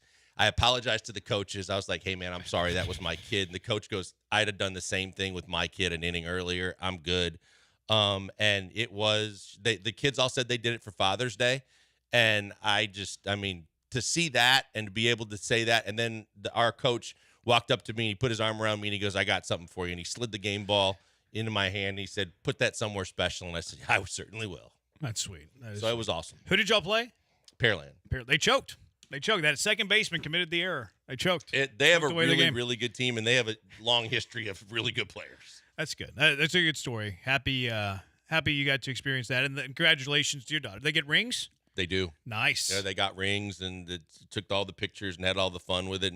And of course, everybody's like, where's she going? Vic and Anthony's. Is she going? Oh, yeah. What'd you pick?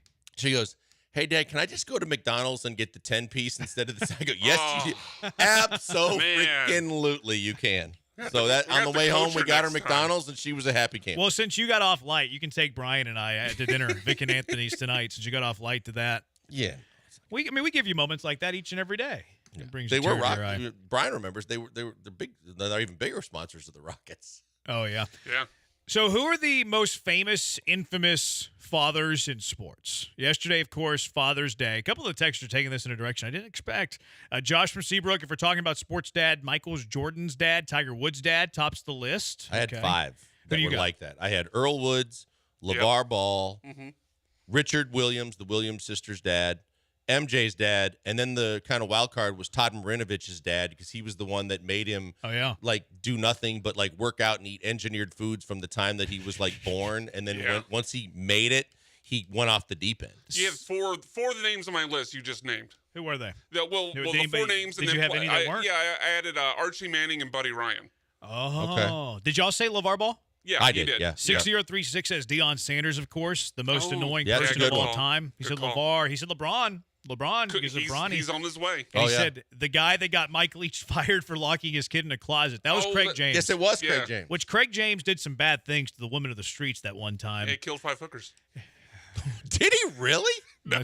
That's the old. The old story. That's how Mike Leach used to sign his books. Yeah. That's right. I forgot that he signed his books that way. He didn't actually write it out. He just did the abbreviation. Did bad things to the women of the street. 2851. Thanks for the story. Now you have me crying. Tug McGraw. He was the Tim McGraw. He was a relief pitcher for the Phillies and the Mets. I don't know what his father's story is, though. Well, his son is Tim McGraw. Yeah. Oh, okay. See, I didn't know that. Tug McGraw has the famous line, too, of like why he didn't like AstroTurf. He says you can't smoke turf. Oh, really? Tug McGraw is the famous He always quote had there. a big chaw in his mouth when he pitched, too. Did he really? Yeah. It makes sense. Somebody else said Tug McGraw. I think what's ironic here is Tim McGraw, I want to say, played the mean dad on Friday Night Lights. Yep. That was Tim McGraw, Yep, right? sure was. Yeah. So I don't know if Tug McGraw was mean to his kid. I don't know. I'll have to look that up. See, I was thinking more along the lines of like, we're all great fathers here, I think. Brian, myself, you. I have 2 kids. You have 2 kids. Brian, you have 1. 1. So like combined, we have 5. So like we're all good fathers, but we're not fathers as many times as some others. Oh, you're going that route. Phillip Rivers. Like Phillip Rivers, he might not be that good of a dad, but if he's an okay dad to all 10 of his kids, I think he passes us up. So Phillip Rivers, to me, on this list, I mean, volume matters here. We're going for a scoring title. Phillip Rivers, 10 children. He's 1 away from fielding one side of the football. Yeah, Phillip Rivers. Sean Kemp was the Sports Illustrated cover with all his kids? representative for all the kids. I didn't know how many kids he has. How about Antonio Cromartie? Oh, yeah. You want to take a guess on how many kids Antonio Cromartie has? Well, he might not. He might not tell you we were right or wrong because he forgot him on Hard Knocks. I went back and watched that today. He gets too much blame for that. He actually names them all. It just takes a while because he has a lot. I thought he forgot forgot one of them. No, he kind of struggles with one, but he goes right through it. Okay. Like he just kind of pauses, but he doesn't forget. He gets too much criticism for that. He named all of his kids. It just took him a long period of time because he has multiple double digits. Kids. Yes, he's in double digits. He has more than Phillip Rivers. He has 14 kids. Antonio Cromartie has 14 kids. Karl Malone, it lists 7. I think Malone's got more than 7. He also doesn't. He's not very good at being supportive to all of them. Either. No. I'm gonna guess Karl more Malone's than 7. got a lot of issues going on. I'm yes, gonna say he does. Over under 7 for Karl Malone. Okay. Over. Yeah. I think it's over. Because Cheryl Ford played in the WNBA, and I think that was one of the children that he disowned originally. Oof. But then when she made the WNBA, that he was more supportive. What it's a crazy. Scumbag. And then the last one that I have down here is Tyreek Hill. Tyreek Hill is like the modern day OG Karl Malone. He's now going to be a father to 10 kids with 4 different women. And it wasn't 2 at the same time? I think so. That's how the one fiance left him because she found out about the other one that was pregnant at the same time? I think there's been quite a few that have overlapped, yeah. I think there's also a current Houston Rocket that has that deal going on. We're forgetting OG Houston Rocket, too, that's got a lot of kids. I was going to let you guys mention Calvin Murphy. Yeah. Does Calvin have lots of kids? He's got 20-something? No, not that many, Brian. And unfortunately, when he went through the court case, he found out, unfortunately, after supporting them, that several were not his. Oh, he lost a couple. Well, that is a statement in itself. You got so many kids that you don't know which ones you have. More than one. You have to find out in court. How many do you have? Which ones More are than one. yours. 7212 says Dwight Howard. Dwight Howard's got a few. Bum Phillips. Okay. Oh, he says the Von Erich dad. Von Erich did have a lot of kids. Yeah, unfortunately. Yeah. Larry Zerline. I do. How many Zerline? I think there's only 2 though, right? Well, there's Mike and Lance, and who's the other But Lance has got a lot of kids himself, right? I think he's got 2. 5. 4 or 5? Lance has 4? 4 or 5, I think he had 2. 4 or 5. No. Yeah, he's got one going to Alabama. I didn't know that. I think Lance has 5. He's got 2 or 3 of them. I think he has 4 or 5 kids, Lance does. I have a favorite Zerline and a least favorite Zerline. 1322 says O.J. Simpson. O.J. Simpson took the dive for his son and Chloe. Chloe does exist. A lot of people think that Chloe might be the daughter of O.J. Simpson. George Foreman. Lots of kids named George. I went to. Thank you. I went to preschool with one of George Foreman's sons. George. Yeah, his name was George. Yeah. I think it was the third one though. Okay. I think it was George. The Learning Tree. How many Georges are there? I think like 7 or 8. I have no idea. I There's- really yeah, don't know. I- I know it's north of 5, but I couldn't remember exactly. I think how he has many. daughters named does have Georgia daughters. though, and Georgietta maybe. I thought it was Georgina, but either You're way, probably it's, right. it's George-ish. His one son went to Rice, and 12. 12 kids. Wow. He's got Frida. He's got Georgita. He's got Natalie. Georgita. Do you feel, if you're Natalie, do you feel left out? And he probably just ran out of Georges. I think you feel lucky that you didn't have to have a George name. If there's Georgita and all the Georges, There were 6 Georges. Wow. Like George Jr., George III, and George all the way up to 6. And they had nicknames for him though. Monk, Big Will, Red, Little Joey. The nicknames for all the other Georges. one of them got into sports, the business side of sports. I don't know if he was going to be an agent or what, but I know he went to Rice. Oh, really? Yeah. All right. So those are all the great fathers or infamous fathers in sports history. 713-780-ESPN. Mailbag Monday. What's your question for the Killer Bees? Ask us whatever you want. Mailbag Monday with the Bees on ESPN 97.5 and ESPN 92.5. Hey, before we go to the break, a word from a good friend, Doc Linville. Doc Linville, best in the business at the NeoGraft procedure. Look, if you've got issues and you're losing your hair, you have thinning spots, balding spots, you don't think there's anything you can do about it, you don't want to do the whole sprays and creams and foams that just mask the problem, but you don't trust that there's anything out there that actually is a true solution to the problem, I'm here to tell you about the NeoGraft and Doc Linville because it is. And even PRP, before you have to go to the full NeoGraft, is a solution. It's not a gimmick. It's actually all natural. From the standpoint of PRP, you've heard it used with joint therapy in the past, but PRP can also stimulate the growth like fertilizing your lawn to get you thicker, stronger, better hair follicles. It's phenomenal. And if the hair is already so far gone because there's not enough follicles to do the PRP, you can do the NeoGraft procedure, and that is a game changer as well. That's what I did. That's when he takes some of the hair from the sides and the back of your head where genetically I found out you're never going to lose your hair, and he puts it where you need it most, primarily in the front on your hairline or the bald spot that some guys get up on top and back. But the bottom line is it works, and the procedure to me was painless.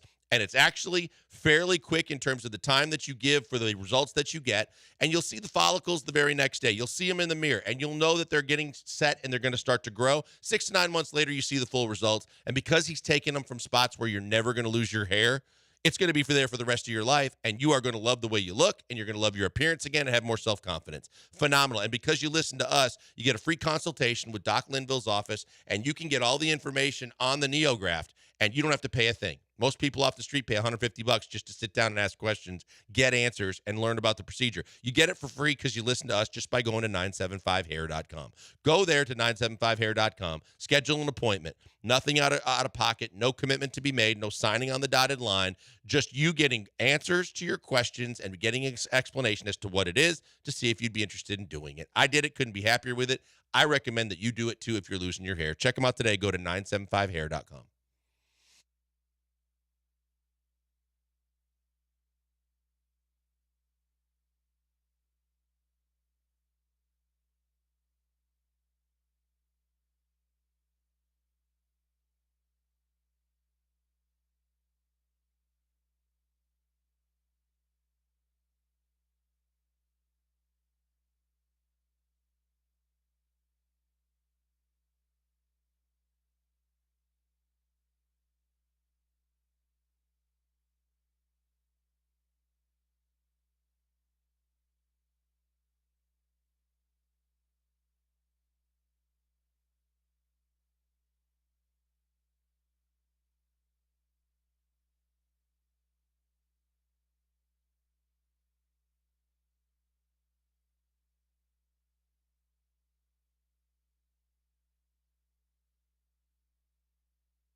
What's your question for the Killer Bees? 713-780-ESPN.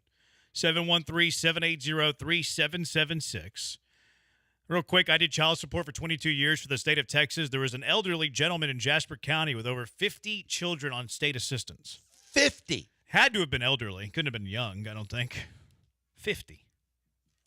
Wow. That's a lot. I wonder how many mamas. If you were to guess, close to 50. No. I would say like 10.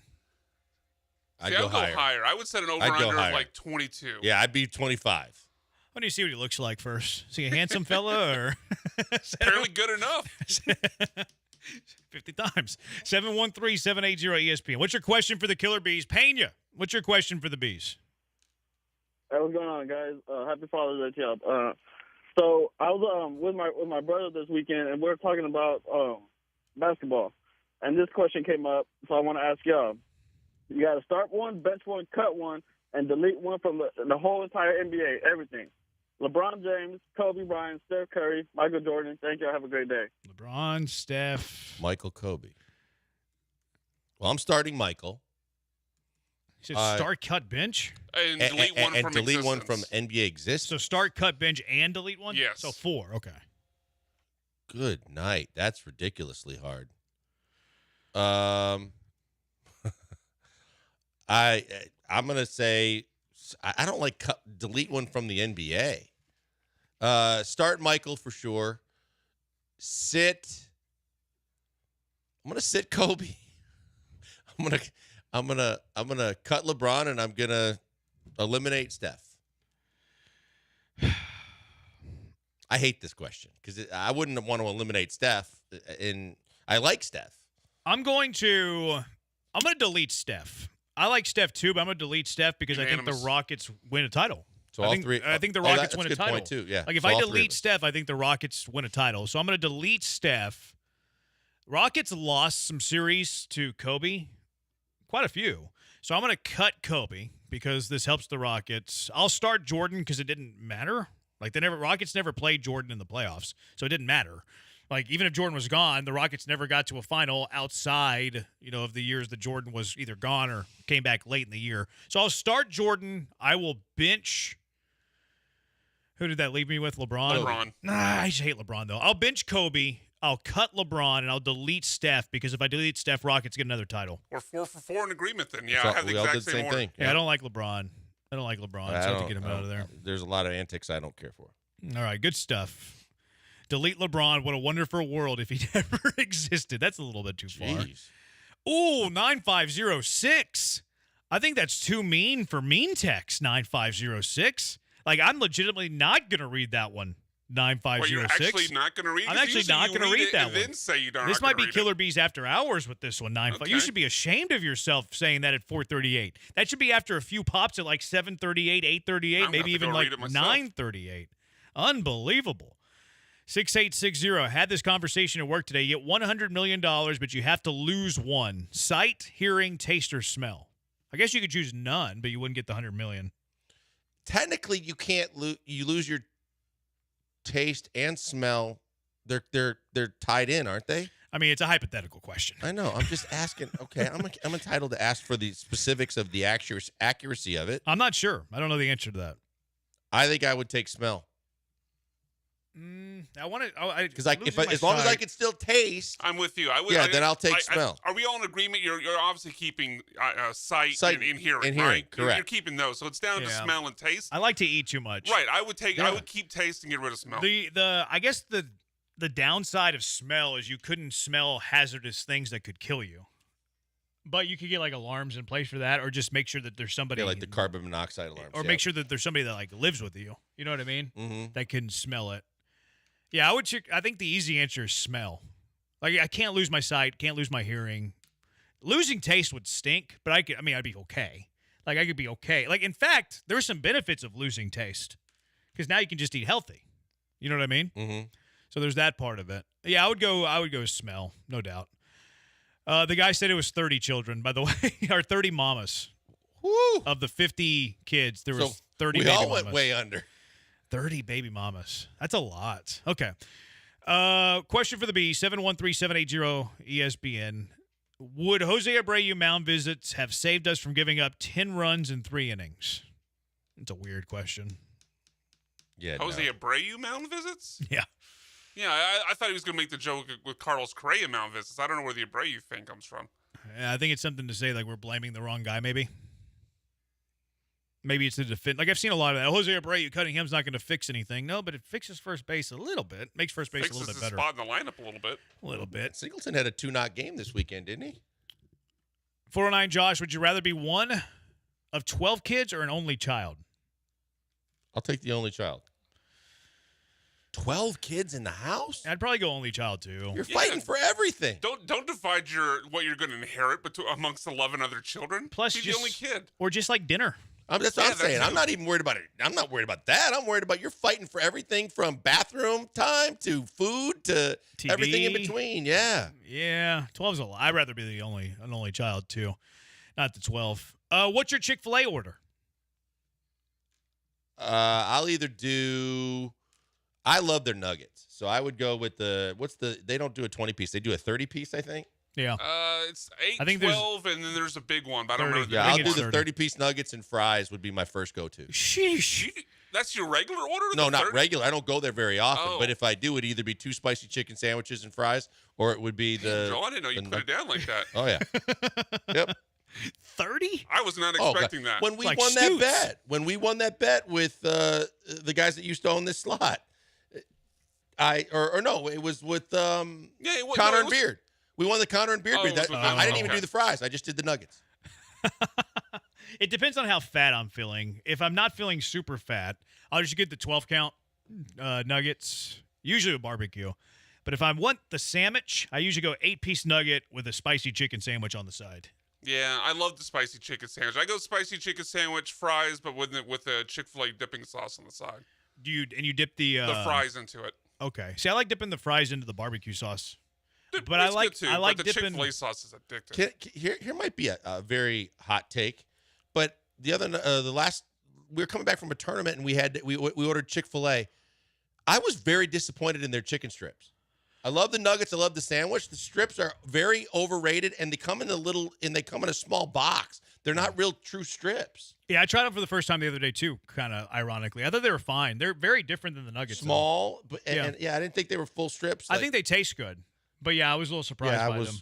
I wasn't a big fan. I'll dip the spicy chicken sandwich into some ranch, though. I'll get a side of ranch. I'm not a big ranch guy. Do that. 0113, would you take a dream trade package from the Dodgers or the Yankees for Kyle Tucker? I mean, they both have pretty good systems, right? I mean, what's the dream package? I mean, you're getting somebody really, really good, I guess. I think is it just farm system or is it current player? Yeah. I think they're both the same. I'll take it from the Dodgers. So the answer is yes.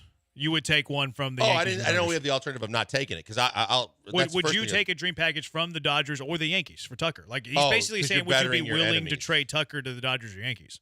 No.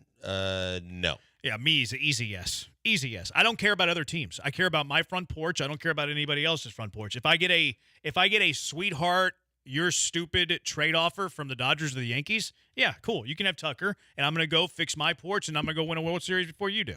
I hate the whole mantra of, I'm not going to trade with rivals. No, you win the trade. But there's no guarantee trade that with you rivals would and win the trade. There's no guarantee you'd win the World Series quicker than they do because if you give them Tucker and they're already loaded, now it sucks because you're not going to be as good without Tucker, but while you're trying to get back to being good, you give them a better chance to win the World Series. I don't care who wins the World Series if it's not me. I really don't. Like the Rangers won the World Series last year, and a lot of people were like hurt by that. They were Astro fans. I couldn't care less. Cool, go play in your parade. I'm just not going to pay attention to you. A lot of people are a little different. But yeah, I would trade. If the Yankees or Dodgers gave me a sweetheart, you're stupid if you don't take this trade for Kyle Tucker, I would absolutely do that. No problem. No problem at all. Favorite golf course in the city? Carlton Woods. Mine's Deerwood. I love Deerwood too. 7869. If Astros fired Espada, who should be their coach the rest of the season? Manager? Lopez. Yeah, Omar Lopez. Or you can just go full 2005 and bring Phil Garner back. Nope. Member of Deerwood, actually. I'm kidding. I'm not even sure what Phil Garner's up to these days. Why not go Phil Garner? Because it's past it. I'm kidding. If you can only eat one meal for the rest of your life, breakfast, lunch, and dinner, what would it be? This is easy for me. What is it? Dinner. The same thing. Oh, I get it. You only get 1 meal, yeah. Yeah, I'm not. Yeah, I would say the same thing. I would say dinner. Actually, it might have meant that different. He said if you can only eat 1 meal for the rest of your life, breakfast, lunch, and dinner, what would it be? So I don't know if he means the same thing every day or if he means only 1 meal. I think he makes 1 entree for every every. Okay. I would go barbacoa tacos for breakfast. No, you get 1. That's it for breakfast, lunch, and dinner. Just 1. You have to eat it for all 3 meals. Okay. I'll just go steak, I guess. Steak and eggs. That way I'd be super healthy and it'd taste good all the time. I'm going to go fajitas because you could kind of... That's not bad. You can mix up with the ingredients and you can actually make yourself a side salad if you had to. Yeah, that's not bad at all. Who would you like to have in the next decade, Tucker or Jordan? Ooh. Jordan. I'll go Tucker. I think Tucker's more complete. In honor of Father's Day, would you rather be able to pick your kid's height or IQ? I don't care about how tall they are. If they're smart, it's great. IQ, easy. Yeah. IQ, easy. Ninfas or Irmas? Ooh. Irmas. Valencia's for me. All right, 713-780-ESPN HRP listener line. Caitlin Clark is Cody Rhodes. What? Don't worry. I'll tell you. It's the Bees on ESPN 97.5 and ESPN 92.5.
Live in the Veritex Community Bank Studios, it's the Killer Bees. Now back to Joel and Jeremy.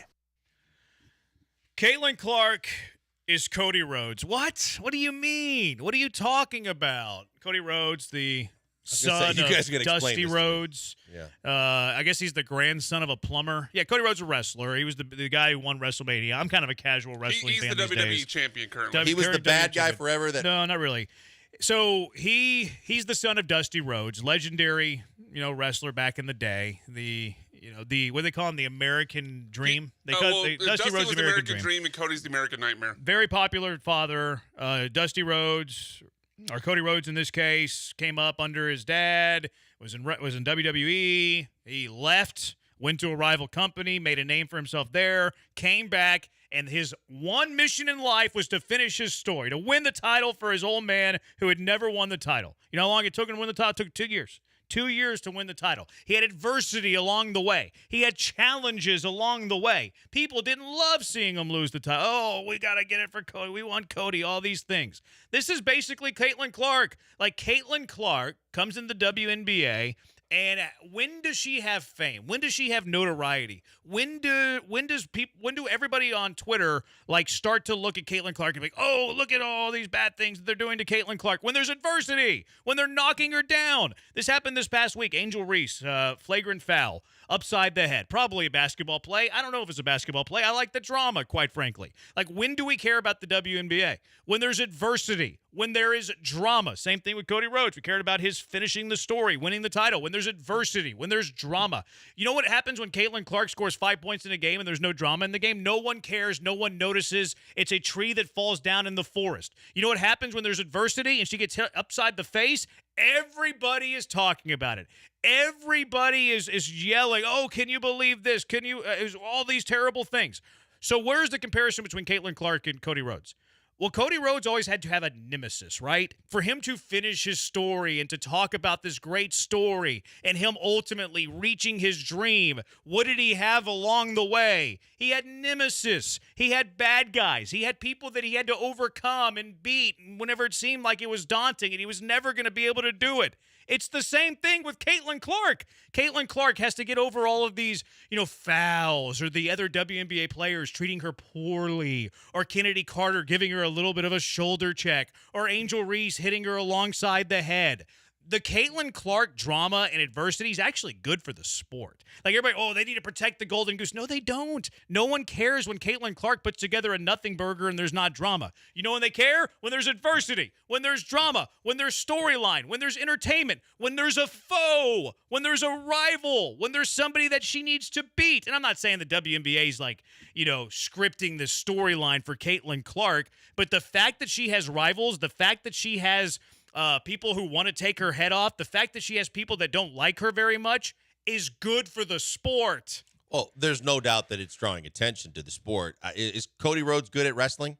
I mean, the performances good. Are. I know. I'm just saying scripted. Yes, to make with the comparison. Yes, he's the champion. I mean, what people overlook is Caitlin had 23, 9, and 8 yesterday. She can play the game of basketball. She's good at what she does. But there's no doubt that as much as even Angel Reese complained and everybody else jumped on the bandwagon, current players and past players, now all y'all in the media are going to replay this highlight clip 25 times. It's to your benefit. It's to the sport. It's to the WNBA's benefit because it continues. These kind of things and these highlights are the main thing that's driving all this extra attention to the league. And so the minute it happened, I was like, oh, here it goes. Now everybody's going to be replaying this clip from social media to SportsCenter over and over for the next 24 to 48. It's going to be a big deal. And Lisa and I were talking about it, and I was like, I don't know if they're looking for the next opportunity to knock her down so they can continue, and they're just going to keep steamrolling these things, or if they're going to try and tell me that these are all just incidental contact that just happened during the course of the game. Because you can make that kind of block, and you could do it purposely.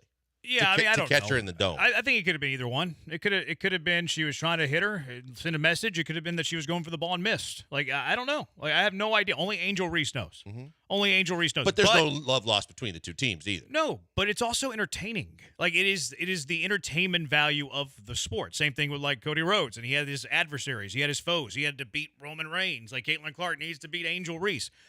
But whenever there is drama and whenever there is intrigue is what's going to get us to pay attention. It's the Kennedy Carter thing from 2 weeks ago. Kennedy Carter gave her a little bit of a shoulder check. Should she have done it? No. Was it Bush League? Yes. Should she have flailed to the floor? Probably not. Was it way bigger a deal on social media and these talk hosts that aren't even sports? Yes. It wasn't that big a deal. And everybody was talking about it. Everybody was dialed in. It was doing numbers, impressions, engagements, all of those things. The very next night, I think they were playing a back-to-back or 2 nights later, she scored 6 points. No one ho-hum, messed with her, ho-hum, not even a story, not even a topic of conversation. So, everybody's saying that they need to protect the Golden Goose, that they have to protect Caitlin Clark. I see Clay Travis trying to make the comparison with Tiger Woods. Well, they embraced Tiger Woods. They made Tiger Woods one of them. That way, Tiger Woods could be the guy that raising tides lifts all boats, all of that. But it's different in a team sport, and it's different whenever you're going head-to-head and not playing the golf course, because the only time that people are talking about the WNBA is when there is conflict, and conflict is good. For Cody Rhodes to finish his story, he needed conflict. He needed a carrot at the end of the day to chase. Caitlin Clark chasing, whether it's a championship, whether it's a good WNBA career, whether it's being better than Angel Reese, whatever she is chasing. But what makes a story better? Conflict. What else makes a story better? An antagonist to the protagonist. So, protecting the Golden Goose makes no sense. There needs to be intrigue. There needs to be a rival for Caitlin Clark, and right now there's a lot of rivals for Caitlin Clark. Yeah, you're right, because the unfortunate thing is that, you're not going to talk about the quality of basketball that's being played, especially by those two teams, because they both suck. So, the WNBA, whether any of it's intentional or not, But does anybody even know those teams suck? Quite frankly, do they? Does anybody know? Does anybody does the majority of sport fans know that she plays for the Fever? The Angel Reese, I think, plays for the Chicago Sky. Mm-hmm. I wouldn't have known those two team names, quite frankly. I'll just throw it out there. I would not have known that they were the Fever or the Sky prior to the start of the year. Same. I wouldn't have known who the Sky were until 2 weeks ago when Kennedy Carter bumped Caitlin Clark to the floor. I wouldn't have known that they were the Fever until they drafted Caitlin Clark. So again, intrigue, drama, rivals combating each other. It tells a better story. And quite frankly, we look to sports to be entertained. So the better the story, the better the entertainment. I would say that a casual sports fan, probably not fans of the WNBA, there's a few diehards, the casual fans have no idea if the Indiana Fever or the Chicago Sky are very good. They want to be entertained by a few tweets that show them going toe-to-toe and staring at each other and talking a little trash. Yeah, no, that's fair. I mean, and the fact that this is a rivalry that has carried over from college, and there was the whole Angel Reese with the ring on her finger, and what was Caitlin's the you can't see me, which is a wrestling move, right? Yeah, well, yeah, just a taunt from John Cena. Yeah. So, I mean, that kind of caught people's attention already. So the fact that it's these two teams and those two individuals also add a ton of extra to it, so that there's a chance that people at least know that, so they're more dialed into it. But yeah, I think you're right about that. I think that it's not about the WNBA and the quality of basketball and the players in the league. Or the only reason why most people are talking about the WNBA is because of the fact that there is drama and violence. 5273, why should I care about Caitlin Clark? Was she good in college? Sure, but why the hype on a terrible WNBA player? I don't think she's terrible. I don't either. But she's probably the only reason that you're paying attention to the WNBA is because there is storyline now in the WNBA. 7218, asked Lance to do a Dusty Rhodes impression. Spot on and hilarious. Well, what is one thing we know about the WNBA that just started happening this year? Them flying private. Why did Is that actually true? I don't even know if that's actually true. Well, that was what was reported. Well, the Fever are for sure. I think that it was supposed to be, they were trying for years to make it a league-wide mandate, and there was pushback and there was hesitation, and I think it's done this year. Okay. But why does that happen? Because there's intrigue. Right, there's increased interest in the league. Exactly, more money coming in. If Caitlin Clark, I don't know how much WNBA you watch, Blankers, but if Caitlin Clark didn't get knocked to the ground yesterday by Angel Reese, let's say they didn't play a game. Let's say that they played. I personally would not have known they played. Me either.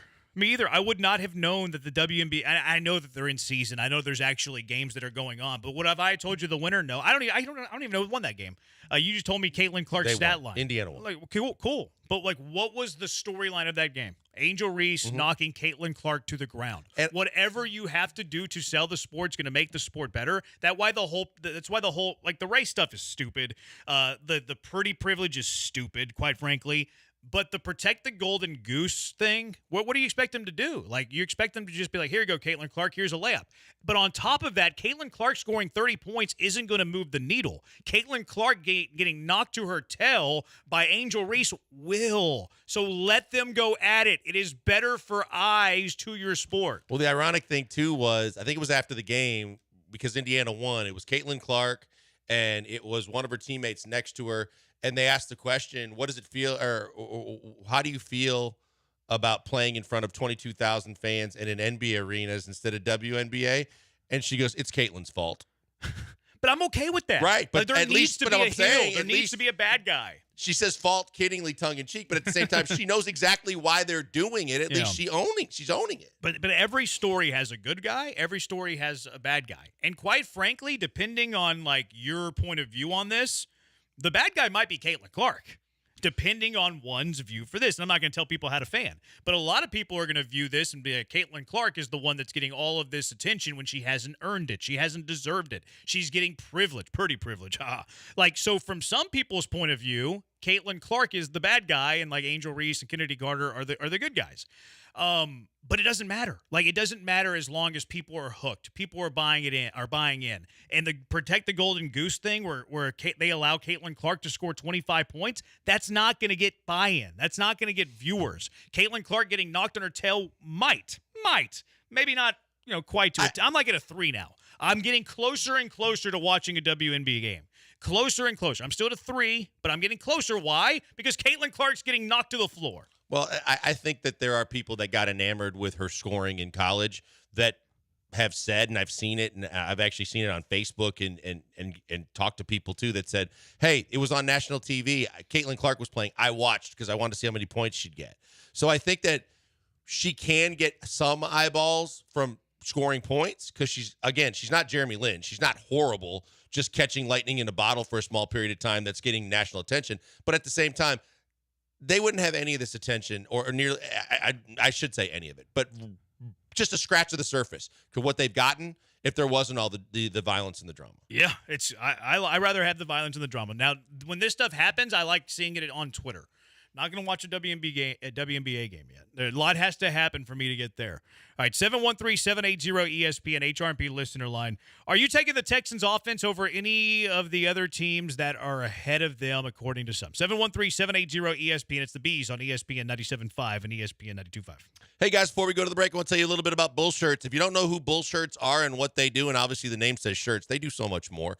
But the big thing with Bull Shirts is they've been in Houston doing business for decades and decades, and they're phenomenal at what they do. And they do so much more than just T-shirts. But let's just start with the fact that they've done T-shirts for some of the biggest sports teams in this city at the most important times of the year, which means if they trust them, you should too. And the fact is, they're local, so therefore, whatever they're doing for you, if something needs to be adjusted, fixed, a quantity needs to change, all those different things, they can do it fast, easy, and make sure they guarantee still the same delivery time to you, whereas other companies in other states and in other parts of the world are going to have a lot more difficulty trying to make any kind of changes. The versatility, the quality, the attention to detail, it's all about Bull Shirts. You can go to bull-shirts.com right now and see all the different ways they can help you. Let's just make it short and sweet. Besides T-shirts, they can do every kind of promotional item that you're looking for. You need some gift bags for a golf tournament. They got you. You need some tchotchkes for a business partner or some business clients that you want to take care of.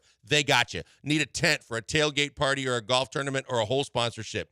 Gotcha. And they can put your logo on all of it, as well as all the T-shirts and other things, too. If you got a family reunion coming up and you need shirts, that's who you go to. You got a golf tournament coming up, you need polos? Again, I recommend bull-shirts.com. I recommend that's where you go right now. Go shopping. Take a look. If you've got an event coming up, start planning now. And the best thing you can do for your own benefit and for your peace of mind, go to bull-shirts.com because they're going to take care of everything and they're going to get it right.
Now back to the Killer Bees. On ESPN 97.5 and 92.5. Live from the Veritex Community Bank Studios, here's Joel Blank and Jeremy Branham. Key from L.A., who done it first, John Cena or Tony Yayo? You Can't See Me? Who is Tony Yayo? I have no idea. Never heard of him. I don't know. It's an American rapper, Tony Yayo. He was best known as a member of G Unit. You should have known this. Yeah, it feels like we should have known that, yeah. I mean, Cena did break in with the rapping gimmick, so that would make sense that he was still that. So did Tony Yayo do the You Can't See Me before? Possibly. John I don't Cena? know. Tony Yayo, did he? I mean, Cena would have started doing it like 2004. I don't know. So I don't know what that means for the timeline, but Let us know, Key. It seems like Keith might know this. Keith might know this. Did Tony Yayo do the You Can't See Me before John Cena? Let's see what it says. It says that Tony Yayo created it. So Tony, yeah, he needs to. So John Cena owes him some royalties then. Yeah. I wonder if he trademarked it though. I don't know. Yeah, well, Cena's put it on shirts, so clearly WWE has the trademark at this point. And they would probably be safe, WWE Probably. would, like in terms of that. So I'm sure I bet you Yayo came up with it, but he didn't have it trademarked. That'd be my guess. So Cena took it to the mainstream, and then they trademarked it because they're massive business people. Yeah. To cover their butts. Yeah, so Cena stole it. I mean, most of the great things in time, though, have been stolen, quite frankly. Elvis gets crushed for stealing all his songs. All of them? Yeah. Yeah. That's a common criticism. Oh, is that right? Queen does too. So does Led Zeppelin.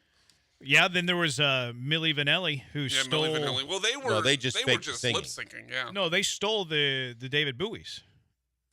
David Bowie? David Bowie. They stole David Bowie's Under Pressure. That was Queen. Oh, that's Queen that did that. They did it together. They sung it. They had that song together. David Bowie was the voice of that. He's right. They did. Sure. But I don't remember the Milli Vanilli song. It was Ice Ice Baby. It was Ice Ice Baby is the same whatever. But that's not Milli Vanilli. That's Vanilla Ice. My bad. I got him confused. Vanilla. I'm not a musical guy. Vanilla Ice stole the. What would you call it? You wouldn't call it the bars, right? The hook. He stole the hook from David Bowie. You said Bowie. What's the trial you're watching right now? Young Thug. Oh, okay. Yeah, trial of Young Thug. Okay, I thought it was Young Buck. No. Who's that? Young Buck was in G Unit. Oh, was he? Yeah. Yeah, I didn't know that. The Game, Lloyd Banks. Yeah, Vanilla Ice stole David Bowie. Bowie. Yes. Bowie. Let me find the actual song. He was Under Pressure, and he did it for Can't Touch This for Ice Ice Baby. Yeah. Yeah, right. That's right. Yeah, I got that right. That's right. Yeah, it's messed up. Who the Milli Vanilli That's Vanilla Ice? definitely part of the song. Yeah. How's Vanilla Ice and Vanilli different people? It sounds like very much the same people. Oh well. Spandex and lip syncing has something to do with it. Different controversies. Yeah. Different everything. How did we get into this? Everything is stolen. Oh yeah, there was something else. The Tony Yayo. Yeah. And So Cena, like, yeah. Elvis stole his songs. I mean, Mark Zuckerberg, he stole his things from the Winklevosses. Yeah. Like most things that get famous are stolen. It's usually somebody else's idea, quite frankly. What are the famous things that were somebody else's idea that were stolen? 713-780-ESPN. 713-780-3776. Astro on the Twitch says the Young Thug trial is legit. It's hilarious. It's the best thing on TikTok right now. The attorney just filed a motion to recuse and disqualify the judge. That's because of what I told you all the other day. He was bringing in the opposing counsel with a key witness and having these private meetings. Young Thug's attorney got wind of it, brought it up in the courtroom, and the judge was like, if you don't tell me who said it, I'm going to hold you in contempt of court, which he did, and he got sentenced to 20 days of prison, which he's serving on weekends. But, I mean, loyalty to Young Thug. All right, anyway, 713-780-ESPN, HRNP listener line. WWE's not real. Yeah. See, thanks, It's buddy. Yayo. I mispronounced it. It's Yayo. I've never heard of him. Branham question. Why comment on the WNBA if you're not going to watch it? Make your words seem insincere. Like 1 point, Reese wasn't the one that knocked Caitlyn to the ground. Just a question. She did. She had the flagrant foul. I'm not interested in watching WNBA games, but I am interested in the controversy and the drama of Caitlyn Clark getting knocked to the ground by certain players. That's why.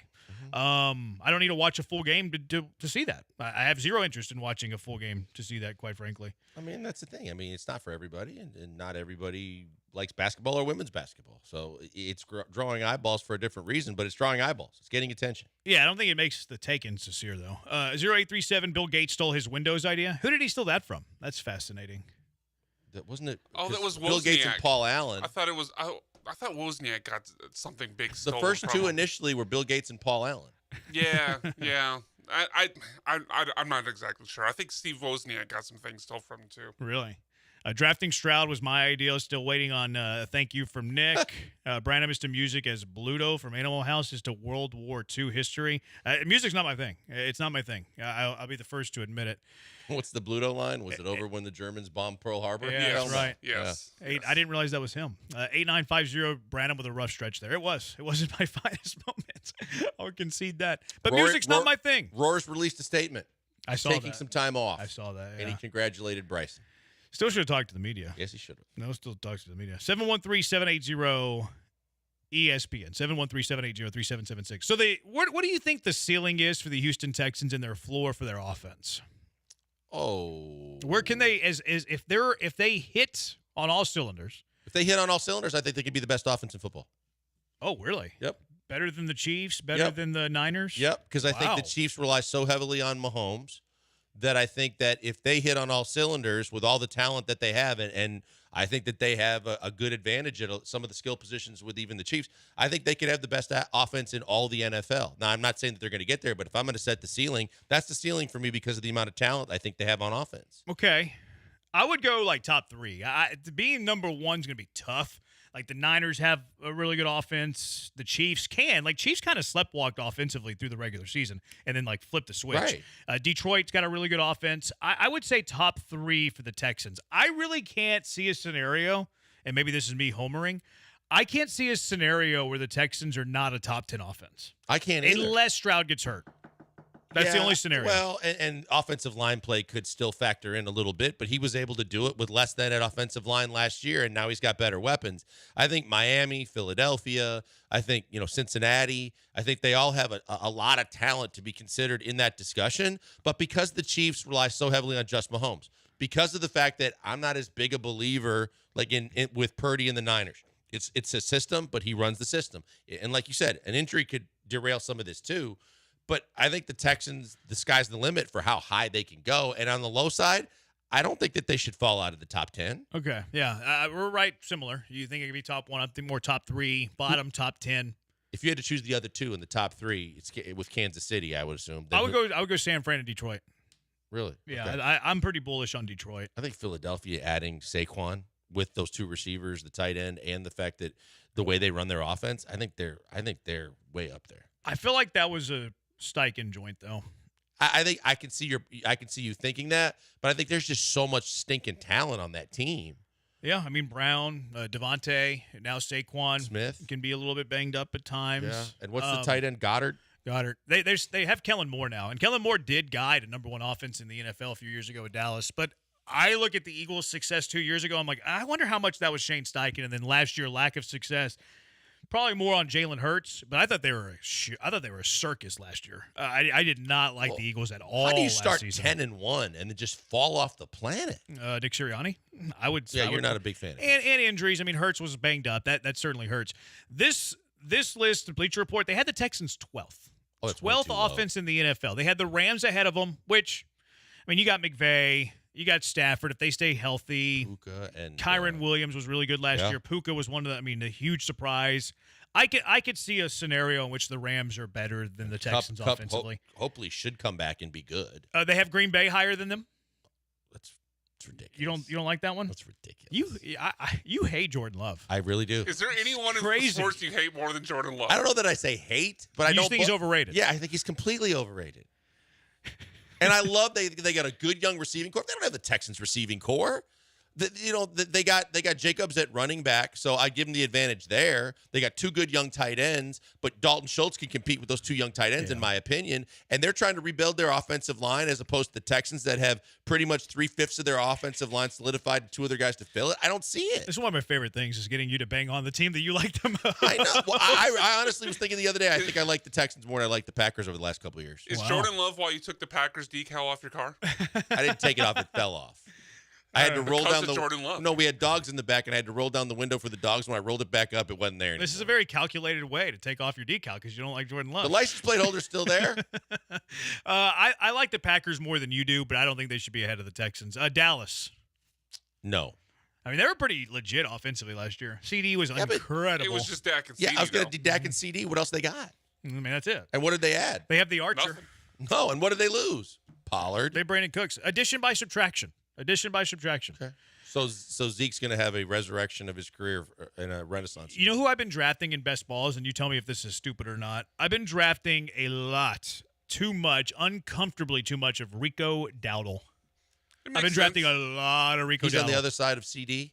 No, he's the running back. Oh, I don't know. I don't even know who that is. I think he's going to be their most productive running back. What this year. round is he going in? Late, like probably I in don't the mind teens. that. I can't. 'Cause Like, he's going in the I think teens. Zeke's going to get touchdowns, but I could see Rico getting the majority of the 3-down work. And it's half point PPR. I think he's Yeah. going to catch. Well, I mean Ezekiel catches passes too. Yeah, he did last year in Buffalo. Cash or trash, New England. Dowdle's going to have more production than Zeke.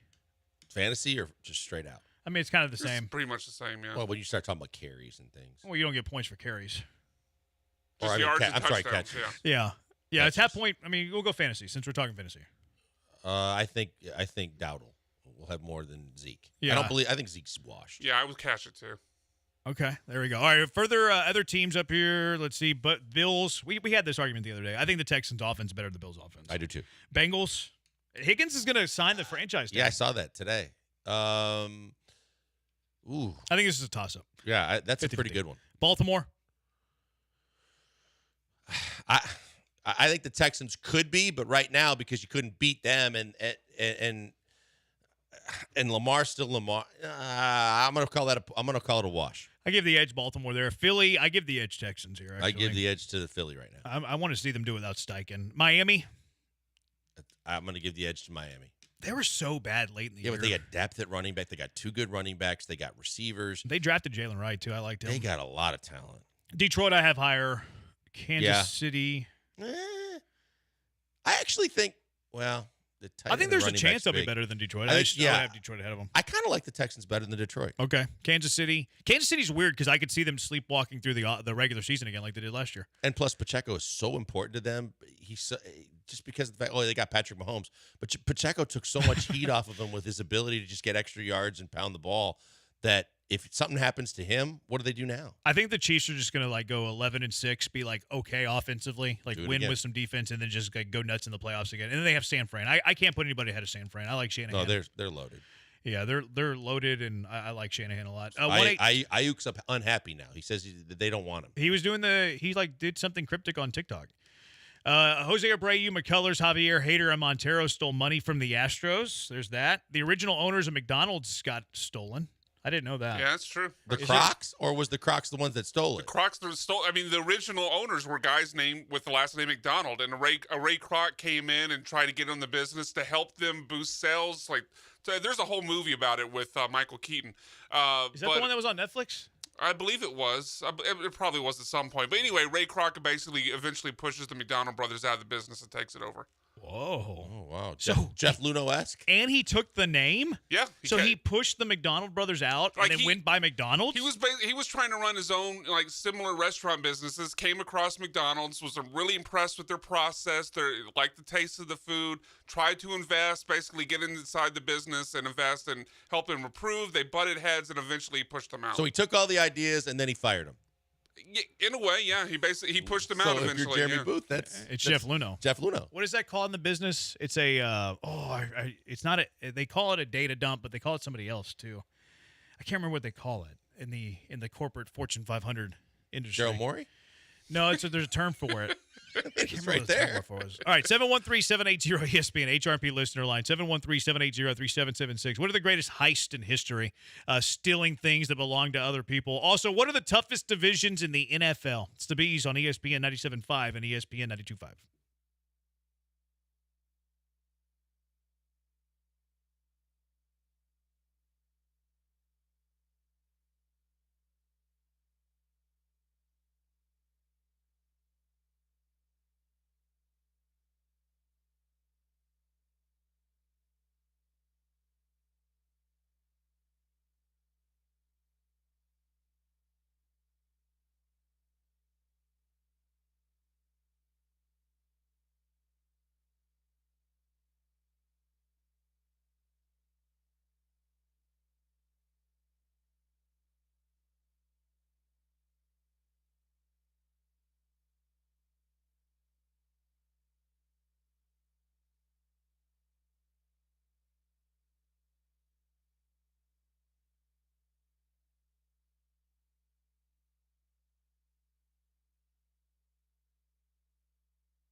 Broadcasting live from the Veritex Community Bank Studios, it's the Killer Bees with Joel Blank and Jeremy Branham. On ESPN 97.5 and 92.5. 6941 says Bernie Madoff.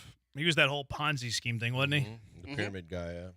We should develop one of those. Nice little Ponzi, Ponzi scheme? We got to get away with it, though. Like, what can we do to... Well, let's start by not announcing it on air. Yeah. That's a good start. Come up with a way to... business movie, man. Yeah. I mean, who was the dude in New York? He was getting that money to go play blackjack. Steve Carton, or whatever his name is. Yeah. What's his first name? Host. Oh, yeah, the Boomers Is it guy, Steve? yeah. I think it's Steve, Steve right? Carton, I think. Yeah, that guy was pretending to raise funds, and he's back he was on the going air to play again, isn't he? blackjack. Yeah, I think he's on TV now. Yeah, I mean, even if we got caught for a Ponzi scheme, we could fall upwards like that guy did. I think it's a good idea. He's definitely more successful now, I think, than he was back then. Yeah, that's right. Because he's got street cred now. Is it true that the inventor of the Tetris game was stolen by the Russian government and he got nothing? Maybe. I've heard that. Yeah, I watched some documentary about the history of games, and yeah, that is the guy that invented Tetris got nothing. Oh, really? It's a boring game. It's fine. I got something like that I would have fought a lot harder. I worked with a guy that created, you know how all the game ops people in sports, they use the same computer program and it fires off, kind of like Brian producing, when you fire off sound effects, you fire off all that stuff. Well, my buddy was interning for the Blazers and created the whole thing. And because he was technically an intern, the Blazers took full credit for it, said it's theirs, not his, and they marketed it to all of sports. I think they're technically right. Yeah, they won. Yeah, I think they're technically right. Yeah, he's creating it under their employ, technically. Yeah, so it's their property, yeah. Yeah, they won. That was brutal. Lamont says J.P. Morgan stole Nikola Tesla's patent for electricity. Einstein also stole a few Tesla theories.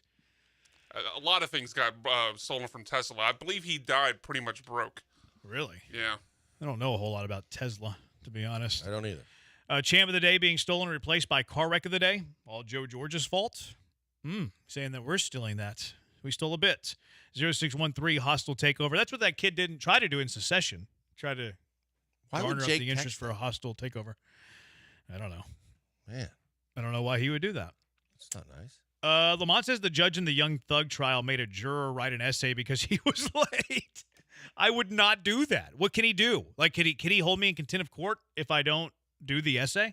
If I don't write the essay, when a judge orders me to write the essay, could I be thrown into jail for contempt of court? I can't imagine there's legal precedence for that. That is so weird. I would think that he could get away with it then, right? He could punish you? Does he have to say how many words is in the essay? I would hope he would throw me off the case so I get my life back. No doubt. That is weird. I never heard of that. I didn't know that was going down. That's interesting. 713-780-ESPN. What are the toughest divisions in the NFL? Let's see. Where we start? AFC North.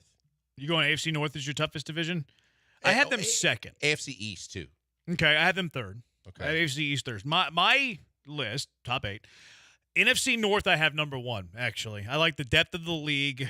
I like the strength of the NFC North. I have AFC North second. I think we kind of overrate the AFC North a little bit. I still think it's very good. I have them second. I just don't think they're the best. AFC East number 3, although the Patriots are awful.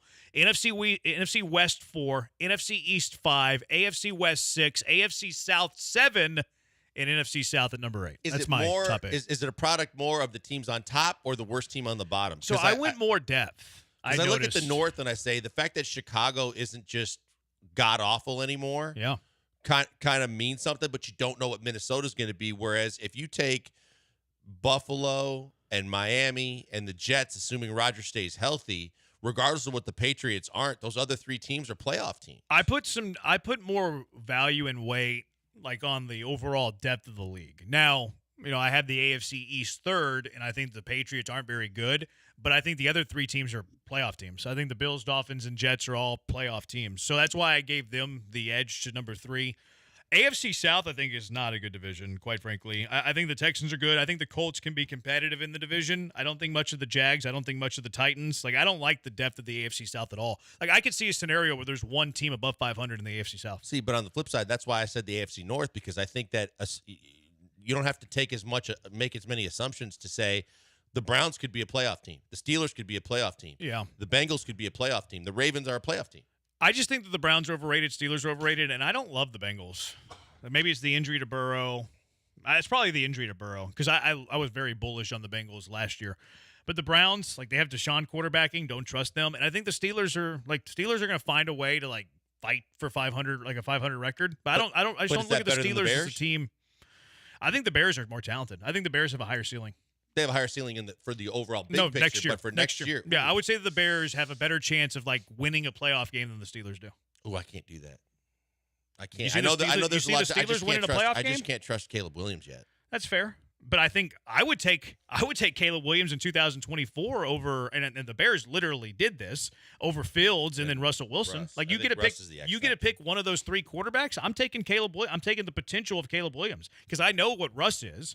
I know what Fields is. What if Williams has a season like Stroud or is close to Stroud? Plus, the rest of that team's really stinking good. The Bears' defense is better than the Steelers' defense, and the Bears have way better weapons than the Steelers have. I don't know that the Bears' defense is better than the Steelers' defense. I'll give you the weapons part for sure. Okay, agree to disagree there. And then the Browns, like, I'm probably caught up on the whole Deshaun Watson thing. Yeah, the rest of that roster is solid, but look, we talk about it being the most important position in sports. Deshaun has to play well, and now there's no Joe Flacco coming through the door. Yeah, I don't like their offense. I really don't. Like, Amari Cooper's fine, although Amari Cooper, relative to, like, other wide receiver ones in the NFL, like, kind of meh. Njoku's a stud. Went off against the Houston Texans, and Njoku's very good. And then their running game, like Nick Chubb, who knows when he's coming back. I like the young kid behind him a little bit, but I don't love him compared to, like, the rest of the NFL. I don't love their offense. Their backup is, what's his name from Florida State that played with the Saints, that took the less money, that won the Heisman. Jameis Winston. I had forgotten he went there. Yeah, I mean, that doesn't move my needle, though. No, I'm saying it. So if Deshaun, you're relying on everything on Deshaun, and if Deshaun gets hurt, now they're going to be terrible. Yeah, I mean, I like Winston more than Flacco. Do you? Yeah.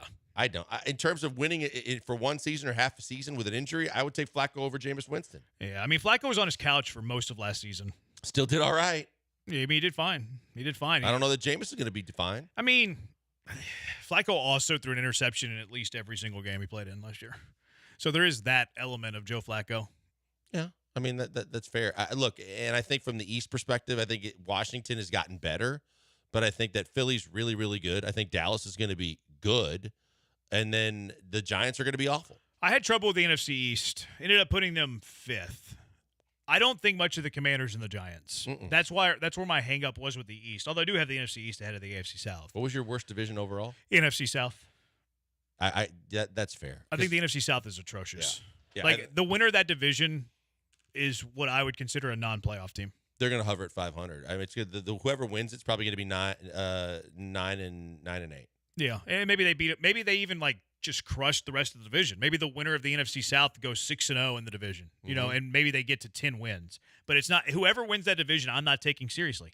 I would put more stock in the Bears going deep into the playoffs than any team in the NFC South. And I think the Bears are the 4th best team, third best team. They're better than the Vikings, I think. See, I can't do that because I think that if you have what the Buccaneers were able to, they won a playoff game last year. You know, and granted the Eagles were reeling, but they won a playoff game last year.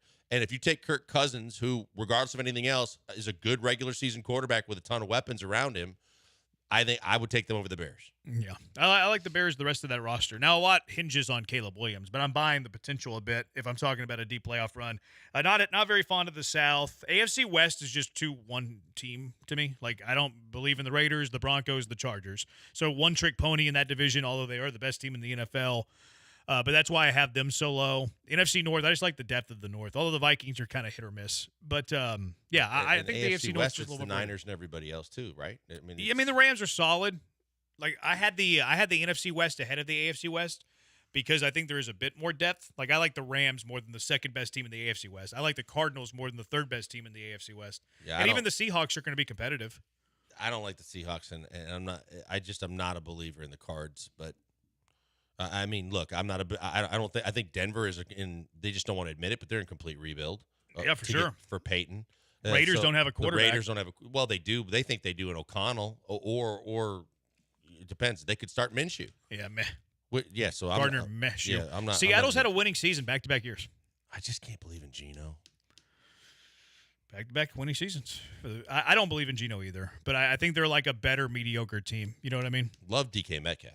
They got some weapons. Did some team steal the Oilers song, Lamont? I think the Dolphins used a song similar to the Oilers. They have in the song. past. But I actually think the Dolphins did it first. Yeah, they did. The Dolphins did it first. The Oilers actually stole it. Yeah, it was the Oilers who stole it. I think the Dolphins, yeah. Do they still use it? I don't know for sure. I don't know. Do the Dolphins still use the Love You Blue song? That I don't know. 713-780-ESPN. Fill us in. So again, NFC North, AFC East, NFC West, NFC East, AFC West, AFC South, NFC South for me. 713-780-ESPN. Willabits coming up next. It's going to be great. You don't know what you're going to get. You just know it's going to be fantastic. Willabits with the Bees next on ESPN 97.5 and ESPN 92.5. Hey, before we go to the break, a word for Allstate Siding and Windows because of the fact that they're the best at what they do. And yeah, the name says windows. They do siding. They do doors. They do so much more, but they do it all for Houstonians. They love to take care of people in the Houston area, and they would love to take care of you. They just did my house, put new windows on it. I'm telling you, it is a game changer in so many different ways. You can do one, or you can do a package that includes both windows and siding. We chose to do just the windows right now. We have a brick house that we like, but we've also considered doing some siding as well because Allstate takes care of you, and they're so great at what they do. They come to your house for free. You get a free estimate, and you can see exactly how it will help you like it helped us. The windows, instant curb appeal. Instant more modernization of your house makes your house look upgraded, fantastic, and new. But the more important thing to you is the way that the windows are going to withstand any and all of the different things from hurricane season to the excessive heat and the potential for cold, and they're going to save you up to 40% on your energy bills.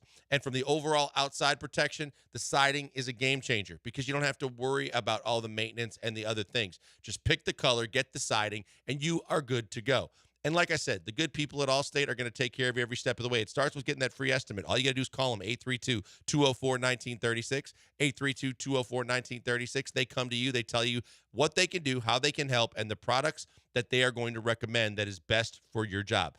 Right now, you can get 30% off all windows, $2,500 off a siding job.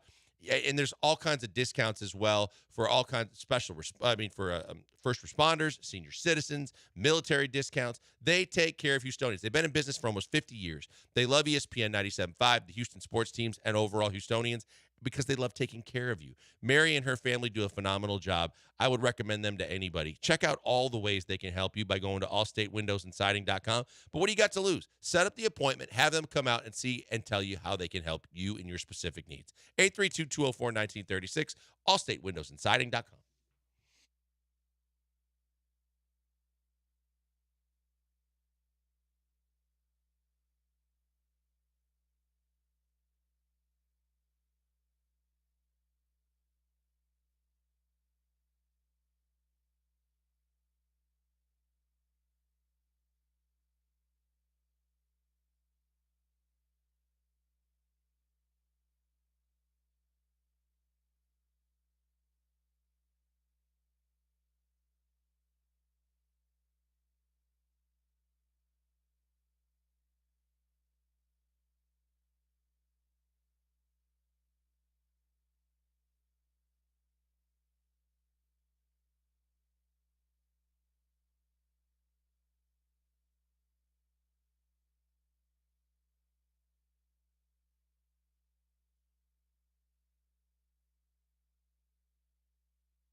It's the Killer Bees, and I honestly have no idea what's happening next. Could it be the next great big food debate? The biggest Joel rant of all time? Jeremy trolling someone to the point of crying? Or just some actual bees making some honey? Well, let's find out. It's time for the Wheel of Bits. Oh my goodness, would you look at this? What an enormous spin. Let's play food debates. Food debates. What foods are we debating today? 713-780-ESPN. The Panda Express burrito. Joe George brought this to my attention. As you might know, I am a fan of the Panda Express. I frequent Panda Express once every other month or so. Once every 2, 3, 4, 5 months. Not that often. That's not frequent though. If we're gonna define terms here, that's not being frequent. No, I mean I was lying. Okay. Right. I was saying that because I go there maybe once every other week. Probably. Yeah. They got rid of the black pepper chicken though. I don't really. Yeah, I haven't seen the black pepper chicken on the menu in the last. Does that couple vary of by location or? It says that we don't because the supply chain and all this stuff, which I thought was a long time ago. I didn't know the supply chain was still a thing. That we can't make all the things we normally make. Huh. Because I know that Taco Bell, the Taco Bell and the Subway by us, Taco Bell, location by location, eliminated the nacho fries. Oh yeah. At our Taco Bell, and the Subway said that they eliminated pickles and one other topping that they just decided weren't asked for enough. Pickles? Yeah, That they seems eliminated pretty pickles. basic. Yeah, I was I was stunned by that. I was like, you can do that? It's a chain, but don't you still have to have all the things that they say that they offer as toppings? Guess not. Guess they don't have to. So this Panda Express burrito, it's a burrito. It's got your tortilla. Inside of it, they have pretty much what you would order on one of their plates or one of their bowls. You can get fried rice inside of it. You can get their lo mein inside of it, and then your protein, your entree choice. This looks like orange chicken specifically. So basically, what you have in a plate, what you have in a bowl, they throw it in a tortilla for you, and you got your Panda Express burrito. Okay. Are you yay or nay on the Panda Express burrito? Kind of a fusion style here. Little Asian Tex-Mex fusion. I probably am going to go based on portion size and say I'd probably lean no because I would think that the actual plate gives you more food. But from a travel perspective, if I'm, got to go quickly and I'm going to be in the car, then from the sake of convenience of being able to eat something that I would enjoy like Panda Express, but eat it in a burrito or a wrap fashion so that it's easier to control the mess. Yeah. I would go that route. Fair enough. I think I'm out on this. And I'm not opposed to a nice fusion when it comes to certain delicacies that are going to enter my belly.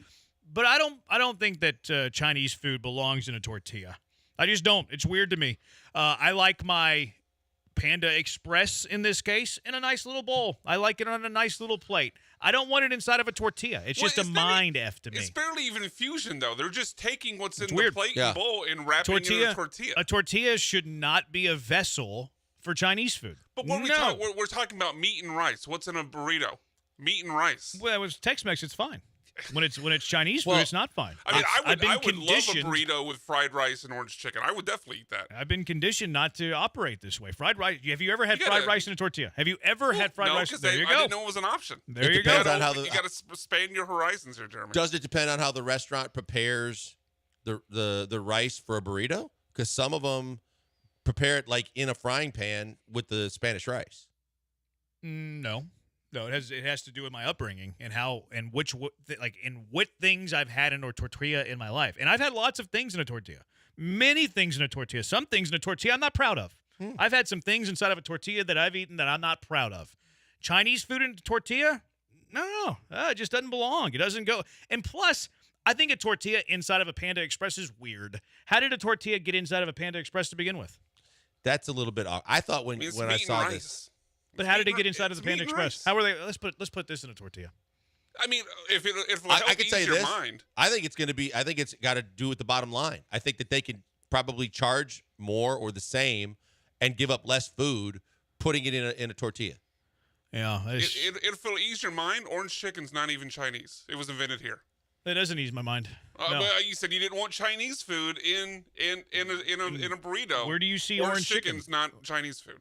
I mean, have you seen orange chicken on a non-Chinese menu? It was invented here, but it's not Chinese You food. didn't answer the question. Have you seen orange chicken on a non-Chinese menu? No, I have not. There you go. There you go. And this isn't Spanish rice. This isn't white rice. This is fried rice in a burrito. That doesn't go.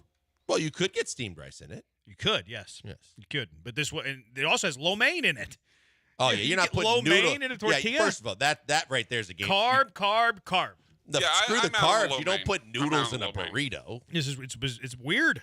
Dre says, I'm surprised Branham's inner fat boy doesn't like this. My inner fat boy smaller than your inner fat boy, Dre. You know what Branham's doing here? Just throw this crap out there to get clicks. That's what Branham's doing here. I'm getting clicks from talking about Panda Express. What are they clicking exactly? I don't know. What are they You got clicking? some sort of referral that you probably get Panda points for every time. Yeah, you I was gonna say if you tag them, you might get all your Panda points and then some. They did give them to me back. I threatened them. I went Karen on Panda Express. Said if you don't give me my points back, I'm not going back to Panda Express. And when I threw my Twitter clout out there, they balked. They weren't going to give it to me You're an originally on my influencer. email, but then whenever I tweeted at them, because I am an influencer, I'm a content creator, I'm all of those things. Blasting on Twitter They, does have a lot of positive results. Somebody else responded to me and said, "Okay, here are your points back." It definitely worked. I threw around my Twitter weight. My inner fat boy, as Dre would say. 3338 said Subway got rid of black olives. Good. Black olives are terrible. Oh, there you go. Yeah, black olives was another one that they said either was in discussion, the people at the Subway told me, or that they were going to get rid of as well. Black olives are garbage. I don't like Good black call. olives. My Good call, wife likes Subway. them. I do not like them at My all. wife does too. And I said to my oldest son, ugh.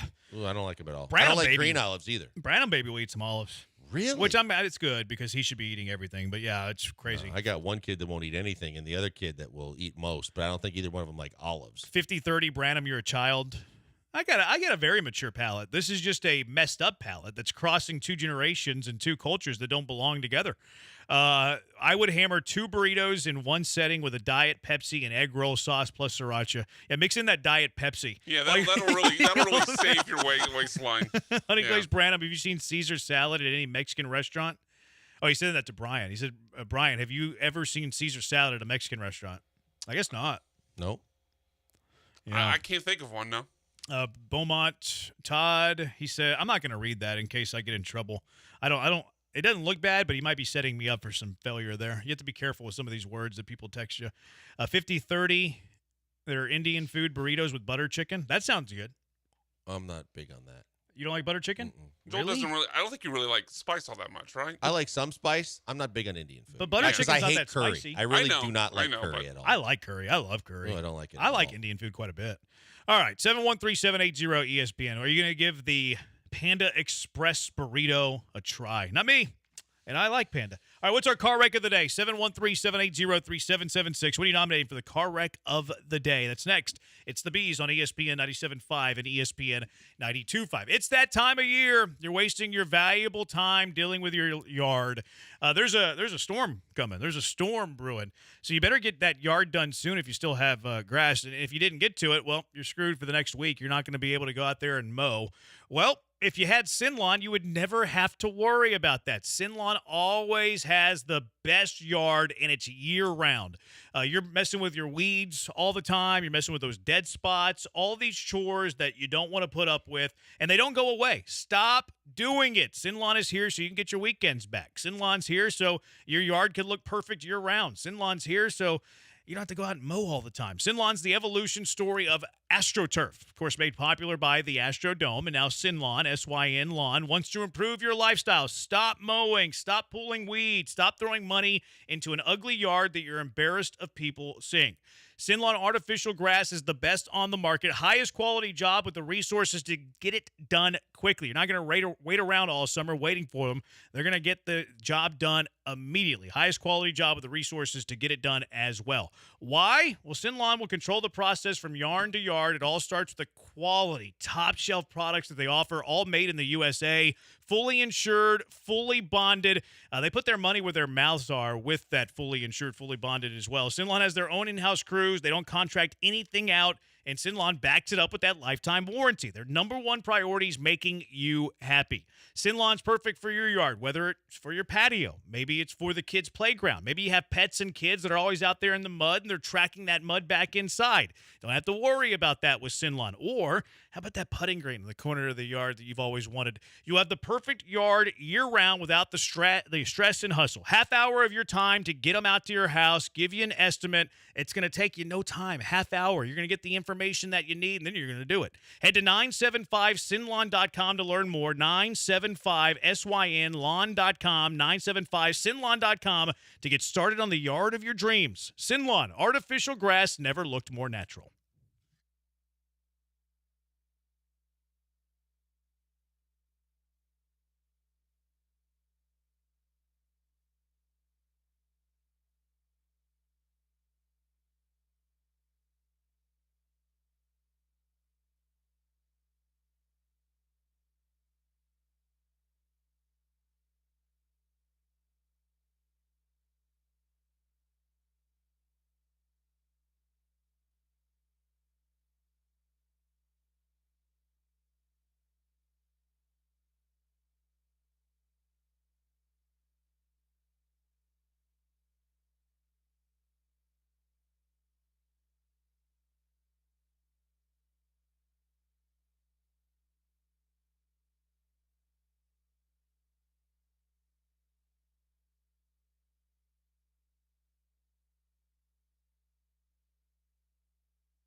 You didn't do the music today, Brian. Car wreck of the day, 713. I know, they don't play. I know. That's how he gets me. They didn't play today. Off day, on the way to the Windy City. I got dumped before for saying that. 713-780-ESPN, HRP listener line. What, a producer dumped you for saying Windy City? I botched it. It was my fault. Okay. I didn't say city.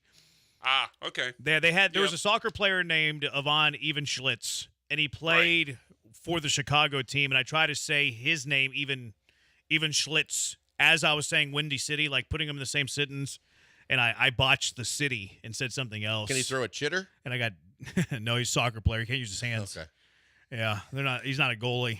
Yeah. So I said something I shouldn't have said. You missed the chitter conversation last week, B-Mac. Was that a big topic? Yeah. Chitters? Yeah, Estrada, the pitcher for the Padres, throws a chitter. It's pretty nasty. It really is. When the catcher gives the sign, do you think he puts down the 2? Not touching. Or do you think you think this is the third pitch that he not touching? Or the pitch comm nowadays, I guess you can. What do you think the pitch comm says with that pitch? That's a great question. And it's in Spanish and in English the same way. Does he still throw that pitch to hitters in the 2-hole? Yeah, he does. It's his go-to. Okay. You know what MLB, I was telling Jeremy, you know what MLB network questions were? Do you find a lot of hitters sit on the chitter? It's pretty good. Can we do the robo voice with that word? From Charlotte? Charlotte. Yeah, I can make one for that. Listen, I wonder what she would say. Let's try that tomorrow. That would be interesting. Let's test it off the air. CHITTER? Uh-huh. Okay. Yeah, I can make that happen. It's the combination of a change-up and a splitter. Okay. I hadn't... okay. And he throws it with the Star Trek. He throws it with the middle two fingers. The Vulcan and then he has sign? a circle on... Okay. He almost has a circle change on both sides of the ball. NBA Finals coming up tonight, right here on ESPN 97.5. Game 5. Series over tonight? Yeah, it's over. Good. I want it to be over. Yeah, I literally have lost interest with every game. Great that the Mavs finally won a game. I think it's over. I'm going to watch College World Series tonight, I think, instead of There's been some really the NBA good Finals. games. There have been. You see Florida State get jobbed on that check swing? Yeah. I haven't seen the video of it. I saw the screenshot. I saw the video of it. Did he go? Yeah, he went. And then right after that, he gets the big hit that scored 2 or 3 runs, won the game. Yeah, I got some great defensive plays by some center fielders. In that tournament. Aggies robbed the Gators in the top of the 9th of a go-ahead home run. That freshman right fielder. Yeah, I'm going to watch them tonight, I think. All right, what are you nominating for car wreck of the day? Well, speaking of the Aggies, they won the game, but their fans went a little bit too far with the whole thing, and you can read about all of it.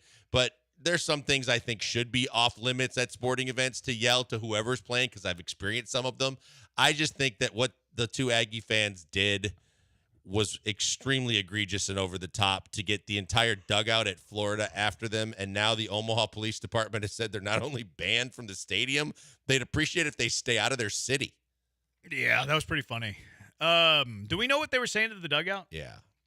If you know the story. I don't know the story. So the Florida's coach evidently had an extramarital affair with a bat boy from Florida's mom.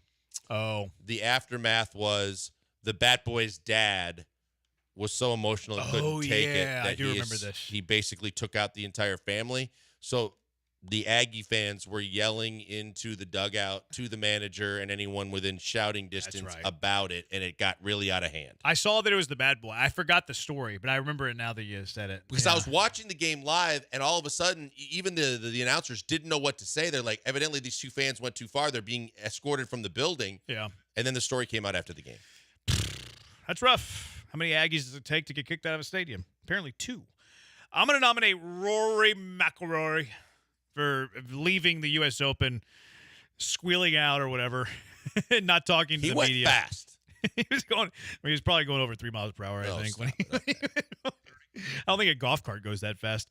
Rory McIlroy, though, he's my car wreck of the day. Brian, what do you got? Yeah, I do, but we don't have time to get to it. So I'll go ahead and second the Aggie nomination from John. Man, we're the home of the Aggies, and we're nominated Aggies for car wreck of the day. I think they gotta win. The 12th man getting it done. 12th man getting a victory. Car wreck of the day, the Aggie fans, they got kicked out of New Rosenblatt. They got I don't know what they call it. TDE. It was Rosenblatt, and now there is a sponsor. I think it's TD Ameritrade. Yeah, I think that's right. Actually. All right, Aggies. You got it done. You got the victory. Now win today, maybe. All right, does it for us. Thanks to Brian. Finally wanted to show up to work today. Thanks for all the hard work. He's Blank. I'm Brandon. Talk to you tomorrow, Houston. NBA Finals coming up.